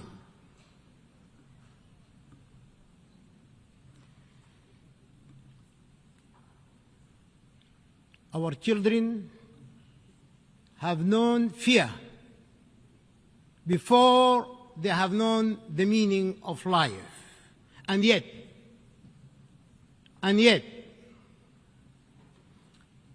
amid the ashes of war, there is a unique pulse that refuses to die. It beats in the refugee's quiet prayer, in the farmer who plants, though he may never reap, and in the mother who sings her child to sleep beneath an open sky. From that pulse, distinguished leaders of the world, from that pulse, I share with you these words. Amalun. Hope reborn of our unity and strength emanating in our peace.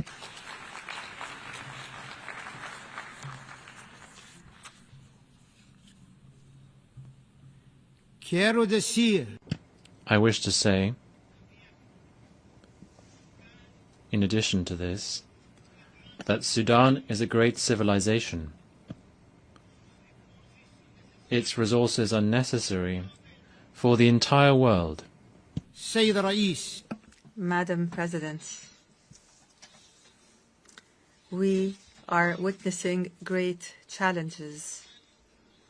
We are facing enormous dangers posed to the principles of the Charter and multilateralism, while threatening regional and international stability. Meanwhile, the norms of international law are being eroded as the crimes of genocide, aggression, and the employment of foreign mercenaries to occupy the territories of states and slaughter their peoples. These crimes multiply in contempt of the Charter and in violation of international law, as is now happening in my country. Mr. President, we must build trust. We must reinforce transparency and strengthen the role of the General Assembly, preventive diplomacy, and the peaceful settlement of conflicts. The capacity and the role of the United Nations can be strengthened through collective action and multilateral international cooperation. We can take advantage of the momentum generated by the UN80 initiative, the outcomes of the future summits, and of major international conferences. Despite the international consensus on the illegality of unilateral sanctions and unilateral coercive measures which violate international law, these sanctions continue. They are imposed for political reasons, which threatens the values and bonds of international cooperation, international relations, and the rights of peoples to development, well-being, and the enjoyment of human rights, especially in developing and least developed countries. We are concerned over the political exploitation of human rights and their use as a means to pressure our country without considering the economic aspects of human rights that are affected by these unilateral sanctions and measures.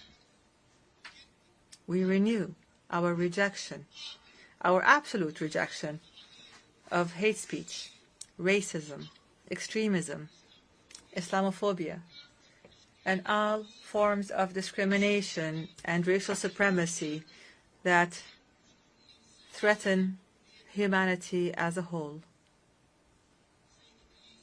Mr. President, during the past 3 years, the people of the Sudan have been subject to existential dangers and threats as a result of the crimes perpetrated by the rebel Rapid Support Militia. The people of Sudan have been forced out of their homes and of their homeland to flee systematic killing and torture and looting and rape and humiliation and the savage destruction of all the components of life, the basic components of life. These actions were deliberate. These actions were part of an integrated project to control Sudan, to plunder its wealth, and to change the demographics of its population. Preserving the sovereignty of the state and its well-established national institutions is a top priority.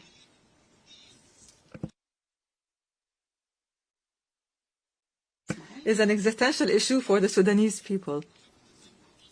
Therefore, the civilian transition and democratic transformation under the leadership of the civilian government of hope and the establishment of peace will not be achieved without ensuring that we have strong national institutions that preserve the sovereignty and territorial integrity of the state. The international community, and you are the leaders of this international community. You are the entire international family. The international community must work to stop the flows of lethal weapons, advanced ones, to the terrorist militia. It must condemn the militia, criminalize it, and classify it as a terrorist group, and must stop the flow of mercenaries.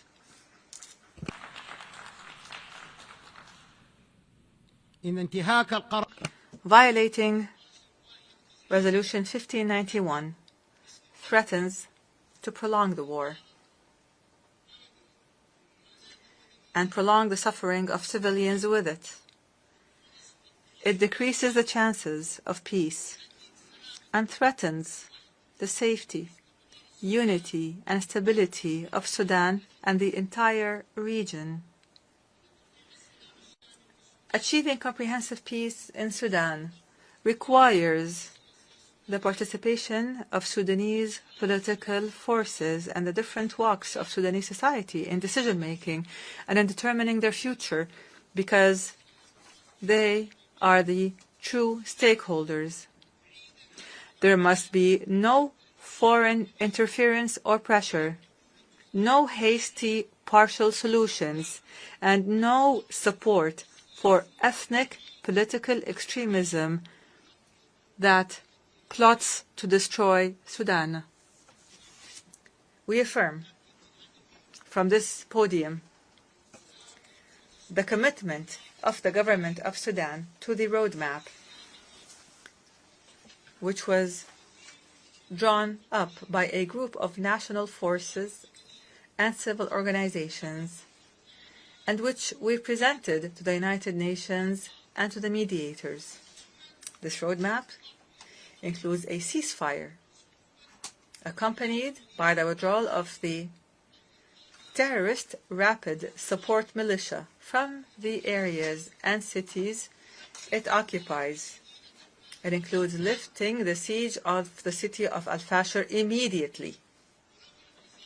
Lifting the siege on the city of Al-Fashir immediately, as well as the city's environs, in implementation of Security Council Resolution 2736, adopted over a year ago. Imagine this. This resolution was adopted by the Security Council over a year ago, and nothing has happened to this very day. Is this plausible? Let us take a moment to reflect. Children are dying. Women are dying. The elderly are dying because of starvation, and the international community is silent.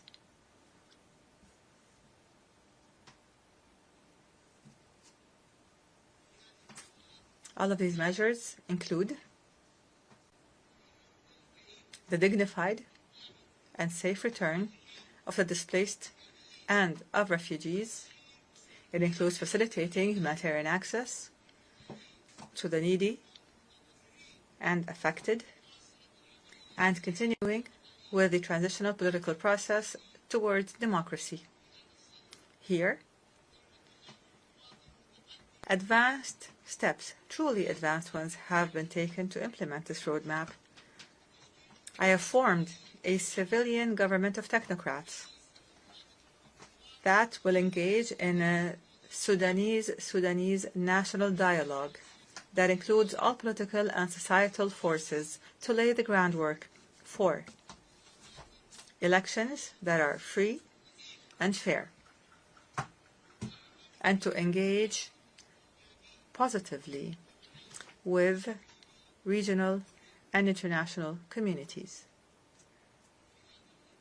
In this context, the government has committed and continues to facilitate all procedures for all Sudanese citizens abroad to return and engage in this important historic dialogue. Mr. President, one of the priorities of the civilian government of hope is to work to achieve objectives that include the following: achieving peace as a top priority, establishing the rule of law, a state based on the rule of law, fighting poverty and corruption in all its forms, activating transitional justice, accountability, ending impunity, adopting a balanced foreign policy, engaging positively with international and regional organizations, providing services such as electricity, water, security, pensions, revitalizing rural development, providing national health care, and laying the groundwork for comprehensive national elections with regional and international observers. We will work to remove the remnants of war, to return to the capital, the national capital, Khartoum, and start reconstruction efforts, raise the quality of the health sector, and increase the participation of women and youth in the national dialogue for peace. Mr. President, the government of the Sudan affirms its commitment to humanitarian international law. The government of Sudan developed a comprehensive national plan for the protection of civilians that it submitted to the Security Council and the Secretary General of the United Nations. The plan covers all aspects of protection, including the establishment of a national mechanism of protection and a mechanism that facilitates humanitarian access and supports United Nations humanitarian efforts and the rule of law, accountability, and action to halt the proliferation of weapons and combat violence against women and children. This plan addresses issues of displaced persons and refugees and seeks to achieve a comprehensive peace. Moreover, the government has signed a cooperation framework with the United Nations. And in this regard, the government renews its commitment to facilitate, protect, and secure the passage of humanitarian aid through all the agreed-upon crossings identified by the government of Sudan. The continued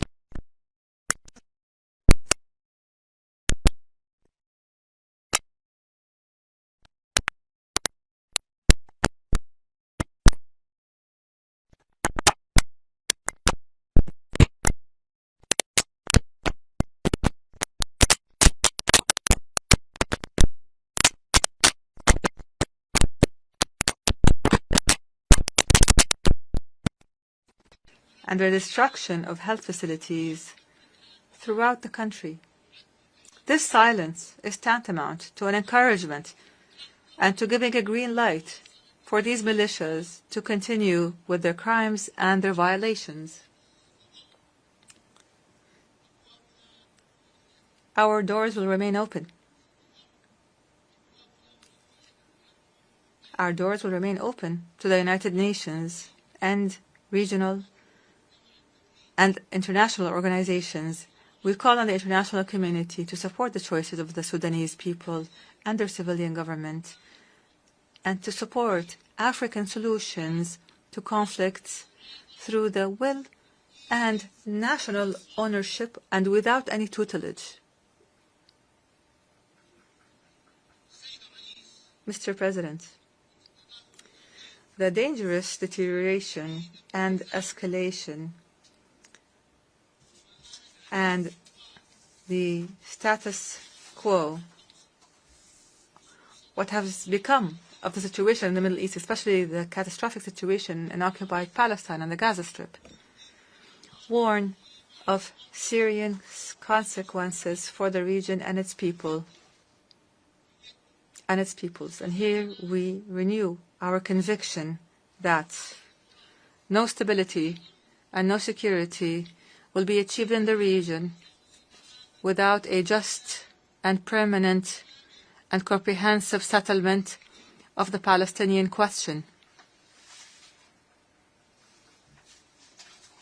That would allow for the establishment of an independent, sovereign Palestinian state with Al-Quds as its capital on the borders of June 1967 in accordance with international legitimacy resolutions.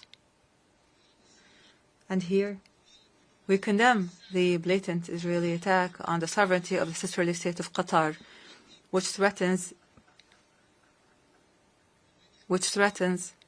international peace and security.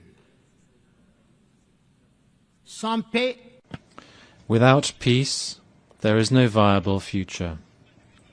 Without peace, there is no viable future. Excellencies, ladies and gentlemen, supportive of peace and security, human rights, and sustainable development goals, without which there will be no lasting peace. However, let me say it clearly and openly, our sovereignty and territorial integrity are red lines. We will never give up. I promise you, we will never give up, and I thank you for your attention. Thank you. On behalf of the Assembly, I wish to thank His Excellency, the Transitional Prime Minister of the Republic of Sudan.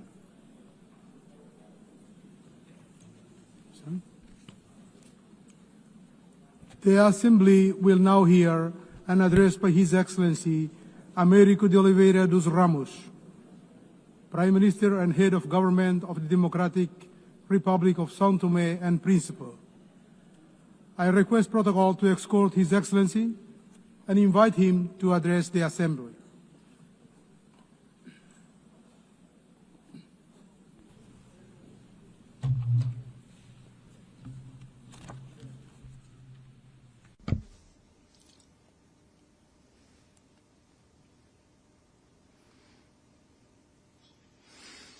Madam President of the 80th session of the United Nations General Assembly, Mr. Secretary General of the United Nations, Your Excellencies, Heads of State and Government, distinguished delegates, ladies and gentlemen.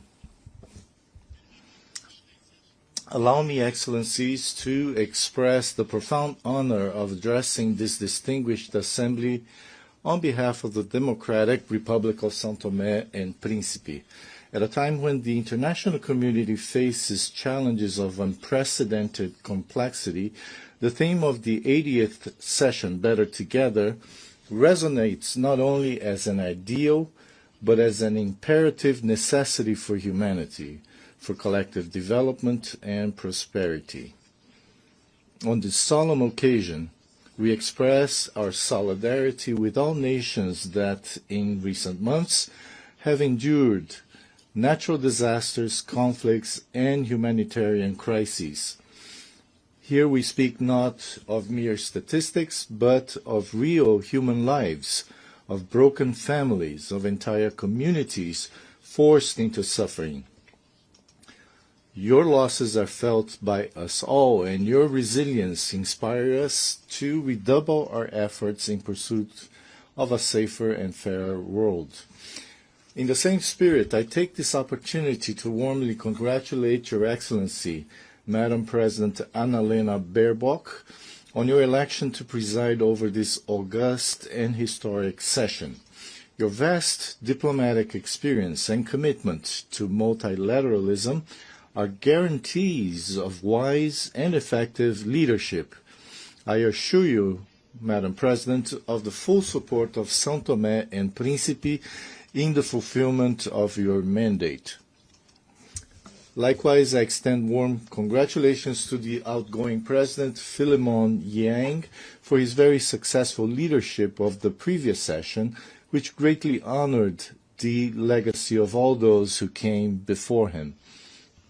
I could not fail to pay a well-deserved tribute to the Secretary-General Antonio Guterres, whose tireless and persistent voice in defense of peace, human rights, and sustainable development continues to serve as a moral compass for our organization. His visionary leadership has contributed to revitalizing the United Nations and adapting it to the pressing challenges of the 21st century. Madam President, heads of state and government, excellencies, São Tomé and Príncipe comes before this assembly with a message of hope and a call to action. In recent years, our country has made remarkable progress in consolidating democracy, promoting peace, and defending human rights. We are an example that even with limited resources, it is possible to build an open, pluralistic, and tolerant society and to sow the seeds of a better future. The privileged geographical position of São Tomé and Príncipe in the heart of the Gulf of Guinea grants us an added responsibility in promoting regional stability and security. Our country has sought to establish itself as a natural bridge between continental Africa and the Atlantic island communities, facilitating dialogue, cooperation, cultural and economic exchange, combating piracy, and promoting safe trade routes that benefit the entire international community. Our democratic journey, which has become a reference in our sub-region, is marked by the regular holding under existing law of free and transparent elections, by the active participation of political actors and civil society, and by the guarantee of freedom of the press. We believe that democracy is a fundamental pillar of sustainable development and lasting peace. Domestically, the São Toméan state has responsibly undertaken reform processes in the fiscal, economic, judicial, and public administration sectors, implementing public policies aimed at improving human development indicators. Yet we recognize that the progress achieved remains fragile and constantly under threat. Excellencies, the recent graduation of São Tomé and Príncipe to the category of middle-income country in December 2024, becoming the 8th to achieve such milestone, constitutes without a doubt a significant achievement and a just recognition of the efforts made by our people.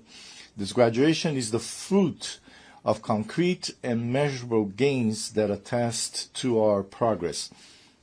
Between 2020 and 2022, our gross national per capita income reached $2,271, significantly surpassing the graduation threshold set at $1,306. At the same time, our Human Development Index showed remarkable progress, rising from 59.3 in 2002 to 91.4 in 2024, far above the threshold of 66 points. These indicators reflect advances in fundamental areas such as health, education, and macroeconomic stability. Nevertheless, while this achievement honors us, it also places us before new and demanding challenges that require appropriate responses. It is in this context that we appeal to the international community to ensure that this transition is carried out gradually and harmoniously, accompanied by continuous and transformative support, so that we may advance in the economic and productive sectors, preserve the gains achieved, and prevent our hard-won progress from being undermined. Aligned with our development efforts, we have defined a vision and the National Sustainable Development Strategy 2026-2040, anchored in sustainable tourism, which will be presented at the Investment Forum scheduled for December of this year in Brussels. On this occasion, we appeal to and invite our bilateral and multilateral development partners to participate actively in this important event, which represents a unique opportunity to establish lasting strategic partnerships.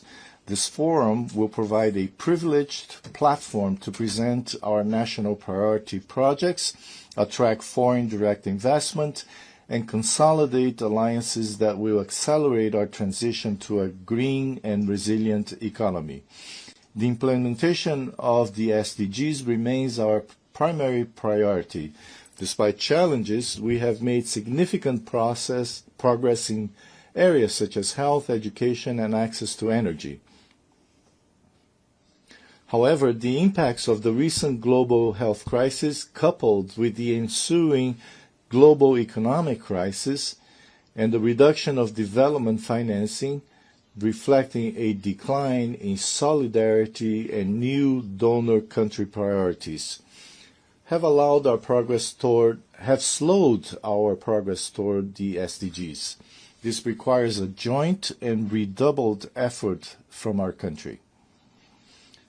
São Tomé and Príncipe remains firmly committed to the 2030 agenda. Our current performance places us 112th among 167 countries with a score of 64, reflecting the significant challenges we still face, notably in Sustainable Development Goal 8, decent work and economic growth.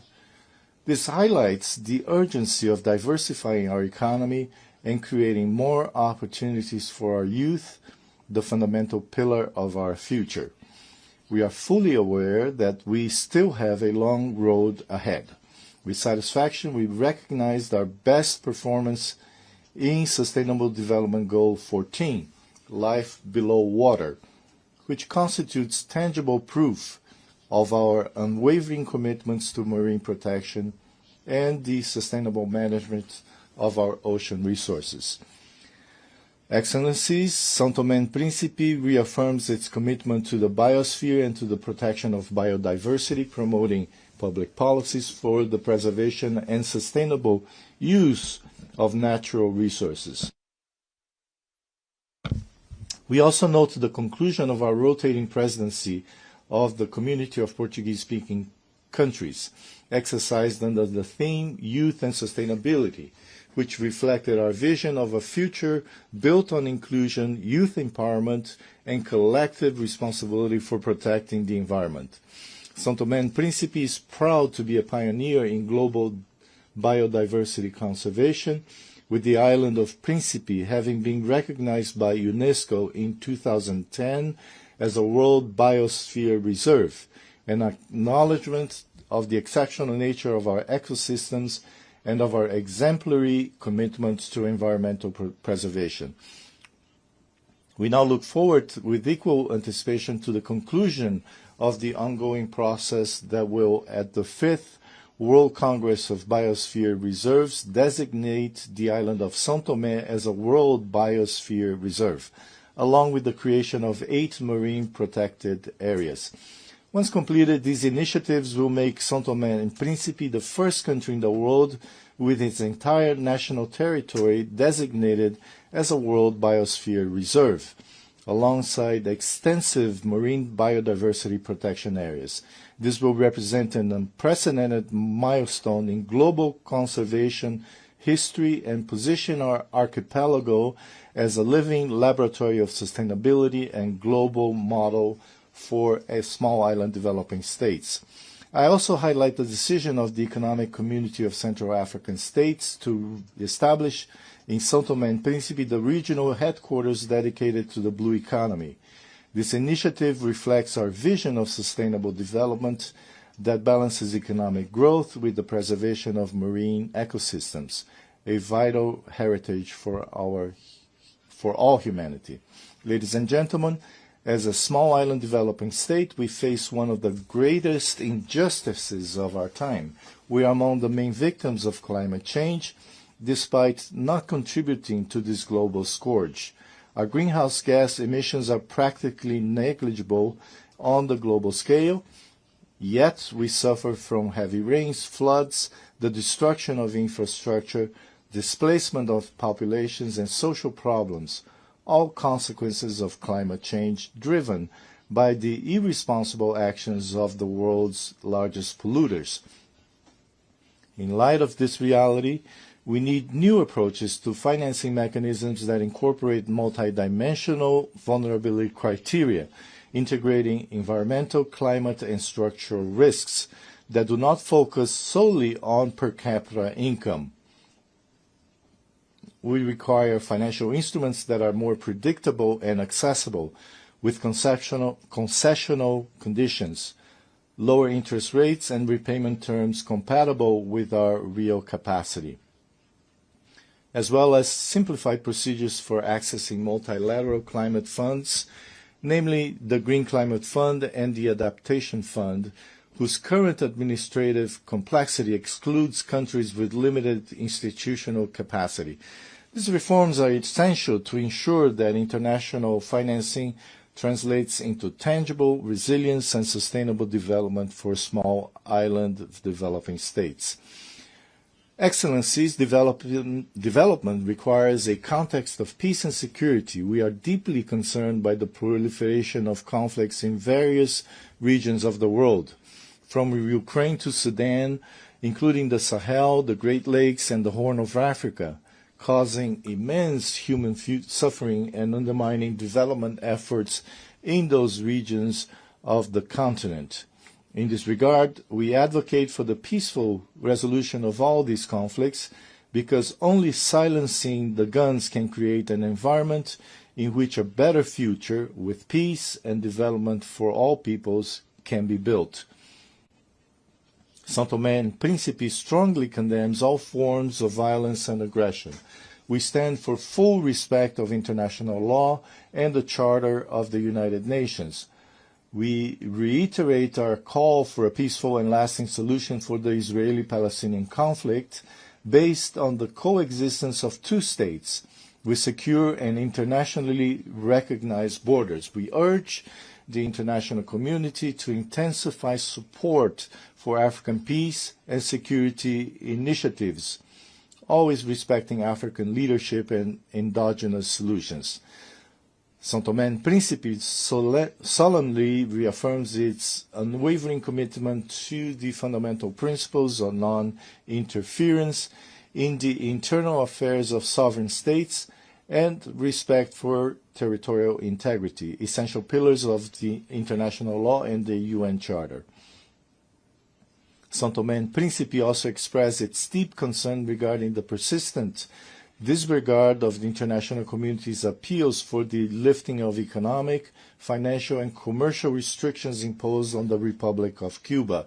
We observe that with concern the worsening of these policies through new extraterritorial measures that compromise Cuba's economy and affect its resilient people. Domestically, we remain committed to consolidating peace and stability, essential conditions for our progress. In this regard, a reform of our security and defense system is underway, aimed at institutional modernization, technical capacity building, and the construction of a more effective, transparent, and resilient sector, founded on a preventive approach to conflict. However, this is a demanding process that requires the cooperation of our international partners, both technically and financially, to guarantee its success. Distinguished participants, to control these challenges, we need a revitalized United Nations, more agile and more representative of the diversity of today's world. We support reform of the Security Council so that it reflects 21st century geopolitical realities and includes at least one permanent seat for the African continent. It is equally crucial to reduce bureaucracy within the UN system so that our organization can respond more rapidly and effectively in global crises. We need a UN that is closer to the people it serves, more transparent, more inclusive in its decision-making, and more accountable for its results. Cross-cutting issues such as women's empowerment and multilingualism must be at the heart of this reform. São Tomé and Príncipe has made significant progress in promoting gender equality, with women occupying leadership positions in government, parliament, the judiciary, and the private sector. We cannot build a sustainable future without the full participation of women at all levels of decision-making.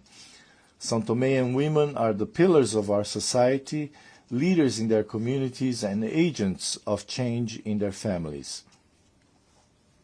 Madam President, in conclusion, I wish to reiterate the unwavering commitment of São Tomé and Príncipe to multilateralism. In an increasingly polarized world, we believe that cooperation and solidarity are the only weapons capable of overcoming the challenges that threaten us all. As a small island, our voice may be modest, but we bring a message of great significance to the world. Our strength lies in the unity of peoples and in our capacity to converge efforts toward a common destiny. Our hope is nourished by the conviction that, united, we can build a more just, sustainable, and harmonious future for all, and by our resolve truly to be better together. In this spirit, I cannot fail to congratulate the United Nations on its 80th anniversary. 8 decades of tireless service to peace, human dignity, and sustainable development have made this organization a symbol of hope for all humanity. We therefore reaffirm our confidence in the central role of the UN as the pillar of multilateralism, and we renew our commitment to continue walking side by side so that all peoples may live in peace with justice and prosperity. At this solemn moment, I would also like to express our sincere gratitude to all cooperation partners with whom São Tomé and Príncipe has the privilege to work. In particular, I highlight the support of the United Nations and its various agencies, whose contributions have been decisive in strengthening institutions and improving the living conditions of the São Toméan people. Our gratitude also extends to our bilateral, multilateral, and regional partners, whose solidarity has allowed our country to overcome structural challenges and move forward on the path of progress. São Tomé and Príncipe will continue to be an active voice and make its contribution on the international agenda, advocating for democracy and peace, for justice and equality, for sustainable development, and for a prosperous and shared future centered on people and on the good of humanity. Together we can build a world where no child, youth, woman, or elderly person goes hungry or suffers violence, where no family fears climate change, and where all peoples can live in peace with dignity and happiness. Thank you.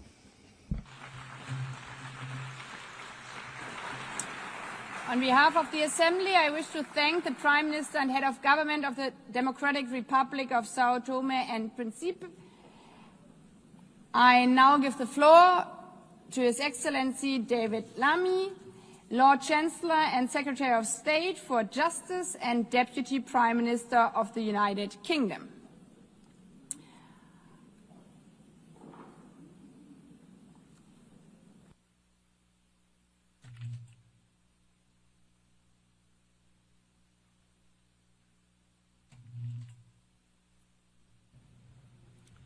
Well, thank you, President, Your Excellencies, colleagues, and friends. Having witnessed the United Nations work throughout his life, His Majesty the King has asked me to offer a personal message of his congratulations to the UN on its 80th anniversary. The United Nations is a powerful testament to our collective determination for a better world. The King recalls that on the eve of the first UN General Assembly, His Majesty's grandfather, King George VI, told the delegates gathered in London, "In the long course of our history, no more important meeting has ever taken place within its boundaries. Millions of people across the United Kingdom, the Commonwealth, and the wider international community share the view that the UN's founding principles and the work of its organizations remain essential, particularly as the world must face new and pressing challenges. Let us affirm these principles as the United Nations responds to today's reality and evolves for tomorrow's challenges."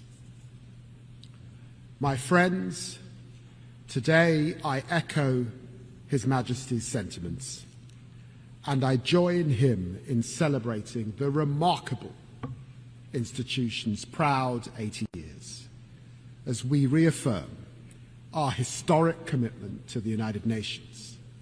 We must face the challenges of the present. A present in which we in the United Kingdom do not stand up for one nation's rights whilst ignoring others, but act resolutely with the Charter as our compass. This is why I want to address directly the Israeli-Palestinian tragedy.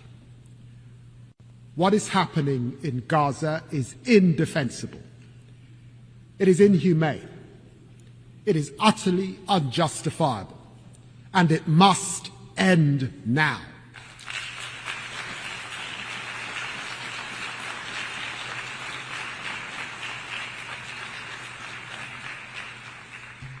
The people of Palestine, whose state we proudly recognize this week, and the people of Israel deserve better than the horrific acts by Hamas on October the 7th that left children without their parents and parents without their children. Better than the torment of families waiting desperately for the return of their loved ones from the most barbaric captivity. Better than the fanatical rule by Hamas, a vile, pitiless terrorist organization that must have no future in Gaza. Better than Israel's denial of life-saving humanitarian aid and the catastrophic famine that it has caused. As Israel escalates its military operations and displaces Palestinian families again and again and again, there can be no answer to these horrors but concerted diplomatic action to keep the hope of peace alive. As we work with leaders from across the region and beyond in support of the US's efforts to build a consensus around a durable plan for peace, we commend the momentum achieved by the United States, Arab and Muslim states. Annexation must be prevented, a process for peace advanced, and this terrible, terrible war ended. There can be no answer except for the hostages out now, aid in now, and a ceasefire now. And I vow to you that we will not rest until this day has come, and there are two states living side by side in peace and security. Friends, we stand with Palestine because we believe in the values of the UN Charter, in equal rights, self-determination, and the dignity of all peoples. We stand with Ukraine because we must defend the core values of the UN Charter: sovereignty, territorial integrity, and the respect for international law. And because the world will suffer if aggression is allowed to pay. We must all strive for a just and lasting peace in Ukraine, which maintains the integrity of our UN Charter and sees Ukraine emerge from Russia's brutal war as a sovereign, secure, and independent nation. President Zelensky has shown his commitment to that peace at every turn, while President Putin savagely rains down ever more missiles and drones on the Ukrainian people. Our message to Ukraine is clear. We will stand with you today, tomorrow, and 100 years from now. We also stand with the people of Sudan because we never forget the values of the UN Charter, of human rights, and the pursuit of peace for all men and women. This is a conflict waged against Sudan's civilian population, millions displaced, more facing famine. As I speak, the long-besieged city of El Fasher is falling, its people facing unspeakable atrocities.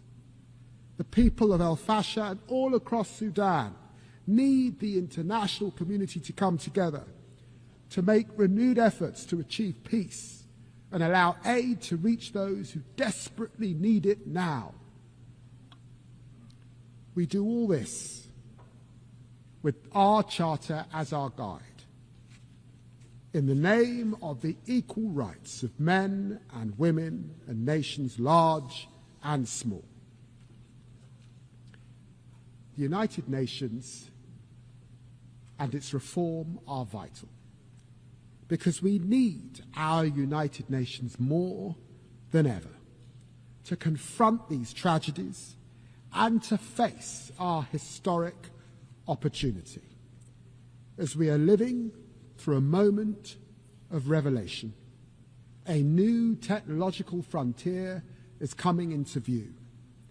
We are entering a bracing new era of promise, power, and potential. You know, my friends, to live through the Industrial Revolution was to see the first iron bridges that mankind had made, the first railways, the first smokestacks. And to live today through the technological revolution as we are, it is to witness the coming of the internet, the spread of smartphones, and now the dawn of super powerful AI. This is a lightning strike of change, a technological revolution which our leading scientists think could only be compared to the Industrial Revolution, compressed into a decade. This is a moment of truth for us, our institutions, and our ability to work together. And I believe we must act. I see promise on this technological frontier. AI is the most powerful new lever we have to advance the Charter's vision of social progress, better standards of life. This is why it is at the very heart of my own country's growth plan. I believe that by embracing artificial intelligence, we can all build better businesses. We can better fight crime. Look, for example, at dirty money. By spotting fraud in real time, we can crack down on illicit finance, a fight we will lead at a UK-hosted summit next year. And AI is not hypothetically making lives better, it is already saving them. At Imperial College, a new AI stethoscope detects major heart conditions in seconds. In our National Health Service, AI mammogram trials double the speed of diagnosis. And AI research tools are unlocking new drug combos to fight cancer. On the horizon, the promise of fusion power, powering limitless servers through quantum computing, enabling ever stronger AI, could unleash ever more advanced biotech. This is the defining opportunity of our generation, and we must run towards it with hope. I believe in this promise. I believe in our UN values, which is why this promise must now be shared. We are witnessing a truly historic surge in investment in AI. This investment promises outstanding productivity gains, and with it growth of historic proportions. Yet while this promise may well be diffuse, for now it remains concentrated. But there's not just possibility on the technological frontier. There are profound challenges as well, as AI is being used to consolidate repression, fuel disinformation, empower criminals across the internet. Authoritarian states, notably Russia, are manipulating large-scale, large language models so that chatbots answer in the voice of their propaganda across the world. Organized crime is using AI to supercharge their scams, deceiving victims on an unprecedented scale. This is the truth. AI can empower freedom, or it can entrench repression. AI can empower truth, or it can entrench lies. AI can empower law, or it can empower crime. Only by cooperation together can we set artificial intelligence on the right millennia-defining course. So my question is this: how can we most effectively share the glittering prizes of this new era across our global community? Well, this is how. We must invest. Invest, invest. We must partner, partner, partner. Because without a concerted effort, we risk a world of ever deeper inequality, where the benefits of this technology fail to reach those who need it most. That revolution in healthcare, that revolution in education, that revolution in opportunity, this we must share.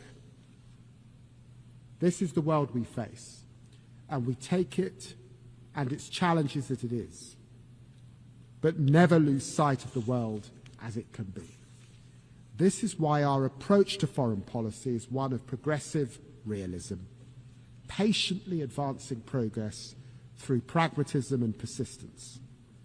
I see this in the United Nations as it approaches the technological frontier. I salute the Secretary General for championing the Global Digital Compact, which embodies both progress and realism. And this is why I commend the new independent international scientific panel on AI, which will provide evidence-based assessments to all. And I welcome the new global dialogue on AI governance.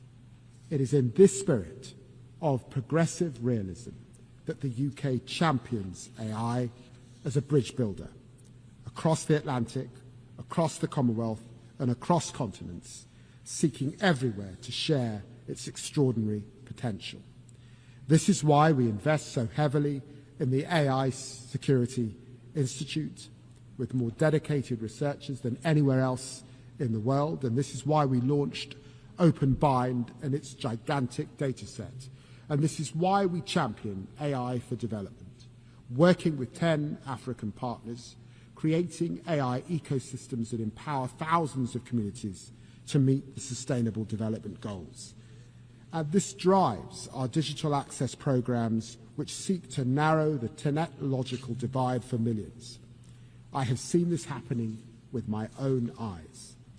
I've been so moved to see in Africa, the continent of my ancestors, the young entrepreneurs using artificial intelligence to launch and scale so many businesses that I know will astonish the world, like the UK-funded startup Vinsight, supported by our Assistive Technologies program, which is using its AI-powered app to help thousands of blind Nigerian students read, learn, and live more independently.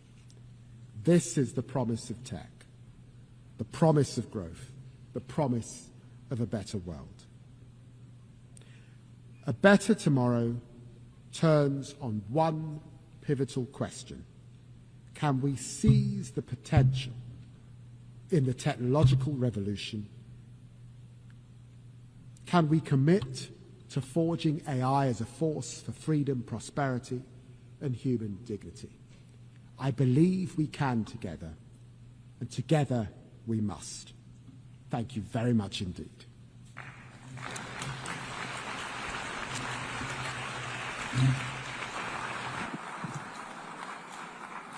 I thank the Lord Chancellor and Secretary of State for Justice and Deputy Prime Minister of the United Kingdom.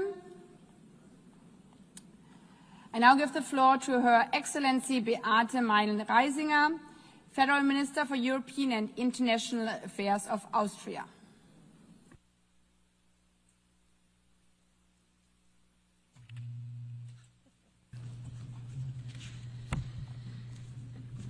Madam President, Excellencies, ladies and gentlemen, dear friends. As the Austrian Foreign Minister, it is both truly an honor and a profound responsibility to address this assembly today. Yet, I am not only a foreign minister and, by the way, a party leader, I'm also a mother of 3 daughters. When I reflected about why I'm coming to New York to participate in the General Assembly, it became clear to me. The values of the United Nations are the very same values that my husband and I try to pass down to our children. That conflict and dispute can and must be resolved by mediation. That every human being, regardless of their offspring, sex, religion, or race, deserves dignity and owns the same rights. That rules have to be followed by everyone, and big problems can only be solved together, and that every one of us has the responsibility to act not only in their own interest, but to work for a better future for everyone. I suppose that all parents around the globe share a common wish for their children to grow up with the promise of a bright future, especially now, especially in critical times like these, especially in times when these values and simple rules are threatened by disrespect. Madam President, Excellencies, when I listen to my oldest daughter, a teenager, I sometimes get the feeling that weighs really heavy on me, namely that for our children, for my children's generation, the future does not seem brighter than the present. We all can sense that there are fundamental fears of war and conflict, fears of climate change, of radicalization, of fundamentalism, and the division of our societies. That burdens me deeply as a mother, but also as a leader. I believe that the most powerful and most important promise leaders can make is to do everything in their power to ensure that our future is at least a little better than the present. Yet today we cannot close our eyes to the gap between this aspiration and the harsh reality we live in. For example, in Gaza, where devastation, starvation, and despair have reached terrible proportions. For Austria, it is clear the attacks of Hamas on Israel on October 7th were horrible and beyond imaginable brutality. They must be condemned by all of us. We have said it from day one and will continue to do so. Hamas must immediately and unconditionally free all hostages, end its rule in Gaza and hand over its weapons. At the same time, nothing justifies the devastating humanitarian catastrophe we are witnessing in Gaza. Civilians must be protected at all times. There is no justification for violating international law, including international humanitarian law. Austria is not only, because of our own historical responsibility, a friend of the people of Israel, but the actions and decisions of the Israeli government break my heart. This war must end now. The hostages must be freed and humanitarian aid must reach the suffering civilians in Gaza as soon as possible. Our vision, the Austrian vision, is clear: a comprehensive, just and lasting peace in the Middle East. 2 states, Israel and Palestine, living side by side in peace and security within recognized borders. Austria's support for the 2-state solution is not just words. We have supported the Palestinian Authority for many decades. At that point in the future, when this step can make the most meaningful contribution to peace, and when the right conditions have been met, we will also recognize Palestine as a state. We welcome President Abbas' condemnation of the October 7th attacks, his call to free the hostages, the prospect of elections, and his demand to disarm Hamas. We thank all those who took a huge effort to end this war and bring solutions for peace and security to this region. These are steps towards peace, and Austria will work with all partners to turn them into reality. Madam President, Excellencies, we all see the basic principles of the Charter challenged in Ukraine, where Russia has been waging an illegal and unprovoked war of aggression against its neighbor. A very brutal war with horrific numbers of dead and wounded, soldiers and civilians. We support US and all efforts to end the war through high-level diplomacy. Since the beginning of the war, and especially since March, many initiatives have been launched to end this war. Ukraine showed several times that they are ready for peace. But instead, Russia continues its attacks on cities and villages, on schools, on hospitals and kindergartens. Russia even escalates now towards the EU and NATO countries, and this is unacceptable. Austria calls urgently for an immediate ceasefire as a precondition for genuine talks to end this war. Russia cannot simply talk peace during the day and bomb during the night. And it is absolutely clear that it is up to Ukraine and Europe to decide on our hopefully common future and security architecture.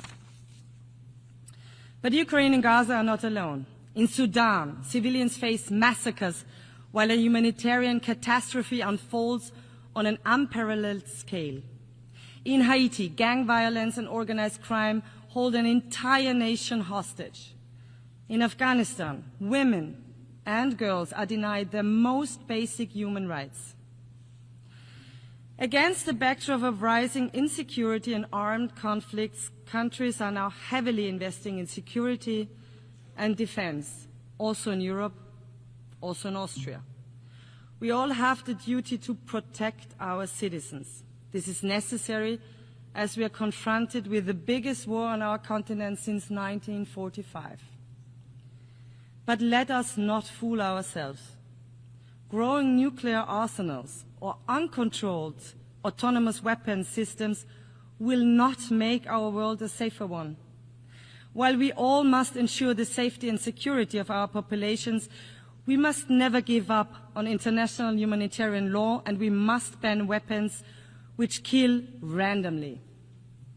Excellencies, today we face growing disregard of the UN Charter itself, a rising tide of coercion and unilateralism, a dangerous erosion of trust. The United Nations were born out of the ashes of war and the promise of never again. Does the UN still live up to this promise? Is the UN still fit for purpose? What we do today matters. We must not fail our ancestors. We must not fail our population. We must not fail our children.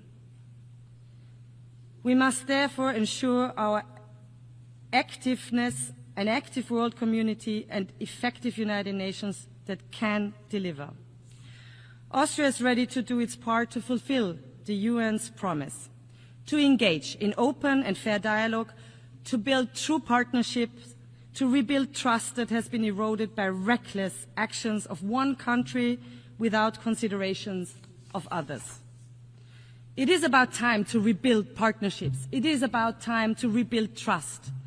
That is why Austria presented its candidacy for the UN Security Council for 27-28 already back in 2011.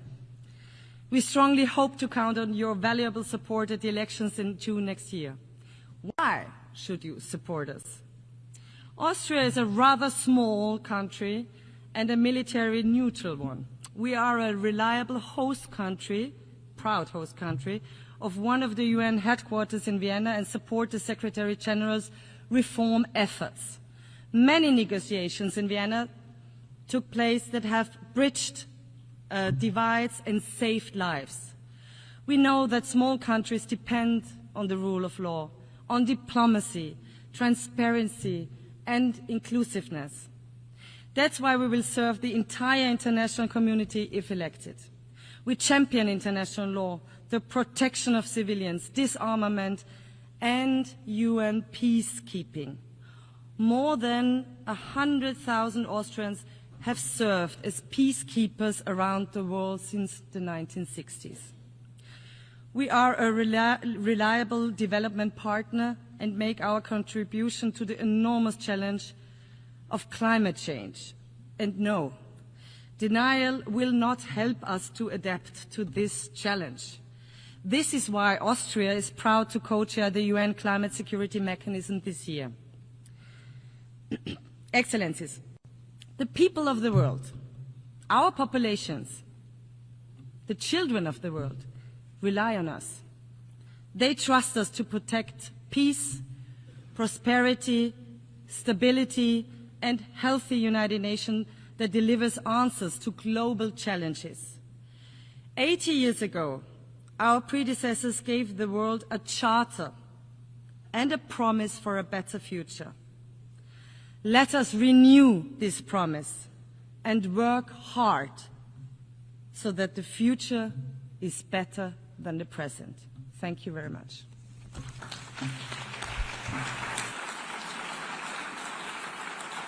I thank the Federal Minister for European and International Affairs of Austria.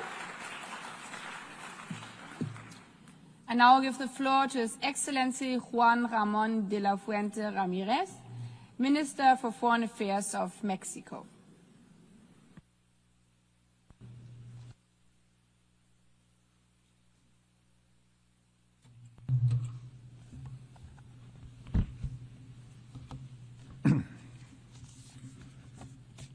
Señora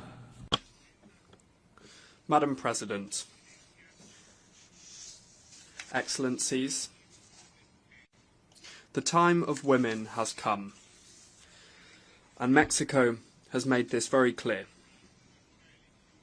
Through the landslide election of Dr. Claudia Sheinbaum Pardo as the first female president of our country.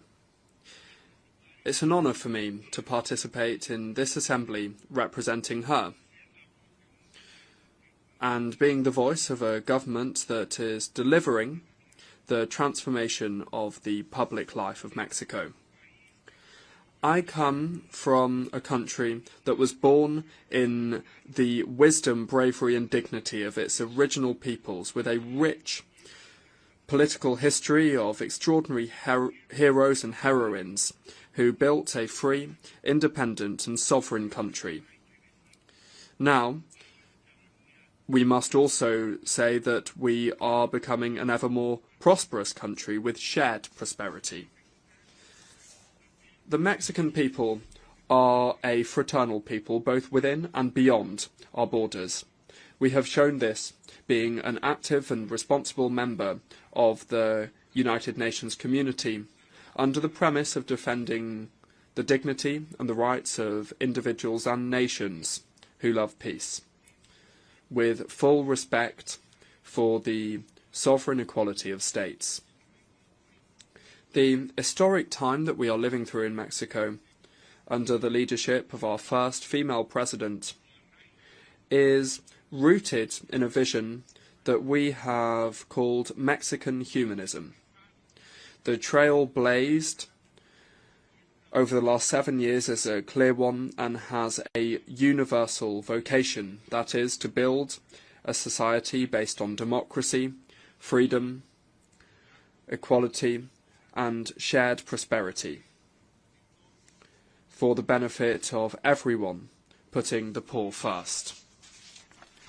The guiding pillar of this project is a vision of justice, full recognition of the dignity of people, and inclusive social development without discrimination. It is a project that establishes a separation between political and economic power that moves towards achieving a moral economy that seeks coordination and cooperation with external actors and doesn't accept any type of subordination, because national sovereignty is non-negotiable. This new way of doing politics has given voice and agency to those who were historically marginalized and forgotten. Women, girls, indigenous peoples and persons of African descent, youth, LGBT plus persons and the elderly. And the results speak for themselves. The UN itself has recognized that 13.5 million Mexicans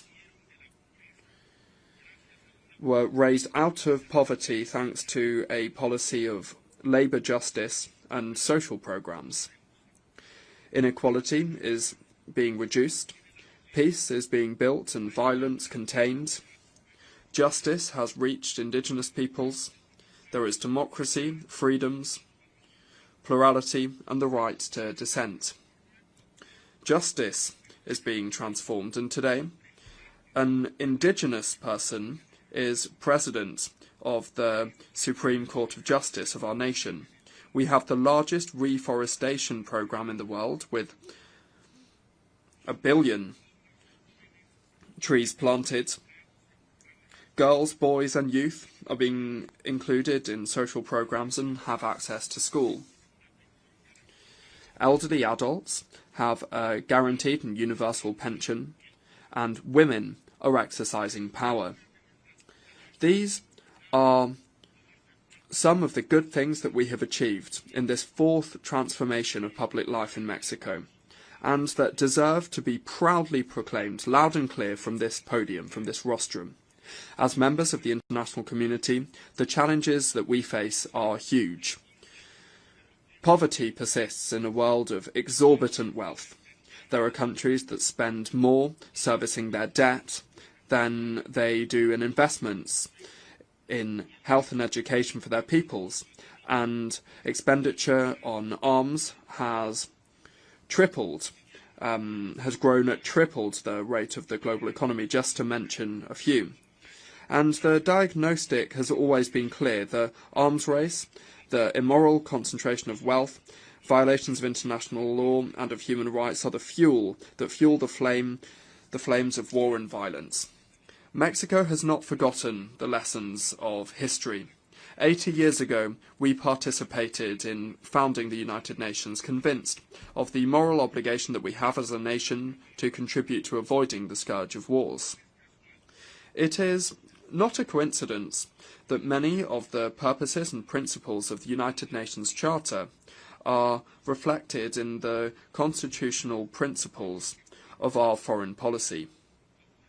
The self-determination of peoples, the peaceful settlement of disputes, prohibiting the threat or the use of force, the legal equality of states, cooperation for development and the defence of human rights. Without seeking to be exhaustive, please allow me to share some of the premises that can contribute to getting the international community back on track. Number one, the world needs a moral economy of well-being. It's necessary to mobilise regional coalitions around well-being in order to deliver effective cooperation for development that acknowledges that fighting poverty is the investment that gives the best return, both financially and socially speaking. An international financial architecture that includes criteria of collective well-being and trade that is grounded in clear rules with shared benefits between peoples. Number two, peace. Peace is built from the bottom up. Ensuring well-being involves addressing the structural causes of violence. Solving conflicts often begins in the home. It continues in education and then in decent jobs with fair wages and social security that enables the inclusion of the whole of the social fabric. The international community must take a look with a more critical and innovative spirit at what youth today have as alternatives. Similarly, it's the role of the international community to put an end to the arms race, not only when it comes to nuclear weapons, but also the illicit trafficking of firearms and the spiral of expenditure on arms that is feeding poverty and exacerbating conflict. In response to the staggering proliferation of weapons, it is necessary to respond with politics, mediation, diplomacy, law and dialogue. The United Nations must play a much more active role in the prevention and the solving of these conflicts. Multilateralism must become again the space where disputes are settled. And this leads us to our third premise. Number three, it's necessary to uphold international law alongside human rights. If we really want to avoid the proliferation of conflicts that have an impact on the lives and the dignity of people, we must respect international law, including international human rights law and international humanitarian law. Whether it's in the Middle East, in Europe, in Africa, in Latin America, or in any other part of the world, war is taking an intolerable toll, and it threatens triggering an even larger escalation of conflict that could even be profoundly destructive for the whole world. The wars in Gaza, in Ukraine, and in all the other places that they're taking place must end now. We will not tire in insisting on the urgent appeal for a ceasefire, to always achieve a negotiated solution with the participation of all parties directly involved. There can be no negotiated solution if any of the parties are excluded. The solution must be a diplomatic one, otherwise it will be hardly achievable. Mexico will always advocate for the peaceful settlement of disputes, and that's why we reject sanctions and trade embargoes that only harm the well-being of peoples and do not contribute to building regions of peace or prosperity. We reiterate unambiguously our historic position against the embargo on Cuba and our appeal to remove this country from the list of countries that sponsor terrorism, state sponsors of terrorism. Respecting international law is safeguarding peace. It's the antidote to a logic of power that makes the weakest nations even more vulnerable. In the words of our Benemérito de las Américas, our eminent Benito Juárez Garcia, everything through reason and law and nothing by force. Madam President, the struggle for justice is rooted in the conviction that all people are equal before the law. Compelled by fraternity to understand each other and to respect each other as equals in dignity and in rights. Mexico has a tireless commitment to human rights, to freedoms and to non-discrimination in the world. We condemn classism, racism, and all forms of discrimination, including discrimination based on sexual diversity or gender identity. We particularly reject the criminalisation of people who, for whatever reason, have been forced to leave their homes and forced to migrate, whether it's to seek refuge or to escape conditions of injustice or poverty. For us, migrants are people with rights, who care for their families and who contribute with their efforts to improving and strengthening their host communities. It's only by understanding the phenomenon and addressing its structural causes that we will be able to move towards a framework of global and regional collaboration that will enable us to move towards a safer and more orderly mobility.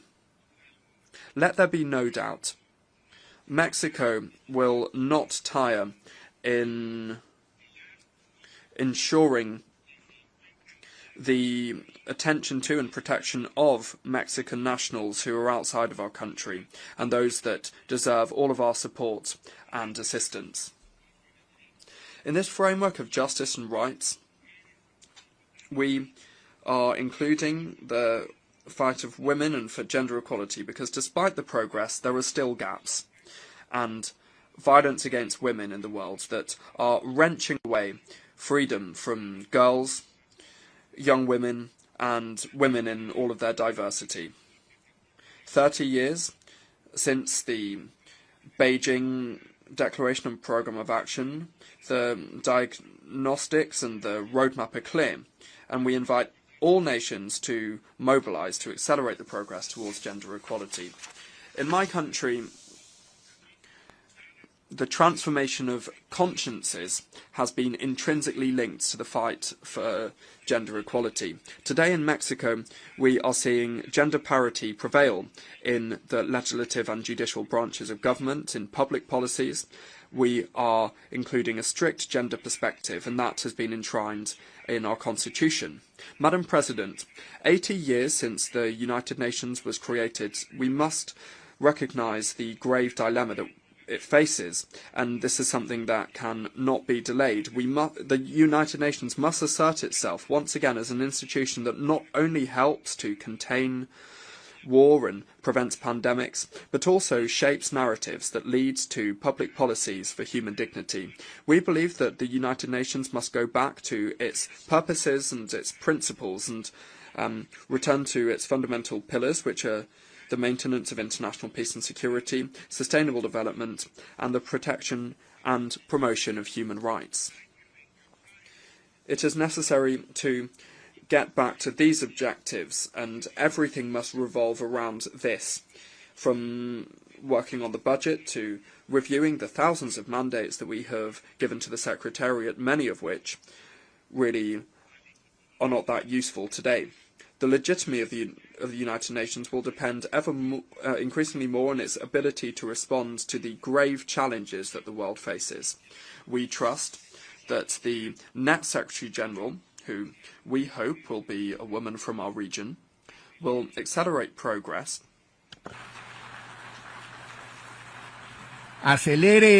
will accelerate the transformation process that we set forth, with the objective of ensuring peace and justice, as well as the well-being and freedom of people, the sustainability of the planet, and shared prosperity. In Mexico, Excellencies, colleagues, Madam President, in Mexico, the time of women has come, and it's going very well for us. We think that at the United Nations also the time for women has come. Thank you very much.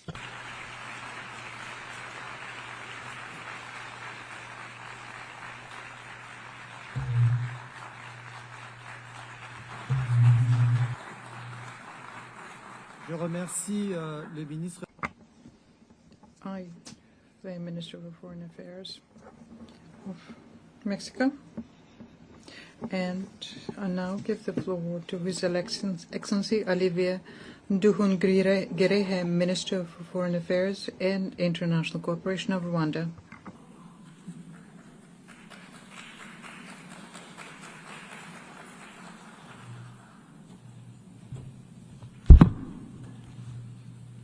Your Excellency Annalena Baerbock, President of the 80th General Assembly, Your Excellency Antonio Guterres, Secretary General of the United Nations, Excellencies, Heads of Delegation, ladies and gentlemen, good evening. Allow me to begin by congratulating Her Excellency Annalena Baerbock on her election as President of the 80th session of the United Nations General Assembly. I take this opportunity to thank His Excellency Philemon Yang, the outgoing President, for his work and dedicated service to multilateralism. Rwanda extends its gratitude to Secretary General Antonio Guterres for his comprehensive report on the work of the United Nations aimed at improving its efficiency.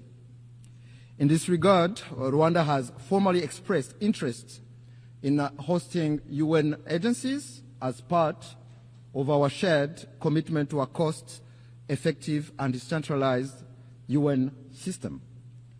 We reiterate our support to the work of the United Nations and the Secretary General, particularly in advancing peace and security and drive progress on sustainable development goals. Excellencies, this year, the United Nations turned 80. This journey has not been without challenges. Fast-changing realities, including economic shocks and the legitimate aspirations of regions long denied a voice, compel us to quickly adapt to make the UN fit for purpose. That is why Rwanda strongly supports reforms, especially of the Security Council. The composition of this body does not reflect current realities. Africa is a 1.2 billion people strong continent where most of the conflict of the Security Council's agenda reside. Therefore, it cannot remain excluded from permanent membership. Excellencies, the United Nations development pillar remains central to advancing peace, prosperity, and dignity for all. We commend the UN development system and its partners for their tireless efforts in supporting countries to address pressing development challenges, from poverty eradication to climate resilience, and in driving forward the ambition of the 2030 Agenda. This 2030 Agenda for Sustainable Development embodies our collective aspirations for a just, inclusive, and prosperous world where no one is left behind. Rwanda remains firmly committed to its full implementation recognizing that connectivity, innovation, and inclusive development are indispensable drivers of progress. Despite global challenges such as the existential threat of climate change and widening technological inequalities, Rwanda has taken bold steps to align national priorities with the SDGs. These efforts demonstrate that development, connectivity, and environmental stewardship can move forward hand in hand. Yet, the persistence of unequal access to finance, technology, and markets threatens to widen the gap between those with means and those without. In this context, solidarity among nations through development cooperation has contributed to bridging development gaps. However, we believe that it is time to transition from aid to trade, enabling developing countries to become self-reliant in a win-win partnership. Mr. President, Excellencies, Rwanda regrets the politicization of development cooperation, which is used by some development partners for partisan political reasons and interests. Let me recall that every nation is sovereign and cannot be forced to choose between its security and development. Development aid must serve as a tool for solidarity and progress, not as a weapon of coercion. Excellencies, the history of the 1994 genocide against the Tutsi in Rwanda called on us to become global advocates for a peacekeeping that always puts civilians first. We pay tribute to the men and women who have worn the blue helmet and who have paid the ultimate sacrifice in the service of humanity. Their legacy is written in the history of the United Nations and lives on through the lives they helped save. But peacekeeping must be judged by its results. For the sake of the millions who look to the UN for protection, we must ensure that peacekeeping remains true to its purpose. That is why Rwanda champions robust peacekeeping, the responsibility to protect, and the implementation of the 2015 Kigali Principles on the protection of civilians. Moreover, Rwanda has led calls for sustainable peace financing, both in Africa and globally. Among milestone achievements is the revitalization of the African Union Peace Fund, which now mobilizes over $400 million. As a direct result, the Security Council decided to finance 3/4 of African Union peace operations for the first time. Excellencies, beyond the UN, Rwanda contributes to peace support operations on a bilateral basis in the Central African Republic and Mozambique in an effort to promote South-South cooperation and Pan-African solidarity. Major progress has been recorded in both countries in the restoration of a state authority, capacity building of local security forces, and the fight against terrorism. Excellencies, I may recall that the United Nations was established to spare succeeding generations from the scourge of war. Yet, 80 years on, conflicts continue to erupt across every continent. Rwanda firmly maintains that for most of those conflicts, lasting peace cannot be achieved through military means. We have consistently held that only genuine, good faith dialogue offers a sustainable path towards global peace. However, peacekeeping alone is not enough. Too often, we deplore relapse into conflict because its root causes were not properly addressed. Prevention, mediation, and effective peace building must be our first resort. This lesson is particularly urgent for the Great Lakes region of Africa. The current conflict in Eastern DRC is not new. It is rooted in decades of bad governance, marginalization and persecution of minorities, genocide ideology, and a persistent colonial legacy. Rwanda believes that peace in Eastern DRC is in everyone's best interest. Our goal has always been and will remain the security and well-being of Rwandans and the people of our region. In June this year, Rwanda and the DRC signed a peace agreement in Washington. It provides for a comprehensive framework encompassing security, political, and economic components. This achievement was made possible thanks to the strong leadership of His Excellency President Donald Trump of the United States and of His Highness Sheikh Tamim bin Hamad Al Thani, Emir of the State of Qatar, whose vision for peace and prosperity in our region, Rwanda, fully shares. We also acknowledge the vital role played by African-led initiatives, notably the joint EAC-SADC process, supported by the African Union mediation, for their efforts in favor of peace.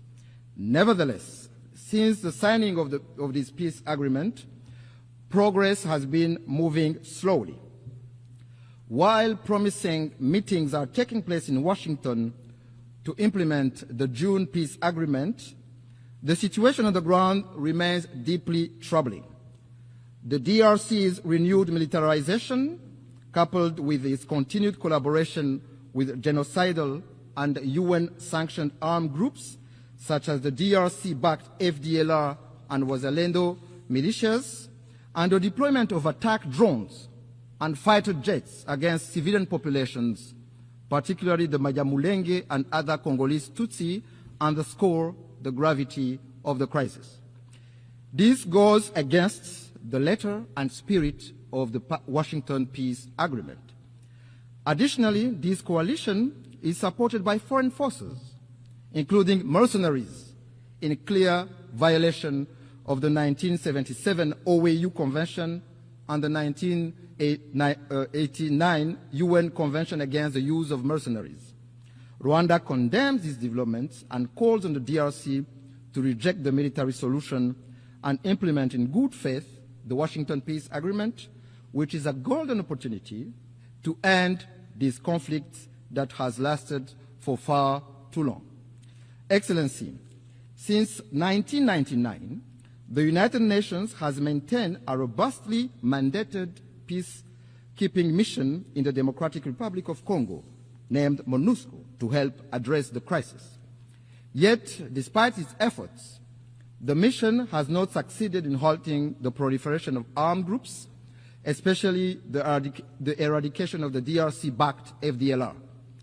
Instead, MONUSCO has ended up working alongside a military coalition that includes the FDLR, going against more than 20 Security Council resolutions calling for the neutralization of that group.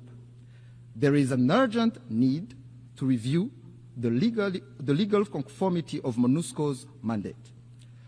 Of particular concern to Rwanda is the emergence of Wazalendo militia, armed and supported by the DRC government, which are committing countless abuses, including burning down whole villages of Congolese Tutsi, lynching and burning alive civilians and military officers, as well as arming children for ethnic cleansing. Their brutality, methods, and ideology bear an alarming resemblance to that of the genocidal militia of 1994 in Rwanda. Strong action is needed to put an end to this dangerous development before it is too late. Excellencies, human rights are a major pillar of the United Nations. Rwanda rose from the ashes of the genocide in 1994 by placing human dignity, unity, and accountability at the center of our governance. We thank the United Nations for establishing the International Day of Reflection of the 1994 genocide against the Tutsi, commemorated every April 7th. We also thank the Secretariat and the many member states who have established genocide memorials on their soil as a lasting pledge to never forget. Equally, we commend the work of the International Criminal Tribunal for Rwanda and the residual mechanism for prosecuting genocide perpetrators. However, Rwanda is deeply concerned about the persistence of genocide ideology and related crimes in eastern DRC under the watch of the international community and the UN itself. We call on the international community to not turn a blind eye once more for what is clear to see. The targeting, persecution, and massacre of Congolese Tutsi, including the Banyamulenge community, amounts to crimes against humanity which have all the early warning signs of a genocide. Indeed, genocide follows a pattern. It follows clear stages. It is not an umbrella term. It is defined by international law. Genocide targets a specific group for who they are, with the intent to exterminate them as such. In this regard, no amount of calculated cynicism can rewrite the truth and recast perpetrators as victims or victims as perpetrators. These are denialist behaviors often deployed by perpetrators. In the same vein, no claims from a government arming a genocidal militia will change the facts of history. Financing and providing weapons to a group with a proven genocidal record and ongoing intent is nothing less than complicity in the crime itself. I must say that if there are crimes in the DRC committed for economic gains, they have clear names. Those are corruption, bad governance, and the embezzlement of public funds. Mr. President, Excellencies, I wish to conclude by reaffirming that Rwanda stands ready to work alongside all member states to ensure that the United Nations remains a force for peace, justice, and sustainable development. While the challenges and solutions for multilateralism are clear, it is political will that must guide us today to build a UN fit for purpose. Together, we must build an organization capable of addressing the needs of billions across the globe, tackling human rights abuses, climate change, and responding to an increasingly interconnected world for successive generations to come. I thank you.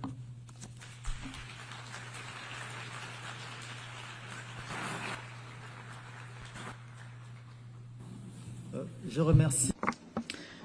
I wish to thank the Minister for Foreign Affairs and International Cooperation of Rwanda. I now invite Her Excellency Maria Gabriela Sommerfeld Rosero, Minister for Foreign Affairs and Human Mobility of Ecuador, to address the Assembly.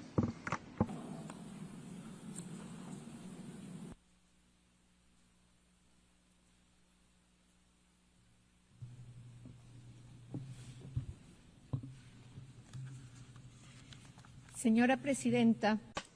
Madam President, on the 80th anniversary of the adoption of the United Nations Charter, Ecuador honours with respect and renewed commitment its status as a founding member of this organisation. What was born out of hope for peace upon the ruins of the Second World War has become the most ambitious project of international cooperation in history. A system of norms, institutions, principles, purposes, and universal values geared towards protecting human dignity, preventing violence, and driving development. 80 years ago, states chose cooperation over disputes, peace over war. My presence here at this Assembly is an opportunity to reiterate before the international community that Ecuador will continue to prioritise cooperation between states, because it is only by working together that we will be able to ensure a future of peace, security and prosperity for our peoples. Therefore, the foreign policy of Ecuador supports multilateralism, which is the model that enables international cooperation to be possible in order to address global challenges and to achieve common goals. Madam President, multilateralism needs to change in order to respond to the current demands of peoples and to confront new threats. Ecuador believes that the concept of international peace and security must be broadened and include the fight against transnational organised crime, which is a phenomenon that undermines governability, that feeds corruption, that perpetuates violence, and that erodes the perspectives of progress. Indeed, it causes consequences that are similar to traditional armed conflicts in the economic, political and social realms. We're not talking about local gangs here, but rather international networks and logistic chains that move thousands of tons of drugs, that exploit illegal mining and that traffic weapons, people and even human organs. In light of the rise of the many acts of violence and narco-terrorism, the government of Ecuador recognised the existence of a non-international armed conflict in January 2024 and designated several of these groups as terrorists. We have deployed huge efforts and resources in order to safeguard our security and to put our citizens first.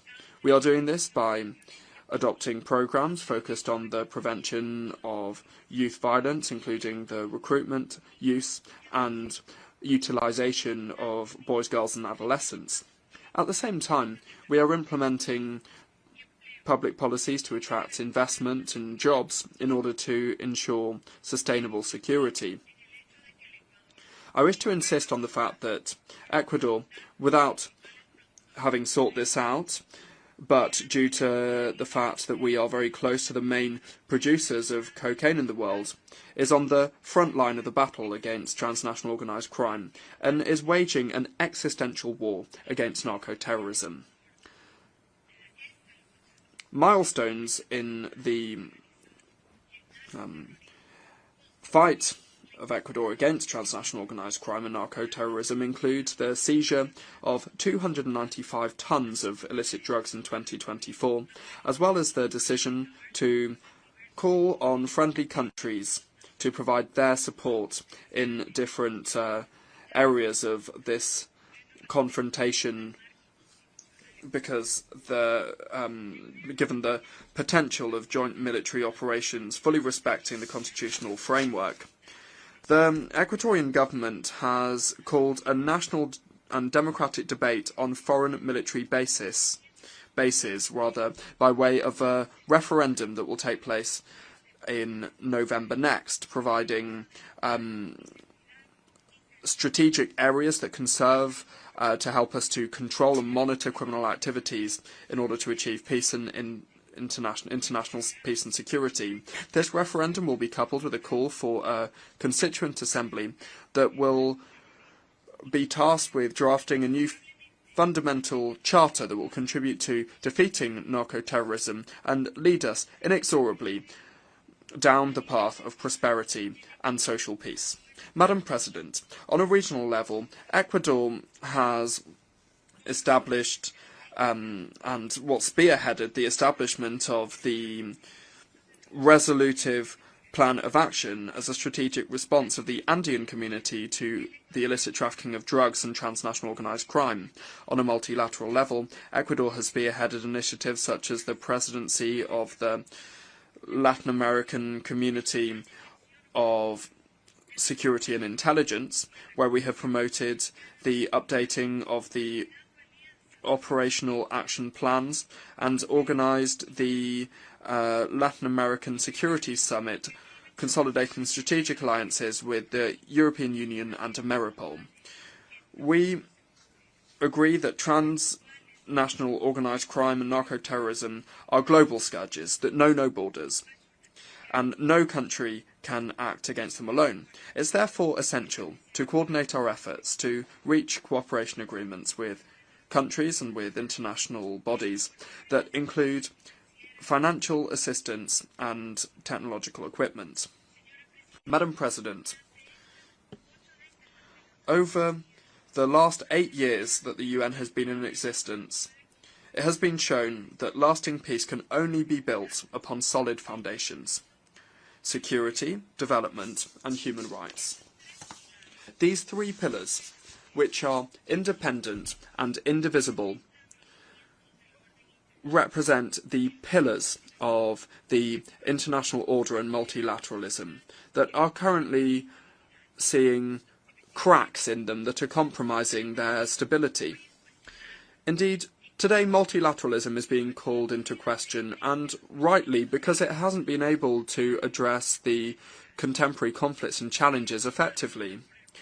Ecuador advocates for a more innovative, inclusive and representative multilateralism that takes account of the realities of countries, in particular those of the developing world, that promotes the equality of men and women, and that finally opens up a space for youth in decision-making.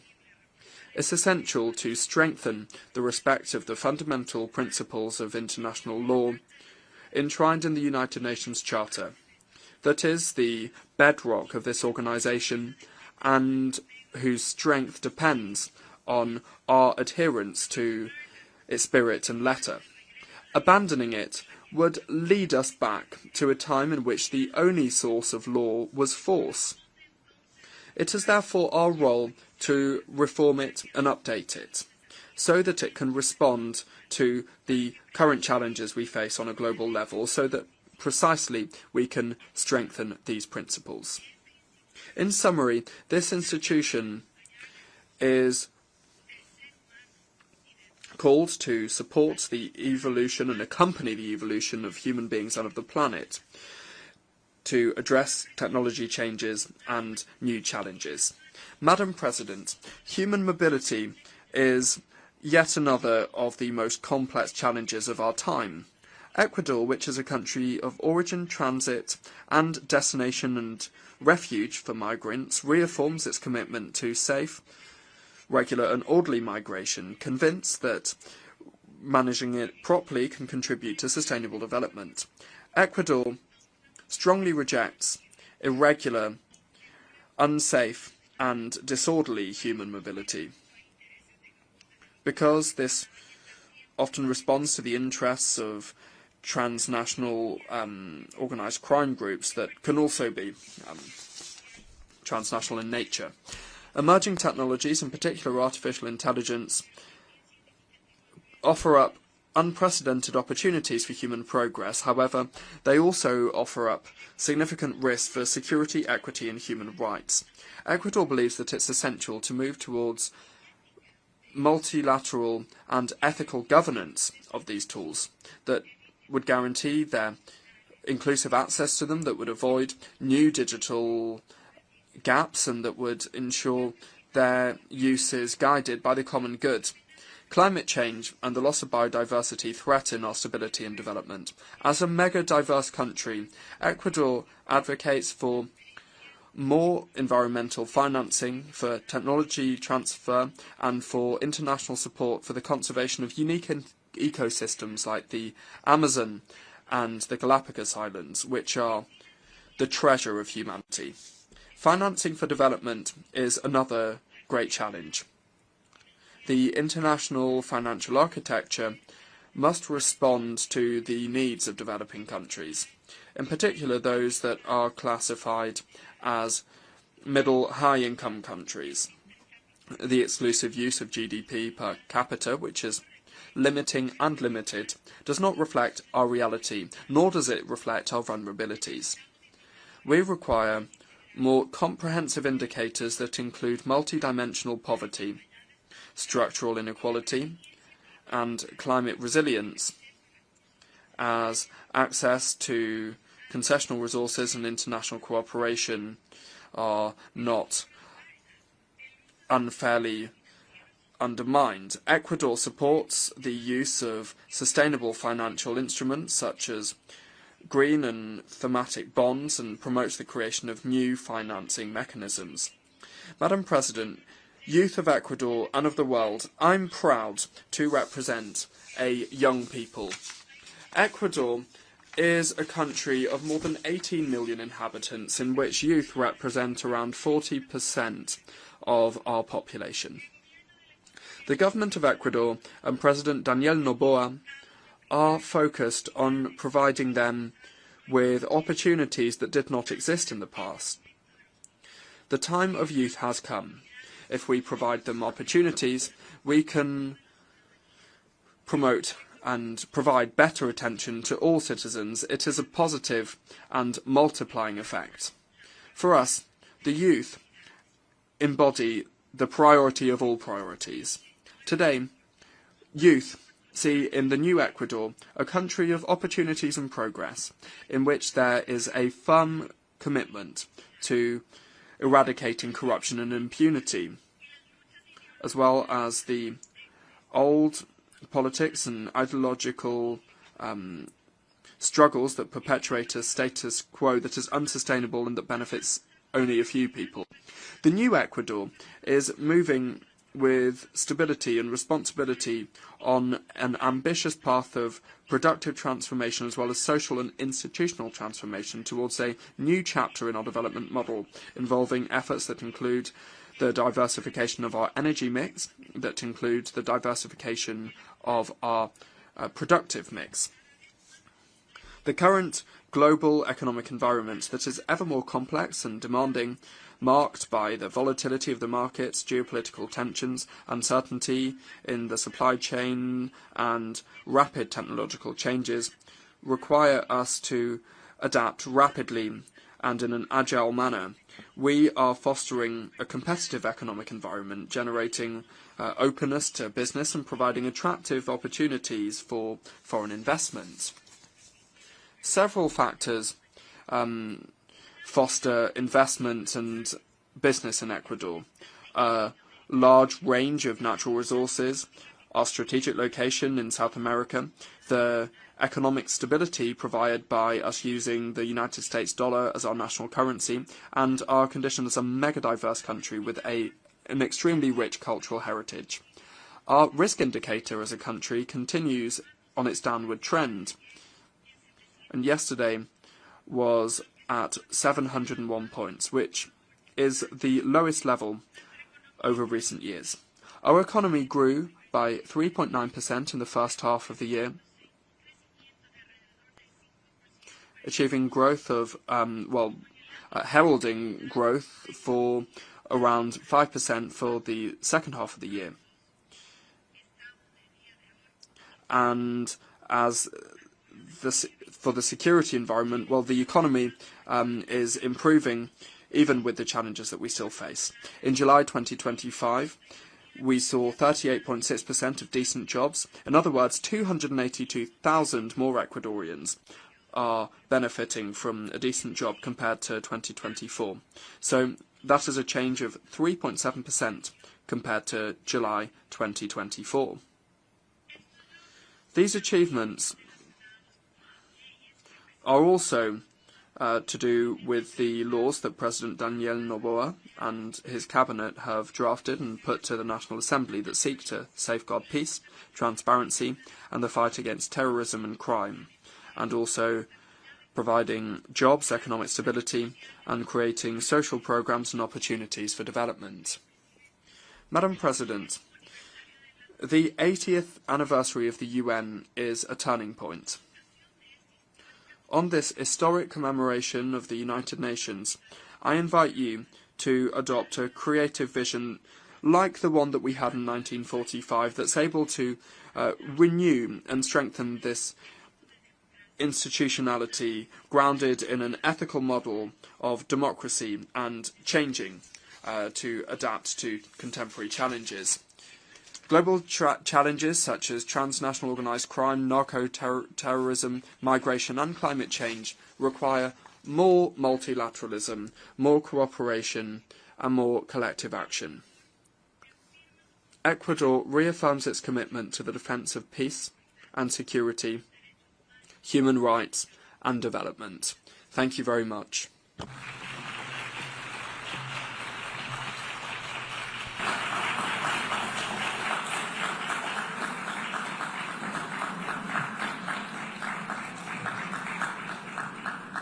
Je remercie. I thank the Minister for Foreign Affairs and Human Mobility of Ecuador.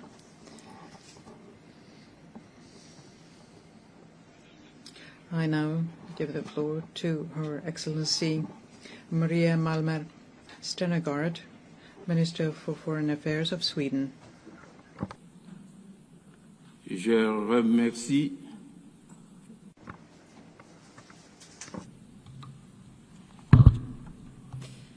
Mr. President, Excellencies, 80 years ago, nations came together. It was a bold act of faith.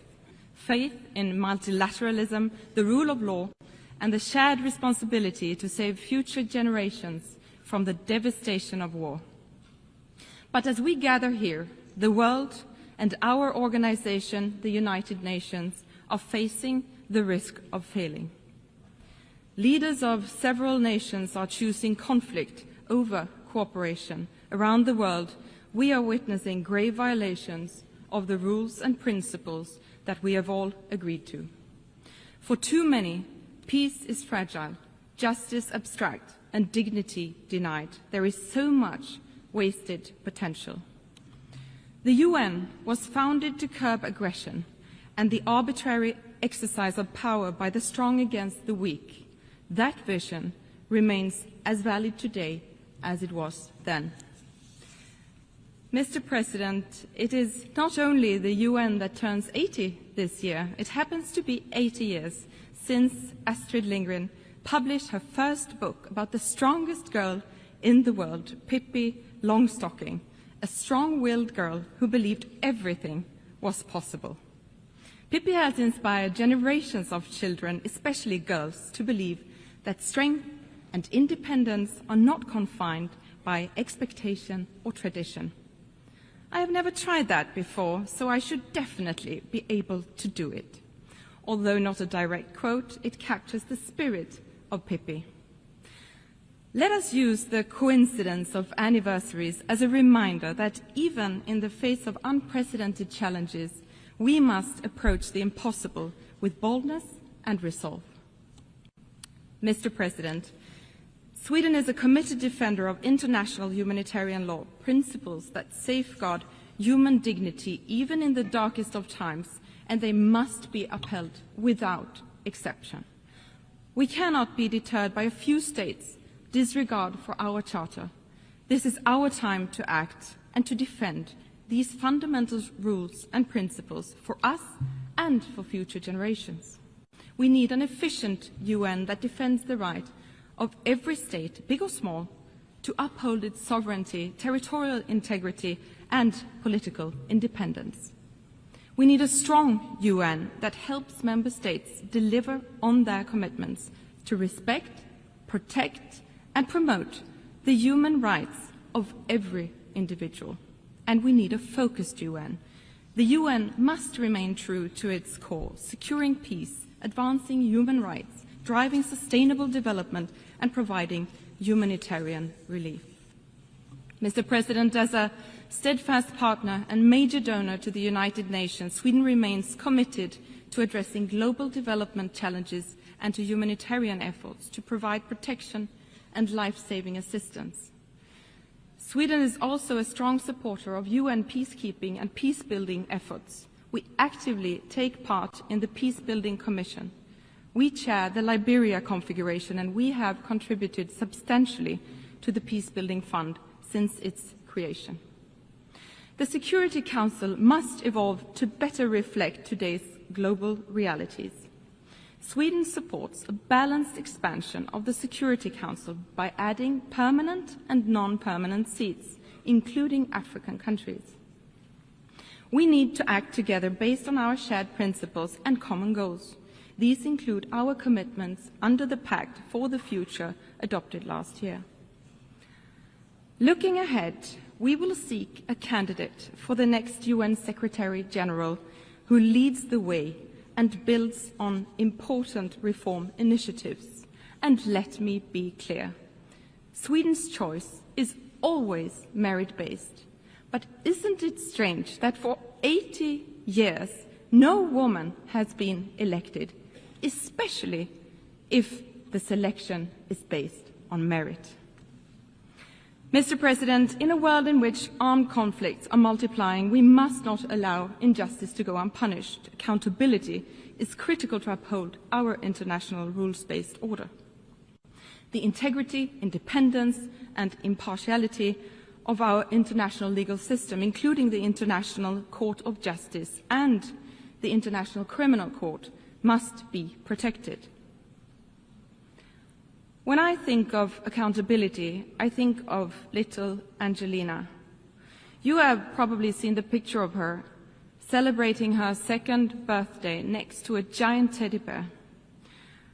Angelina never got to celebrate her 3rd birthday. She was born during Russia's war, and she died from a Russian missile. Little Angelina and her mother were killed in one of Russia's deadliest attacks on Ukraine in Kiev in August this year. The only one saved from the rubble was her giant teddy bear. Russia's war of aggression against Ukraine is a blatant violation of the very foundation of this organization. A permanent member of the Security Council has brutally invaded another UN member state. This cannot be tolerated. Holding Russia accountable is essential for all of us to deter further aggression and to preserve the global order. From the very outset, Ukraine has sought a just and lasting peace based on international law, including the UN Charter. Sweden remains unwavering in its support of Ukraine's sovereignty and territorial integrity.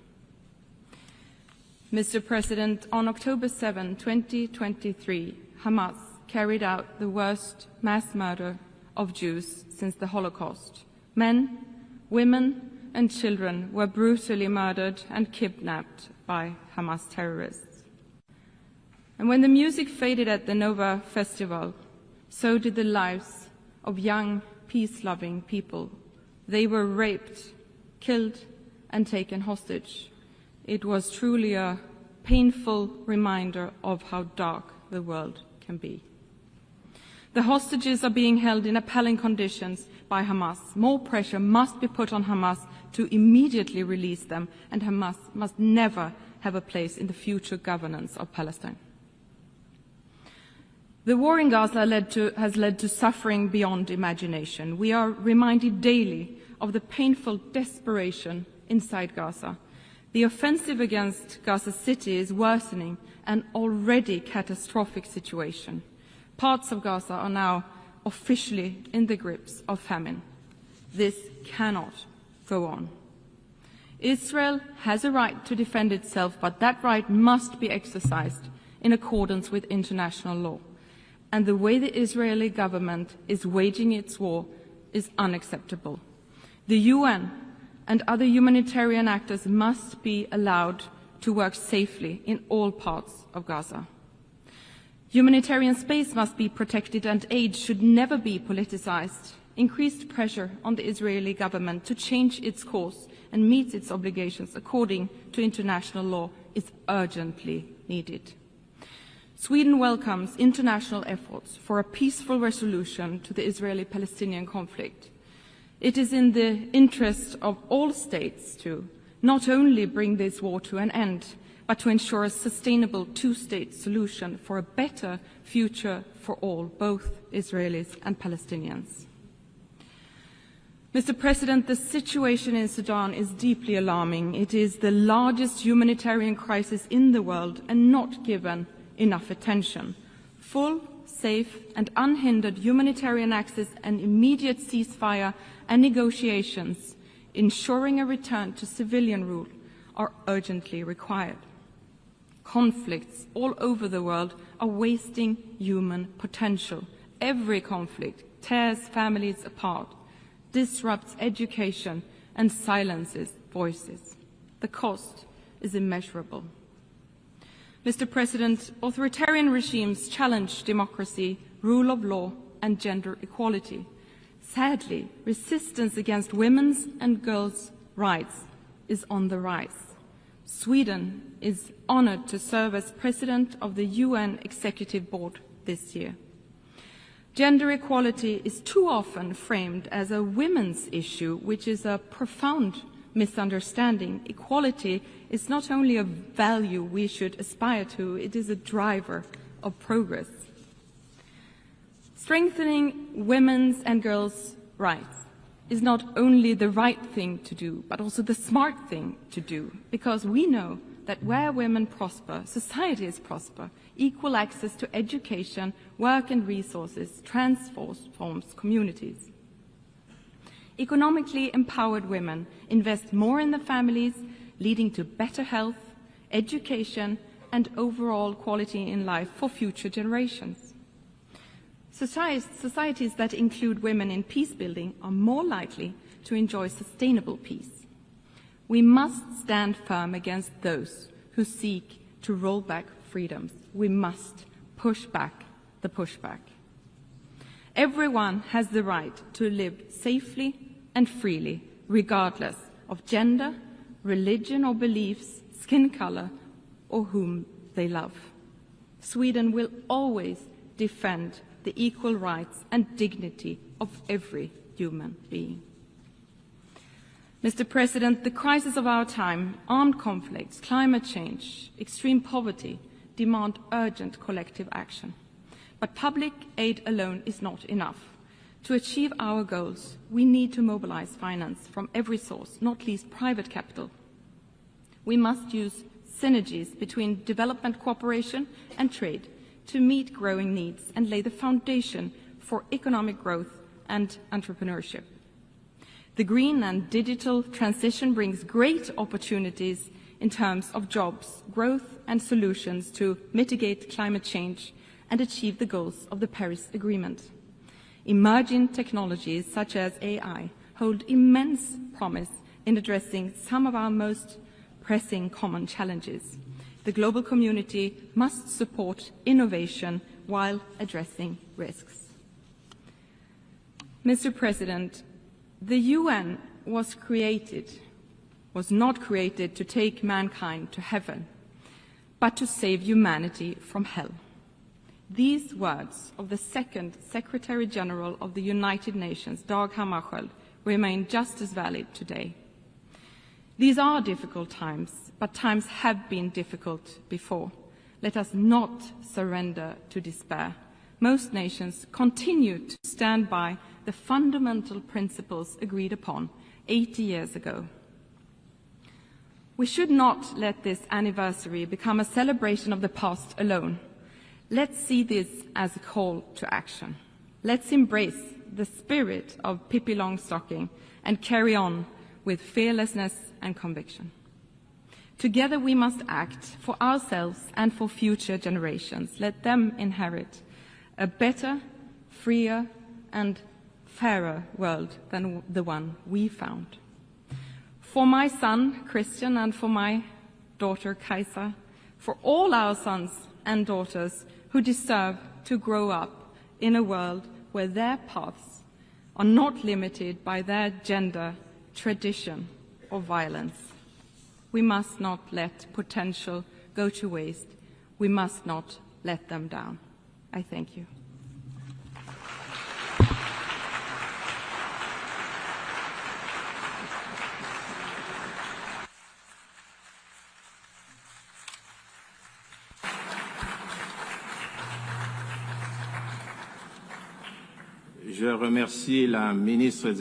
I thank the Minister of Foreign Affairs of Sweden.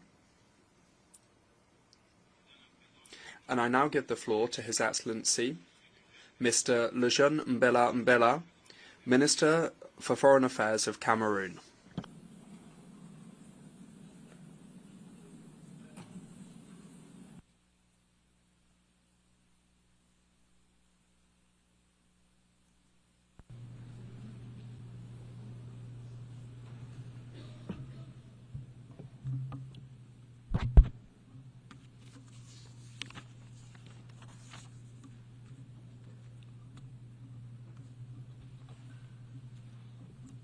Madam President,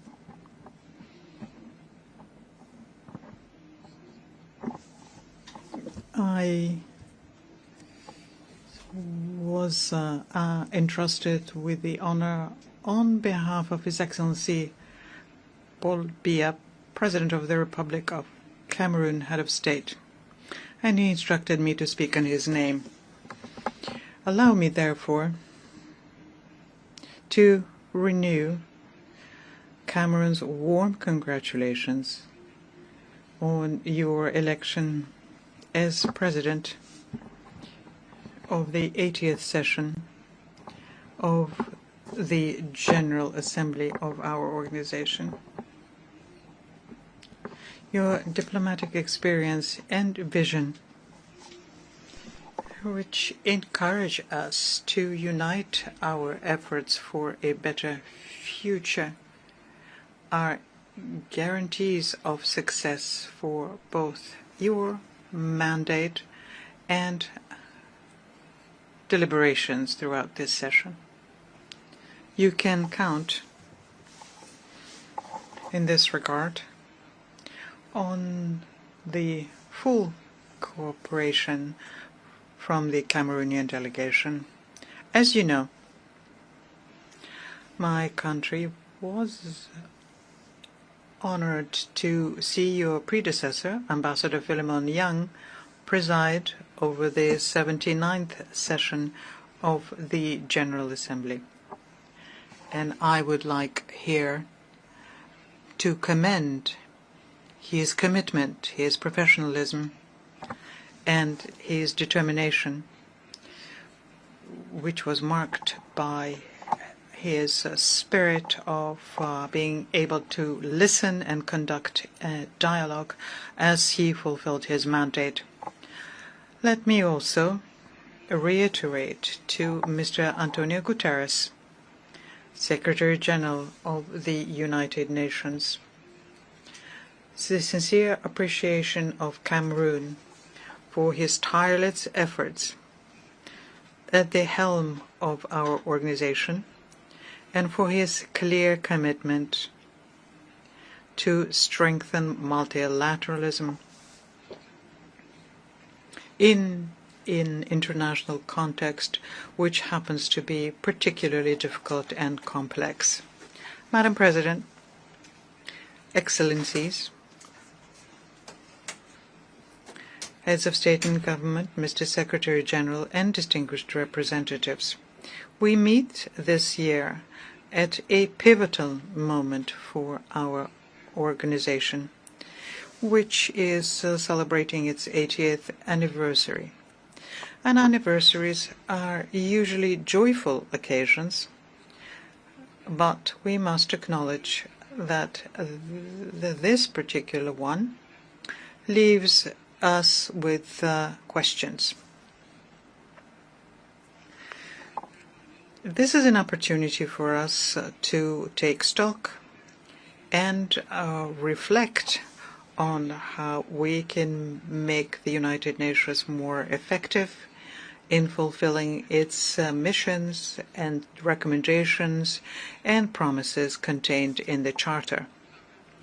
You therefore proposed in this regard, Madam President, that we pool our will, our efforts, and our resources.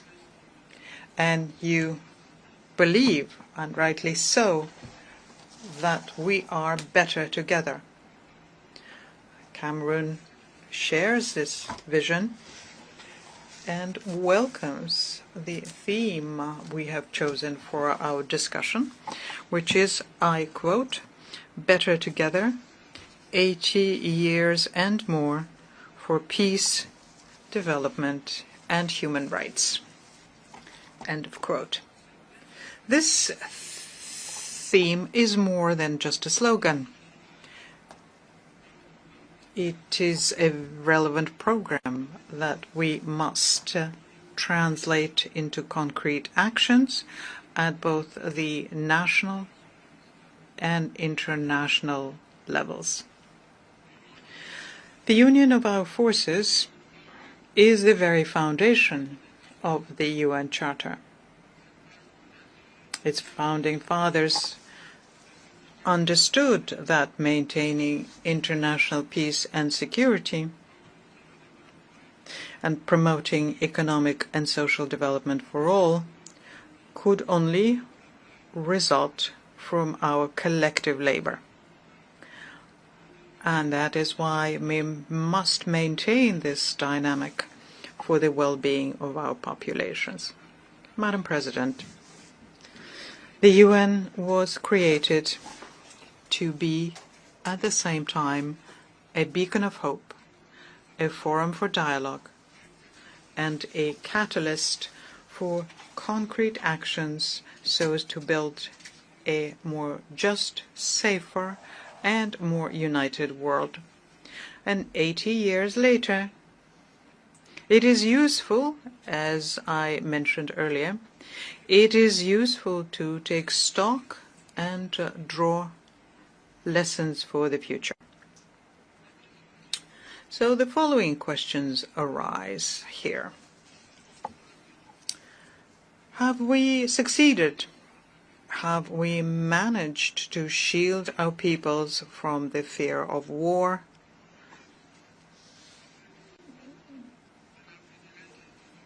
Uncertainty about their future? Have we succeeded to shield our peoples from famine? The current international situation, which is marked by numerous crises, offers a clear and negative answer to these questions. Indeed, in 2025, the global security environment remains, unfortunately, characterized by a proliferation of conflicts and threats of all kinds to human security, including the nuclear threat, which we once thought to be a thing of the past. Whether in Europe, Central Asia, the Middle East, Latin America, or Africa, tensions are emerging or persisting, endangering peace, stability, and international security more than ever before.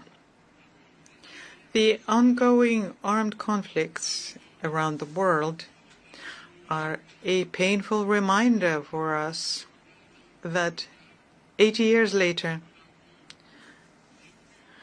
we neither could nor would succeed in protecting the world from the scourge of war. And this situation is further compounded by various natural disasters, including extreme weather events such as storms, hurricanes, forest fires, earthquakes, landslides,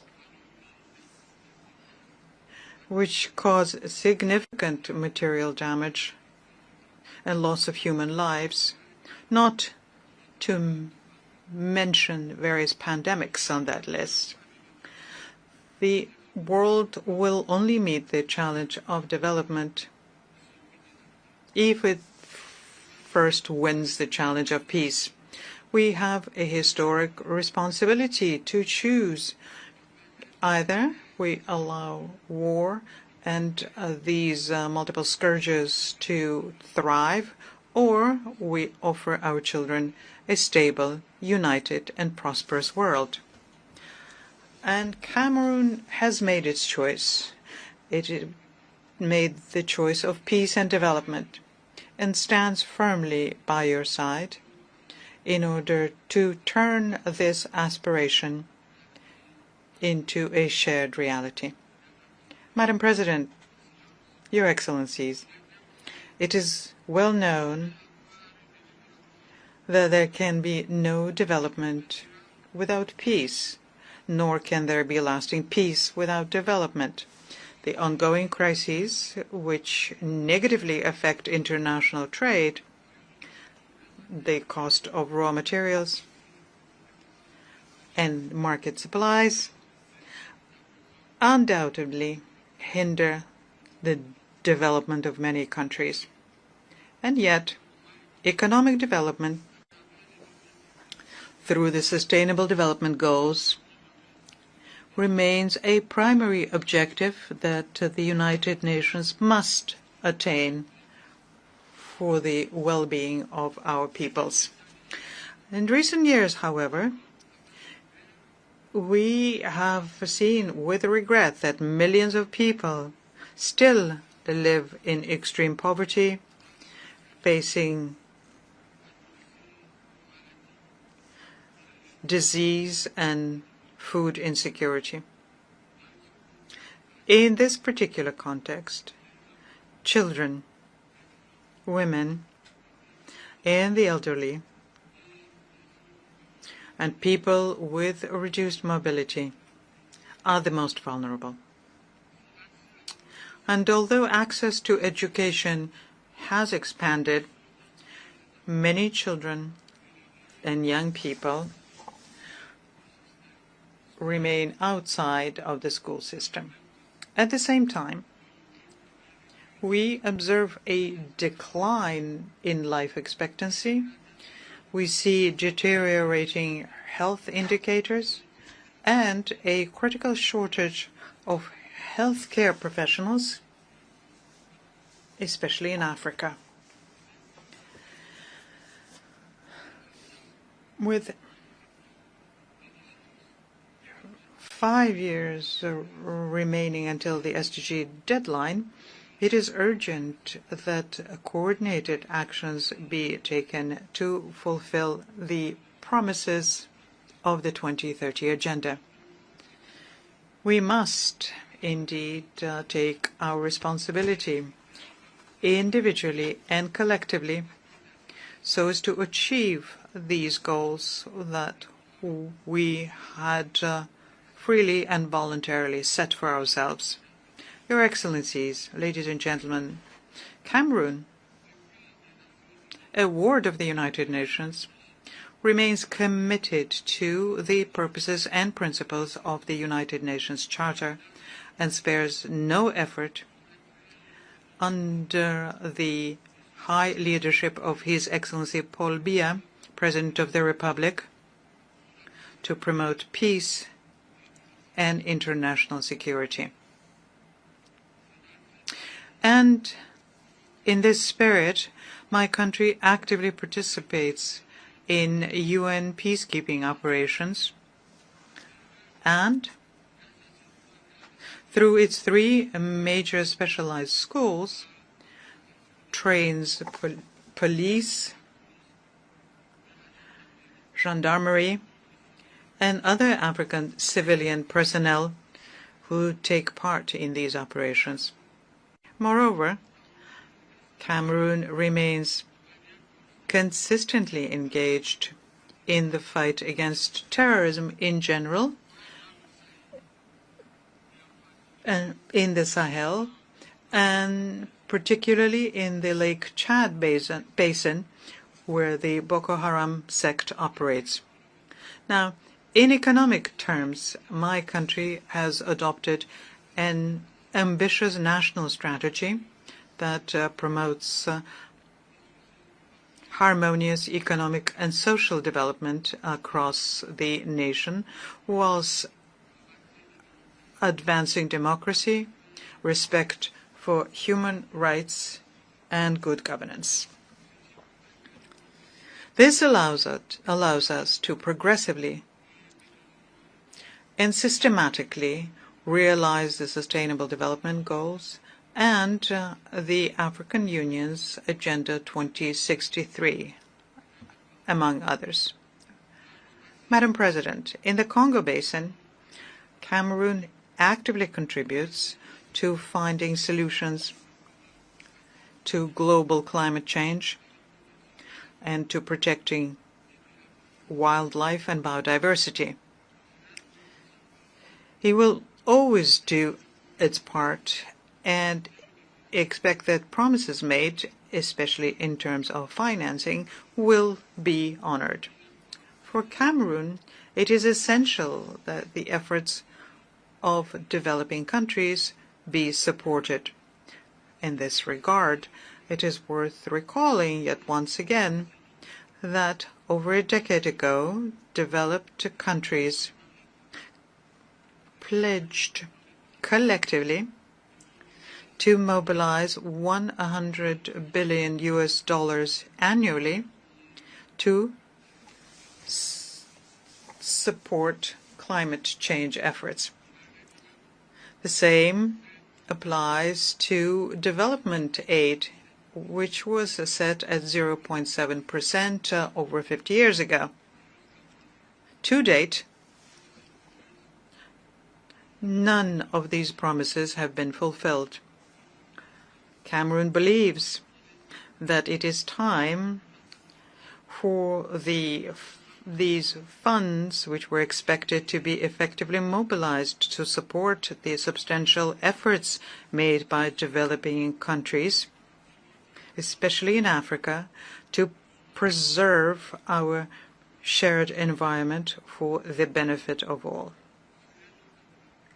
On another front, Cameroon is mobilizing resources for major projects in education, health, infrastructure, and rural development, etc., all aiming to bring about structural transformation in our country. We take this opportunity here to thank our multilateral and bilateral partners who support us in this endeavor. And we encourage them to strengthen this partnership to help us achieve our goals. Your Excellencies, the Pact for the Future and its two annexes, namely the Digital Compact and the Declaration for Future Generations, require that we implement them. Similarly, the recent final documents that came out of the Nice and the Seville conferences, as well as the Yaoundé Declaration on Sustainable Blue Economy in the Gulf of Guinea, reaffirm commitments regarding financing and access to technologies, especially in this digital and artificial intelligence era, as decisive factors for promoting sustainable development.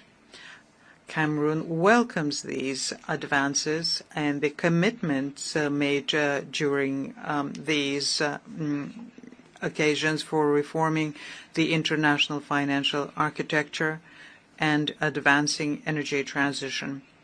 My country aspires very much to see the realization of other long-awaited reforms, notably that of the United Nations Security Council, to allow Africa to occupy its rightful place in line with the Eswatini Consensus and the Sirte Declaration. When it comes to human rights, Cameroon welcomes the drafting of the International Pact on the Right to Development.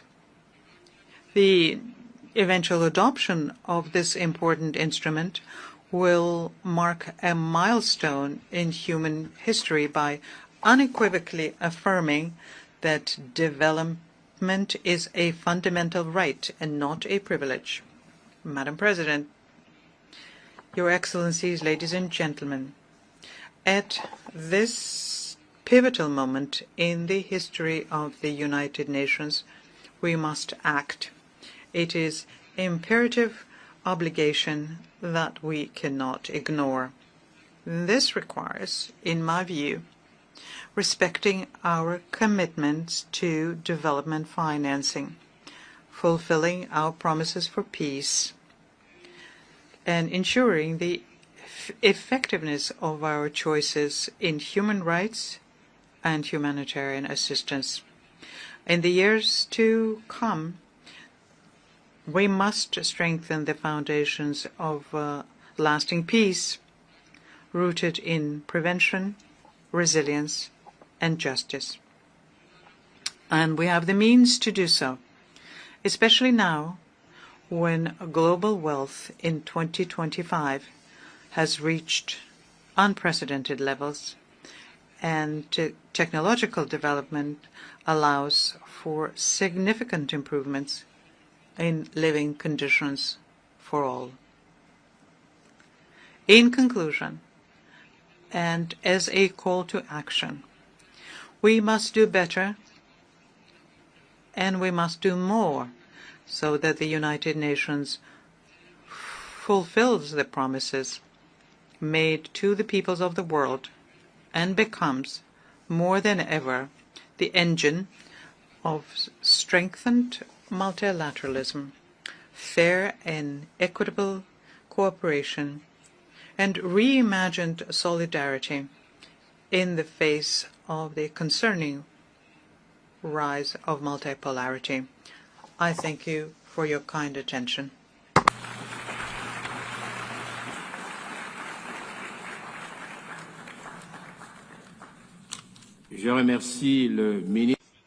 I thank the Minister for Foreign Affairs of Cameroon.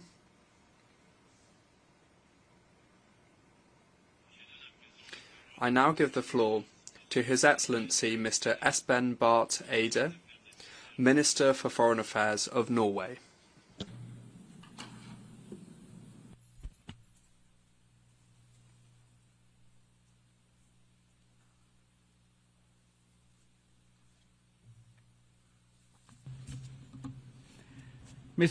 Mr. President, Excellencies, distinguished delegates. 80 years ago, against the backdrop of the Second World War, world leaders gathered in San Francisco to sign the UN Charter, to save succeeding generations from the scourge of war. This once-in-a-generation moment brought the idea of the United Nations to life. Let us imagine for a moment that we are there in San Francisco in 1945 as the UN was negotiated. Participants who were at my age would have experienced the First World War, the short-lived Roaring Twenties, the Great Depression of the 1930s, fierce trade wars, the rise of fascism and Nazism, the Second World War, the Holocaust, and the nuclear bomb. And all of that in their own adult life. If events like these constitute your life experience, you do not believe that the world is a rose garden. Those who shaped the United Nations were not guided by naive idealism. Quite on the contrary, this was a deep realist recognition that mankind simply could not continue as before. Centuries of great power rivalry, competing spheres of interest, and imperialism had not forged peaceful coexistence. The founders, however, were indeed visionaries, as they believed that a better world was possible. Our founders realized that the world needed shared norms and principles in order to avoid yet another world war. They were adamant not to repeat the debacle of the interwar years. This noble insight shaped the United Nations Charter. Simply put, the Charter rests on three sets of principles. Peace and security should be achieved through recognizing the sovereign equality of states, the prohibition of the use of force, and through peaceful settlement of disputes. Economic and social development should be ensured through close international cooperation and through finding common solutions to common problems. The dignity and worth of all human beings should be established through mutual commitment to universal human rights. Our United Nations, imperfect as it is, has since provided an unrivaled global arena for seeking common solutions to common challenges. There is little doubt that the world would have been a more brutal and less prosperous place without the United Nations. Since 1945, interstate wars have been fewer and further apart. Former colonies gained independence and became sovereign states of their own. Hundreds of millions have been brought out of poverty. President, however, at 80, we find our United Nations in crisis. This crisis is both political and financial. Political, because core principles of the Charter are under threat. The world is more divided, more dangerous, and more unpredictable than it has been for decades. Respect for international law is eroding. Gross violations go unchecked. This, in turn, weakens the trust in our institutions. It is a vicious cycle. The crisis is also financial, because several member states are significantly reducing their economic contributions, and this, in turn, makes it difficult to accomplish the core mission of the United Nations.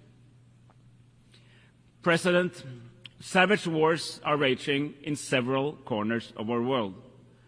In Sudan, civilians are facing the largest displacement and hunger crisis in the world today. The war in Sudan has been raging for almost 900 days. This is but one of the many horrific wars that receives way too little attention in the power centers of the world, even in this organization. In Ukraine, Russia has violated the most fundamental principles of international law. There is simply no other way of seeing it. Russia's invasion of the sovereign state of Ukraine is a blatant violation of Article 2.4 of the UN Charter.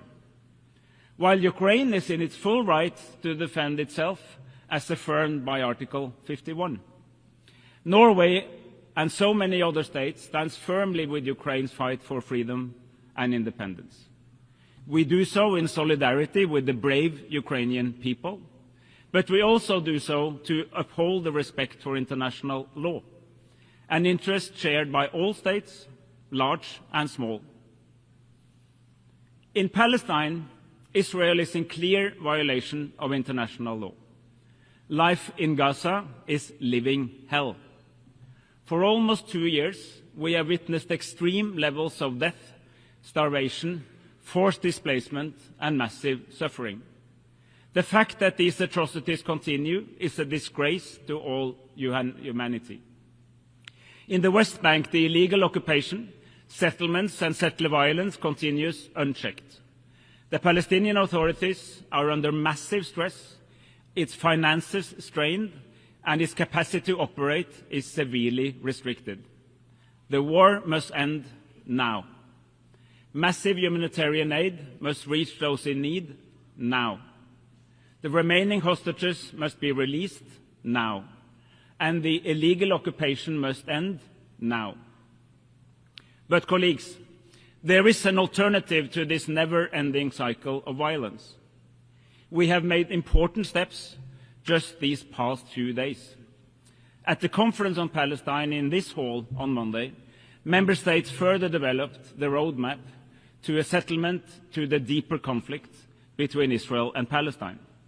By now, 159 member states have recognized the state of Palestine as a contribution to the realization of the two-state solution. However, the recognition of Palestine is only one of the elements needed to reach such a two-state solution.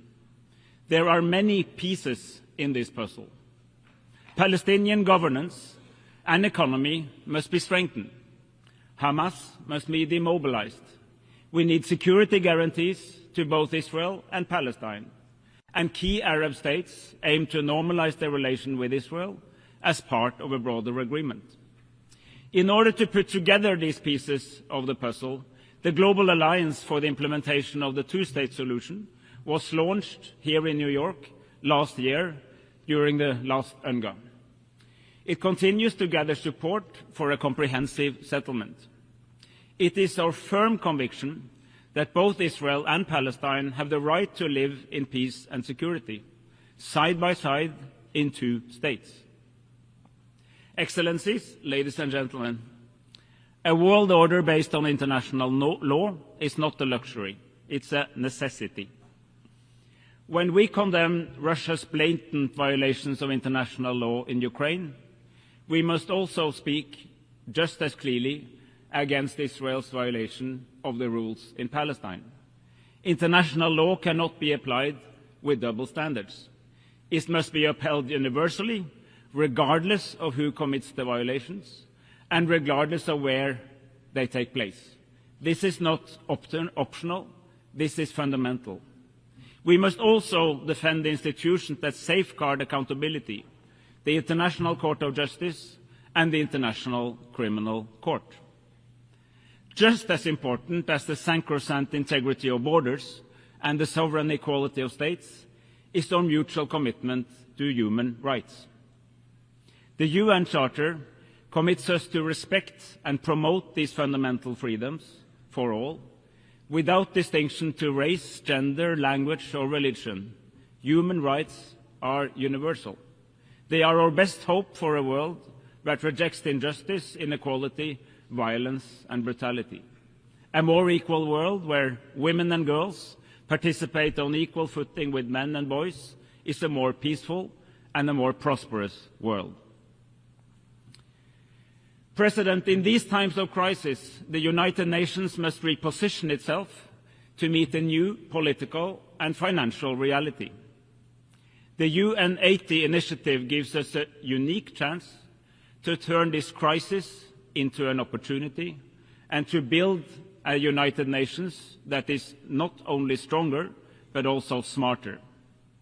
As a country with an unwavering commitment to the United Nations, I can say this with conviction. It is time for some tough love. We want a UN that is stronger, yet leaner. A UN that is more efficient. A UN with structures optimized to deliver real impact where it matters most, on the ground, with the people we serve. We need a UN with sharper prioritization of resources, clearer mandates, and a UN that works smarter, not just harder. This is also a moment for self-reflection for all of us as member states and for our United Nations. As member states, we have contributed to a proliferation of mandates, long, complicated, overlapping, and burdened with endless reporting requirements. My country, Norway, is not exempt. We too are guilty as sin. The time has come to change this. We need bold and ambitious reform. We must stand firmly behind the Secretary General to drive this forward. We need a UN that can continue to uphold the rules and the principles that have underpinned our international order for the past 80 years. And we need a UN 80 process with a roadmap for the next Secretary General. When she assumes office in 15 months, she must be able to head the reformed UN fit for the next 80 years. President, we need a global convention on tax cooperation. States have the primary responsibility to provide essential service to their people. Then we must enable states to fulfill this duty. The capacity to tax both citizens and companies is paramount. It is the backbone of public service delivery, the engine of resource redistribution, and the cornerstone of sustainable development. We know what works, but we must assure that it can work for all. Colleagues, let there be no doubt. The climate crisis is real. It is here, it is man-made, and it's affecting the lives of millions of people around the world. As an Arctic nation, we experience some of the fastest paces of climate change anywhere on the planet, and we feel its impacts in our everyday life. The science is irrefutable. Observed warming is outpacing predictions. Curbing global warming and making peace with nature is the greatest collective challenge of mankind. We have no time to lose. Yet over the past decade, the world has achieved significant progress in this area. At COP28 in Dubai, nations united around the goal of phasing out fossil fuels in a just, orderly and equitable manner. Today, countries, regional organizations, companies and investors are beginning to recognize a fundamental truth. Embracing the technologies of the future, low on carbon, high on circularity and responsible resource management, is not an obstacle to growth. It is an opportunity for growth, innovation and a sustainable future. Now we must build on this momentum.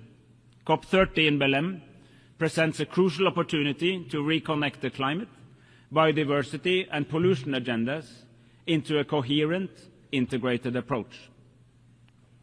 President, as we mark the 80th anniversary of our United Nations, let us protect the foundations for peace, human rights and development. The norms and the principles are not the problem. They are just as relevant for the world today as they were back then. What does deserve scrutiny is the system we have established to protect and enforce these norms and principles. And that is what the UN 80 is all about. Let us make sure that these principles apply for all people, everywhere, all the time, so that in another 80 years, future generations do not have to build a new version from the ashes of another devastating world war. It is up to us to find the answers that fit the 21st century. But when it comes to the core purpose, we should take the cue from our founders. We are, indeed, better together.